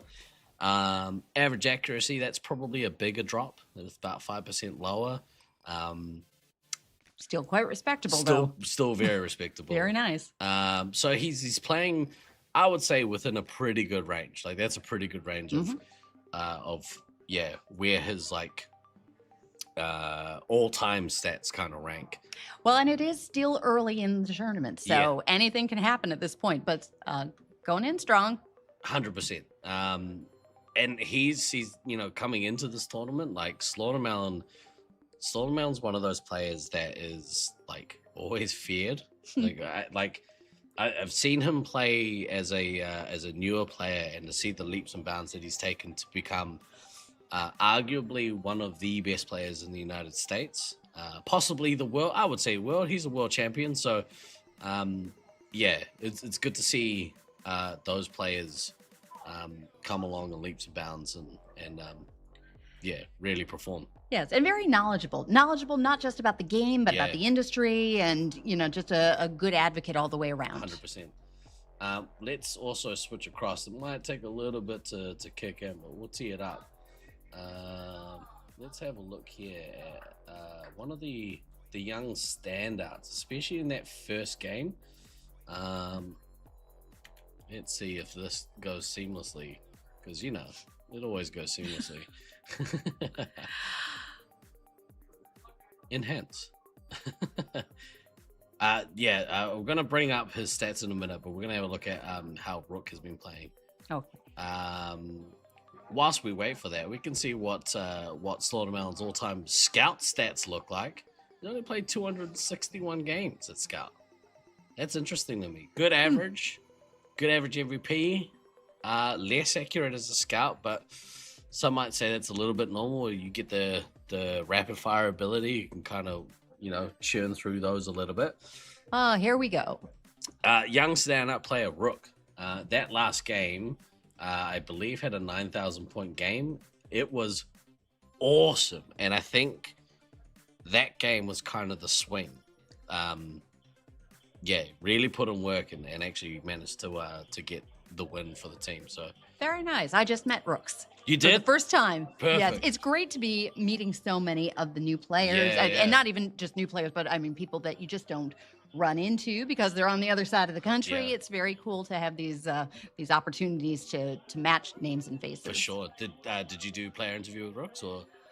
I think we are still waiting on that. I'm getting as many players as we can, and we've had a lot of them. I know we've had a number of interviews from the Altitude team so far. Yes. So we have an open invite to anybody who wants to talk, including you. Yay! I would love to find some time, maybe in the next break of the next couple of days. You're here over the next couple of days? Or oh no, you're back on... Well, I'll be back on Thursday for Tag for a Cause. Yeah, I'm keen to compete in that, so I'm going to make my donation when I get home tonight. Love it. You just want to be the one to dunk 100%. Me in the ice bucket challenge. You're like, I had to suffer, she's going to suffer. Yeah, I want a gold trophy, I want a medallion, and I want to dunk you with ice water. That's my achievements for the week. Average meta kits. I mean, it's only across the 2 games, so obviously it's, small sample size. But yeah, that just goes to show the amount of work that Rooks did in that last game. So very nice. Yeah, very, very, very good. This game looks to be like they're about to go live. Before we do that, I wonder if we could quickly squeeze in. Let's have a look here.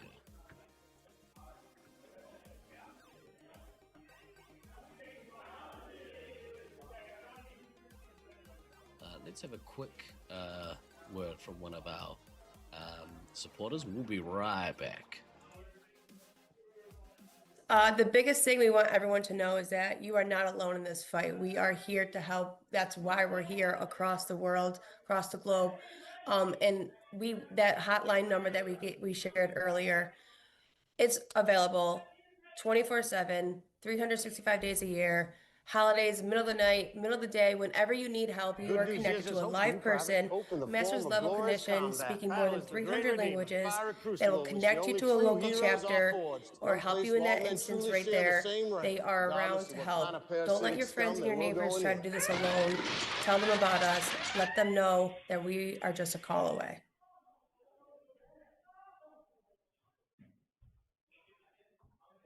Almost managed to time that to perfection. Almost. They are just eager to get this started. Yeah. This is a big game. Off the start, we have Metalface doing a bit of work, managed to get some lives. I'm interested to see how Sparks goes. He's been putting a lot of pressure on the resupply, so Do it. it'd be interesting to see. I'm really interested to see how they're gonna deal with Sparks. Although this is interesting. So Slaughtermelon has been playing commander for Utah Heatseekers so far all day. It looks that Snuffles is not playing heavy in this game. So interesting. Change out of heavy.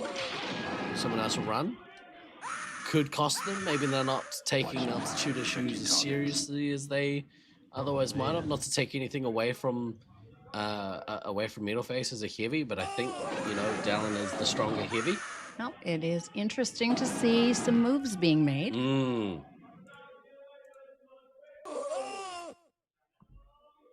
Split that camera out, have a look and see what's going on in the maze. That's right. It's so nice to have the 3 different angles because so much moves so quickly in these games. Normally we would have Comp Geek as our producer. We've got a few other angles of cameras. I'm just a little bit slow on the trigger, so we're trying to capture what we can. Well, I think we're getting a nice, clear picture of this matchup, and it's fun. Oh my gosh, I love to see some different changes. Yeah. And how it impacts.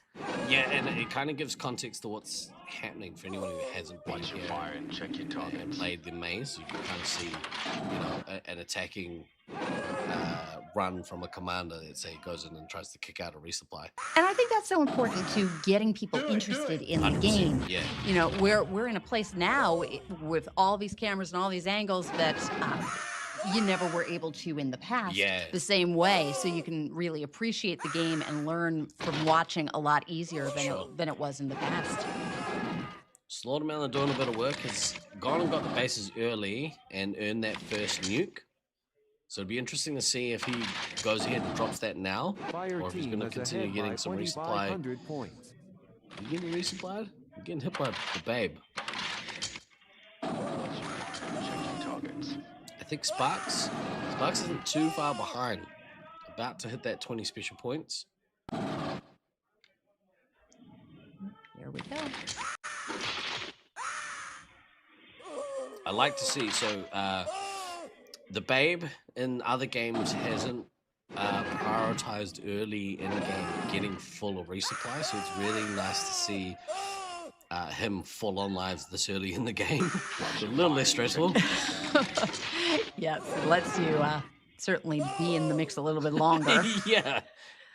But you just never know when it's going to be the last chance to get him, so Yeah. grab him while you can. And also, you know, when Sparks comes back as that commander to have his turn of getting to resupply, it means that the Babe can switch out and go put a bit of pressure on without, you know, having to be, oh, well, I've only got, you know, 11 lives. I can only stay out for like 30 or 40 seconds before I got to come back and get resupply. So, And I think the key word here is balance. 100%, yeah. You know, you don't want to be hanging back so long, getting so full. Yeah.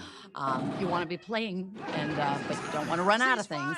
So Fixing that rotation. Here comes a nuke. So we roll them in there and nerve gas the whole nest. Slaughtermelon drops his nuke, his first nuke. Party time. Good drop, put a little bit of pressure on, but at this point, aside from losing, I mean, Ghost has lost a few lives, lost 7 lives, versus Meds, who's only lost 1. So that's a massive discrepancy as well. Really nailing that rotation of players in and out of the resupply is so key. Especially if you can get a good rotation with having one scout and one scout out, and really making sure that there's no more than kind of one person who desperately needing resupply at any one point. yes, and that there's a trick there. I mean, it's not easy to predict what's going to happen, and sometimes you just end up with everybody needs it all at once, and what are you going to do? And when that happens, that's when the panic kicks in. Great nuke there by Sparks to return serve, and they are both on their way to their second nuke. So it'll be interesting to see here who ends up dropping theirs first if they want to try and drop immediately. I would say Slaughtermelon has the upper hand. He's got a few more lives and shots. But Sparks is keeping pace. In fact, Sparks is ahead on points, so... I say we But again, it's all about balance, and everybody plays a role. Great nuke there by Sparks. Fire team is leading by 4,000 points. Return. I think, that balance... Here comes the return nuke. I think the balance comes from having good chemistry with your team, and both of these teams get to play as a team on a semi-regular basis. So, which is another key element. And you know, I've been impressed though with some of the other teams that don't always play together, and how they are learning in day one. They're feeling each other out and they're learning the process. I think we're going to see some gelling of those teams and some interesting comebacks maybe as we get a little further into the week. For sure. I think the standout for that might have to be, for me, and maybe I'm biased, but the Hybrids team.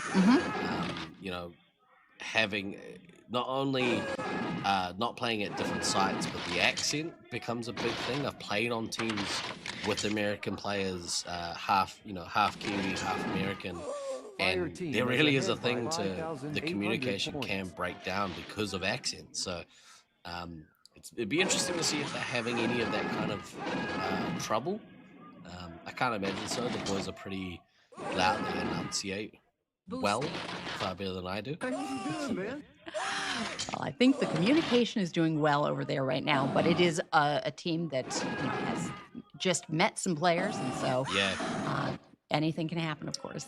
Metalface, both heavies actually doing pretty well, but Metalface has the edge, which is interesting. Like I said before, like normally Snuffles is in that role, but Metalface is actually having a really good game. Really good game, actually. Leech is super quiet though, you're right.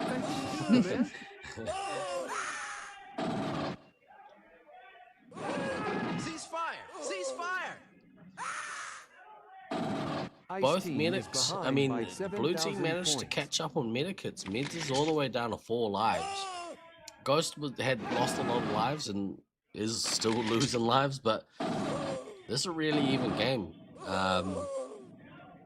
The big difference here is the Babe. The Babe really needs to take some lives here. Here we go. And Ghost, yeah. On his last life. There you go. He's knocked out of the game. All right, now it's gonna be one step tougher, but certainly they can do it. I agree. I mean, Sparks has his nuke here. If he can drop this nuke, that'll kill the opposition medic out. And then we're at who can kill out the other team the quickest. Good nuke there by Slaughtermelon. That's really important.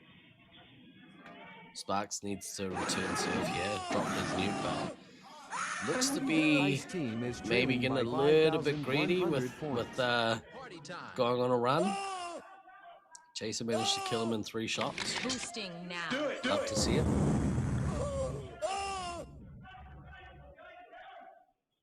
I needed that. Red team seem to have held up pretty well in their resupply position. The longer they can keep their medic alive for. Here comes the nuke. Confirm. Big nuke. That kills out mids. It's taken the ammo down to 8 lives. This is going to be a real close finish, I think. That's rock. Watch your fire and check your targets. Everyone seems to be pretty good on shots on the red team. Taken the lead. I think the blue team are in a little bit rougher shape. The Babe only down to 5 and 9. That's rock. Took him out with a heat seeker.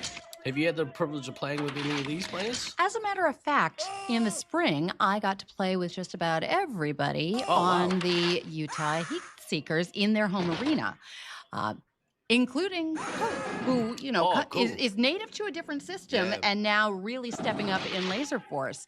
But watching them in their home arena, boy, they were impressive and they put me to shame. But I mean, you know. But they were also very welcoming to visitors. In fact, I had a couple of people with me that trip, and it was very nice to just receive the hospitality from that center. Yeah, they got really good members base there. And I like the Utah Arena. It's similar-ish to our one in Auckland. Has similar attributes. The Babes managed to last pretty well with low lives. And Sparks is on his way to his next nuke. So I would really love to see Sparks get to this nuke and drop it immediately. No messing around. Go drop your nuke. Kill their ammo out. Take Rockwood down to 2 lives. Really, really push them. I know both of these teams have aspirations for podium finishes. Sure. I mean, as pretty much all the teams here have. I would say though that unanimous decision across the community was Utah is going to finish top 2. So that will be interesting to see. Yeah, especially if altitude issues can pull off a shock win. It might be a shock win of the tournament, actually. Well, it's interesting to hear from the interview perspective what people are thinking and what they're sharing, and you know, we'll keep that under wraps. But people have thoughts, and some of them are sharing. Yep. Got to that nuke. Just gotta go and drop it. You don't want to take gambles on the clock. Yeah. And sometimes when you're in the heat of it, it comes down to that. Yeah, you kind of get like Ice team is leading by 720 points. Red fever or white. We call it white line fever, where you see the touchdown line and you do something silly to go for it. Here comes the nuke. Oh. Okay. That is a massive nuke. That, yeah. Slaughtermelon has the opportunity to get to a point where you can counter, and that'll kind of even things up a little, but here comes that pressure.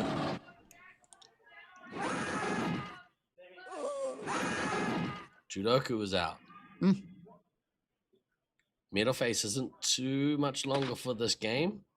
If he can manage to stay in, it's going to go a long way to Fire team is behind by 1,500 helping points. pull the game back. But so far, the favorites of this game are behind on points and behind on lives. So here comes Slaughtermelon's return nuke, I think.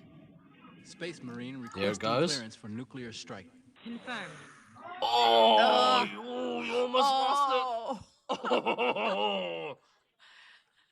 We can hear the foyer. Yes, where the we're- reactions are amazing. It's so good. They're losing their minds.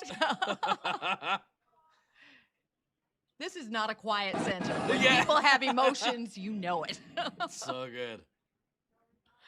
This is might be game of the tournament so far.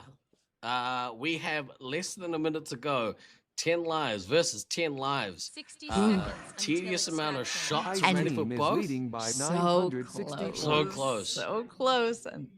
And again, with less than a minute. Look at Azra go. Azra's killing it as ammo. 800 points in it. Only a matter. It's 700. Oh my goodness. They're going back and forth. The Sparks can manage to get to this last nuke. Could be a photo finish. It'd be massive. Final 30 seconds. The young buck. Whew. You pull out a miracle. Get these last two special points. I'm tense for them. Yeah. There's only less than 800 points in it. Fire team is trailing by 720 points. They're gonna have to go out and do something. 5 seconds. Oh, Cope shoots his own team. Oh. 3, 2, 1. Oh, what a Mission game. complete. That's it, man. Very Game over, nice. man. Game over. Kudos to both teams, keeping it close. Oh my goodness, that was awesome. Yes. These are the games you love to see. Oh, This is yeah. what keeps the excitement going. Look at the live stream, the stream chat there. They're all excited too. Yeah, let us hear it, chat. Let us hear how you feel about that game. That was wicked. Oh my goodness. I mean, if you were going to be here for any game, glad That's it's the that one. one. Yeah. I don't know. Let us know if you can hear what's going on behind. You might not be able to hear the foyer, but they are losing their minds. Trust It's us. So good.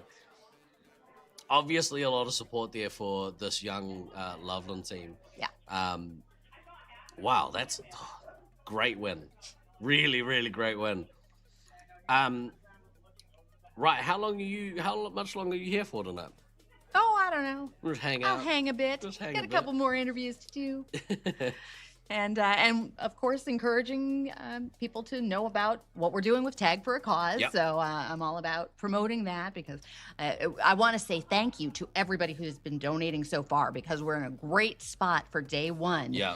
And it's all because of the donations that are coming through for the Alzheimer's Association Central New York chapter we're working with. And if you are interested in finding out more about that, the Tibia Chick Loves Lasertag.com is going to take you right to the page. Just check out the purple starburst and it'll get you where you need to go. But we appreciate those donations so much, and we're looking forward to hopefully making this the biggest ever and doing that ice bucket challenge at the end. Do you have a total yet? We are over $800. Yes. I mean that's the first milestone there. If we by the end of today's stream we can get that to above $1,000. What do you well think? on I our think we way can to- do this. I appreciate so much everybody, and again, we're really we're tracking well, and it's making such a difference. Yeah. So thank you. Just a reminder on those medals that if you know somebody here at Nats, and if you're away and you want us to send it home with them, you just We'll put let it in them a know. You suitcase. coordinate, Yeah. because we want to make sure everybody gets a thank you for supporting. If I've got a modern chat, would you mind popping a link to it's Tibia Tibia Chick Loves Lasertag.com. And click then the from there- Starburst. Yeah, And it'll take you find to a it right page there. where the links will be available. Speaking of which, let's cut across the here because this is also the other way that you can donate to this very, very worthy cause. Yes, we're going to go to The QR here we code go. that you'll see will take you there too. So Let's have a look. Tag Tag for a Cause is back, and we're excited to be part of the 2026 Laserforce Internationals tournament in Syracuse, New York, to help raise funds and awareness in support of the Alzheimer's Association Central New York chapter. Join us on the official Nat stream and donate to the cause during the tournament week of July 13th through the 18th. Here's how it works. We invite you to donate directly to the cause any amount you like. As thanks, we'll have resin laser tag medals available for local pickup only during the Nats Week at the Fun Warehouse in Syracuse. Sorry, we won't be mailing the medals this time, but if you want one and make a donation, you can have your buddy at Nats pick it up for you, or just donate because you know your contribution really helps make a difference. If you are at the event on Thursday night of Nats Week and wearing the Tag for a Cause medal, your scores will count for our Highlander mini side event taking place during the Nats. Whether you laser tag for fun, for fitness, or for fundraising, I hope you'll join us to Tag for a Cause and donate to the Alzheimer's Association while watching or participating in the Laserforce Internationals live stream. Find more info at TiviaChickLovesLaserTag.com.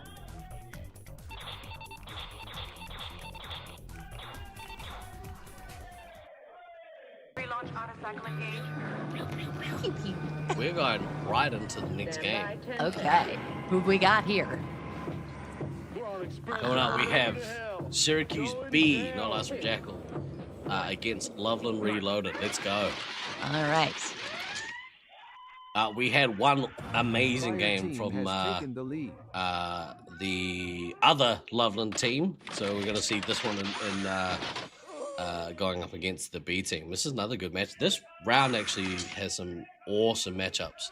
Now, I am very excited about this one. First of all, the Loveland versus Loveland, the matchups are definitely garnering interest. Yeah. But being that Syracuse B is from my home side, I have a little bit more familiarity and insight with these guys, and I'm not going to say that I'm rooting one way or another, but you know.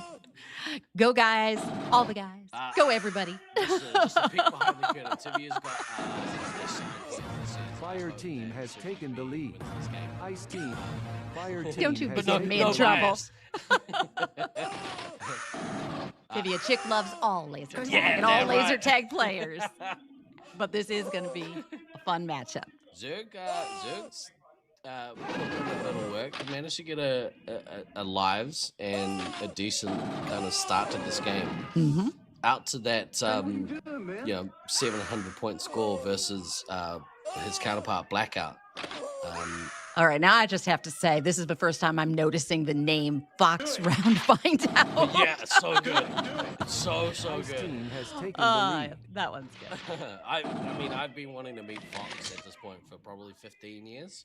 Never met him before until this week, so I was very, very stoked to great guy. Meet him. Yeah, absolutely. And I have known his name for many, many years. Just never had the privilege of meeting him yet. But managed to tick his intro off the bucket list. Fire team very good. Ice team has taken Sabo out. Interesting strategy. Went and got both bases first to try and get a head start to that first nuke. So he'll be coming up on that 20 special points pretty quickly. I think if you get the opportunity, you grab those bases when you can. I think so too. There are some advantages of leaving them till a bit later, but you do run the risk of maybe forgetting about them or when it's time to go get them, they're unavailable to you. Sure. Positioning or whatever, but he's got that 20 special points now, so it'll be interesting to see if he's going to get those with intent. There we go. Drops the nuke right then. So very clear game plan there from Sabo. And I assume, the blue team as a collective unit. I think all the teams we've seen so far are really showing good working together, good communication, and this is no exception. Cohesion and missile away. Jackal has managed to get to his 20 special points without going to get a base, and hasn't dropped them yet. Maybe gonna look to do so, but running that line of low shots and lives almost to the breaking point. I would say that that a lot of people had Syracuse B being the favorites to take this particular matchup out, but Well, there is something to be said always for a home arena advantage 100%, because of the familiarity, certainly with not only one another, but where you expect to see each other in the arena. So I think there's a benefit to be had there. Yeah, most definitely. And like, I think unfortunately they didn't get quite as much practice in as they maybe could have. But maybe they'll knock that rust off by the time they get to the business end of the week. So, it might prove to not really be a big issue. Now, a couple of these players have just come out of the Armageddon. So they've had 4 days of, whether it's 4 days of being crazy tired or 4 days of just getting into the zone. Getting match fit. It'll be interesting to see who survives to the end of the week. Who's been playing since this past Thursday. Ice team is leading by a couple of key oldies in that team.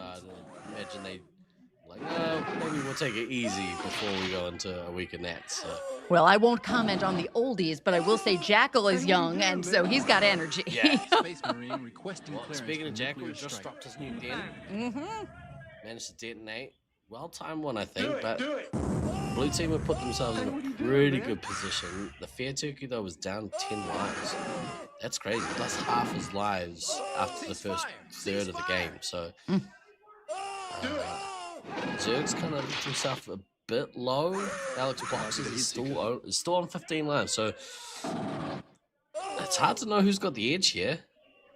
I was going to give it to Loveland, but maybe not. Maybe Syracuse is in a better situation with their medic. Ice team is leading by 2,200 points. You maybe want Zerg to look to take some resupply here. Blown away. Especially because he's not in the middle of kind of a firefight, I guess. I mean, he took one then. That's good. You're right, Comp Geek. Sabo got to it with the bases. Jackal managed to get to it without having to go get the bases. So,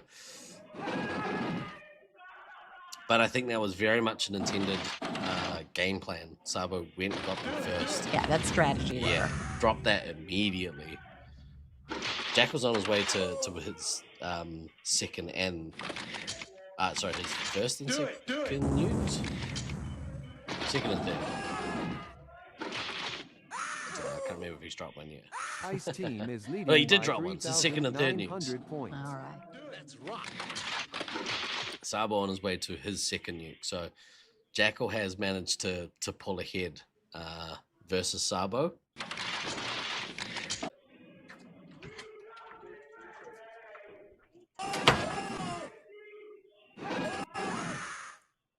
Do it. Do it. Do it.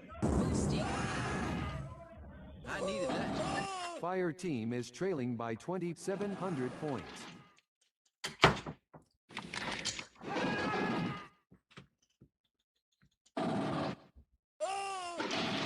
I think we're back. I think we're back. We're back. That was really weird.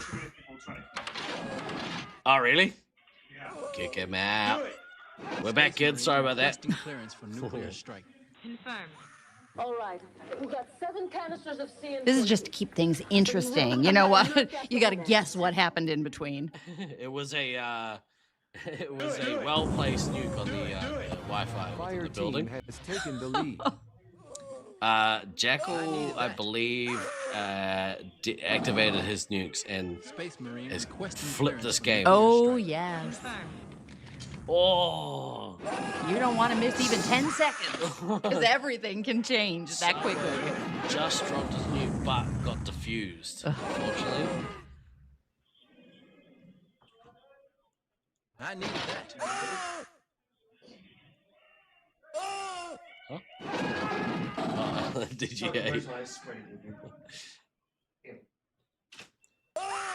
Jackal has done a really good job to assert his dominance in this game.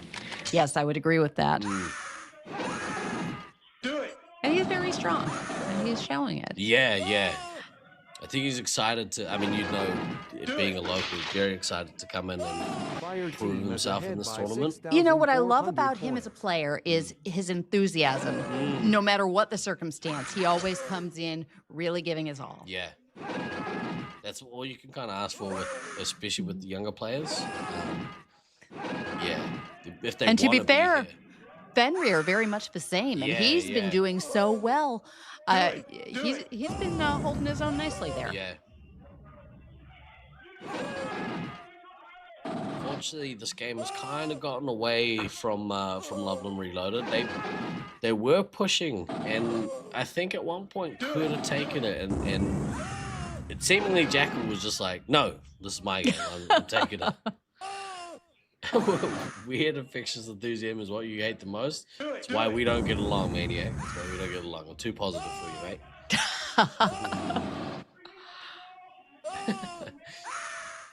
Ice Team is behind by 6,500 points. At this point, oh, here comes another nuke.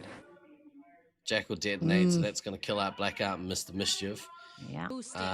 Mischief has managed to give his team a lot of shots, so Sabo and Saliby could go on a couple of runs here, but I mean, this game is unfortunately not going to be won by Loveland Reloaded, but pretty good, effective win here from this Syracuse B team.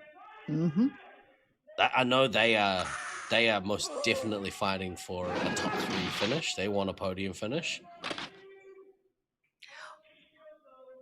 Well, I think in all the instances where you have more than one team from a center, you not only have the competition against the other teams, but you have a little bit of internal desire to really hold your own. So it would be interesting to see if we see a finish from 2 from the same center. Yeah.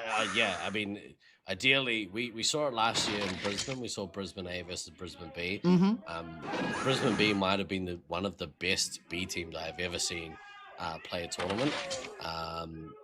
And do you find that the drive there, feels a little bit different when they're that close to their center mates? Yeah, I think like the games can be a lot more chippier because they're used to playing informal but really highly competitive games against each other. Yes.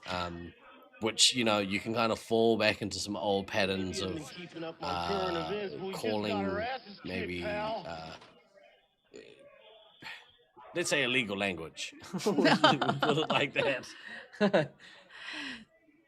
There's also something about being able to predict, because when you're familiar with other players' play style, I think sometimes you have a different intuition for what you think might happen. And that, I think, with players who know each other very well, can make for some interesting dynamics. Yeah, absolutely. I think it can also go the other way. Like a B team always really wants to test themselves against the A team. Yes. But there's always, if there is quite a significant skill gap between the two teams, there can be that mental element of, well, we just spent months getting our butts kicked by this other team.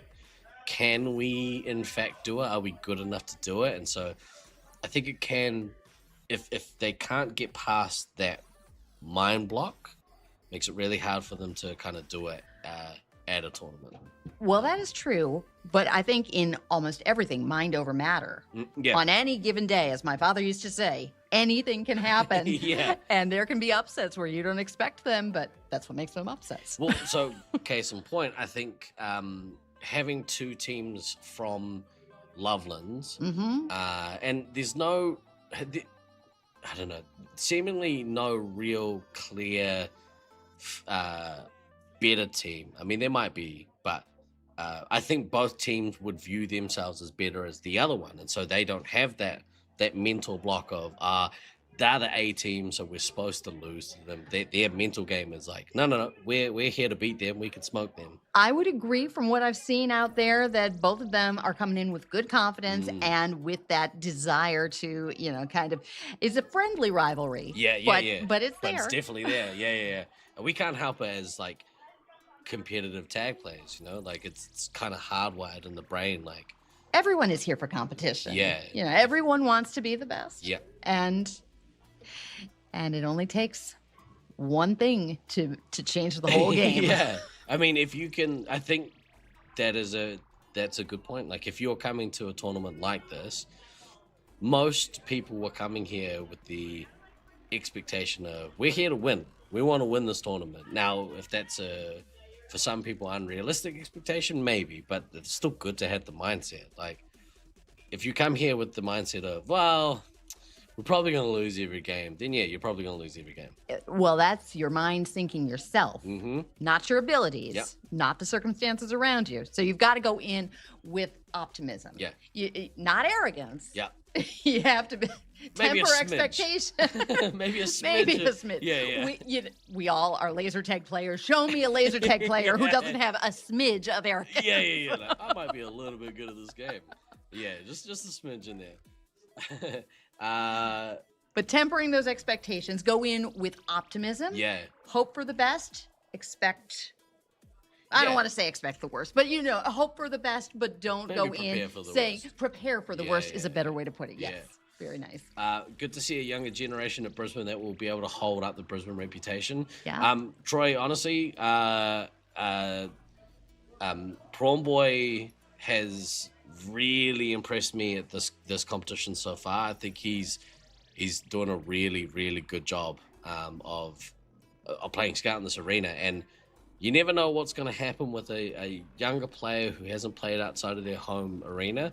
Brisbane have really good foundation and like an insanely good player base, so that really helps because iron sharpens iron. Like, so you play good players, you're gonna get good if you can stick it out. But yeah, it is really good to see a good younger generation of players come through who want to win, talk a little bit of smack, but I think sometimes that's good. Sometimes. Having spoken with all of the Brisbane players, I've got to say I'm very impressed with the way they are, repping their center. Yeah. And I'm very intrigued to see how things do play out here. They have the longest travel times, which means that they have to overcome maybe the worst of the jet lag and the things that go along with that. So to see good attitudes on the heels of, travel can be tough, is a good way to start this tournament for sure. I agree. Would I say he's becoming a prawn man? Yes, I would say that. I would absolutely say that. Auckland somewhat guilty of sometimes not feeling our absolute best team consistently. I think a lot of times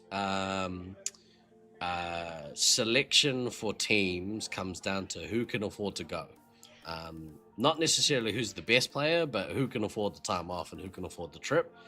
And the player pool that you have to select from isn't always the same size when it's a financial matter. So, the team that you would play in your own country, not everybody's going to do an international travel, but it is really cool to see that we do have international representation, and that's what's making this such a big event here for all of us in Syracuse. I know that our entire center has been talking Nats. Yeah, awesome. And the international element is what fuels that, and it really makes it a step up from just we can have a laser ball tournament or we can have something local going on, but when you have people coming from all over, there's some magic to that. 100%. I'm a big proponent of, if you go to a Nats, my advice to everyone who goes to Nats is soak up everything you can. Be involved with as many of the social things that you can be involved with. In between games, if you're not involved in some team discussions or reffing, go pick someone to go have a conversation with. What are we already playing? I can't see anyone in there. Sorry about that, team. Sorry, we got chatty. Yeah, that was weird. I couldn't see anyone on the cameras. Fire team has Oh, but there they are now. Oh, there might be a lag in the cameras, I think. That's all right. All right, now here is another team of my friends here in Syracuse, so I wish them all well. They have got quite a little fight here. Yeah. This is going up against the Hybrids team. Yep. Which has one Syracuse player on it with Lil Bit. Shout out Lil Bit. Yeah, like we were saying before, finding that cohesion. These a couple teams actually that kind of striving for that, I think.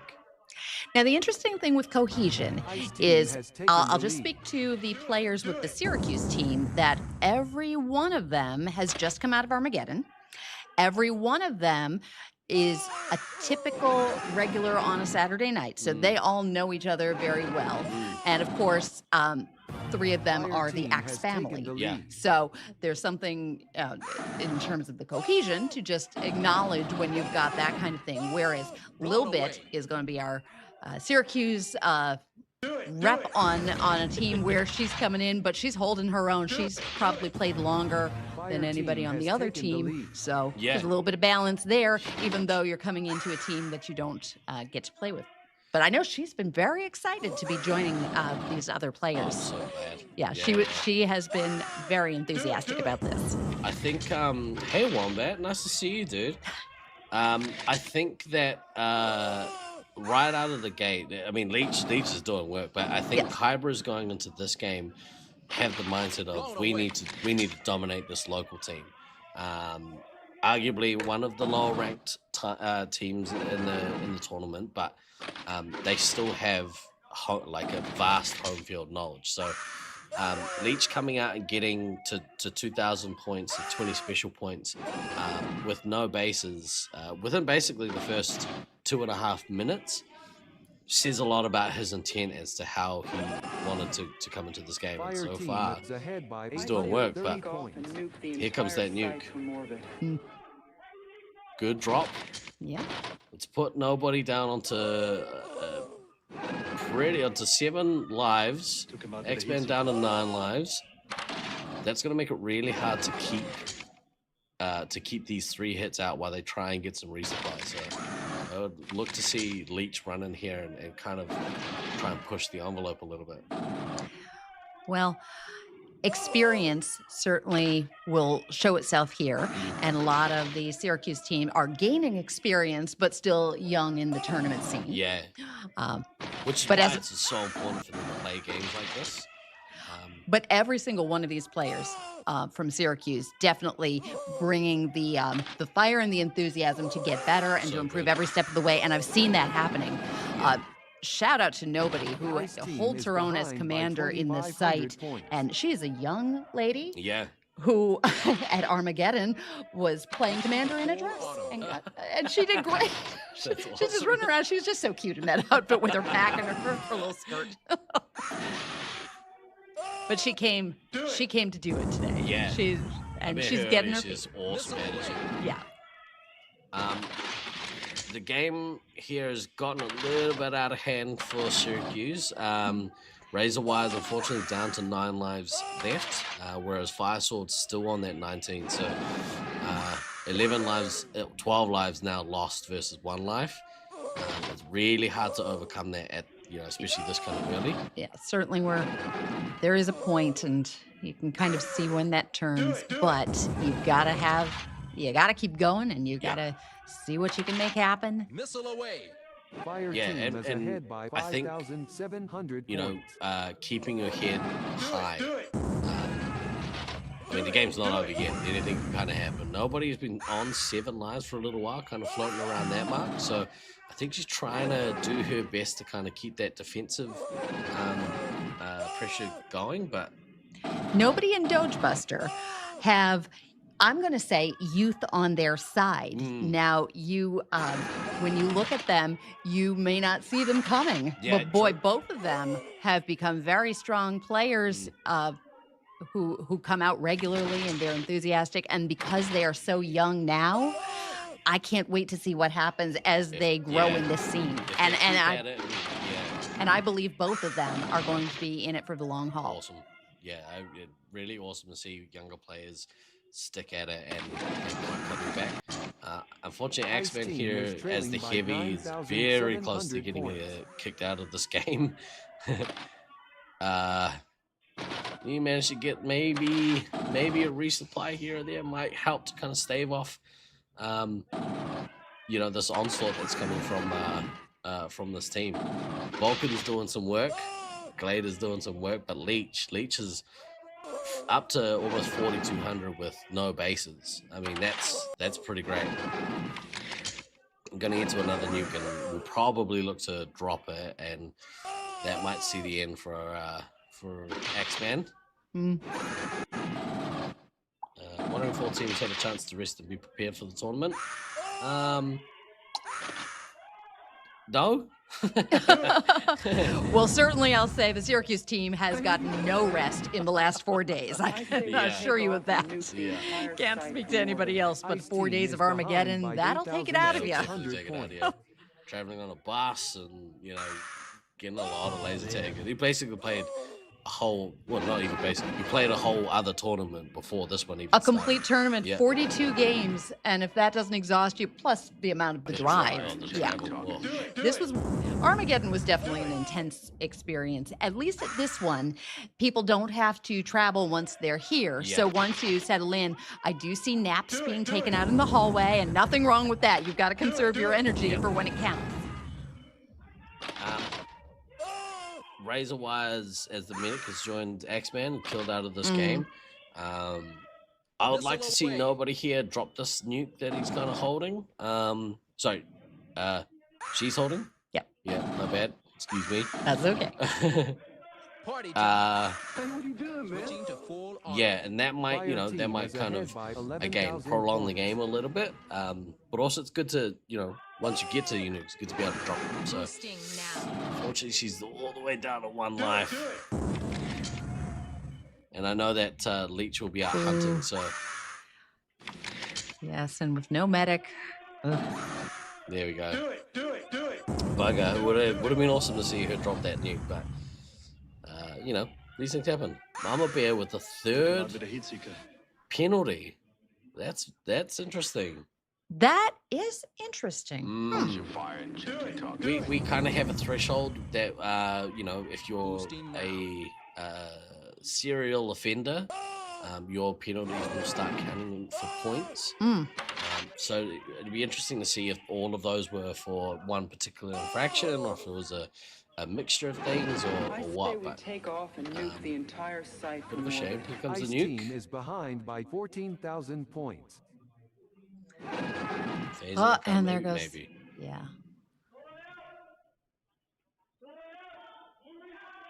Really, really dominant performance here from Leech. Let's rock. I think they'd be looking for a bounce back. I think in the last match I think they took points from their match, but I think they would have been wanting to get a few more from it. So, yeah, you're wanting to kind of flex his skill a little bit here. What's the average age of this year's Nats? Honestly, who knows? There's a spread. Yeah, I think an average age would not be reflective of anything here because we have, not on this team, but I know Papa Smurf is younger than nobody. Yeah. Both of them teenagers. We have 16-year-olds, 16, yes. 17, 18-year-olds. So Doge Buster, nobody, and Papa Smurf, I can vouch for being teenagers, so they are very young in this scene. Yep. Anchovy's also very young. I think younger still than 16. You know something that is really kind of cool? Every person I named, and I think there's a couple more situations that we have some father-son teams. We have mother-daughter teams. We have families playing together. And so there are numerous instances in this tournament of second-generation players or players that are learning and growing together in the same family, and that is really cool. Yeah, I'd really like to see I'd like to think of it as family dynasties that kind of play. There are some very dynastic families that play at other sites. I know the Forsyths over in Utah is a big one. We've got a few families actually throughout Australia and New Zealand who've had long histories of coming and playing laser tag together. And I just learned that one of the players here is the son of Tragedy. Yep, so that's Glader. Yep, he's kind of, that's a dynasty for sure. Yes. G&D's 40 next year. I think you'll find I turned 40 a couple months ago, so I'm already over that hill. But I'm not playing. Well, we're not playing. Yeah. So we don't count.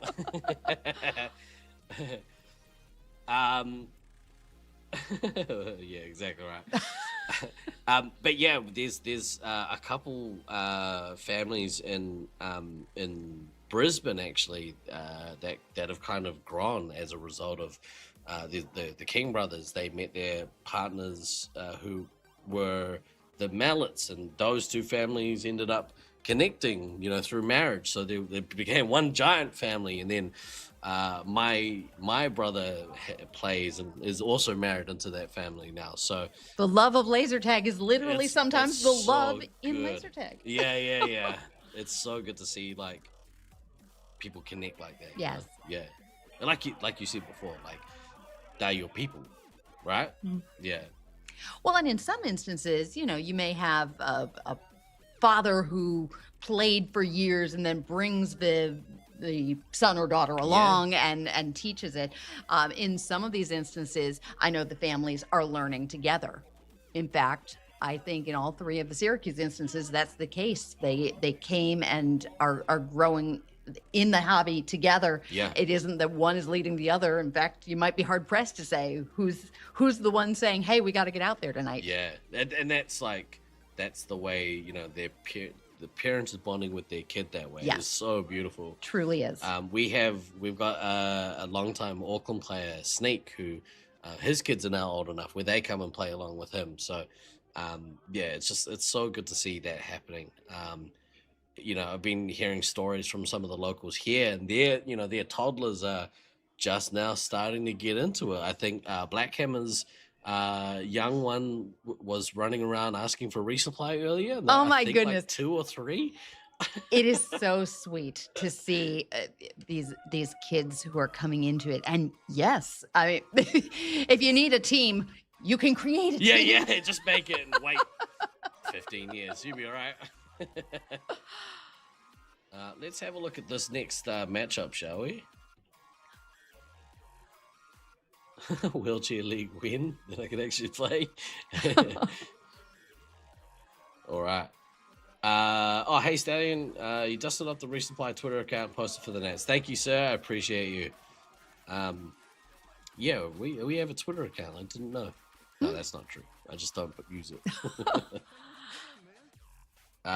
Let's have a look. So we have a lineup. We've got Team Olympus versus Syracuse Ninja Turtles. Now this going into the week, I think Syracuse were the favorites, but I'm not sure there was consensus who number 2 was going to be. And I think for some they thought it was Utah, but for a lot of people it's this Team Olympus that was in that second, battling it out with the locals to be first. Looking at this lineup, I could definitely see this being a very strong neck and neck kind of situation. Yeah.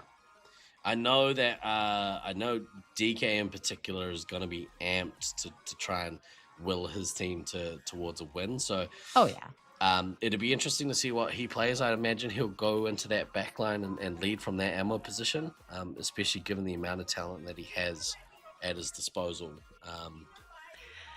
And no strangers to this arena. Everybody I'm looking at look like familiar faces who have come here for socials or for practice.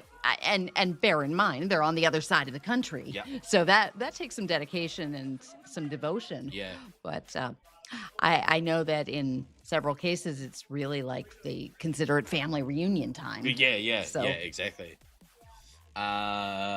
Utah thought it was Utah.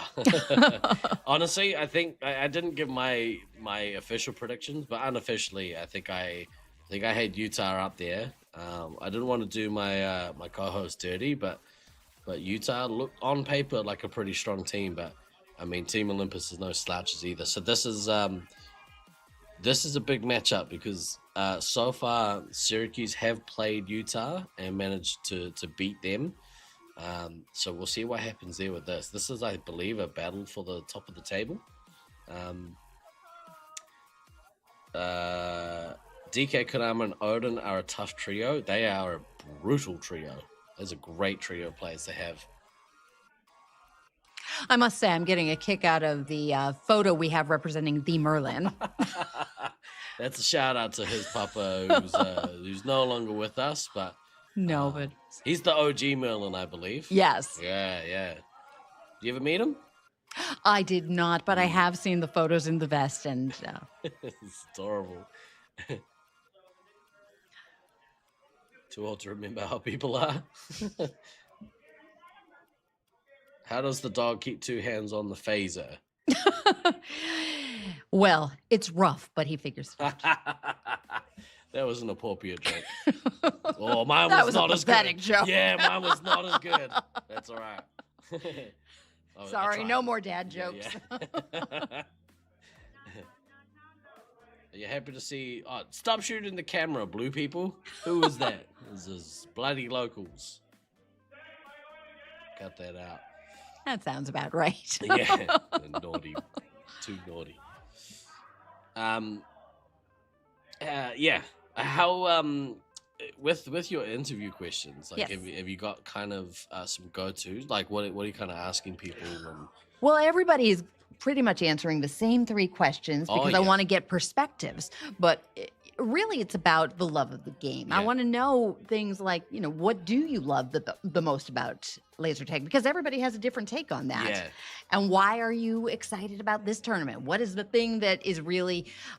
what's happening that excites you the most? Cool. You'd be amazed how many times I've heard the answer. The food trucks are the thing Oh, that people are most yeah. excited about. Can't wait for tacos. I think tacos are tomorrow. I think. Tomorrow, I'm so jealous, but I'm not going to be here for food truck day. Damn it. No more dad jokes. What kind of mad dictatorship is this? Traj is the king of dad jokes. Big shout out actually to Traj. So for anyone who hasn't seen it yet, Traj did a killer opening video for us, which we will play at the start of each session. So if you want to see it, jump on for the start and have a watch it. The first couple times, the first time I watched it, I got very excited and a little bit teary-eyed because he absolutely nailed it, and yeah, it was awesome.